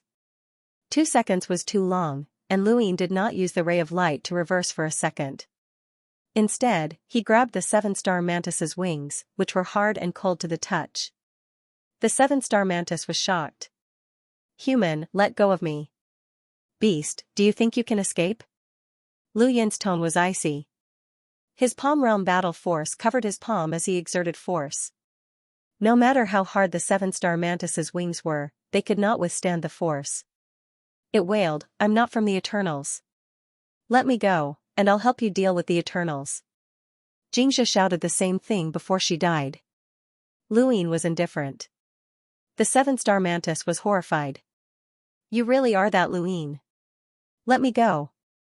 I'm not helping the Eternals. I'm willing to serve you.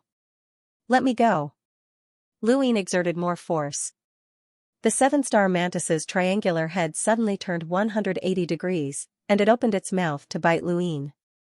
This scene was extremely horrifying. It was a mantis, and its mouth was terrifying. Luin snorted.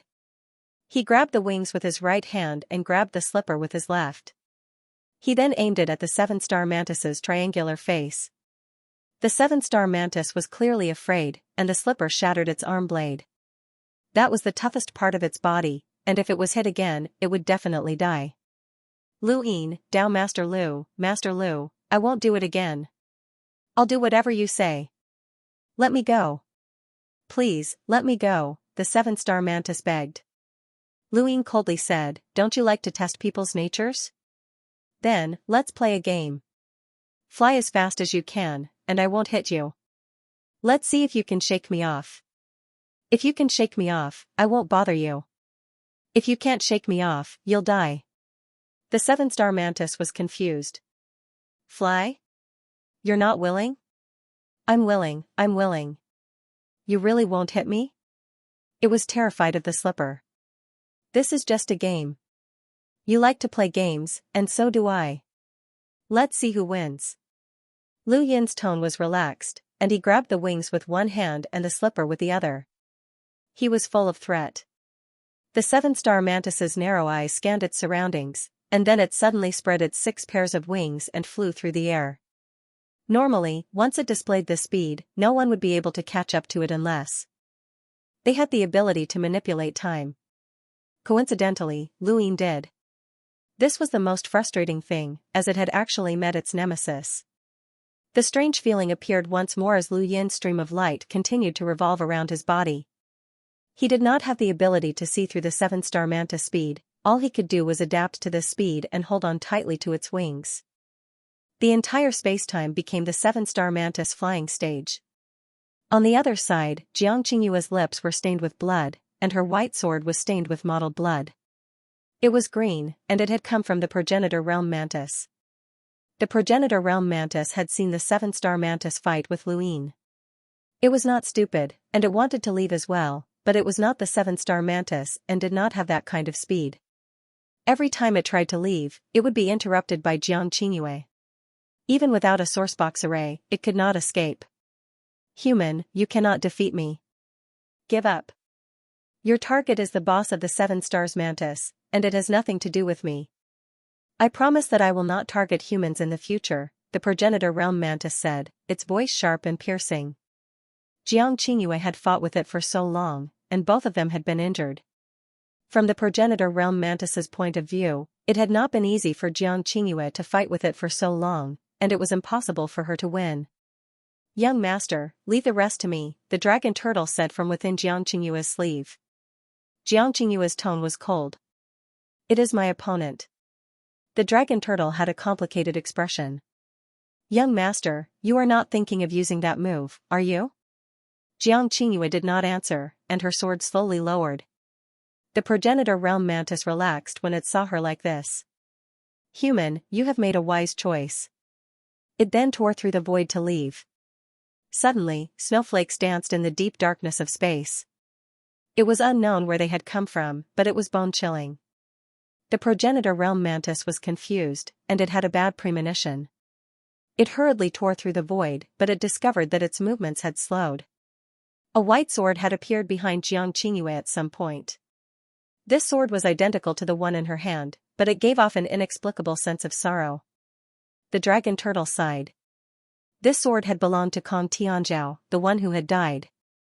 Xianxia had 2 masters. One had defeated the other, and the other had died. That battle had become a scene that Xianxia would never forget for the rest of her life. With the support of Shi, her other master had appeared. This sword represented the other Kong Tianzhao, that powerful man. The white longsword slowly descended, overlapping with the sword in Xianxia's hand. The ancestor realm mantis stared blankly at the other side. This human had changed. It seemed to see another shadow. White robes and a white sword, standing aloof from the world. Under the dancing snowflakes, he took a step forward, and when he appeared again, he was already in front of it. The progenitor realm mantis subconsciously raised its arm blade and slashed out. With a soft sound, the 2 arm blades broke apart at the same time. The incision was smooth and clean, and a white shadow flashed past. Xianxia was still standing in place, looking at it coldly. Of SS2. Nobody could help her. Looking up, the 7-star mantis shuttled through the sky. They couldn't see it. They only knew that spacetime was fragmenting. Luine grabbed the mantis's wings tightly. He had no time to care about Xianxia. He was experiencing the speed of time. As time passed, his feet moved. He understood the changes that progenitor Chen had imparted to him. Now, he just had to incorporate those changes into his speed. The 7-star mantis's heart was crumbling. It liked to toy with human nature, but in another sense, it was being toyed with by human nature. It was afraid of death and wanted to escape, but it couldn't. The human on its back had the ability to kill it at any time, but he just wouldn't. This feeling of despair caused it to crumble. The humans who had been toyed with by it felt the same way. This was a game of life and death. It didn't want to play this game anymore. The word game was a nightmare, an abyss. The sense of dissonance gradually disappeared, and Lu Yin's footsteps became smoother and smoother. He was getting used to the speed and the changes. He looked around and saw the 7-star praying mantis flapping its wings and saw its trajectory. He gradually understood what the speed of parallel time was. Perhaps he was still unable to successfully reverse time to parallel time, but he was already a beginner and was not far from success. In other words, he could succeed at any time. At the same time, the 7-star mantis's mentality was on the verge of collapse. It knew that there was no way it could escape this human. The feeling of a guillotine hanging over its head was too terrifying. It had to rely on itself to escape. It had seen too much of human nature. Humans' greatest weakness was not selfishness, cowardice, or fear of death, but their emotions. Its long, narrow eyes suddenly stared into the distance at Xianxia. It gradually slowed down, raised its arm blade, and slashed down. At the same time, it raised its blade again and slashed at Elder Chan. 2 slashes were enough to kill these 2 humans. It wanted Luin to make a choice. He could either save them or let them die with him. It had deliberately slowed down to give Luin enough time to save both of them at the same time. That way, it would have enough time to escape. It did not believe that Luin would be able to stop it while saving them. No matter how strong this human was, there was a limit to his strength. However, it did not know that there were other creatures besides Luin and the others present. Facing the 7-star mantis's blade, the dragon turtle and the hellworm reacted at the same time. The dragon turtle blocked in front of Xianxia while the hellworm raised its claws to grab the blade that was slashing at Elder Chan. Both attacks were blocked at the same time. The 7-star mantis was shocked. There were more enemies? You're courting death. Luin roared and slammed down with his slipper, shattering the mantis's wings. The mantis howled and frantically twisted its body, but its speed had also decreased. Its wings were the key to maintaining its speed, but now that they had been destroyed, it could no longer increase its speed. Human, I'll kill you. The mantis's body suddenly shriveled up, and Luin slammed down with his slipper on its back, shattering it. However, before that happened, a much smaller mantis crawled out of its body.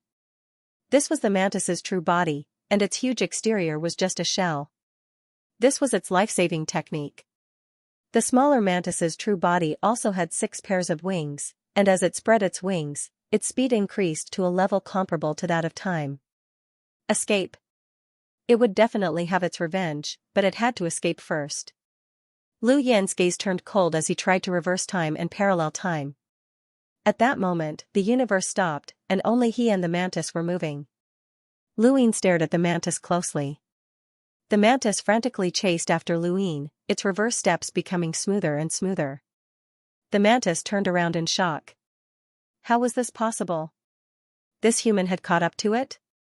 Previously, it had relied on time to prevent Luin from leaving, but now it was certain that this human had reached a speed similar to its own.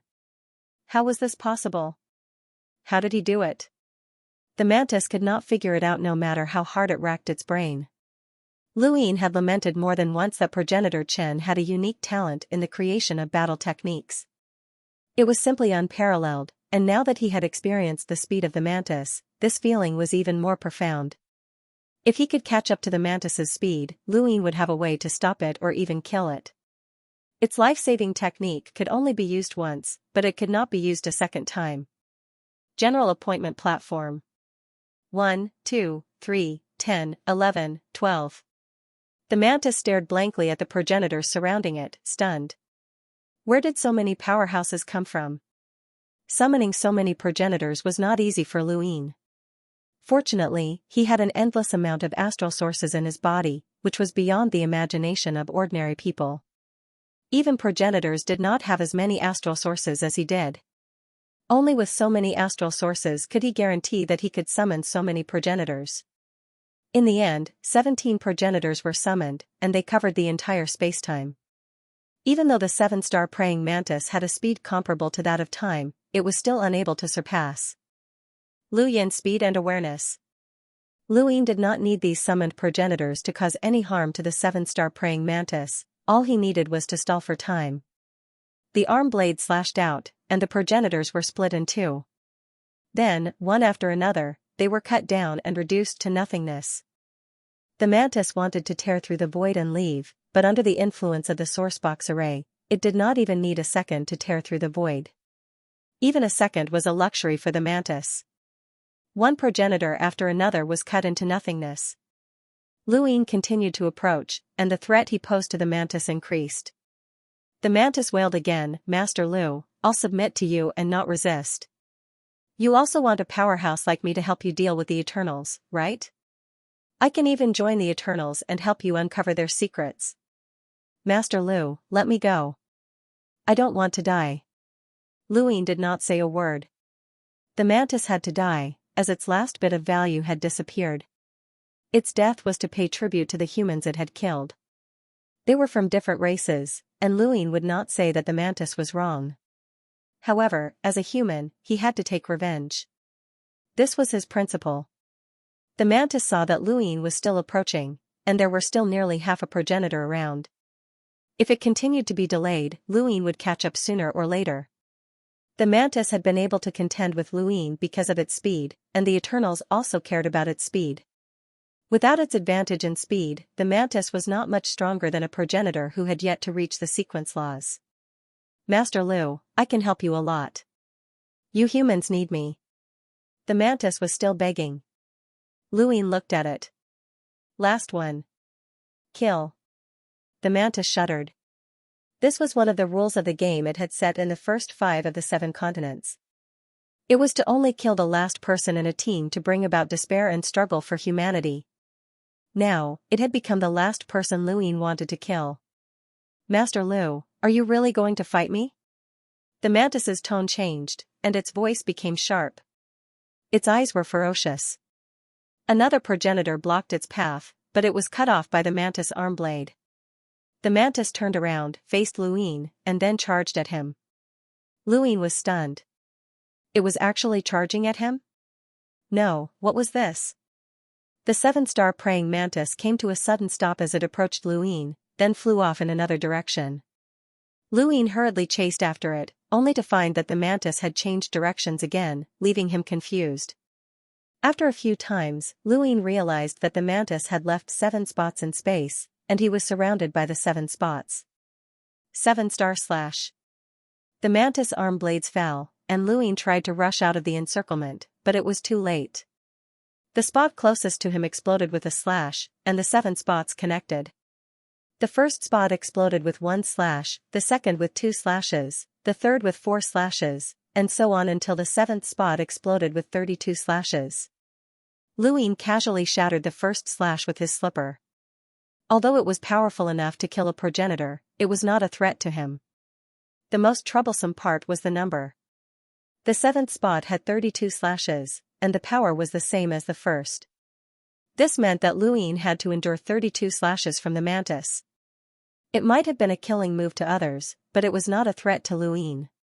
He had faced similar moves more than once, and the most recent one had been the Moon Immortal's Moonlight Slash from the Trimoon Alliance. Every slash had the same power, and the mantis had used numbers to suppress him. Unfortunately, numbers were useless against him. The slippers shattered the slashes one by one. Since the 7-star mantis needed to perform slashes, it could not move away. It was controlling the 7 points. Seeing that the slashes were ineffective against Luin, the mantis' expression turned sinister. 7 stars as 1. As soon as he finished speaking, the 7 dots appeared once more, and 128 slashes shot towards Luin, covering the sky and the earth. Space itself was torn to shreds. The dragon turtle hurriedly brought Xianxia and Zhao ran out of the spacetime. The caged Wyrm and Elder Chan left as well, leaving only Luin and the mantis. Fortunately, everyone who had been brought to the spacetime by Luin and the others were all gathered on the caged Wyrm's back. Otherwise, they would not have been able to leave. The entire spacetime was shattering. Luin no longer used his slipper to block the slashes. Instead, his entire body was covered with Palm Realm battle force, and he took them head-on. The mantis was shocked.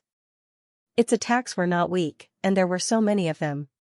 128 slashes was something that even Sequence Law's powerhouses would be wary of, but this person was actually taking them head-on?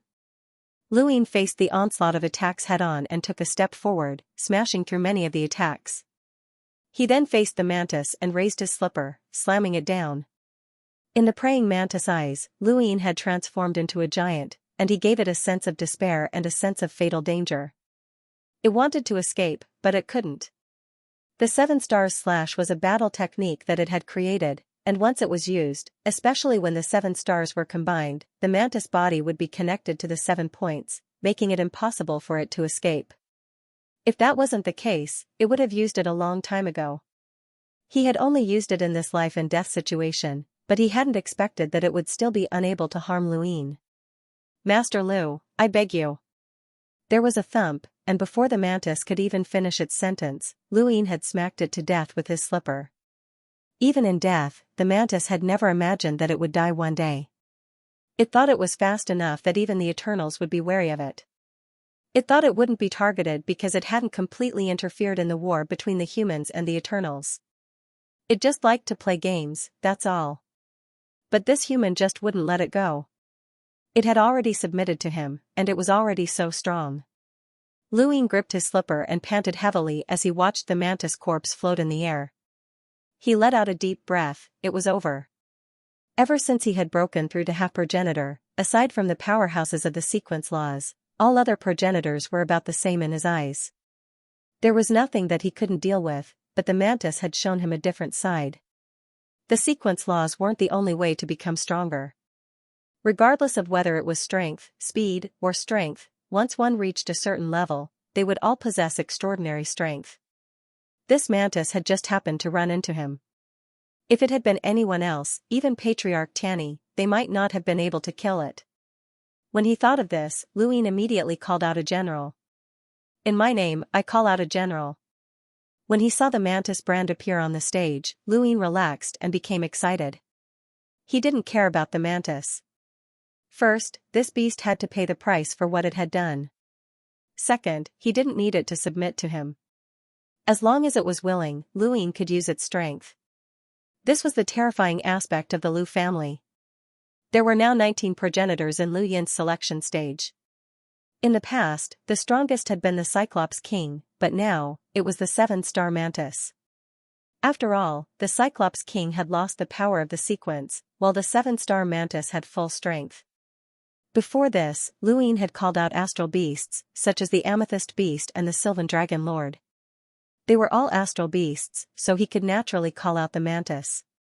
With the mantis, Luin was even more confident in fighting against the powerhouses from the outer realms. In the surroundings, the starry sky continued to crack open, revealing the void of the world. This spacetime had been completely destroyed, but fortunately, there weren't any living creatures.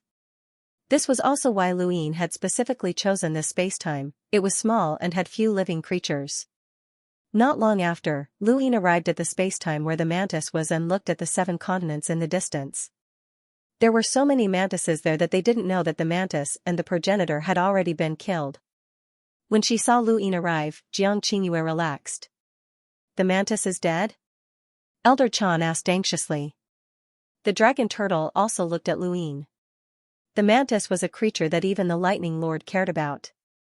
Luin smiled. It's time to call out a general. Elder Chan laughed. Xianxia relaxed. The dragon turtle opened its mouth. What a monster. Calling out the mantis meant that Luin officially had the confidence to fight against a powerhouse who controlled the laws of the sequence. This was a qualitative change, and it was also their greatest guarantee for this trip.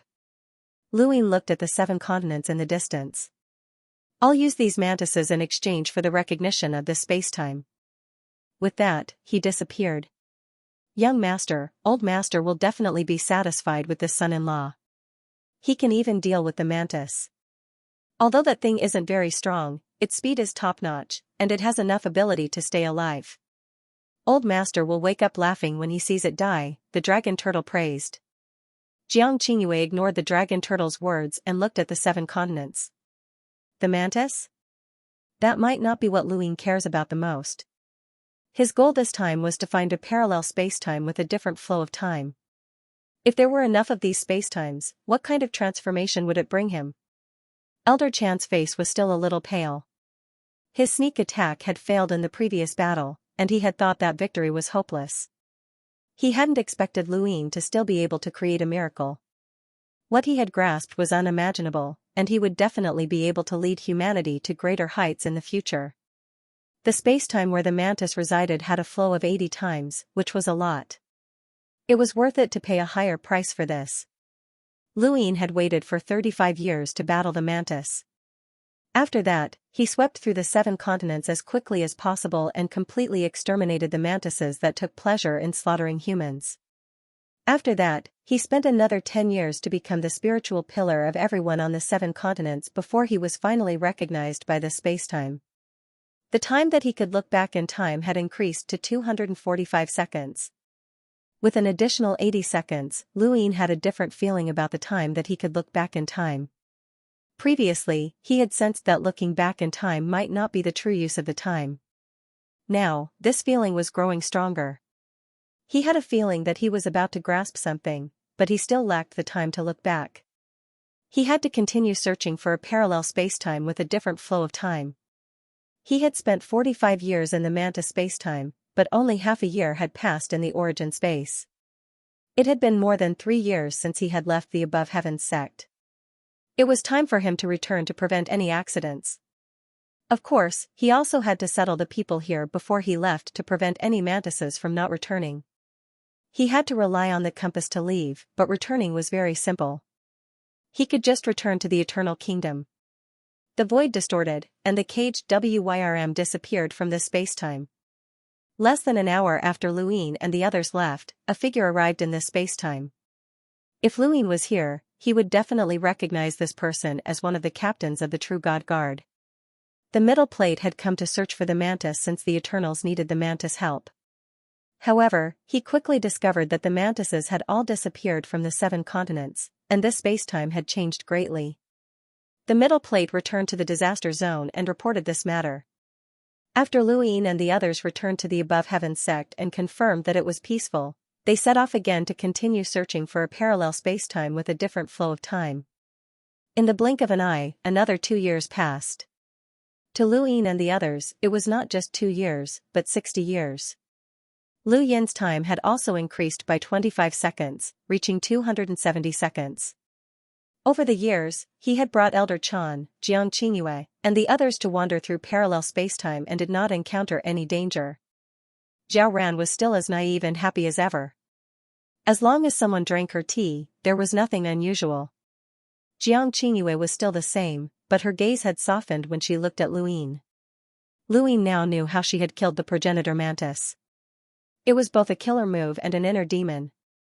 This situation was the most dangerous in the progenitor's origin tribulation. However, Xianxia was from White Cloud City, and her cultivation path was different from astral sources. No matter which path she chose, it was not easy to reach the progenitor realm. If she did not overcome her inner demon, she would eventually pay a heavy price. Elder Chan had long since recovered the price of using Lu Tiany's power. The most noteworthy person was the ghost monkey. That damned monkey had actually said that he felt like he had broken through to the progenitor realm, which left Luin speechless. Had this guy cultivated before? Aside from the increase in time reversal, Luin had also become much more proficient in using time reversal. He felt that he would one day reach Mr. Mu's level of cultivation, which could cause time to stop when he appeared. That would be impressive. Be careful, we're almost there. Although the chances of encountering danger were low, Luin would always warn Elder Chan every time they arrived at a new parallel spacetime. The next parallel spacetime that they would arrive at was not one with a different flow of time, but rather a normal one. Only by using the compass to determine their direction would they be able to find a parallel spacetime with a different flow of time. The void distorted, and the caged WYRM appeared. It vigilantly scanned its surroundings, but there was no danger. It was so beautiful up ahead. Luin and the others also looked up ahead. The heavens should have been deep and dark. They had been to many parallel spacetimes, and there had been very few exceptions. However, up ahead, they saw a faint radiance that resembled clouds. It extended into the heavens, just like the fifth mainland.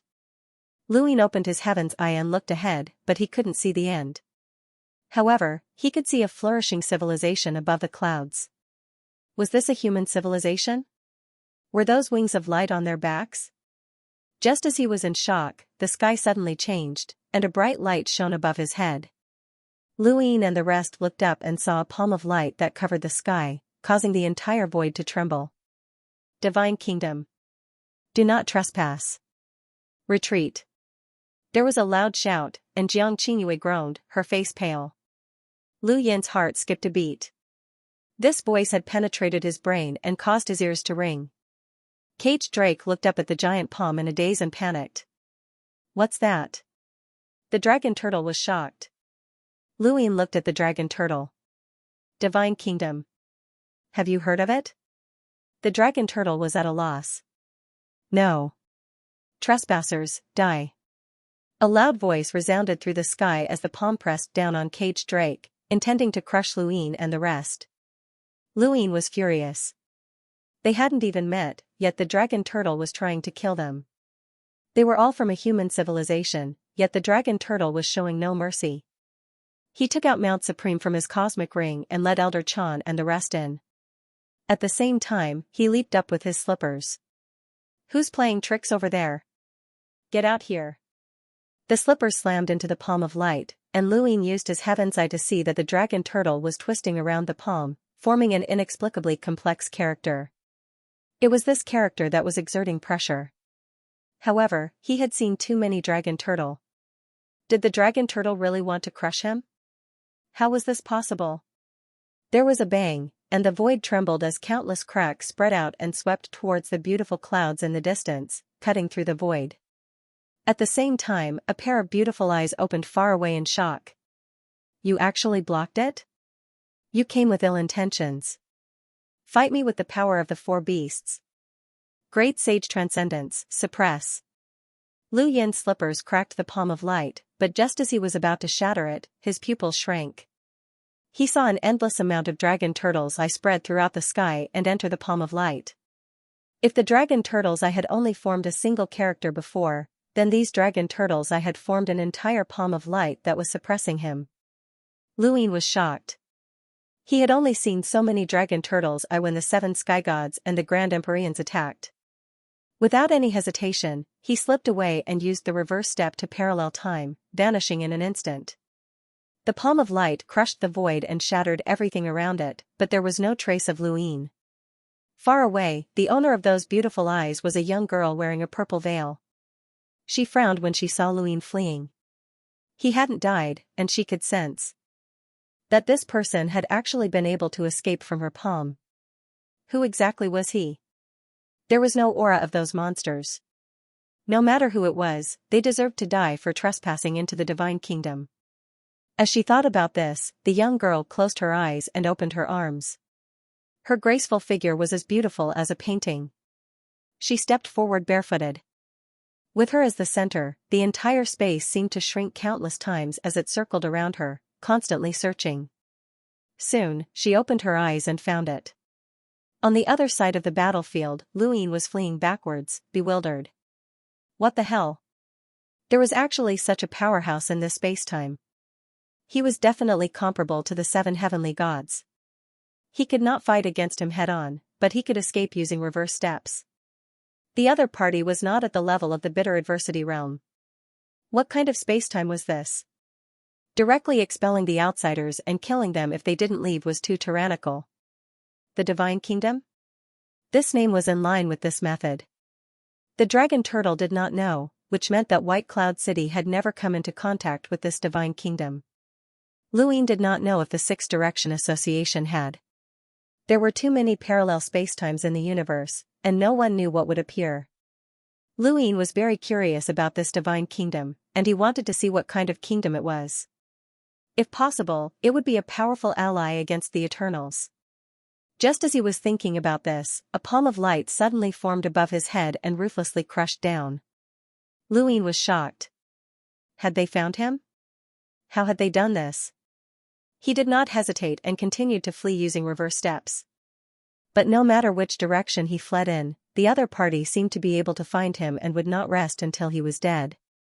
Luin helplessly took out the progenitor platform and summoned a progenitor to escape. The progenitor was quickly crushed into nothingness by the palm of light, and Luin took the opportunity to retract his aura and stop moving. After a while, the palm of light did not appear. Luin sighed. He had deceived them. Who was this person? How had they found him? It did not seem like they could see through reverse steps, and even if they could, they would not have been able to constantly flee. But if they could not see through reverse steps, how had they found him? Luin waited for a long time, but the palm of light still did not appear. Luin looked at the sky. Could it be that they had retracted their aura? Or did they think that he was dead? Far away, the girl opened her eyes in confusion. Luin should not have died so easily, as a single palm could kill him. How could he have escaped so many times? However, she could not find him. The other party had completely retracted their aura, making it difficult for her to find him. This was an expert, and one who was skilled at concealment. Divine Lady, the day of God prayer is about to arrive. All citizens are waiting for this moment to send you their most sincere blessings and prayers. The girl calmly asked, "Is everything ready?" "It's ready. Order the entire country to be on guard. An outsider has entered." The person outside was clearly surprised. "An outsider? Didn't you suppress him?" "Go." "Yes." The girl looked into the distance. Could this person have come at this time for the day of God prayer? From a distance, the clouds had a faint glow, but the closer one got, the weaker the glow became. When Luin stepped onto the clouds, the glow completely disappeared. This was a continent, but it was a continent made of clouds. There were too many strange phenomena in the universe, but Luin was not too surprised by this. He quickly found something that looked like a village, and he saw many people with wings of light. Aside from the fact that these people had a pair of wings, there was nothing different about them. Luin stayed in this village for a few days, and Elder Chan and the others came out as well. They disguised themselves as people from this spacetime and experienced the culture of this place. This spacetime was called the Divine Kingdom, and it was completely sealed off from the outside world. Luin also knew who had attacked them. It was the goddess, an existence that had been deified by the Divine Kingdom. She was just a young girl. When he first heard this news, Luin could not believe that he was being chased by a young girl. However, a few days later, with their cultivations, they easily learned the secrets of the Divine Kingdom. Luin understood that this divine lady was not very powerful, but she could borrow the power of the legendary 4 symbols that protected this spacetime. With the power of the 4 symbols, generations of divine ladies protected this spacetime, preventing any powerful enemies from invading. Luin did not know what the 4 symbols were. There were cultivators in the Divine Kingdom, but they cultivated a power similar to an astral source. There was nothing special about it, and it was not the power of the 4 symbols. Luin was more concerned about the Divine Lady. The Divine Lady was actually able to borrow the power of the 4 symbols to attack him. What kind of strength could suppress him? That palm of light was covered in sequence particles, and it was definitely at the level of the 7 sky gods. For an ordinary girl to be able to borrow the power of the 7 sky gods was abnormal. Luin could only think of one possibility, and that was that this divine lady had been recognized by the spacetime, just like how he had been recognized by the primordial space. That was why this girl could borrow the power of the 4 symbols to attack and locate Luin. Too passionate, too honest. The ghost monkey returned and sighed as he leaned against Elder Chan's shadow.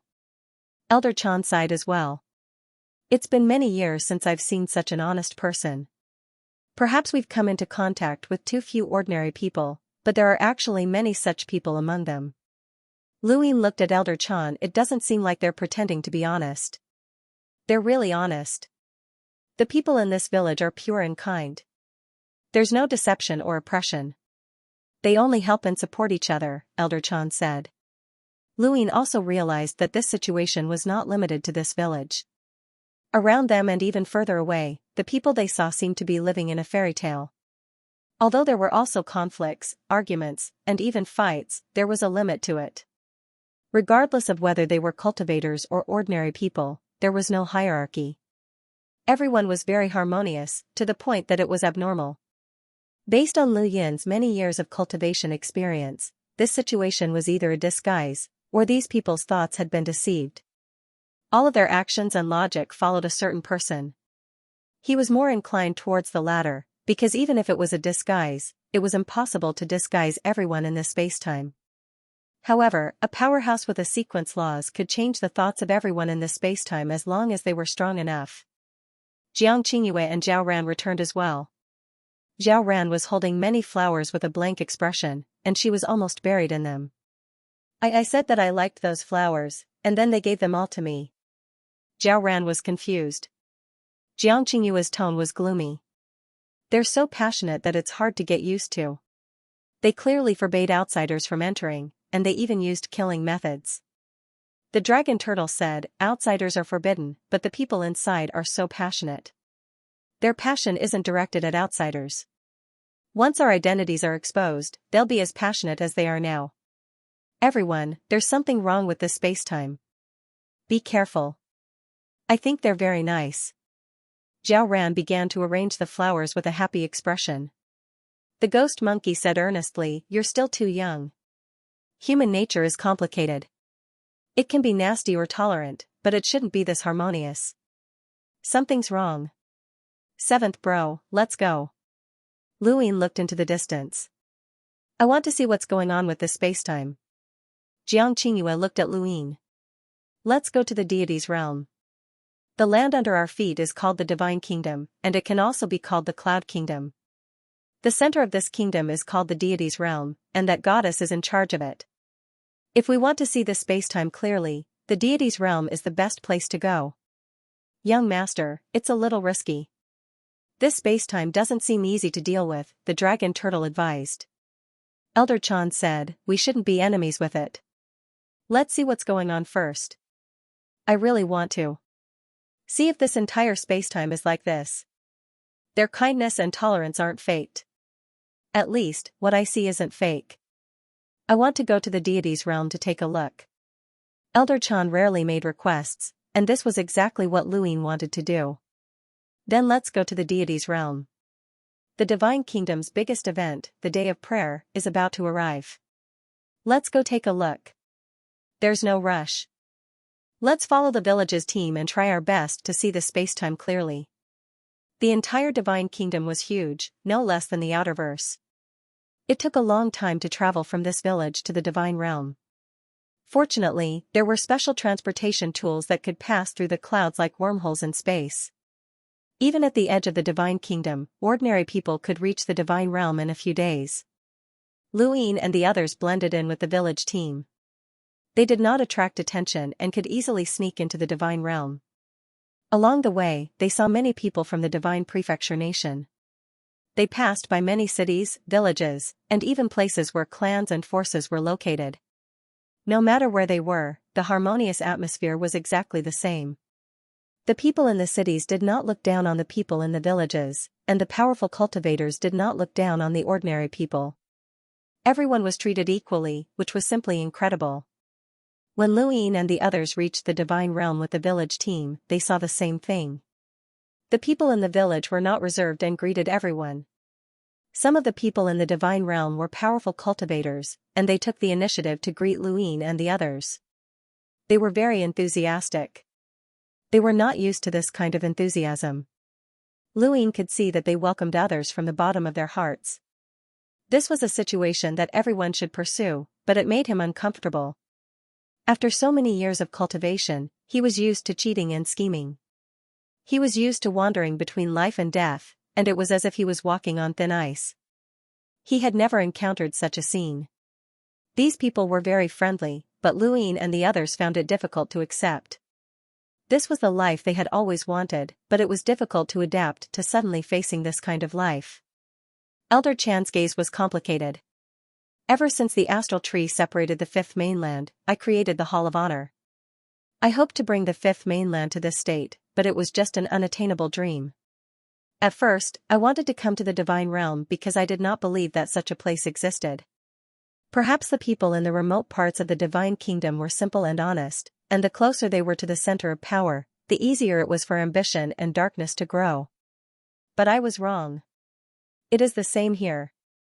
I really want to know who did this and who can make these people live in peace."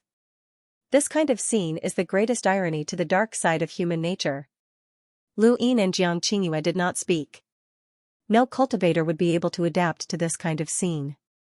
Cultivation was a struggle against the heavens, a struggle against the fate of others. How could there be harmony? Where was tolerance? Once it was tolerated, it was not far from death. Even if the celestial sect suppressed the primordial space and everyone obeyed Lu Yin's orders, the conflict between their existences would not disappear, and no one could resolve it. Now, the scene that Lu Yin and the rest were witnessing left them shocked. They were filled with curiosity about the goddess. What kind of person could cause such a huge divine kingdom to become like this? The deity realm was as beautiful as a celestial being. Compared to the Six Directions Guild, this was a true paradise. Lu Yin and the others stayed in the divine realm, interacting with others as ordinary people. They felt a rare sense of peace and tranquility. As the day of prayer drew closer, the atmosphere in the divine realm became more and more lively. All sorts of methods of prayer appeared, and it was an eye-opener for Lu Yin and the others. As far as the eye could see, there were people everywhere. There were wings of light everywhere, shining brilliantly. On this day, the colorful Milky Way spiraled in all directions and formed a lake above the divine land. It was like a mirror that turned the entire divine land upside down. Lu Yin and the others also saw their own reflections in the lake above their heads and were quite surprised. "What are you doing?" Zhao Ran asked. Someone nearby said, "The goddess god-praying dance is inside the lake." You don't know?" Lu Yin hurriedly pulled Zhao Ran away. The goddess-praying method was common knowledge in the divine kingdom. If he didn't know this, it would be easy for him to be suspected. He wasn't sure if the goddess believed that he was dead. The lake rippled with the astral river, illuminating every single person within the deity's realm. This scene was extremely shocking. Although the deity's realm was only the center of a small deity's realm, it was still extremely large and was equivalent to a weave in the outerverse. This scene was equivalent to an entire weave's lake being pulled over, and it was reflected above everyone's heads. When the lake appeared, it meant that the day of prayer had entered its countdown. Beautiful figures flew into the sky and entered the lake, dancing gracefully within it. This was the prelude to the day of prayer and the goddess dance. This was the scene that everyone in the divine kingdom was looking forward to. Only pure girls could enter the lake and dance. The divine kingdoms were harmonious and tolerant of each other, but that didn't mean that they had lost their 7 emotions and 6 desires. Instead, there was another way of thinking that suppressed their desires. Their desires were suppressed, but they didn't have the desire for beautiful things. There was no one who didn't want to see beautiful girls dance. Many girls flew into the sky, and many of them had been waiting for this day to remain pure. They had prepared beautiful clothes for this day, and their beautiful dance moves were displayed in front of everyone in the divine realm. This was another type of battle. Lu Yin sat on the roof and looked at the sky. There were too many girls in the lake, and only those who were extremely confident in themselves dared to enter the lake and dance. He had never seen so many people dance before. It was a spectacular sight, and it was filled with an exotic charm. "7th bro, they're too beautiful. Let's do it. They're all ours, and we'll take them back as mascots," the ghost monkey urged excitedly. The dragon turtle looked at him with disdain. "You're just a shadow, yet you're still so lecherous. Shameless." The ghost monkey was furious. "What does that have to do with you? You're just jealous. There are no female turtles in this world." "Stupid monkey, what nonsense are you spouting? What, did you see a female turtle?" Zhao Ran asked weakly, "Do you want some tea?" "No. No." Jiang Qingyue frowned. "Shut up." The dragon turtle shut up, and the ghost monkey smiled flatteringly, as if he was looking at the mistress of the above heaven sect. Elder Chan praised, "They're so beautiful. It's good to be young." Lu Yin smiled. "There's something special about this kind of competition. We can have one when we return to the above heaven sect. It'll let everyone relax and give the girls a chance to show off." "Haha, those little bastards will be overjoyed." Elder Chan was overjoyed. Lu Yin shook his head. It's a pity that Jiangchen isn't here. Otherwise, he could find a wife and stop thinking about Luoshen. Jiang Qingyue's heart skipped a beat. "Luoshen?" Lu Yin remembered. "I haven't told you. Jiangchen likes Luoshen, but it's one-sided." Jiang Qingyue nodded and didn't say anything else. Elder Chan looked at Jiang Qingyue with a smile. "Do you want to try?" Jiang Qingyue was stunned and looked at Elder Chan. "Me?" Elder Chan nodded. Lu Yin blinked and looked at Jiang Qingyue. He had never thought that Jiang Qingyue could dance. Jiang Qingyue looked at Lu Yin, and when their eyes met, she looked away. "No." The dragon turtle raised its tail. "Old man, my young master's dance isn't something you can watch." "Shameless." Elder Chan laughed. "I can avoid it. I'll let the Tao Lord watch." The dragon turtle's eyes widened. "My young master won't dance for anyone. You're not worthy, right? He kept winking at Ghost Monkey. Ghost Monkey jumped up. Stupid turtle, what did you say? Who's not worthy? My seventh brother is the above heaven Sextalord, the master of the origin space. Even if the lightning lord of White Cloud City comes, you still have to greet him politely. If my young master says you're not worthy, then you're not worthy. My seventh brother is worthy. Not worthy. Worthy. Shut up. Xianxia shouted.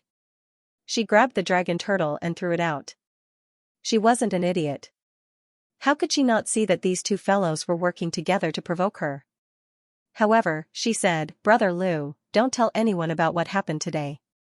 After saying that, she disappeared. Luin was stunned. Was she going to dance? Elder Chan had not expected Jiang Qingyue to take his casual words seriously. He looked at Luin. Who was this dance for? The dragon turtle returned and was excited. The young master is tempted. Ghost Monkey was excited. Seventh bro, you've struck gold. Luin reacted and looked up at the lake. Some of the dancing girls had wings of light, while others did not. This was good, as Jiang Qingyue would be easily exposed. She can really dance? It was hard to imagine that such a cold, sword-wielding girl could actually dance. She had such a gentle side to her, and Luin was looking forward to it. A gust of wind blew from behind, carrying the white dress towards the lake in the sky. Luin looked up, and the white dress danced in the wind like a fairy. He saw a different Jiang Qingyue. She had lost her decisiveness and now had a gentleness to her. She put down her sword, and her long hair danced in the wind. It was as if she had become a different person. Jiang Qingyue danced into the lake, causing ripples. As her dance stretched out, the water sparkled like stars. It was beautiful and dreamy.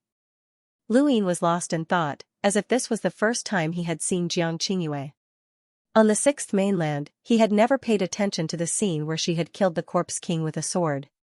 Jiang Qingyue was very beautiful, and her beauty was not only in her appearance, but also in her contradictory beauty. Men could enter the battlefield with swords, and women could enter the imperial court with swords. Women could also wield swords to kill and dance to the clouds. Luin had never seen Jiang Qingyue like this before. She displayed her gentleness, her absolute beauty, and her unforgettable beauty. Countless voices entered Lu Yin's ears, and all eyes were drawn to Jiang Qingyue. She had a dance style that was different from this space-time, and her beauty was not inferior to anyone else's. At this moment, she became the most beautiful scenery on the lake. Luin looked at the lake, and all the light in front of him disappeared. Only Jiang Qingyue remained. Sound, light, and complicated thoughts were all replaced by this dance. It was as if only Luin and Jiang Qingyue remained in this world. Within the lake, Jiang Qingyue turned into light, becoming the goddess of countless people. Beautiful moments were always short-lived. Luin did not know how long Jiang Qingyue had danced for, but when he came back to his senses, she was already beside him. She was still as cold as ever, wielding her sword. She was a completely different person from the one who had just danced. Luin stared at her in a daze. Jiang Qingyue's face was slightly red, and she looked a little tired. When she saw Luin looking at her, she was puzzled. What are you looking at? Luin was stunned, and then he coughed. You danced really well. Jiang Qingyue was expressionless as she took a sip from her teacup. Her coldness and gentleness were flawless. The ghost monkey suddenly squealed, beautiful. This squeal startled everyone. Luin gritted his teeth, wanting to hit the monkey. She's too beautiful, an eternal goddess. Damn turtle, I envy you for having such a beautiful young master. The ghost monkey was jealous. The dragon turtle was pleased. Of course, the young master is the most beautiful person in the universe. Jiang Qingyue frowned. Shut up, or I'll chase you back to White Cloud City. Elder Chan praised, countless people in the Divine Kingdom won't be able to sleep with just one dance. Hee hee. He then glanced at Luin. Luin didn't say anything and just drank his tea. Zhao Ran was excited, I want to dance too. Luin rolled his eyes, come on, don't forget yourself in the middle of the dance. Zhao Ran felt wronged. On this day, Xianxia brought amazement to the divine kingdom. However, this was the divine kingdom after all, and there were too many girls preparing for the Day of God prayer. Xianxia's amazement was quickly suppressed. Lu Yin admitted that Xianxia's dance was beautiful, but there were also girls who could rival her. Not everyone could withstand the flirtatious dance. However, the more he looked at the girls dancing, the more he recalled Xianxia's dance. The way he looked at Xianxia was different from before. Xianxia was still cold and indifferent. She would wipe her sword from time to time like a tomboy. Who would have thought that she had such a gentle side? Hee, how is it? The young lord is beautiful, isn't she? The dragon turtle laughed strangely. Lu Yin retracted his gaze and looked at the lake. There were fewer and fewer girls dancing. The Day of God prayer was getting closer. The dragon turtle came over. The young lord's mother is called Lu Pianran, known as the rain god of light. She used to be one of the most beautiful girls in our kingdom. The young lord inherited the rain god's appearance. Her dance was also taught by the matriarch. Other than the old master, you are the first to see the young lord dance. Even young Lord Chen hasn't seen it before. I didn't expect the young lord to be willing to dance. Lu Yin was moved. Even Jiangchen hasn't seen it before? The dragon turtle shook his head. No, young Lord Chen has been complaining about it for a long time. Oh right, Qingyue has you protecting her.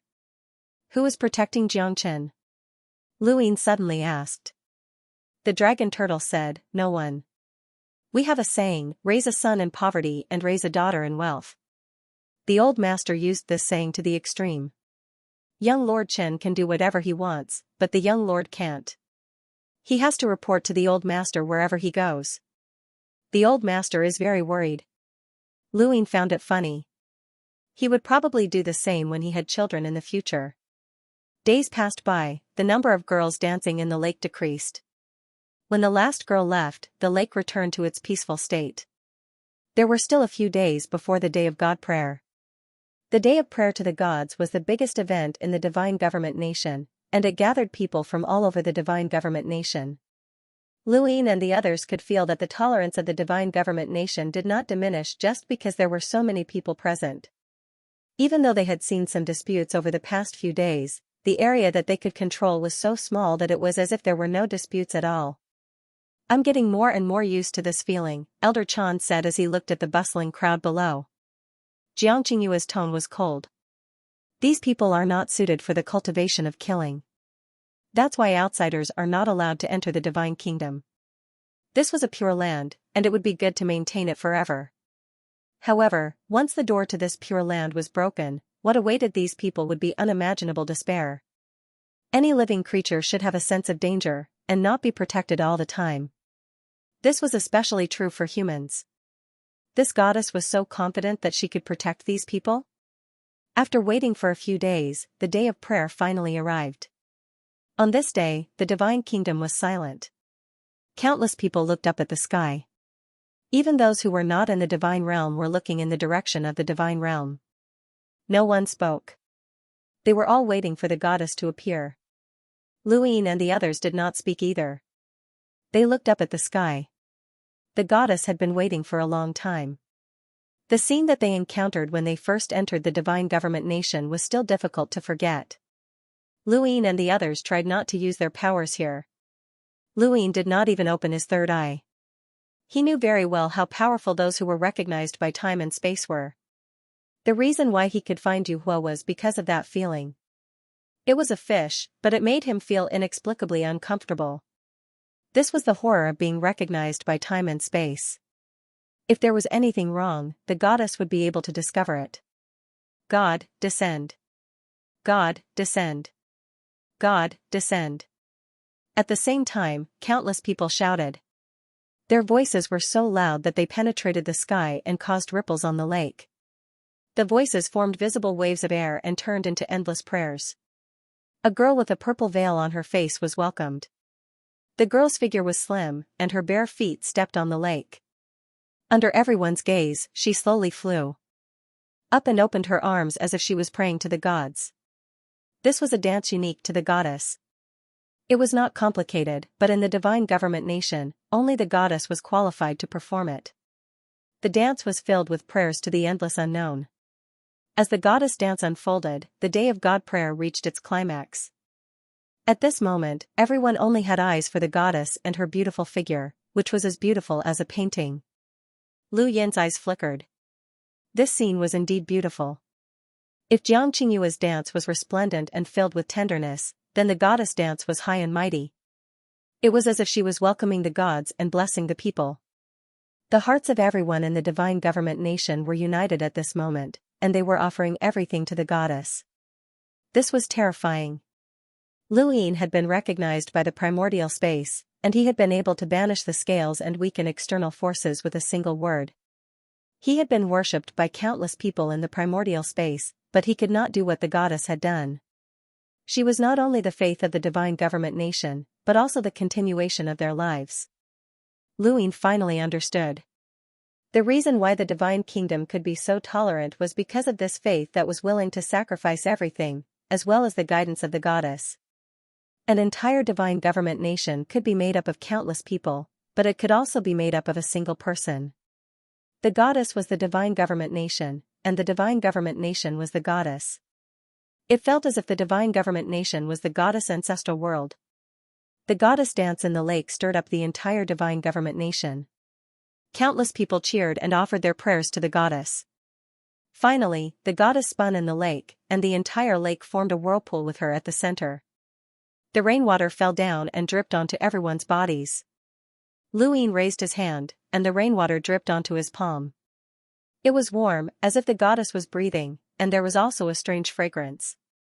Everyone welcomed the rain to their heart's content, feeling the blessing of the goddess.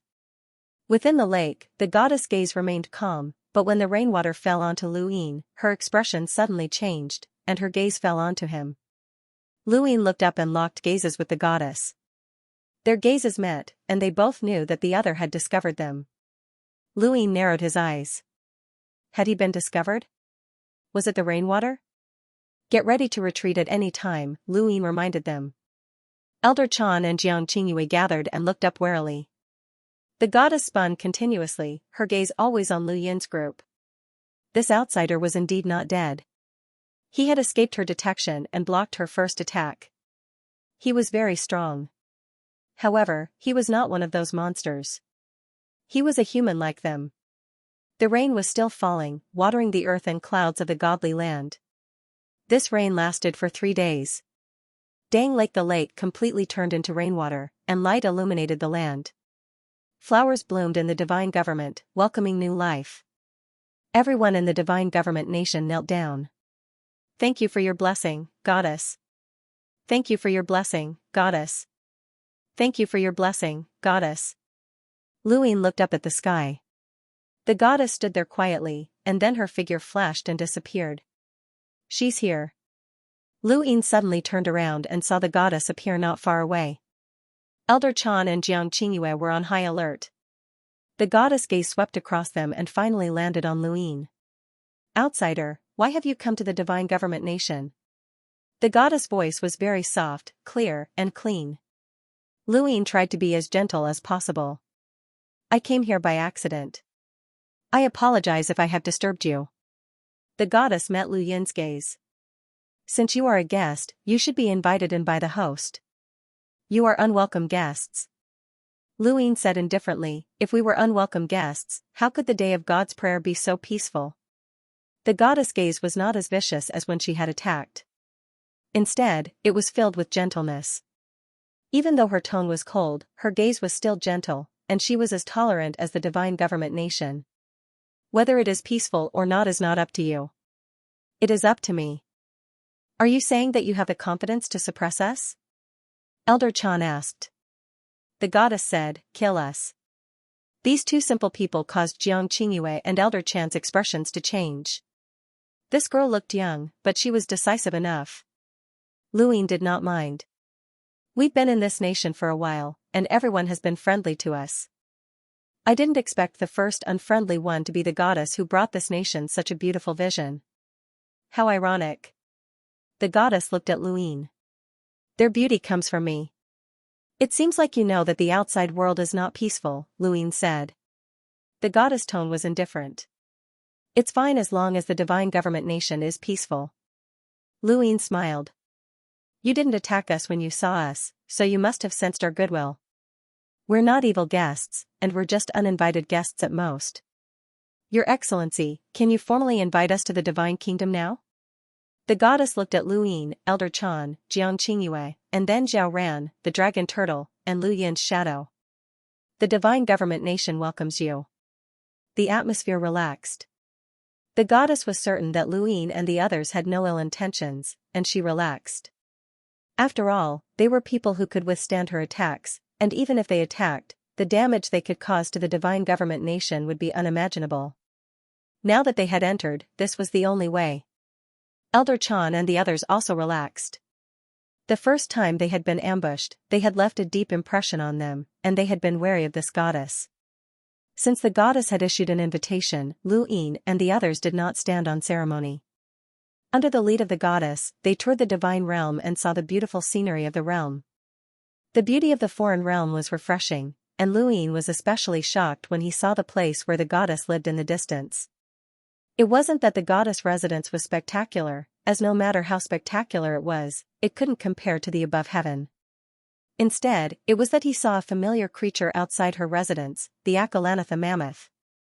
Why was the Akalanatha elephant here? The 4 elephants supported the residence of the goddess. It was located at the center of the divine realm, above the divine kingdom. Luin was very sure that one of the 4 elephants was the Akalanatha elephant.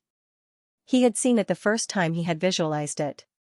Follow the official account authored Drifting with the Wind, August 15th, Ancestral Chen biography. Thank you for your support, thank you.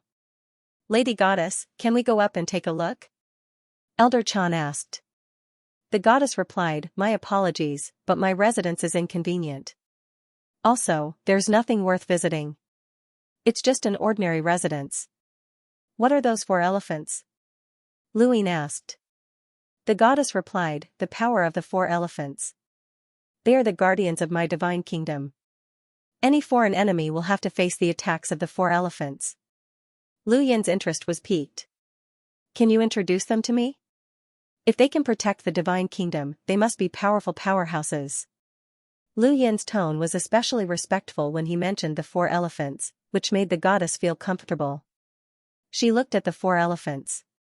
The 4 elephants of my divine kingdom are the impeccable elephant, the gate of law elephant, the broken virtue elephant, and the immovable heavenly king elephant. The impeccable elephant specializes in killing and suppresses all enemies. The gate of law elephant can see through the void. The broken virtue elephant eliminates all worries. The immovable heavenly king elephant is unshakable. It is precisely because of the 4 elephants that my divine kingdom can be peaceful and deal with all foreign enemies. Elder Chan was puzzled. The immovable heavenly king elephant? Wasn't this the Lu family's side family visualization? He looked at Luin in confusion. Luin looked straight ahead. Amazing. If I'm not wrong, the one who suppressed us the first time was the impeccable elephant, right? The goddess did not answer. Are the main bodies of the 4 elephants in the divine kingdom? Can we pay them a visit? Luin asked again. The goddess looked at Luin. The 4 elephants do not receive guests. Luin felt that it was a pity. Then forget it. Where did you all come from? And where are you going? The goddess asked. She had not asked about Lu Yin's group for the past few days, and this was the first time she had asked about their origins. Luin did not hide anything and told her that they were from the 6 Paths gang. Since White Cloud City did not know about the Divine Kingdom, it was likely that the Divine Kingdom did not know about White Cloud City and the 6 Paths gang. There were so many parallel universes, and the possibility of them intersecting was not high. As expected, the goddess did not know about the 6 Paths gang. However, when Luin mentioned the Eternals, her expression changed. Your enemy is also the Eternals? Luin was surprised. You know about them? The goddess's expression changed for the first time. Our enemy is called the Eternals. Luin and the others exchanged glances. Just how many parallel universes had the Eternals come into contact with? Since they had made the divine-dwelling nation their enemy, it meant that there might be even more parallel universes that were the enemies of the Eternals. It was no wonder that the Eternals did not attack the six-party society despite having so many experts. It was not that they did not want to, but that they could not. They had too many enemies. Of course, there might be other reasons. Tell me in detail about your encounter with the Eternals, the goddess said solemnly. Luine also wanted to know who the Divine Kingdom's enemy was. Both sides verified with each other. In the end, they discovered that neither of them had heard of the other party's encounter with the Eternals. However, they were both sure that the Eternals they had encountered were the ones the other party had encountered. This was because they were both corpse kings and both used divine power. 7 sky gods? I've never heard of it, the goddess said. Luine added, your biggest enemy is called Di Qiong. We have never heard of it either. This was very bad news, as Luine had already experienced how powerful the Divine Estate Kingdom was. Any powerful enemy that could cause the Divine Estate Kingdom to feel apprehensive would definitely be a powerhouse who had comprehended the laws of the sequence. Although there was only one such powerhouse, the Divine Lady was still so apprehensive. He must be at the level of the 7 sky gods. This reminded Luine of the 3 masters and 6 boundless. Perhaps Di Qiong was one of the 3 masters and 6 boundless. The Divine Lady's words made Luine and the others feel apprehensive, but they were already mentally prepared. After all, they already knew about the 3 masters and 6 boundless. However, Lu Yin's words shocked the Divine Lady. This was because the 6-party association was not facing 1 or 2 powerful enemies, but rather the 7 sky gods, who had comprehended the laws of the sequence. She could imagine that the 6-party association was an alliance formed by many powerful spacetime factions. However, such an alliance was still being suppressed by the Eternals. Was the Divine Estate Kingdom really safe? Who else is your enemy besides Di Qiong? Luine hoped to learn some familiar names from the Divine Lady. If there were any Eternals he was familiar with, it would at least show that they were not unfathomable. However, the Divine Lady shook her head. No, there is only Di Qiong. You just said that he is the biggest enemy. We have many enemies, but the Eternals are the biggest. We know that Di Qiong is not the only powerhouse among the Eternals. However, from the beginning to the end, Di Qiong was the only one who attacked us. How powerful is this Di Qiong? Elder Chan asked. The Divine Lady pondered for a moment. I can only rely on the power of the 4 symbols to barely resist him. Every time I encounter him, his resistance to the power of the 4 symbols increases. Perhaps after a few years, the power of the 4 symbols will not be able to stop him. Elder Chan could not help but ask, if that is the case, have you not thought of other ways to deal with Di Qiong? For example, searching for the human civilization. The Divine Lady said calmly, we can leave. There is no need to deal with him. Luine and the rest did not expect this answer. Their attitude towards the Eternals had always been to destroy them, not to run away. The Divine Estate Kingdom was so powerful that before the Lu family's return, even the Celestial sect could not take it down. This was something that Luine could not understand. Perhaps this was the mindset that the Divine Lady had brought to this kingdom. They were tolerant of each other, not only of their own people, but also of their enemies. The Divine Lady thought that it was normal to run away when you could not defeat them. This mindset was completely different from Luine and the rest. It was not wrong, but everyone's choice was different. Luine believed that although the Divine Estate Kingdom was peaceful, this peace could easily lead to an abyss of destruction. Once the kingdom was unable to expel external enemies, and if something happened to the Divine Lady, the entire kingdom would collapse.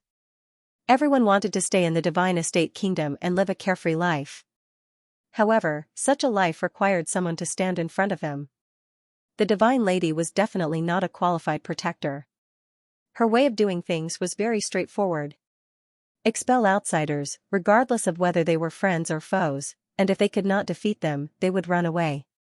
This was probably the mindset of the entire Divine Estate Kingdom. There would be no end to the battle of ideals, and Luine had no intention of debating with the Divine Lady. He was just a passerby. Luine and the rest had thought that the Divine Lady would at most show them around and then let them leave. No matter how they looked at it, the Divine Lady did not seem to be a hospitable person. However, unexpectedly, the Divine Lady asked them to stay for a few more days. Perhaps it was just a polite remark, but Luine and the rest took it seriously. Luine asked the Divine Lady if there were parallel universes with different time flows. The reason why they had come to the Divine Estate Kingdom was because of the compass, so this kingdom might have a similar spacetime. The Divine Lady happily told Luine that this spacetime could be connected to parallel universes with different time flows, and there was more than one. This was something that the Divine Estate Kingdom had accumulated over many years. Not only that, but she also generously allowed Luine to enter and cultivate. The contrast in her attitude made Luine feel uncomfortable, and he wondered if she was scheming something. She was scheming. But who cares? Being able to enter a spacetime with different time flows to cultivate was the most important thing. As for danger, even with the help of the four divinities, this Divine Lady would not be able to defeat him in a short period of time. Even if the four divinities appeared, it would be the same. Luine quickly rode the caged WYRM and was led by the Divine Lady to a connected parallel universe. This was one of the parallel universes that the Divine Estate Kingdom controlled with different time flows. The Divine Estate Kingdom used this place for both cultivation and daily life, but it did not seem to be very effective. There was not even a single progenitor in the entire Divine Estate Kingdom. If the Divine Lady had not been recognized by the spacetime and could borrow the power of the four divinities, any progenitor Realm Corp's king would have been able to collapse this spacetime, let alone Di Qiong. This parallel universe was 36 times faster than the Genesis space, and it was a very valuable spacetime. As for how to be recognized by the spacetime, Luine had to study it. Being recognized by this spacetime was different from being the master of spacetime. He was the master of the Genesis space and was recognized by the Genesis space's will. He could eliminate anyone in the Genesis space and make them the enemy of the Genesis space. The Divine Lady was the same in the Divine Estate Kingdom, so she could borrow the power of the four divinities. Being recognized by this spacetime could be understood as not being rejected by it. Any foreign creatures would be rejected by the other spacetime unless they were recognized. Therefore, even if this parallel universe belonged to the Divine Lady and the will recognized the Divine Lady, it did not affect Lu Yin's recognition. The main thing was that it took time. 20 years later, Luine was finally recognized by the spacetime and increased the time of the flashback by 36 seconds. Only half a year had passed in the Divine Estate Kingdom. When Luine and the others returned to the Divine Estate Kingdom, he wanted to shamelessly ask the Divine Lady to borrow a parallel universe with a different time flow to cultivate. Before he could say anything, the Divine Lady said, "Is it okay now? Actually, if you want to cultivate, you can cultivate in there. It doesn't matter if it's 100 years or 1,000 years." Luine looked at the Divine Lady in a daze. This was the problem. Even a fool like the caged WYRM could see that there was a problem. "That spacetime can't help me anymore," Luine said. The Divine Lady was puzzled. It was normal for cultivators to cultivate in seclusion for thousands or even tens of thousands of years. Even with the help of a parallel universe with a different time flow, it should not be so fast. Her plan was simple.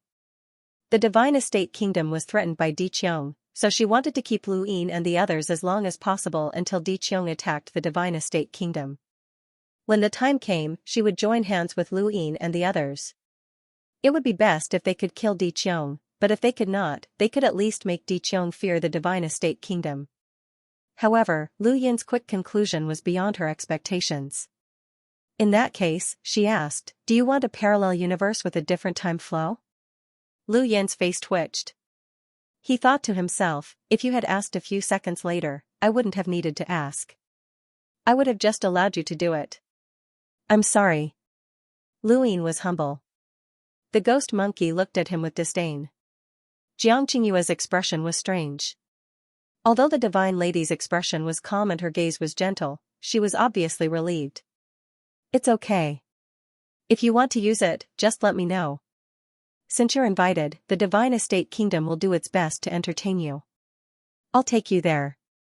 Luine and the others looked at each other. They could vaguely guess the Divine Lady's plan and did not mind. They also wanted to see how powerful Di Qiong was and what his status was in the Eternal Tribe. Luine and the rest did not ask when Di Qiong would come to the Divine Estate Nation. However, they could not wait here forever. Furthermore, the Divine Estate Nation had different time flows, and it was impossible for the parallel universes to be endless. 2 years, 3 years, 4 years passed. Luin had stayed in the parallel universes for more than 100 years, but only 4 years had passed in the origin space. During these 4 years, Xianxia and the rest did not stay by Lu Yin's side completely. The parallel universes might not be of much help to them. This was especially true for Xianxia. She could go to the 5 spirit tribes to train at any time and did not care about the parallel universes at all. Compared to the parallel universes, she was more willing to spend time with the goddess. She was curious about the power of the 4 symbols. She knew that the Akalanatha elephant that Luin had visualized was one of the 4 symbols. Elder Chan also stayed in the Divine Estate Nation. He had fulfilled his lifelong dream here, but he still had to see if this dream was right. Zhao Ran stayed by his side. The ghost monkey followed Elder Chan. Luin did not need them to train beside him. Only the hellworm followed Luin obediently. Besides Luin, there was no one else who could suppress it. The goddess could, but if the goddess made a move on this stupid thing, it could escape. During this time, Luin entered 5 parallel universes with different time flows. He did not expect the Divine Estate Nation to have so many parallel universes with different time flows. He was a little surprised, but this was better. The more, the better. When Luin obtained the recognition of the 6th parallel universe with a different flow of time and returned to the Divine Kingdom, the goddess hesitated for a long time before bringing Luin to a new parallel universe. This parallel universe had a flow of time that was 110 times faster than the primordial space. This was the most exaggerated time flow that Luin had seen so far. He looked at the goddess in surprise. The goddess did not look too good, even though she was wearing a thin veil. I obtained this through a battle in the Divine Estate Nation. You should cultivate slowly. Luin could tell that she meant it. She wanted him to cultivate slowly. The slower, the better. Thank you, Luin said and entered the parallel universe. The goddess had a complicated look. This was the last parallel universe with different time flows that they had. If Di Qiong did not act after this person finished cultivating, she did not know how to make them stay. Although she had gotten along well with Jian Qingyue in the past few years, the real leader of this group was this man, and he was also the strongest. The Divine Kingdom had never thought of asking for outside help, and the goddess felt that Lu Yin's arrival was the will of the heavens. Perhaps they would be able to help them, or perhaps they would not. Looking at the spacetime in front of him, he found that the flow of time was 110 times faster than that of the origin space. It was too exaggerated. It was 10 times faster than that of the Ice Spirit clan. In this spacetime, there were creatures that looked like pangolins everywhere. These creatures were covered in huge stone shells, and there were countless of them. This spacetime dimension was very small, and it was not even as big as Frostwave Weave. There were not many planets, but every planet was filled with these creatures. Luin tried to understand these creatures, as they were the key to gaining the recognition of this spacetime. But after a few years, Luin discovered to his exhaustion that these creatures had no desires. Aside from sleeping, they crawled from one planet to another. They were very strange. They didn't cultivate, and they didn't have any power. They could only crawl through the air by relying on their bodies breathing. Luin also discovered that this breathing method had no value and was only suitable for these creatures. He already had a good understanding of these creatures, but the problem was, how could he gain the recognition of this spacetime? There was no way to start a fight with them. That was impossible. These creatures didn't even bother to look at him. Transferring foreign species? That was meaningless. Even if he completely exterminated these creatures, he wouldn't gain the recognition of this spacetime. It would be even more likely that he would be rejected. This was the situation that Luin did not want to encounter. He would rather encounter a spacetime where only the fittest survived, a spacetime with undeveloped creatures, or even a spacetime with no living creatures, than to encounter such a spacetime. In his opinion, these creatures were just latrines. He had to go through them in order to gain the recognition of the spacetime, but they wouldn't give him away. In the end, Luin decided to imitate them. He changed his appearance so that he looked exactly like these creatures. He then began to crawl with them, sleep with them, and head towards an unknown future that he didn't need to know about. 10 years passed in the blink of an eye. Luin looked back and sadly discovered that he had only crawled a few thousand kilometers. He gritted his teeth and continued. 110 times, which meant that he had gained 110 seconds, which was close to the time that he could use to look back. No matter what, it was worth it. After all, only a month had passed in the outside world. He just couldn't let Xianxia and the others see him, especially the ghost monkey. That damn monkey flattered him to his face, but he didn't know what to say behind his back.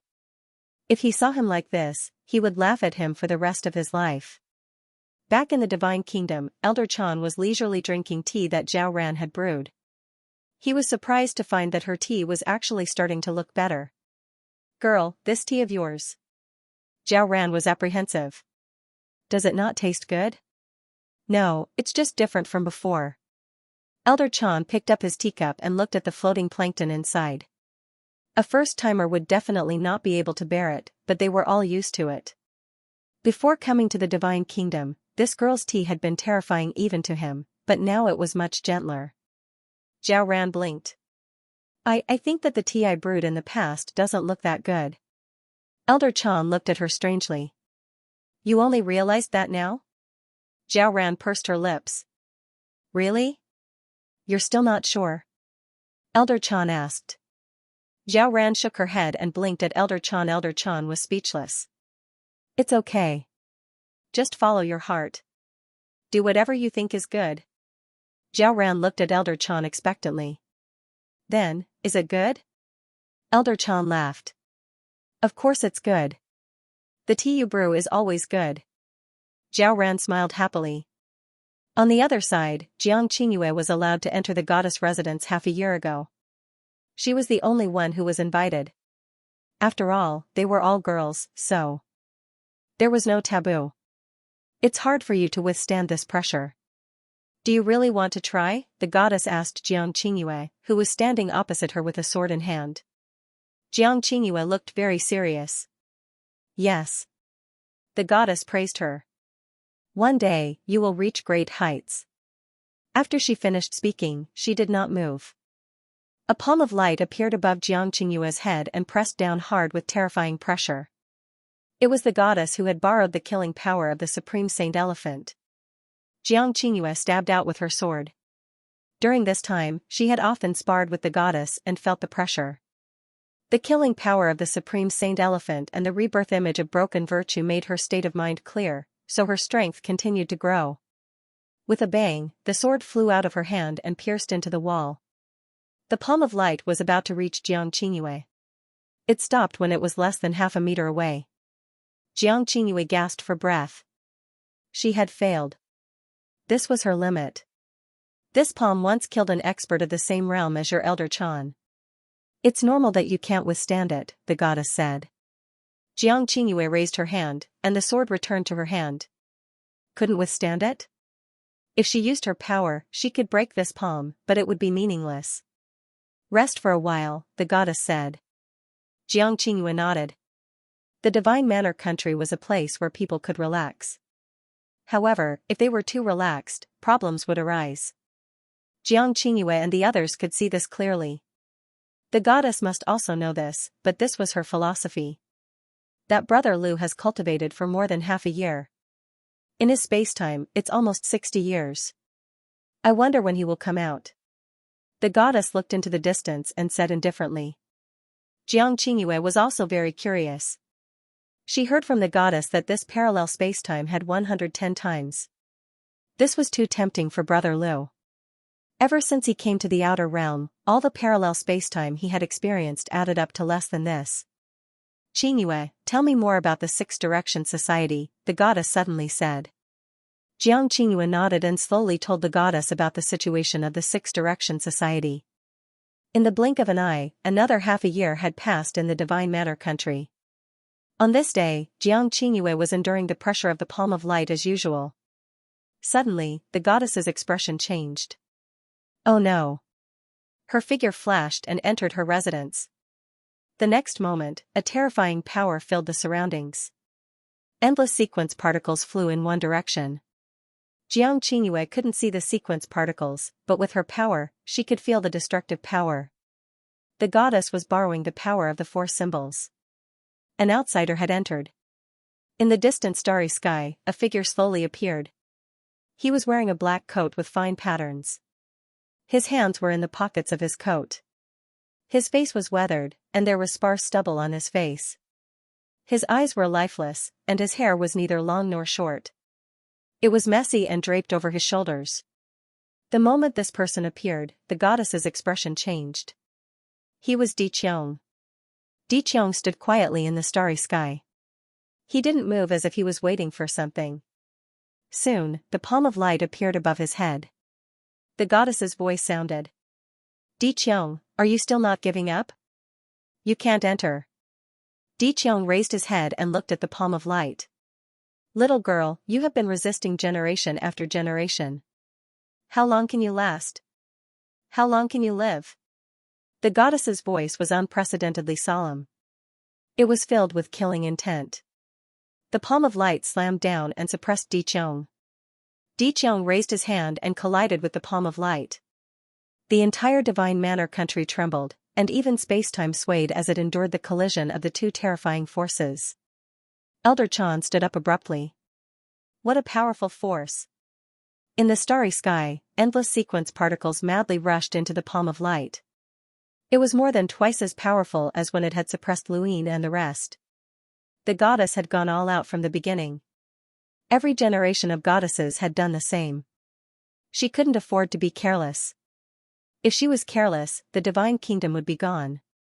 Di Qiong raised a hand to block the palm of light.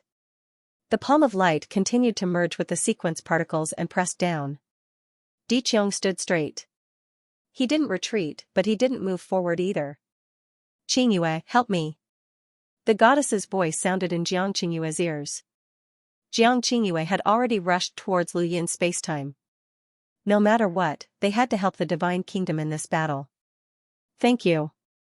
Desert dust is finished. Brother's tip, I'll give it to you, thank you. The divine lady's sudden outburst of power meant that she was under great pressure. If she could not bear the pressure, it would bring disaster to the divine kingdom. Although they did not agree with the atmosphere of the divine kingdom, they did not want to see it destroyed. Soon, Jiang Qingyue entered Lu Yin's spacetime.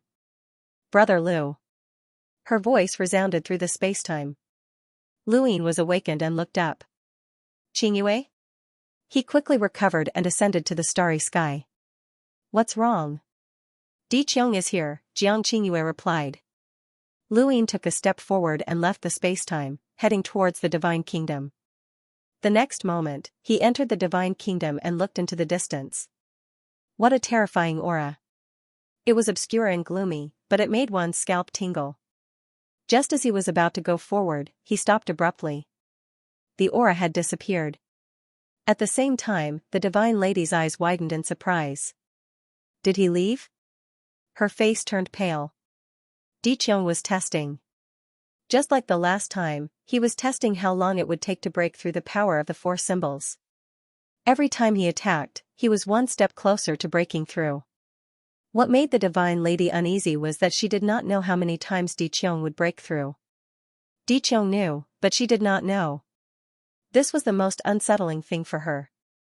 Lu Yin went to the divine lady's residence and waited for her. Soon, the divine lady walked out. She looked calm, but her eyes were no longer gentle. They were filled with confusion and uneasiness. Lu Yin looked at her. Di Qiong left so quickly. What's his motive? The divine lady told Lu Yin her guess. Lu Yin frowned. If that's the case, he will break through the power of the four symbols next time. When that happens, it will be the end of the divine kingdom. Jiang Qingyue, Elder Chan, and the rest had arrived. Further away, a group of cultivators from the divine kingdom had arrived. The strongest among them was only a half-ancestor. It did not matter whether they came or not. The divine lady looked into the distance with a complicated expression. She had thought that Lu Yin and the rest could help when Di Qiong attacked, but Di Qiong had left so quickly. Was his test over? Do you want to lead the divine kingdom to destruction? Luine suddenly asked. The divine lady looked at Luine. We can leave. What if we can't? Or Diqiang will catch up with us. No. Luine suggested, join the Six Paths Association, and the Eternals won't be able to do anything to you. There's no need to try and convince me. I'll take my people to a safe place. We don't want to participate in the war.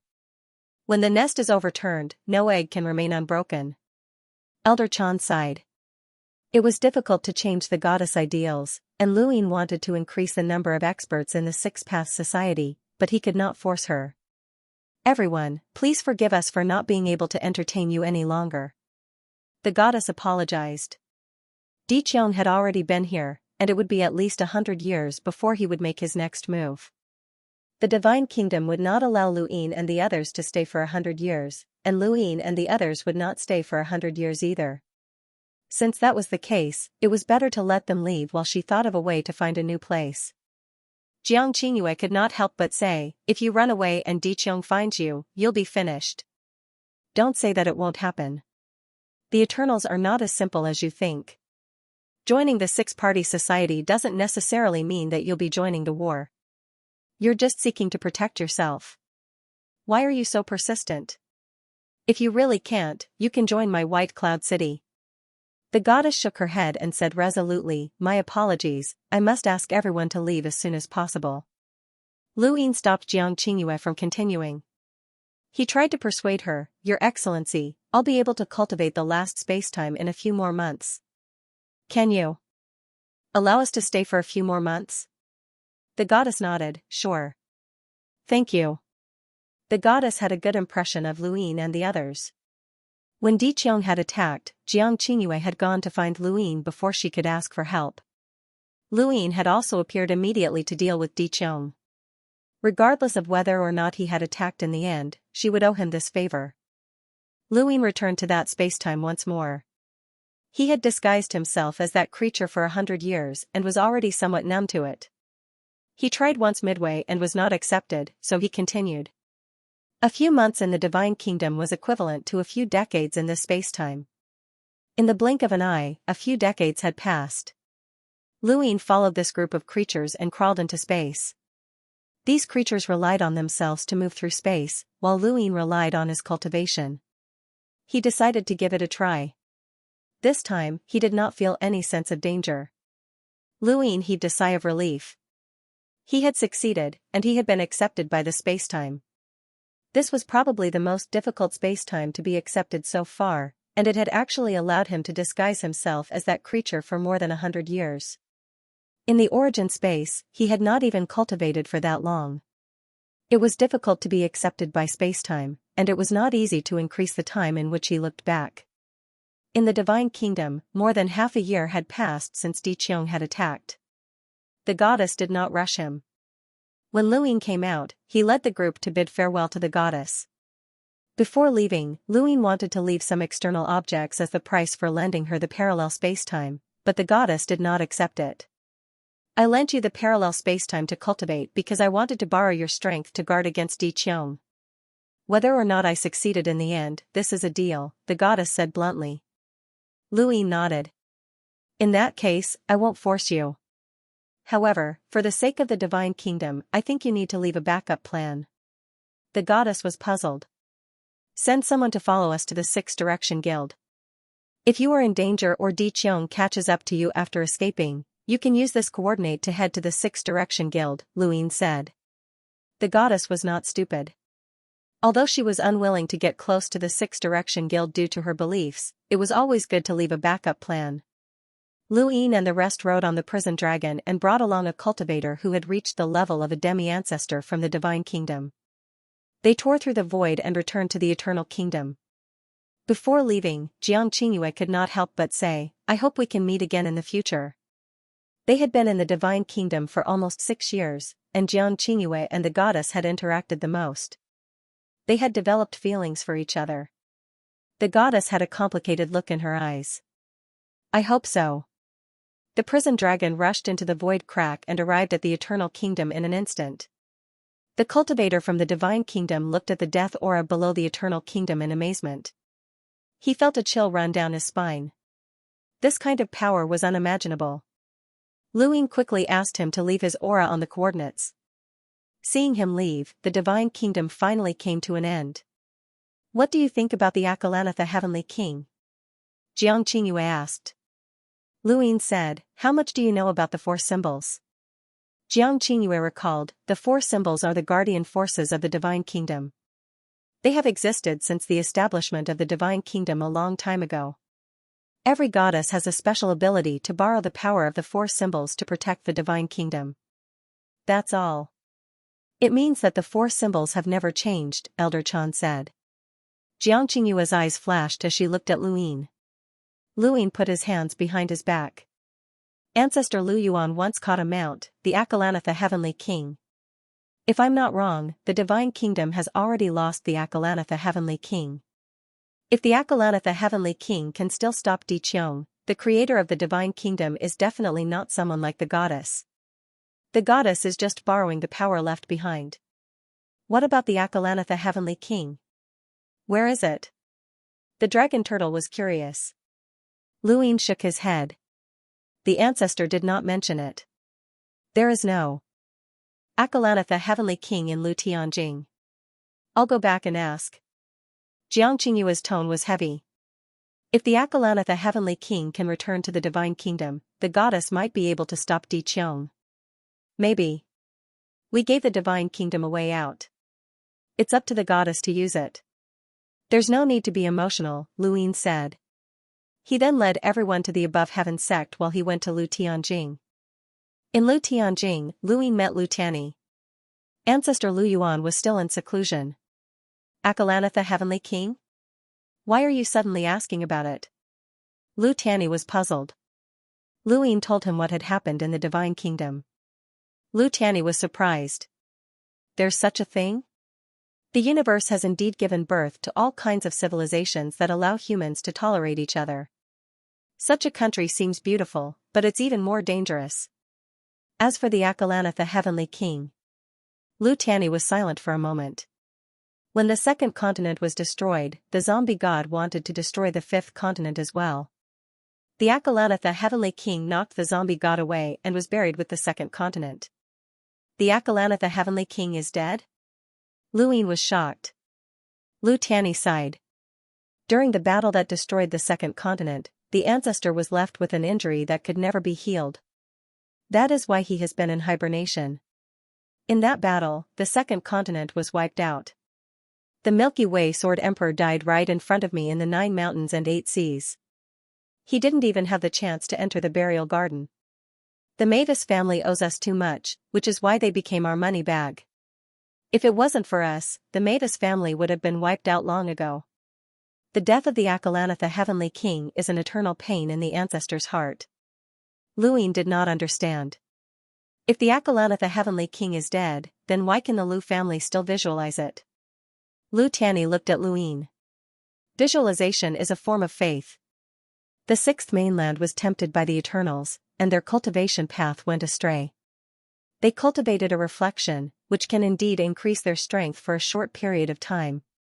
However, once the person being reflected dies, the reflection will cease to exist. This is the sixth mainland's cultivation flaw, and it's the most fatal one. Their faith will crumble along with the reflection, but visualization is different. Faith comes into existence. This is visualization. Luin understood that the Eternals had not only given the sixth mainland the power of the reflection so that they could deal with the fifth mainland, but also to destroy the faith of the sixth mainland's cultivators. If a person didn't have faith, how could he become an expert? This was destroying the sixth mainland's cultivation foundation, and at the same time, it was also draining the fifth mainland's strength. This was how the Eternals operated. You were right not to tell that divine lady about the Akalanatha Heavenly King. Once she learns that the Akalanatha Heavenly King is dead, her faith might not be able to be preserved. The reason why she can borrow the power of the four beasts is because she has been acknowledged by the space-time will, and it is also a form of faith that is similar to visualization. Once her faith crumbles, the divine kingdom will also crumble. Furthermore, once they learn that the Akalanatha Heavenly King died here, we don't know what the divine kingdom's attitude towards us will be, Lu Tianyi said.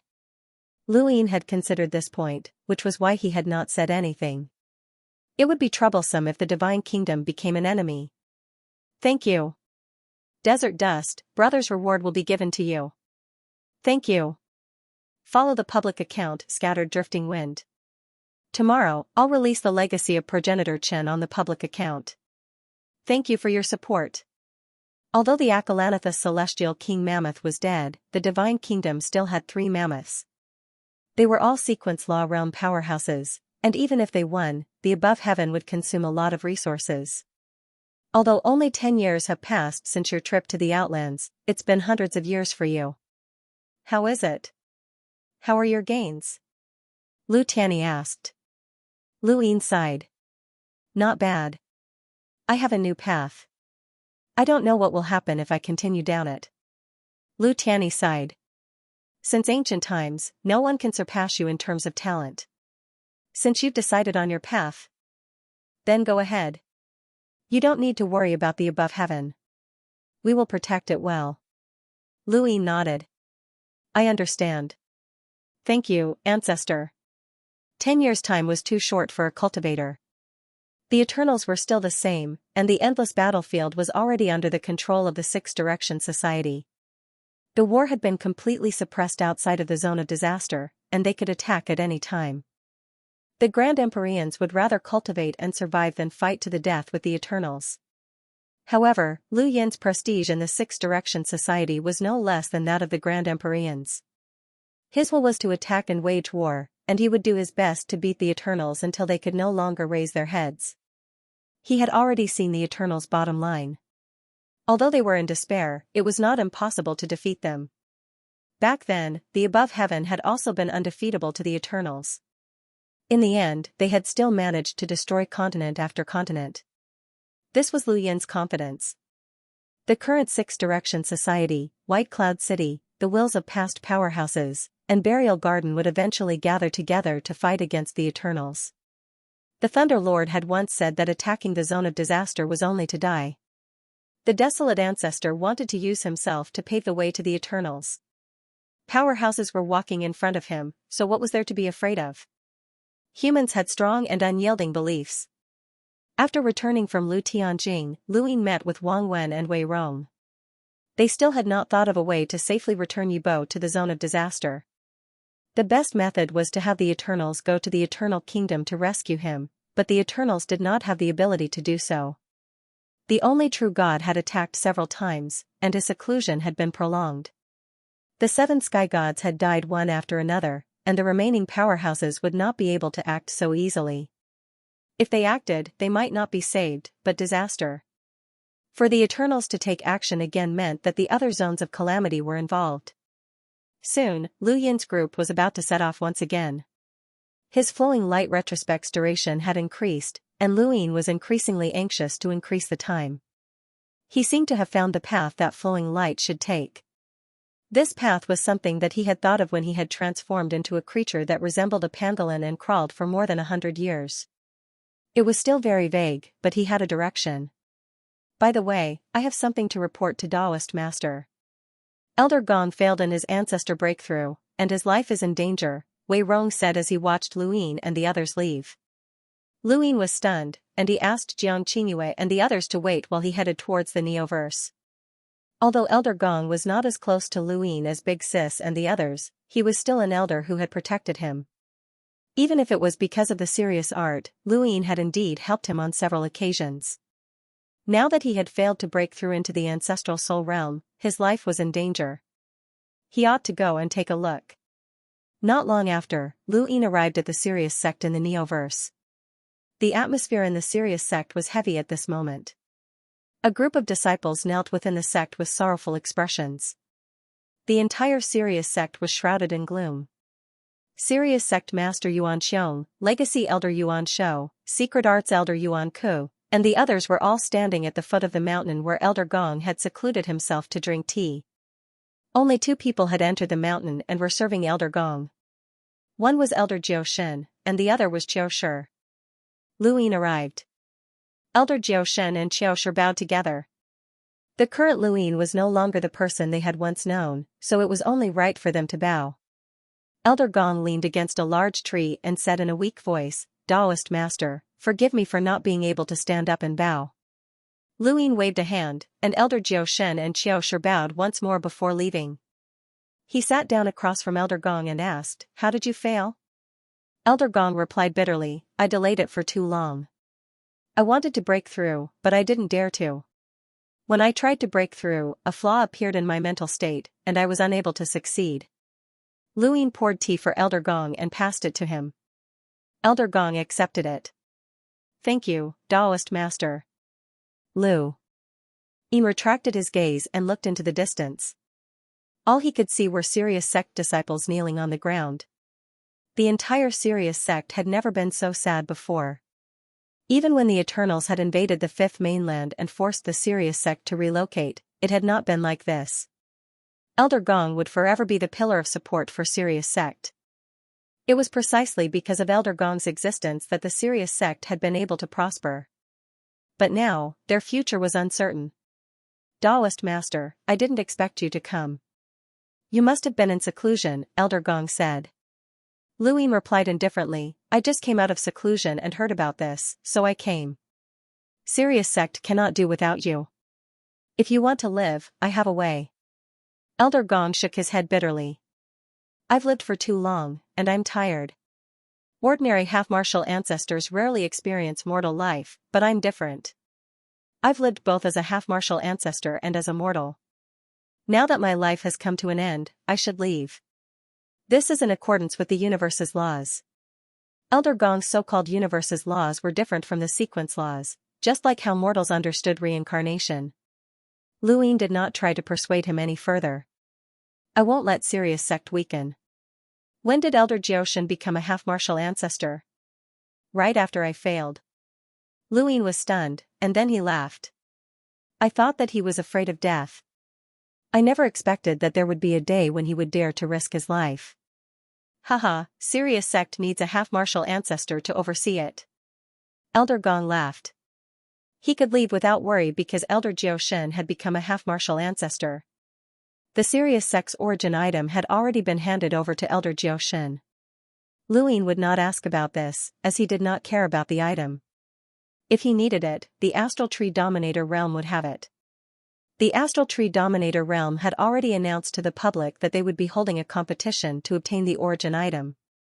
They would search for cultivators with extraordinary talent and give them the origin item. If they used it, it would be called the origin item. If they did not use it, it would just be a piece of trash. With Jiao Shen as a half-martial ancestor and Qiao Shi as a disciple, I can die without regrets." Elder Gong sighed as his skin turned gray. Lu Ying looked at him. "Serious sect's greatest regret is the serious art.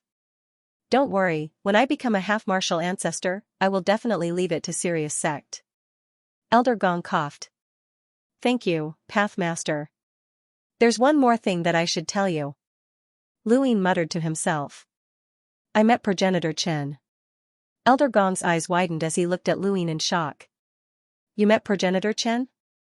Lu Ying nodded. "In the burial garden." Elder Gong laughed.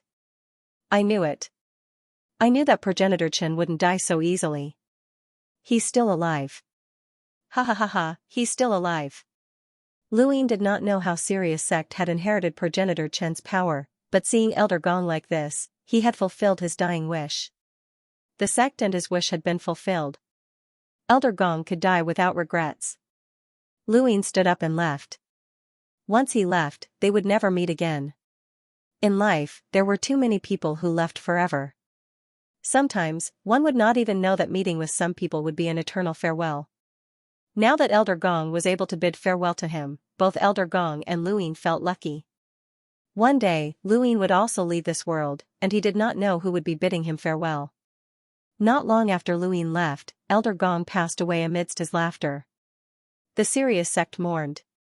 The death of a half-martial ancestor was not a big deal to the current Fifth Mainland, and it did not cause much of a commotion. Even if Elder Gong had once been one of the 7 half-martial ancestors who had protected the Fifth Mainland's human domain, Wei Rong had not even thought of telling Lu Ying about Elder Jiao Shen's breakthrough. This universe had truly changed. Lu Ying began his journey once again. Every journey was filled with unknowns, and this made him look forward to it even more. Under the guidance of the compass, Luin found a parallel universe with a different flow of time. Although it was only 7 times faster, it was better than nothing. However, when he confirmed that it would take a long time for him to be recognized by this universe, he decisively gave up. The benefits were not proportional to the effort, so there was no point in continuing his search. A year quickly passed in the inception space.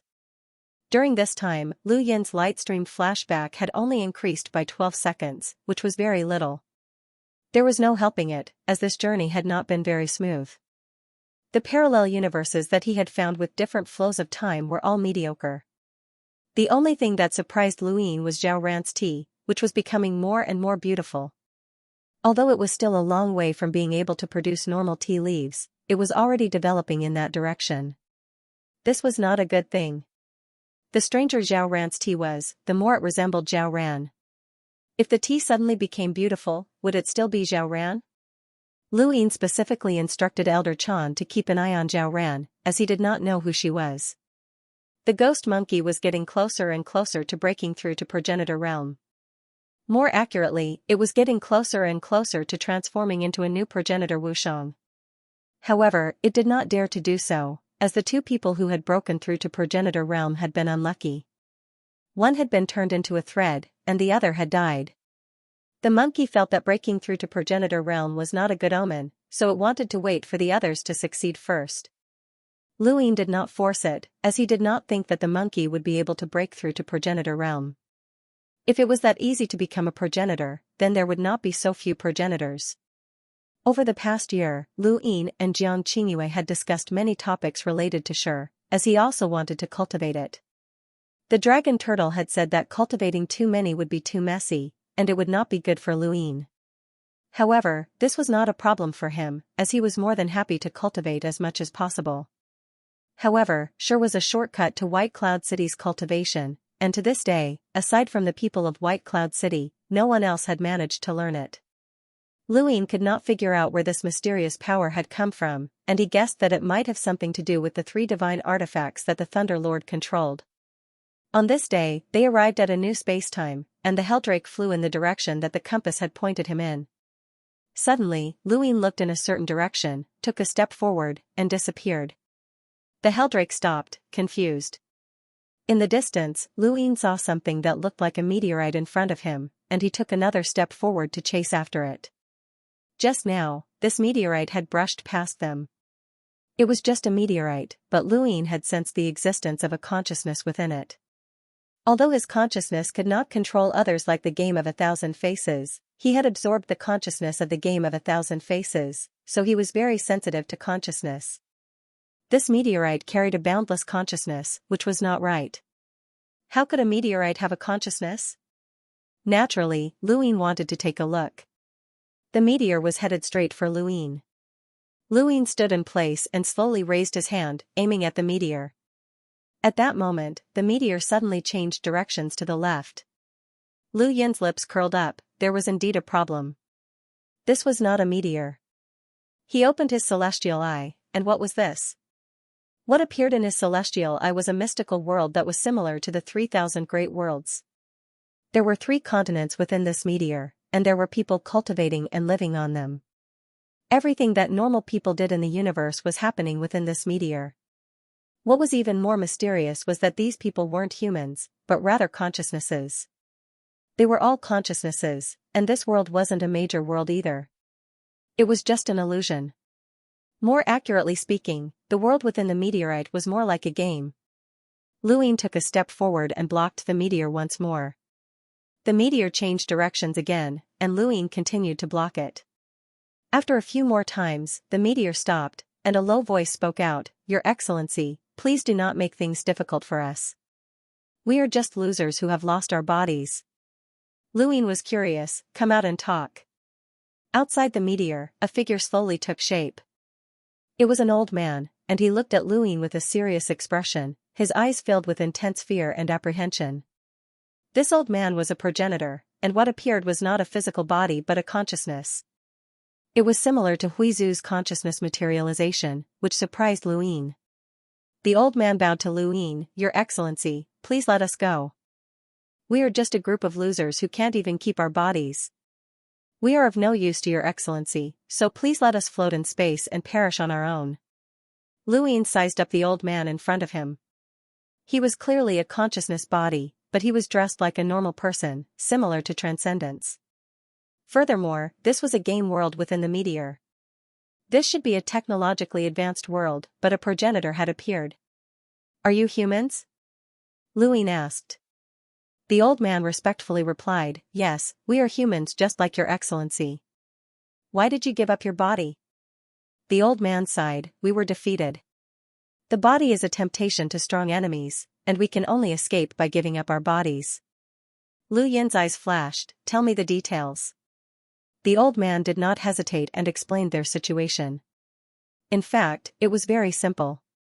The elder civilization had been defeated, and he had escaped with the entire game world as a progenitor. This game world had been created by that civilization before it was confirmed that they would be defeated. It was all for this day, and the consciousness had been transferred through the elder's talent. In other words, those people in the meteorite game world had already forgotten that they had lost their physical bodies. They all thought that it was a real world, but it was all fake. The old man also gave up his physical body and attached his consciousness to the meteorite. He took this game world and drifted through the stars, looking for a place to settle down. This was the tragedy of civilization. Lu Yin looked at the old man. What defeated your civilization? The old man was apprehensive. His voice was hoarse as he said, Eternals. Lu Yin wasn't surprised, as the Eternals needed physical bodies to transform them into corpse kings. Once they were defeated, they would abandon their physical bodies and flee. Those physical bodies were useless to the Eternals, and these people who only had their consciousnesses left were similarly useless to them. Who from the Eternals defeated you? Lu Yin asked. The old man was surprised. You know about the Eternals? Their enemies are spread throughout space-time, so of course they would know.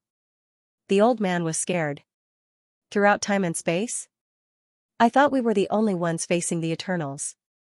There was a pause. The old man continued, the Eternals we faced.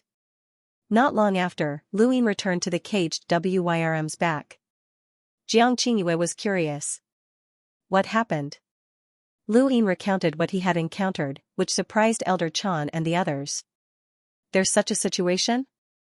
Giving up their physical bodies and escaping into a fake world with only their consciousnesses is indeed very sad. They also felt helpless. Why didn't you send them to the Six Paths Society? Lu Yin said indifferently, the Divine Kingdom didn't want to go to the Six Paths Society either. They had already given up their physical bodies and escaped with only their consciousnesses. They were even less willing to go to the Six Paths Society, where they would have to face the Eternals head-on. There was one more thing that Lu Yin didn't mention. He couldn't guarantee that these people would survive. The Eternals' enemies were spread throughout space-time, but humans didn't understand each other. This was the most terrifying thing. Even if he traveled through parallel space-time, it would be difficult for him to unite all the humans who had been oppressed by the Eternals. In fact, the consciousnesses in the game world were useful to him. If he absorbed them, his consciousnesses would increase significantly. But how could he do it?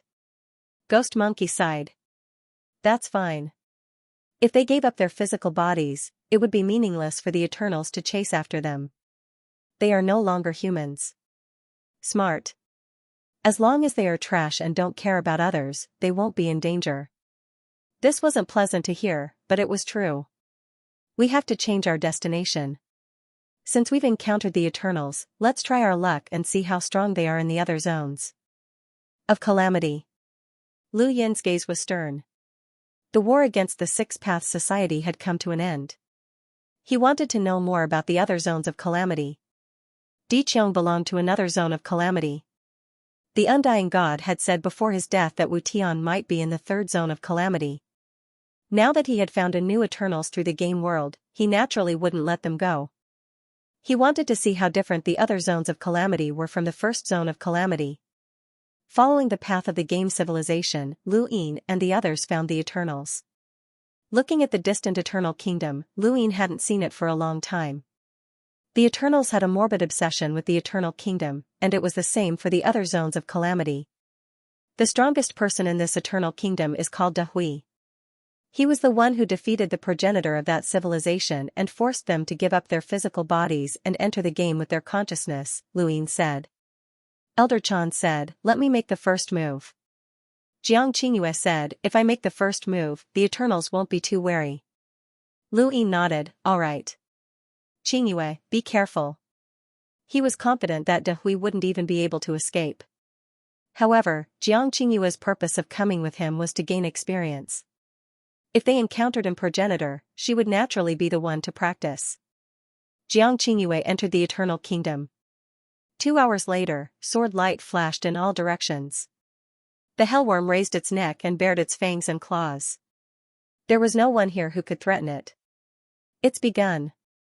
I wonder how long she can last without using her sure." Elder Chan was curious.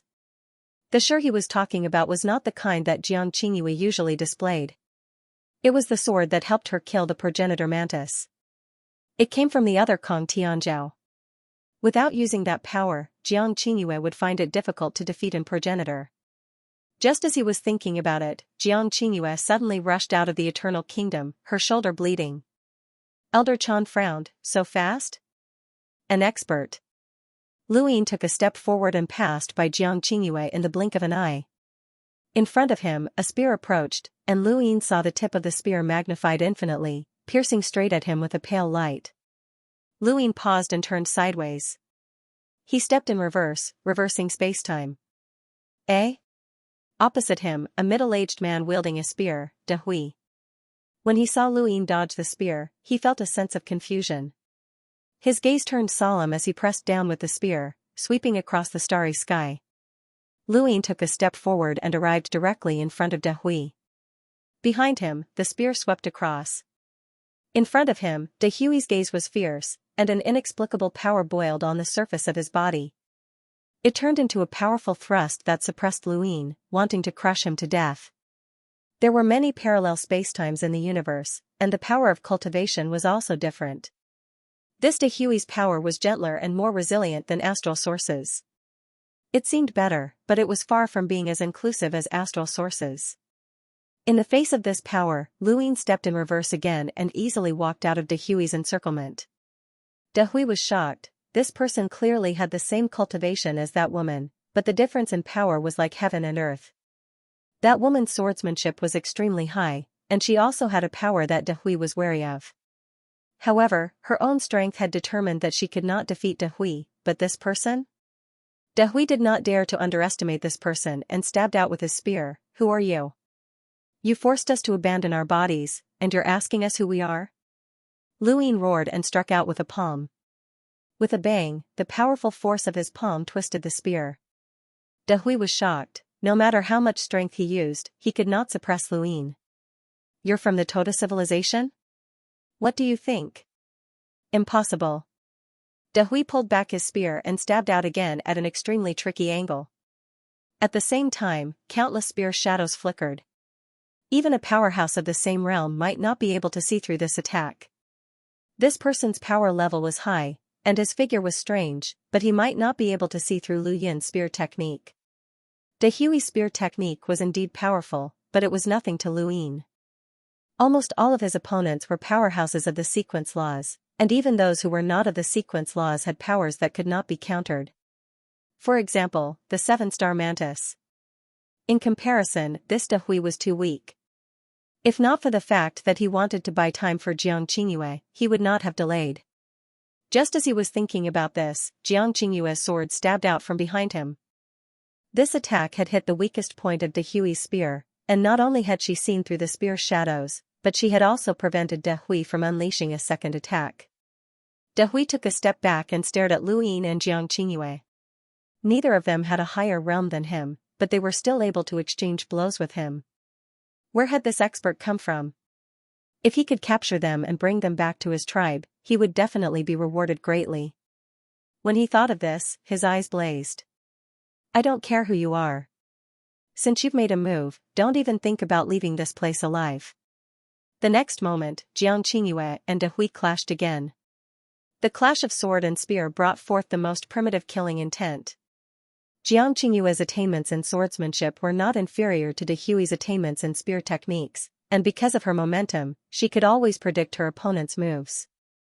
Unfortunately, her realm was too low, and Dehui would always take the initiative. However, this time, Dehui would not be able to defeat Xianxia so easily. Every time Xianxia could not take it anymore, Luyin would step in. Dehui was extremely aggrieved, and he could gradually see that this man was supporting this woman. "You're using me as a sparring partner? How dare you? You're courting death." As he spoke, a visible vortex appeared around Dehui, and Xianxia was almost swallowed up. Luyin raised a brow. Was this the ancestral world? Although the power they cultivated was different, the state they displayed when they reached the progenitor realm was similar. Dehui had used the ancestral world, and unless Xianxia used that white sword, she would not be his match. Xianxia retreated, as there was no need to fight anymore. She would leave the rest to Luyin. "Thank you for your support, brothers. This afternoon, I will release the progenitor Chen biography on the public account." "Thank you." Luyin could feel the powerful devouring force around Dehui. He raised a hand and struck out with his palm, causing an endless inner world to appear and merge with it. This strike pierced through the ancestral world and struck Dehui's body, sending him flying. Dehui spat out a mouthful of blood as his body crashed into the Eternal Kingdom.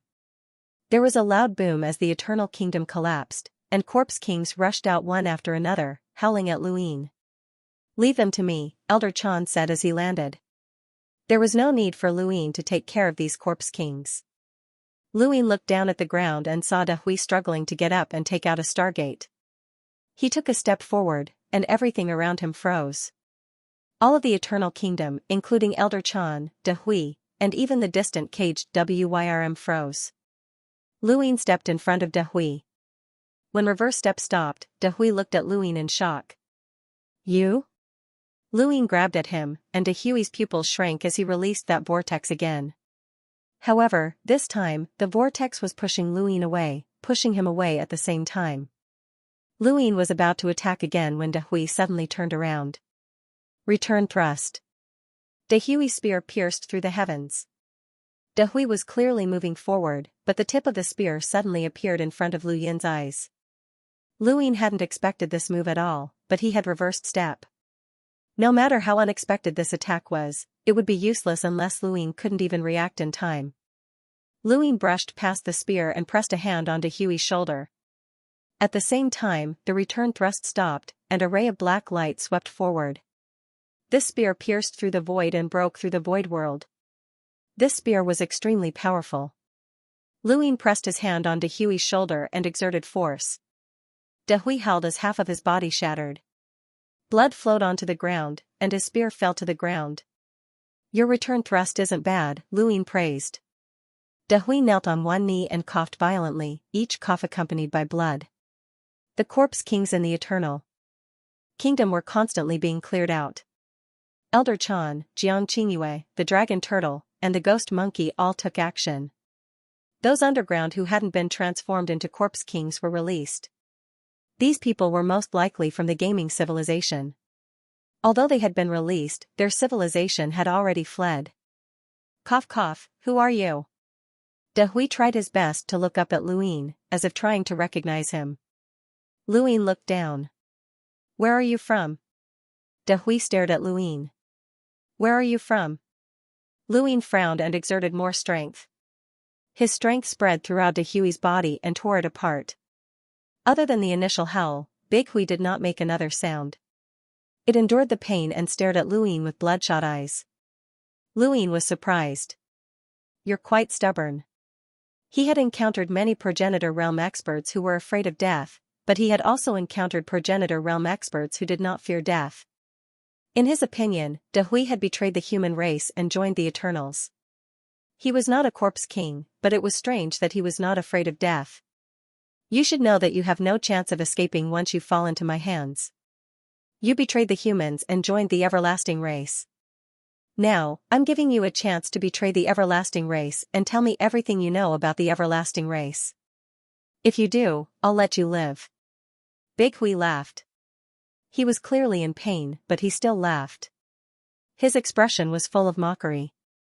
I didn't betray the humans. I grew up in the Eternal Kingdom. This is my home.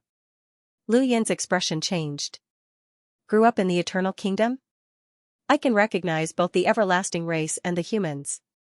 There's no such thing as betrayal. If you want to talk about betrayal, then answering your question is betrayal, De Hui continued.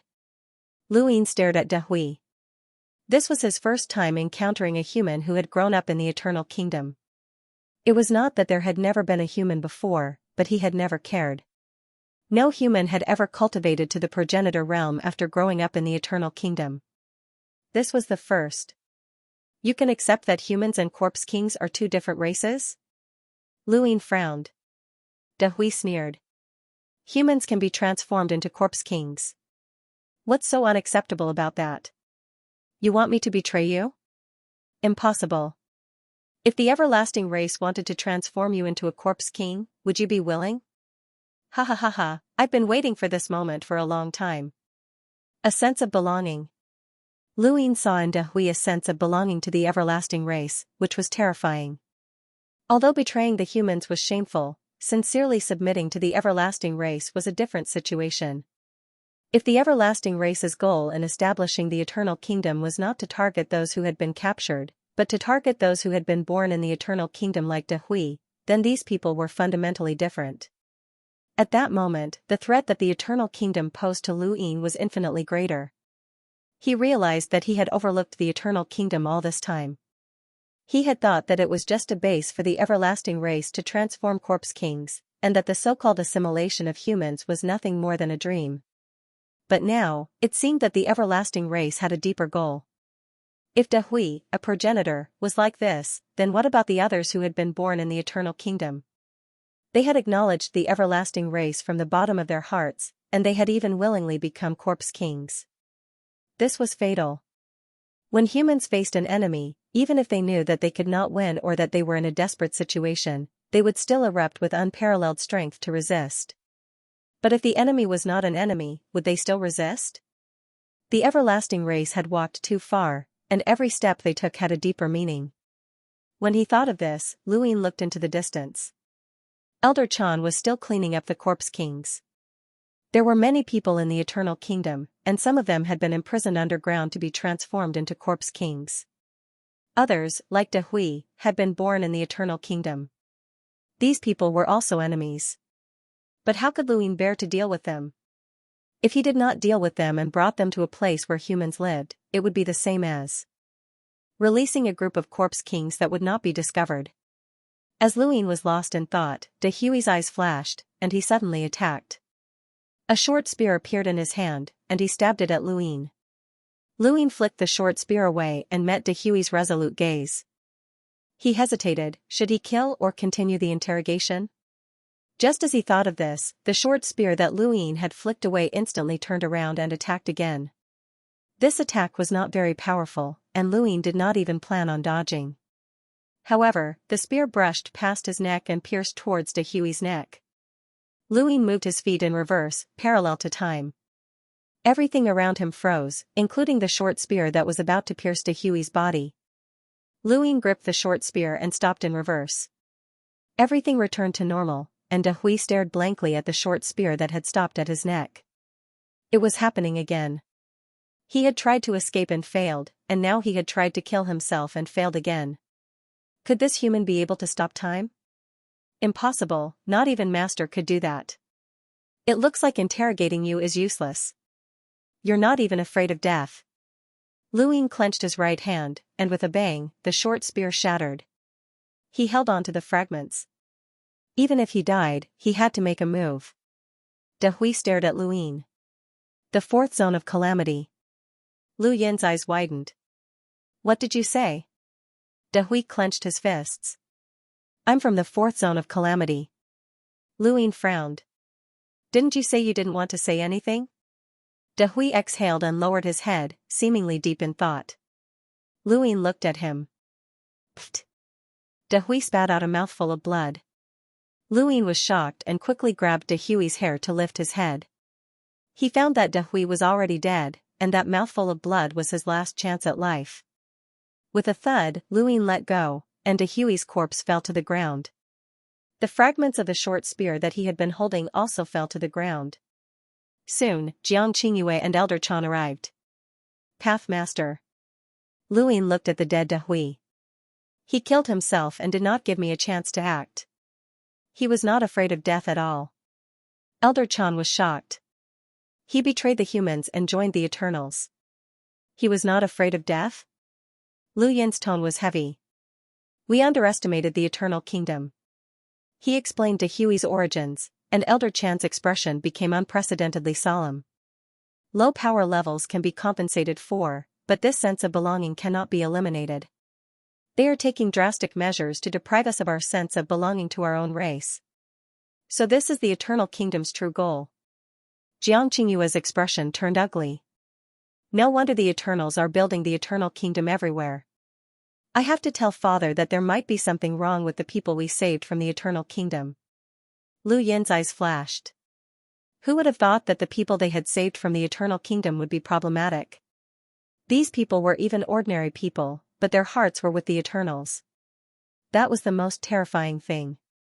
The Eternal Kingdom had to be completely destroyed, and not a single one would be left. Lu Yin used Dahui's blood to open his cosmic ring. There were only some resources inside, nothing special. As for the astral gate, he had taken it out when he was underground and had been preparing to escape. It should have been used to return to the fourth zone of calamity. This astral gate belonged to Dahui, and the fourth zone of calamity was connected to this space-time, so there should be another astral gate. If Lu Yin had not been to the zone of calamity, he would not have known about this. Now, he had Jailworm lead Elder Chan to search for it. He wanted to use that astral gate to head to the fourth zone of calamity. The Eternals should have 6 zones of calamity, and he wanted to see how powerful the fourth zone was. Unfortunately, it was not the third zone of calamity. This spacetime was not large, and the astral gate was not far from the Eternal Kingdom, so he quickly found it. Lu Yin decided to use the astral gate to head to the fourth zone of calamity. Elder Chan was worried. Are you sure you want to go, Pathmaster? Lu Yin's voice was low. I don't know the situation in the other zones of calamity. I feel uneasy. Don't worry. I'm confident. As long as I'm not discovered immediately, there should be no problems. Jiang Qingyue said seriously, be careful. Lu Yin smiled to reassure them. He looked at the astral gate and walked in. If possible, he did not want to take the risk. However, there were some things that only he could do, just like how he had disguised himself as Yebue and entered the Eternals. Anyone else would have been discovered, but not him. He was the only one who had divine power. He hoped that the fourth zone of calamity did not have someone like the ancestor. Otherwise, it would not be easy to escape.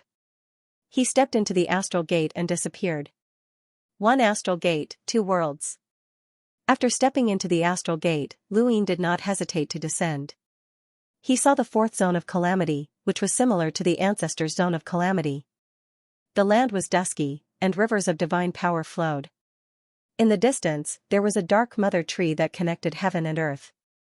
It was naturally the same mother tree as the ancestor's zone of calamity. The ground was rugged with strange rocks. In the distance, there was a corpse king walking, and there was also a tower that represented a progenitor. Even further away, there was a mountain range surrounded by dark clouds. It was extremely tall and filled with deep darkness. Everything seemed so quiet. Thank you.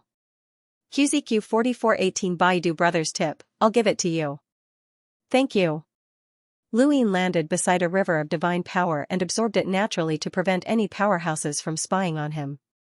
Even if there were, they might not attack him if they saw him absorbing divine power. Humans would subconsciously trust other humans, which was the greatest threat to the Eternal Kingdom. The Eternals would also subconsciously trust divine power, but this was all due to inertia. Knowing how to use inertia was very scary. After absorbing for 2 hours, no one came looking for him, and he didn't feel like he was being spied on. Lu Yin opened his heaven's eye and casually scanned his surroundings. There was no power to spy on him, and he didn't see any sequence particles. This zone of disaster seemed very calm. When he had just landed, he had seen towers, but there were far fewer of them than the ancestors' zone of disaster. This was the fourth zone of disaster. Luin walked along the river of divine power and approached a tower. There were more towers further away, and although they were far away, they didn't disappear from his line of sight. Suddenly, he stopped and slowly turned around. Behind him, a figure walked over. "Senior, are you from Black Cloud Mountain?" Luin looked at the newcomer, who was a thin young man. He looked young, but his eyes were filled with vicissitudes of life. He had probably lived for a long time. "What's the matter?" The man smiled. "I'm Wei Shu." "May I know Senior's name?" "It's none of your business." Luin was very cold. Before entering the fourth zone of disaster, he had used illusionary bubbles to change his appearance. He was neither Luin nor Yibo. Now that he was in the fourth zone of disaster, the familiar environment made it easy for him to assume Yibo's persona. Wei Shu didn't get angry at Lu Yin's coldness. Instead, he smiled. "I saw Senior following the river of divine power all the way here. You should be from Black Cloud Mountain, right? May I ask if Senior is looking for a true god's ultimate technique?" Luin had a strange expression. Was this guy in cahoots with the seven friends? They had appeared in the same way. The seven friends had appeared when Luin was walking along the river of divine power and had told him about the true god's ultimate technique. Now, this guy was asking the same question. If Senior doesn't want to talk about it, then Junior won't ask. However, forgive me for being blunt, but Senior can't keep searching like this. The zone of disaster is far larger than the average spacetime. It's impossible to follow the river of divine power. Senior, have you ever thought of working together? Wei Shu suggested. Luin looked away. This was similar to what the seven friends had said. Could it be that there was always a group of everlastingly searching for the true god's ultimate technique? That was interesting. How? Luin asked. Wei Shu was delighted. First of all, are you really looking for the true god's ultimate technique? Luin looked at him coldly. What do you think? Wei Shu was not embarrassed. It is only a rumor that there is a true god's ultimate skill under the God Power Lake. However, no one has been able to prove that they have obtained it. Therefore, if Senior is still suspicious, the chances of finding it will be even lower.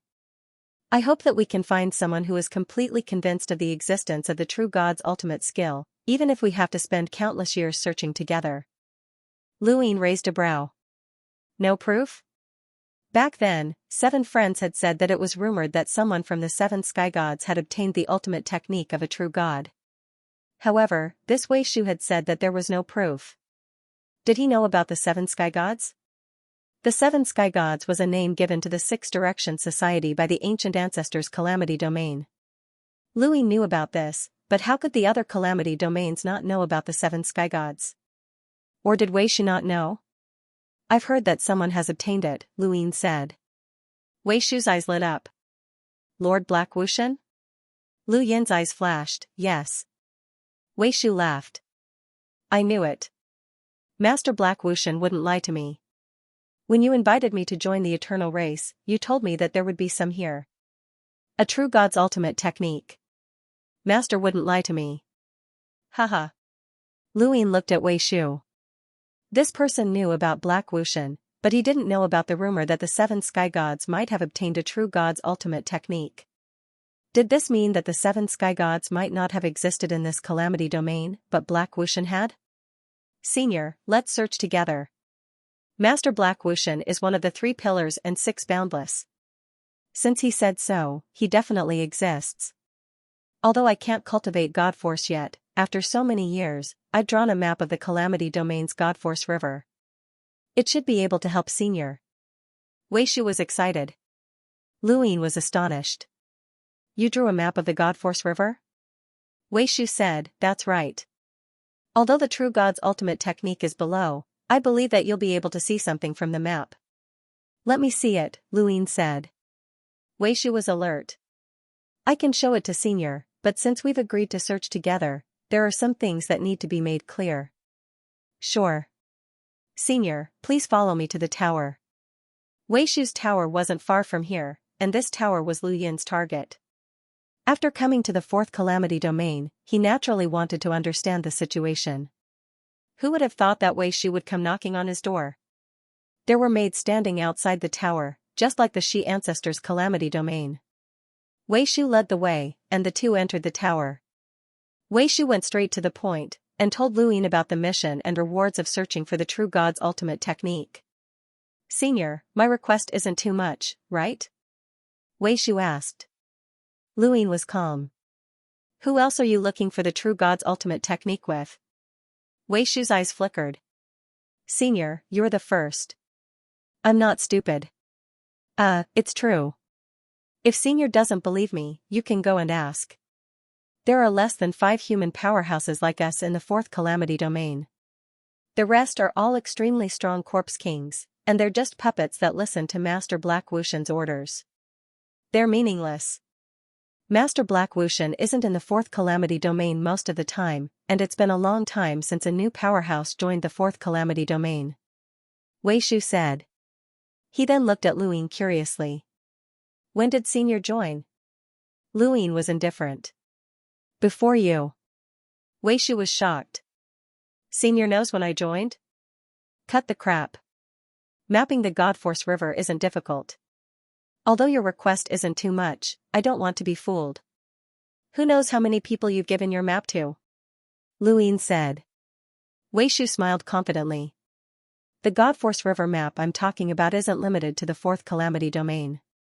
Lu Yin raised his brows. Other calamity domains? Wei Shu's face was solemn. Other than the first calamity zone, the other 5 calamity zones would occasionally interact with each other. The corpse kings are dead, but humans are alive. We need to interact and share information, and this godly power river map is one of those things. The true God's ultimate technique doesn't have to be in the fourth calamity domain. We need to search the entire calamity domain to find it. Lu Yin praised, you're really resourceful. Wei Shu was humble. Senior, you flatter me. How about it? This map is enough to negotiate with Senior. Lu Yin shook his head. Even if I can see the entire calamity domain's Godforce River map, it's useless if I can't go to the other calamity domains. Wei Shu was surprised. Why can't I go? The chosen of deities is about to begin. When the time comes. He suddenly paused and stared at Lu Yin in shock. Senior, you don't know? Lu Yin knew that he had exposed a flaw and waved his hand. His speed was so fast that an ordinary progenitor wouldn't be able to block it. However, Wei Shu reacted quickly and turned around to shatter the tower. He screamed, enemy attack. Lu Yin's expression changed, and he flew towards the starry door without hesitation. This Wei Shu wasn't weak, but he didn't want to fight with Lu Yin and had instead fled. It was no wonder that he could cooperate with the other calamity domains to map the Godforce River. Lu Yin had underestimated him. Lu Yin took a few steps into the sky. On the ground of the calamity domain, figures soared into the sky to attack him, but they couldn't catch up to him. At this moment, a crisis suddenly appeared. Lu Yin looked towards the distant mountain shrouded in black clouds. He opened his heaven's eye and met a pair of cold eyes. In the next moment, a palm imprint appeared in front of him. Lu Yin was shocked. Empty palm? With a bang, Lu Yin was struck by a palm imprint that was too fast. It was an invisible palm imprint, it was an empty palm. Even Lu Yin almost couldn't react to an empty palm executed by an extremely strong powerhouse. Fortunately, he had used the empty palm at the last moment. Although the palm imprint was powerful, it couldn't break through the empty palm. It only managed to push Lu Yin back. Above the mountain shrouded in black clouds, a man stood tall and attacked again. This time, it was an empty palm. Lu Yin looked at the man deeply and stepped backwards towards the starry door. The man attacked the starry door with a palm, and Lu Yin attacked at the same time, intercepting the man's empty palm in midair. The void exploded, and Lu Yin's expression turned solemn. This person's palm force was very strong, but he could still withstand it. The starry door was close. Just as Lu Yin was about to cross it, a terrifying gravitational force suddenly appeared and almost dragged him down. He saw a sequence particle. It was that man, a powerhouse of the sequence laws. The sequence particle connected to the sky and tried to drag Luin down.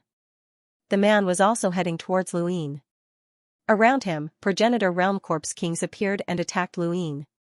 Luin exhaled and stepped backwards to parallel time. Everything around him was silent, and he saw that the man's palm was about to hit the starry door.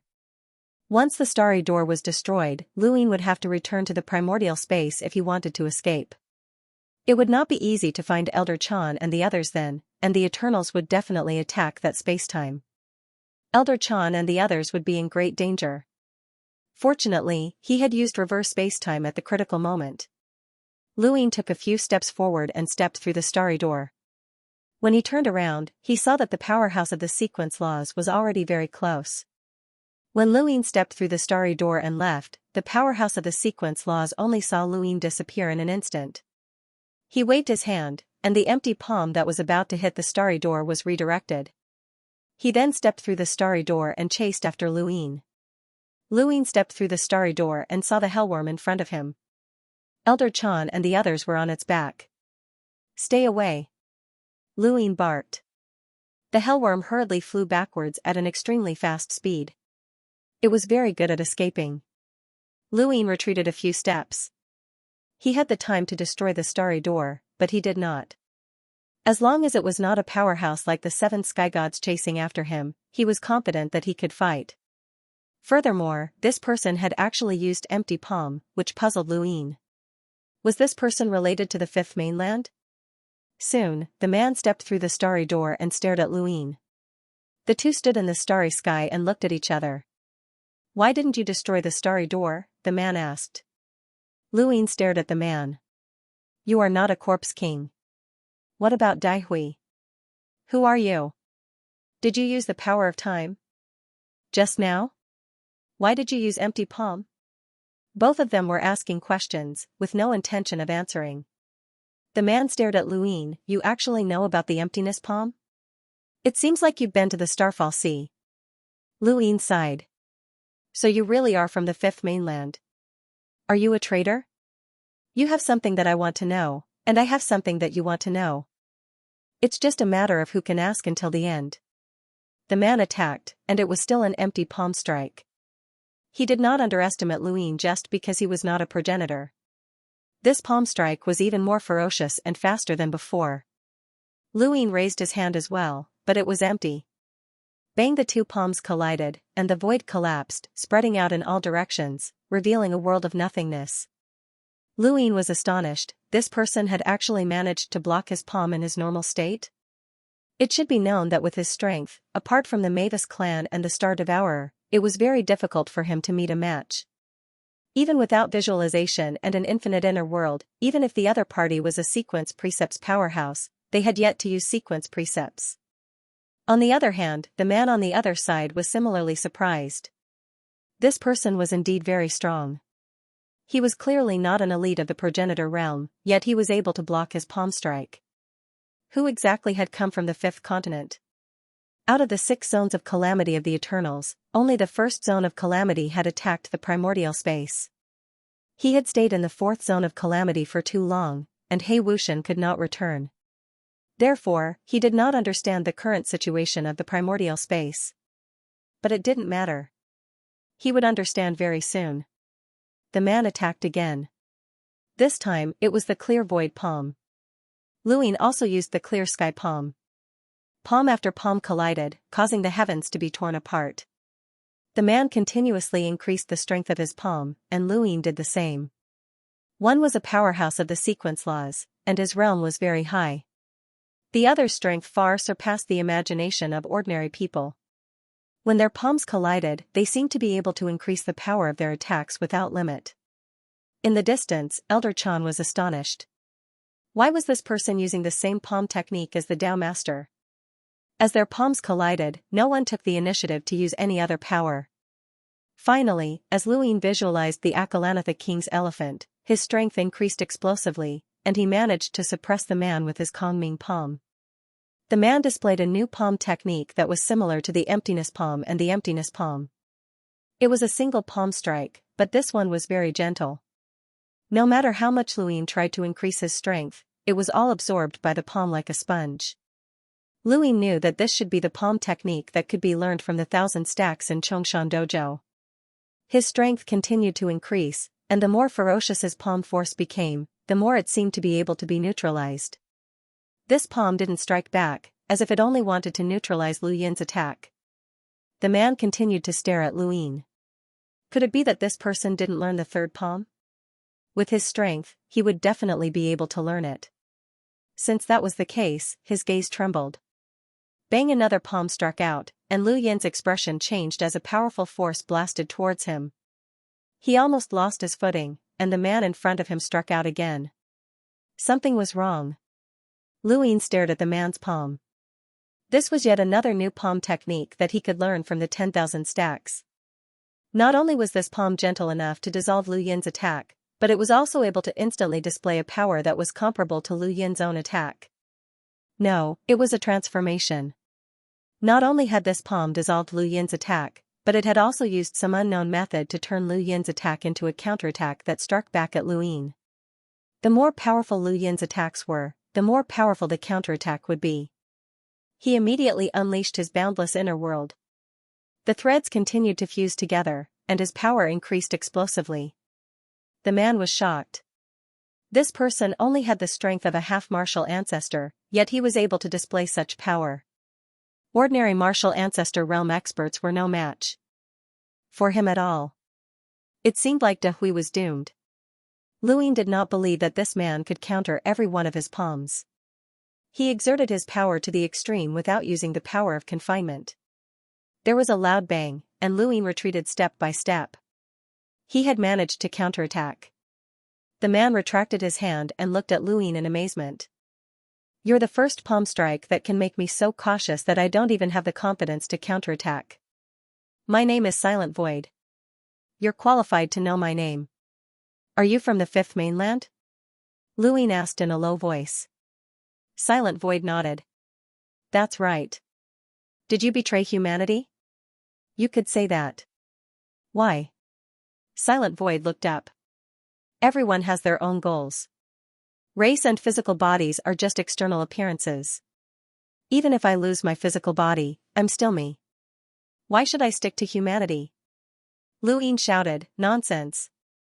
Black Wuxian was trying to tempt you. What benefits did he give you? Silent Void clenched his fists and then relaxed them. I'll let you feel that it's fate that you were able to obtain my legacy and meet me here. Since you hate the Eternals so much, I'll kill you and prevent you from becoming a corpse king. This is my respect for you. Lu Ying moved his arm. I'll give you respect as well. I'll let you atone for your betrayal. There was a whoosh as Silent Void struck out with a palm. You haven't learned the third palm strike. Look closely, this is the fourth palm strike. It's called Return Void. The Return Void palm was a palm technique that could return one's own strength to oneself. Lu Ying had not been able to do so even with his visualization and his limitless inner world. Now that he was facing the Return Void palm again, he countered with a palm strike.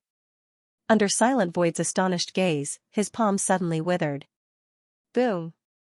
There was a loud explosion, and Lu Ying felt himself being struck by a huge force. It was the force that he had used to attack Silent Void, but it had been reflected back by the boundless palm. However, this force had also been absorbed by the boundless palm, and the boundless palm had begun to recover. Silent Void was stunned as he stared at Lu Yin's withered palm. Lu Ying had relied on the Return Void palm technique to continuously increase his strength. Even when the force was returned to him, he continued to increase his strength. Silent Void had said that he was not confident that he would be able to completely return that palm strike, but Lu Yin's current increase in strength was definitely beyond his expectations. There was a loud bang as the void exploded between the two palms, transforming into a pushing force that pushed both of them away. Lu Yin's palm returned to its original state. He had completely absorbed the rebounding force and then struck out again. This was why the Return Void palm could not be returned. Silent Void looked at his own palm and then back at Lu Ying. His gaze was no longer filled with amazement, but rather fear. You actually broke through the Return Void palm's upper limit. Lu Ying clenched his fists. It's just child's play. It's time to get serious. Silent Void's eyes widened, and his entire aura changed. he became vigorous and heavy, and even his breathing caused the void to collapse. Lu Yin's expression turned serious, as he had seen the sequence particles. Although he did not have as many as wood carvings, they were comparable to void 5 tastes. This person had originated from the primordial space, which meant that he should not be too old. Perhaps he was from the Daosor sect of the 9 mountains and 8 seas, or even older. Someone who possessed the strength of sequence laws should not be unknown in the 5th mainland. There was only one explanation: he had been enticed by Blacklist to join the 4th zone of calamity before he had attained the strength of sequence laws. Is this what Blacklist gave you? Lu Yin asked in a low voice. Silent Void's gaze turned cold. You really can see the laws. Although I don't know how you can see the laws when you're not even a progenitor, just because you can see them doesn't mean that you can resist them. If I hadn't come to the 4th zone of calamity, I would never have been able to reach this level of strength. So what if you can reach this level of strength?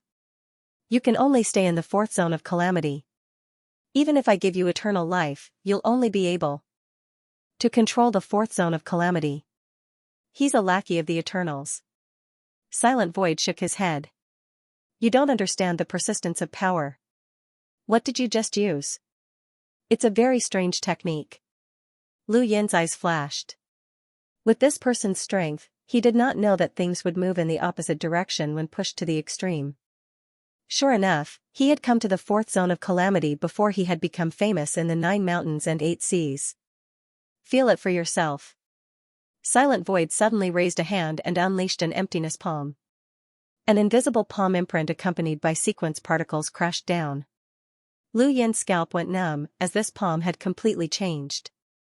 His feet were moving in reverse, parallel to time, and everything around him was still. However, this time, his footsteps were incomparably heavy, and it was extremely difficult for him to move in reverse. With sequence laws, it would not be so easy for him to move in parallel to time. In an instant, his surroundings returned to normal, and the emptiness palm brushed past him, shattering the void. Lu Yin looked back, and he had almost been hit. At that moment, he felt his scalp go numb again as Silent Void attacked again. This time, it was not a single palm strike, but rather dozens of them at the same time, covering the void. Even if Lu Yin could move in reverse and parallel to time, he would not be able to dodge them all in an instant. Silent Void released a power from his heart that isolated spacetime. The emptiness palm swept past the emptiness palm, and some of the sequence particles were restrained. Lu Yin attacked at the same time, using the principle that things would move in the opposite direction when pushed to the extreme. His body was struck by 3 consecutive palms, and he was forced to retreat. Fortunately, he was able to block them all.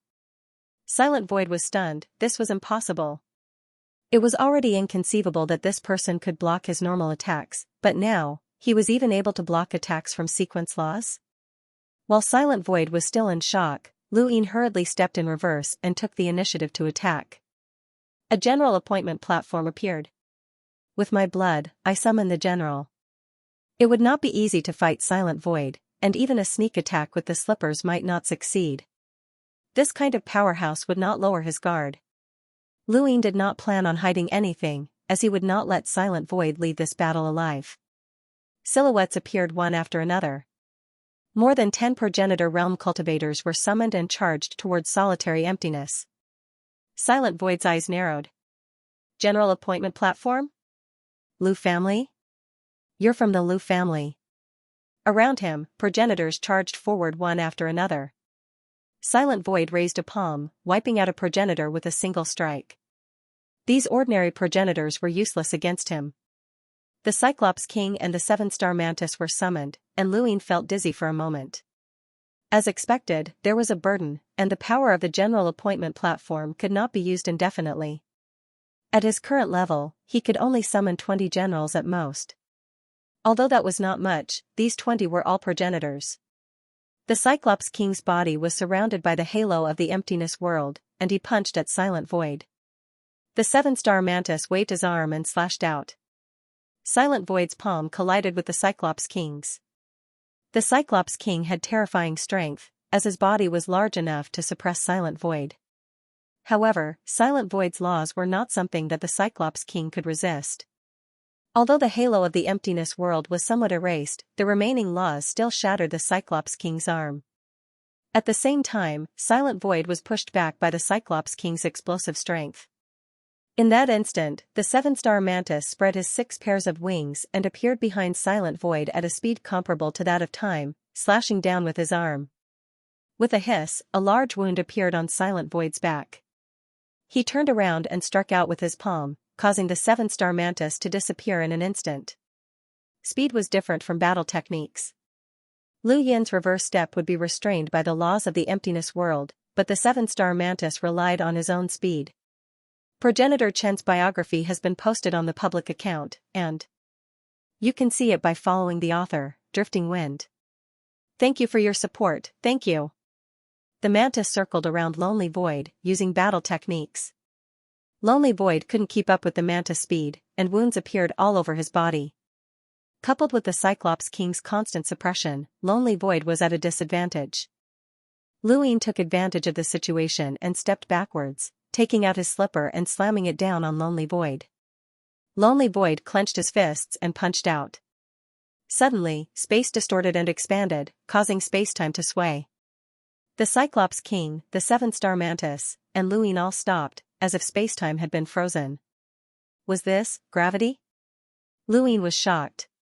Lonely Void's sequence laws should have been able to increase the overlapping power of his palms. Combined with the hollow palm, Lonely Void had been pressured to the point of suffocation. Lonely Void had been waiting for Lu Yin to attack, but the seven-star mantis speed had slowed him down. He couldn't get close to Lu Yin, so his only option was to wait for Lu Yin to approach him. Now, his chance had arrived. He turned around and struck out at Lu Yin, but Lu Yin couldn't dodge. He was surrounded by sequence laws, and the entire region was being suppressed by gravity. As the palm approached, Lonely Void could see himself reflected in Lu Yin's eyes. Lu Yin also saw the look in Lonely Void's eyes, but this palm didn't seem to be that fast. Suddenly, Lonely Void hurriedly moved to the side, seeing himself reflected in Lu Yin's eyes. He also saw another person appear behind him. At the same time, a terrifying feeling appeared, bringing with it an extreme sense of danger. Although Lonely Void had managed to dodge in time, he was still a step too late. Lu Tianyi, who had been formed by Elder Chan's ancestral qi, had struck Lonely Void's right shoulder with a finger, shattering it and causing blood to spill out into space. Lonely Void was heavily injured, and his sequence laws were unstable. Lu Yin hurriedly raised his slipper and slammed it down. The slipper slammed into Lonely Void's back, causing him to spit out a mouthful of blood. His entire body split apart as he was sent flying into the distance. The seven-star mantis disappeared and then reappeared, dragging Lonely Void's body over to Lu Yin. The Cyclops King and the seven-star mantis disappeared as well. Lonely Void fell to the ground, floating in space as he spat out a mouthful of blood. He was on the verge of death. Lu Yin stood in front of Lonely Void and watched his life force weaken. Now, do you think it was worth it to betray humanity? Lonely Void was an absolute powerhouse, and Lu Yin wasn't confident that he could beat him if he hadn't used a sneak attack. Lonely Void sequence lost, but even if he couldn't win, Lu Yin would still be able to retreat. This was a dishonorable victory. However, Lu Yin knew that he was only a half-martial ancestor, so this was already pretty good. Kong Ji panted heavily as blood continued to flow out of his body. His entire body was dyed red as his body completely collapsed. He looked at Lu Yin, his eyes bloodshot. I have never regretted it. Lu Yin looked at him quietly. To humans, I am a traitor. But to myself, I pursue what I want the most. Cough, cough. I'm standing at a sufficient height. I can see the scenery that I want to see the most. I'm satisfied. Cough, cough. Still Void coughed incessantly as blood spewed out of his mouth. His face gradually turned ashen as he stared at Lu Yin. Although I betrayed the humans, I have never left the fourth region. I have never harmed the fifth mainland. My goal has been achieved. Please make good use of this power. The Lu clan's general appointment platform is finally going to have a home for me. Just take it as atonement for my identity as a human. One last thing, I beg of you. When I return to the fifth mainland, where I left my palm print, let me come out and take a look. That is my home. With that, Kong Ji collapsed and died. Luin just looked at him. Had he intended to use that palm strike? Elder Chan shook his head. Too stubborn. The general appointment platform appeared, and Luin pointed at Kong Ji. No divine power, Luin said. Only then did Elder Chan remember. Right, no divine power. He did not cultivate divine power. After so many years, Kong Ji had not cultivated divine power. Could it be that he could not? Or that he did not want to? If Kong Ji had been a little faster, would that palm strike have hit Luin? Luin saw hesitation in Kong Ji's eyes. Kong Ji might not have wanted to kill Luin, but their positions were different. Although he had betrayed the fifth mainland, he had not done anything to it. Had he remained in the fourth region all this time? He wanted to see the scenery at a higher level. However, if everyone thought the same way, they would never be able to defeat the Eternals. Kong Ji was too stubborn and extreme. When the Hellworm arrived, Xianxia and the others saw that Kong Ji had died and heaved sighs of relief. The battle just now had been spectacular, and even the dragon tortoise did not dare to approach. We finally killed someone of value in the outer realm, the ghost monkey praised. Congratulations, 7th bro, for defeating a sequence law powerhouse head-on. The dragon tortoise scoffed. Didn't you see that Elder Chan also made a move? The ghost monkey bared his teeth. No, your eyes are crooked. Then look now. Elder Chan looks like a sickly ghost. It's obvious that he transformed into Lu Tianyi, the dragon tortoise shouted. Elder Chan was speechless. What did he mean by a sickly ghost? Why was his expression so ugly? You're the sickly ghost. Show me some respect. Elder Chan's expression improved, as the ghost monkey could still speak. That patriarch Lu Tianyi is 7th brother's patriarch. The ghost monkey bared his teeth. Elder Chan's expression turned even uglier, and he had no choice but to say, be quiet. Pathmaster, how is the fourth region? Everyone looked at Luin, curious about the fourth region.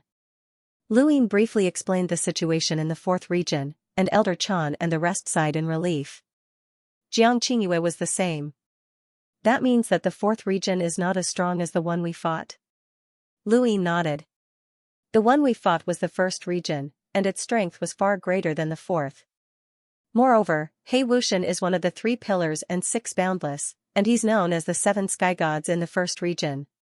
He specializes in dealing with the 6 direction society, especially the primordial space. That's why he's not in the fourth region most of the time.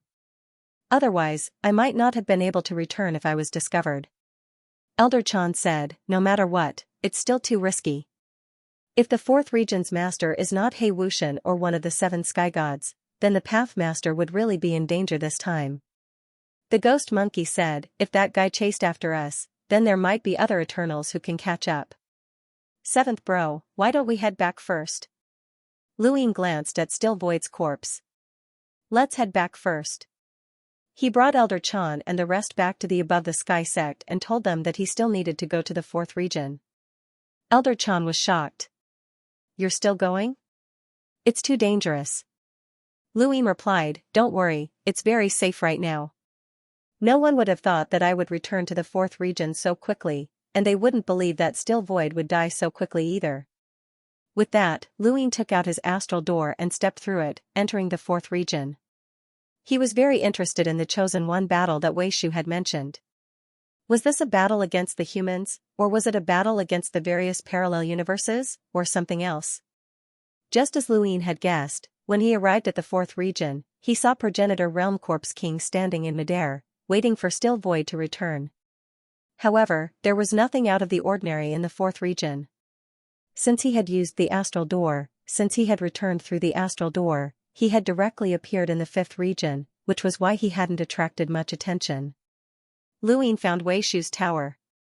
The tower should have been destroyed, but it had been repaired in just a short while. The Eternals seemed to have an unusual obsession with towers.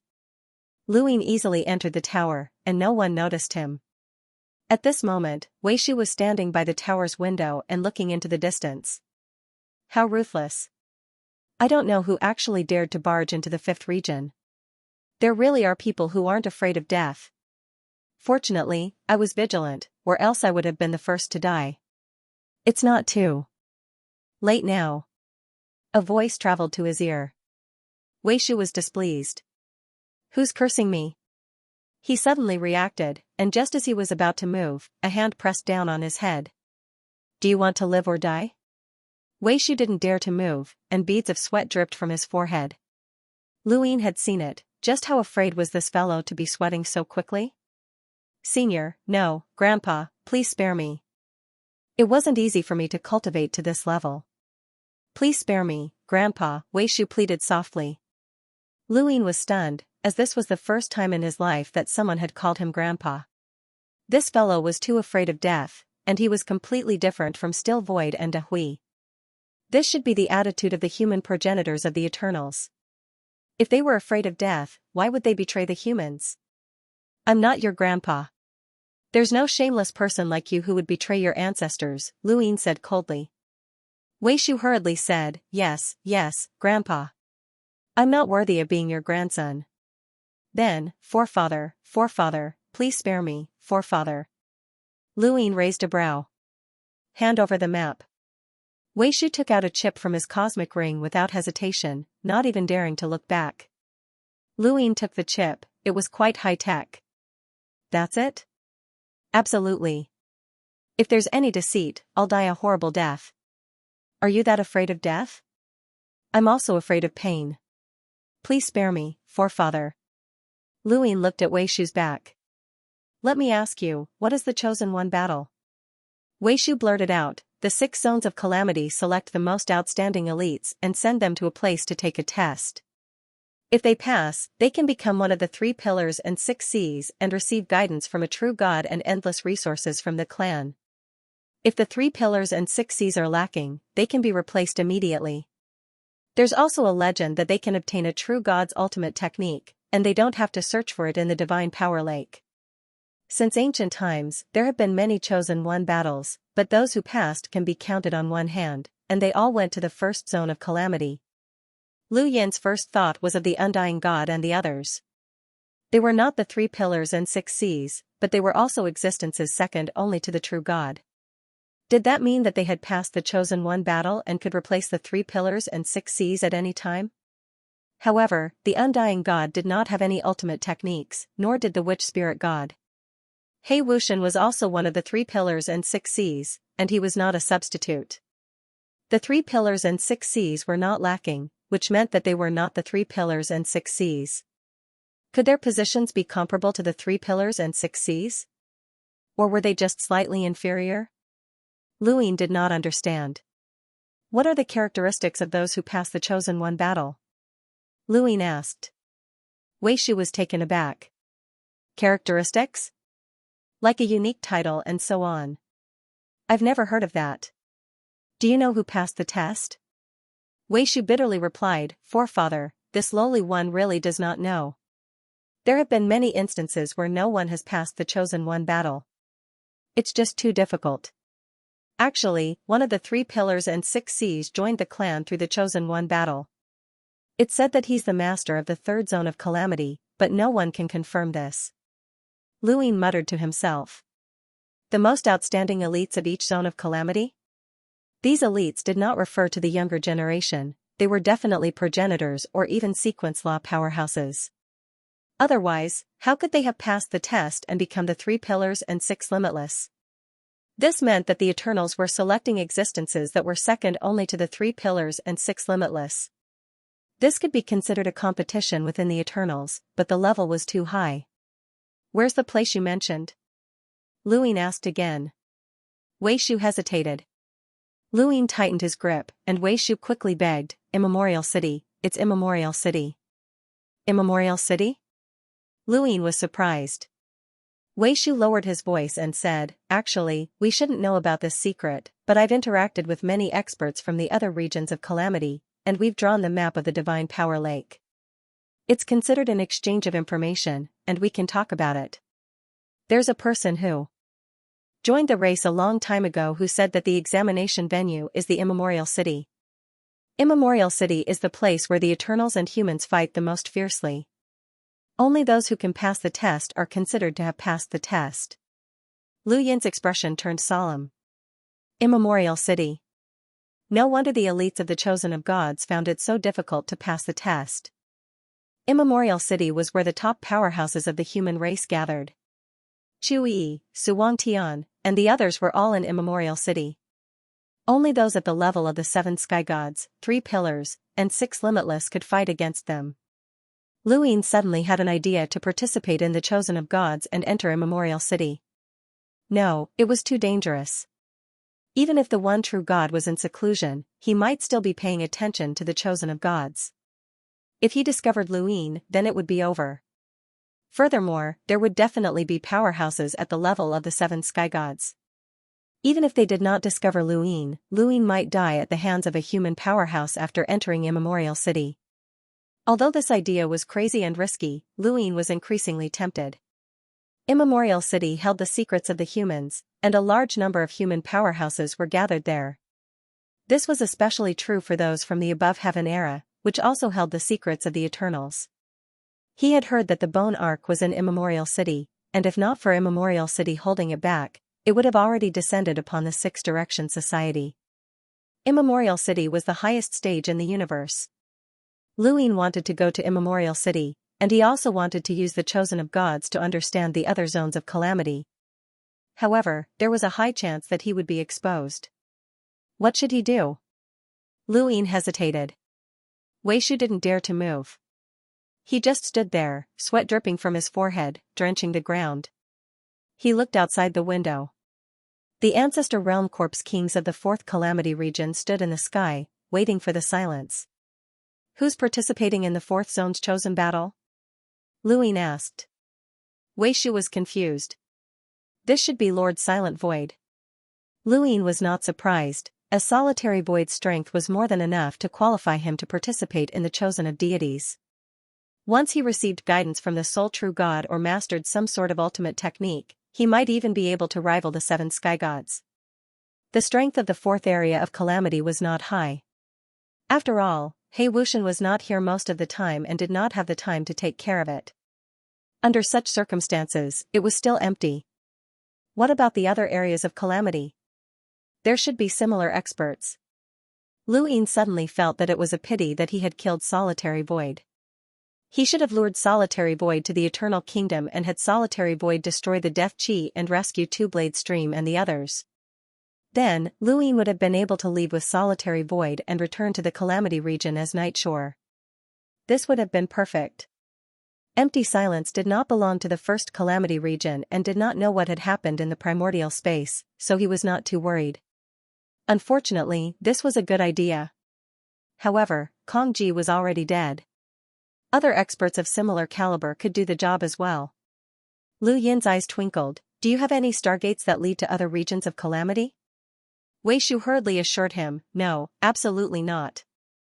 Although there are occasional exchanges between the regions of calamity, stargates are strictly forbidden. This is a great taboo of the Eternals. Lu Yin frowned and tightened his grip. I don't want to hear any more nonsense. I want stargates to other regions of calamity. Wei Shu begged in fear, Ancestor, I really don't have any. I'm so afraid of death, so how could I disobey the orders of the Eternals? If I leave a stargate behind without permission, I'll complete the mission at best, or be thrown into the Divine Power Lake and become a berserk corpse when I come out. You know what berserk corpses are, right? They have no intelligence and only know how to kill. Even the clan cannot control them. Lu Yin continued to threaten him, but Wei Shu only continued to beg. In the end, Lu Yin had him open his cosmic ring and take out everything. There was indeed a stargate inside, but it was only for the 4th area of calamity. There were no other stargates. Other than that, there was nothing else worth paying attention to. How many berserk corpses are there in the 4th area of calamity? Lu Yin asked. Wei Shu had a bitter expression. Senior, why do you always ask me questions that I can't answer? These berserk corpses are all at the bottom of the Divine Power Lake. How could I know? Lu Yin narrowed his eyes. How many berserk corpses have you seen? 3. Where did they go? I don't know. Trash. Yes, I'm trash. Please spare my life, Ancestor. Luin left and returned to the Eternal Kingdom. He already knew what he needed to know, but he was still conflicted. Should he use Yibo's identity to enter the Chosen One battle? This decision was much more difficult than entering the Eternals. Back then, the only true god and the 7 sky gods had all been in seclusion, and Luin had not known the truth about the Eternals. He had only wanted to know the truth about the Bone Galleon. However, things were different now. Once he entered the Chosen One battle, there was a high chance that he would come into close contact with the only true god, the 3 pillars, and Lu Hao. However, he would not be satisfied if he did not participate. The 3 pillars and Lu Hao might not be able to see through Yibo's disguise, but the only true god definitely could. Furthermore, Jiang Qingyue had been able to determine Lu Yin's identity based on his gaze and the way he attacked. There were many strange creatures in the universe, and if the first area of calamity had a creature like Qin Kong, there might be other areas as well. Luin let out a long breath. This was a terrible choice. The 5th mainland, the Innerverse, the Starfall Sea. Ever since the Eternals had been expelled, the people of the Innerverse had gradually returned to this place.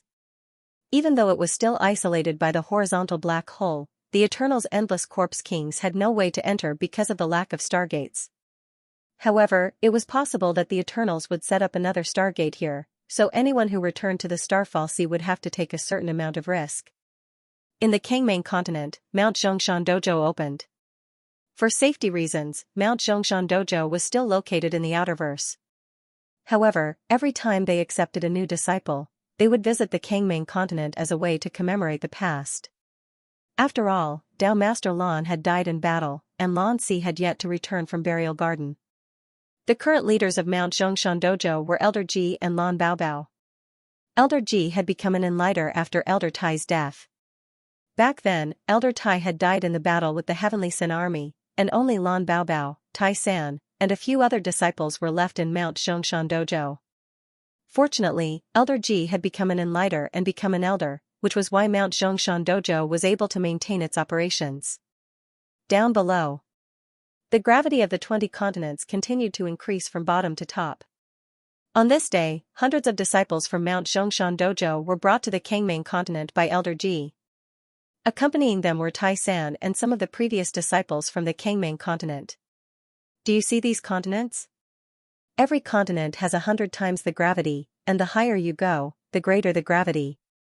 Try your best to land on the continents as a test for your treatment in Mount Zhongshan Dojo. Tai San shouted. He had repeated these words many times, and every time a new disciple joined the dojo, he would follow along. In the beginning, they had been apprehensive, and they would occasionally encounter a few scattered corpse kings. Now, however, they were no longer afraid. Many years had passed, and the Above Heaven sect had become more powerful. With a progenitor overseeing the Starfall Sea, the Eternals no longer dared to come here. It was rumored that the Eternals had been so intimidated by the Tao Master that they did not even dare to enter the endless battlefield, so how could they still come to the Starfall Sea? The hundreds of disciples were eager to give it a try. Following Tai San's orders, the group charged towards the continents excitedly. They knew that even Tao Master Lu had attempted this test. Tai San came to Elder Ji's side. I've seen this scene too many times. The more excited we were at the beginning, the greater the impact later on. Elder Ji clasped his hands behind his back. If we don't impact them, they'll think that it's so easy to obtain the grand occasion of Mount Zhongshan Dojo. Master Lu has experienced countless life and death situations, and the Starfall Sea and even the entire 5th mainland have been annihilated. These children are too young and have not experienced that. This impact is far from enough. Tai San sighed. Yes, our Tao Master Lan died in battle, and Lan Si went missing. It's not easy for Mount Zhongshan Dojo to hold on. And your father, Elder Tai. Elder Ji's tone was heavy. Tai San's heart ached, but he quickly adjusted himself. Cultivators were like this, and death was too common. Elder Ji, am I seeing things? Look. Elder Ji looked in the direction Tai San was pointing at and saw a person slowly walking towards the 20 continents. It was Luin, and he had come to bury empty Ji's corpse here. Elder Ji's eyes widened, and he hurried forward.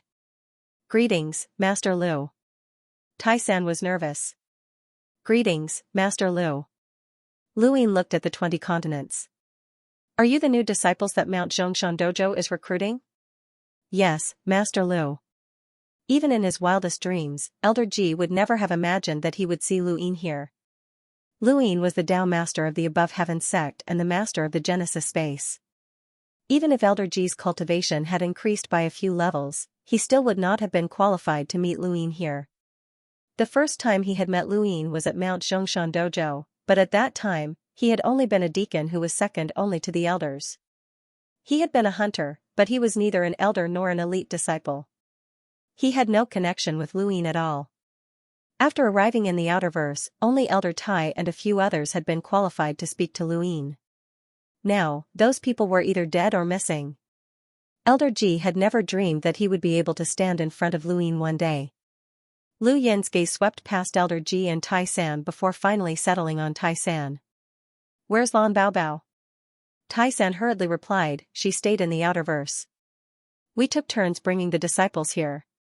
Luin did not ask any more questions. Instead, he looked at the 20 continents and then at the ground. The 20 continents were divided into 20 layers. The first layer had 10 stacks, which could be used to cultivate the empty palm. The 10th layer had 100 stacks, which could be used to cultivate the empty palm. The 10th layer had 100 stacks, which could be used to cultivate the empty palm. Luin had not returned after he had finished cultivating the empty palm. The top layer was where Empty Silence had displayed the third palm technique, which could be used to neutralize an enemy's attack with gentle force. The final palm technique that Empty Silence had displayed was called the Return Palm, and it was located underground. End of chapter 30:16. Don't forget to subscribe, like, and share the video to support the channel.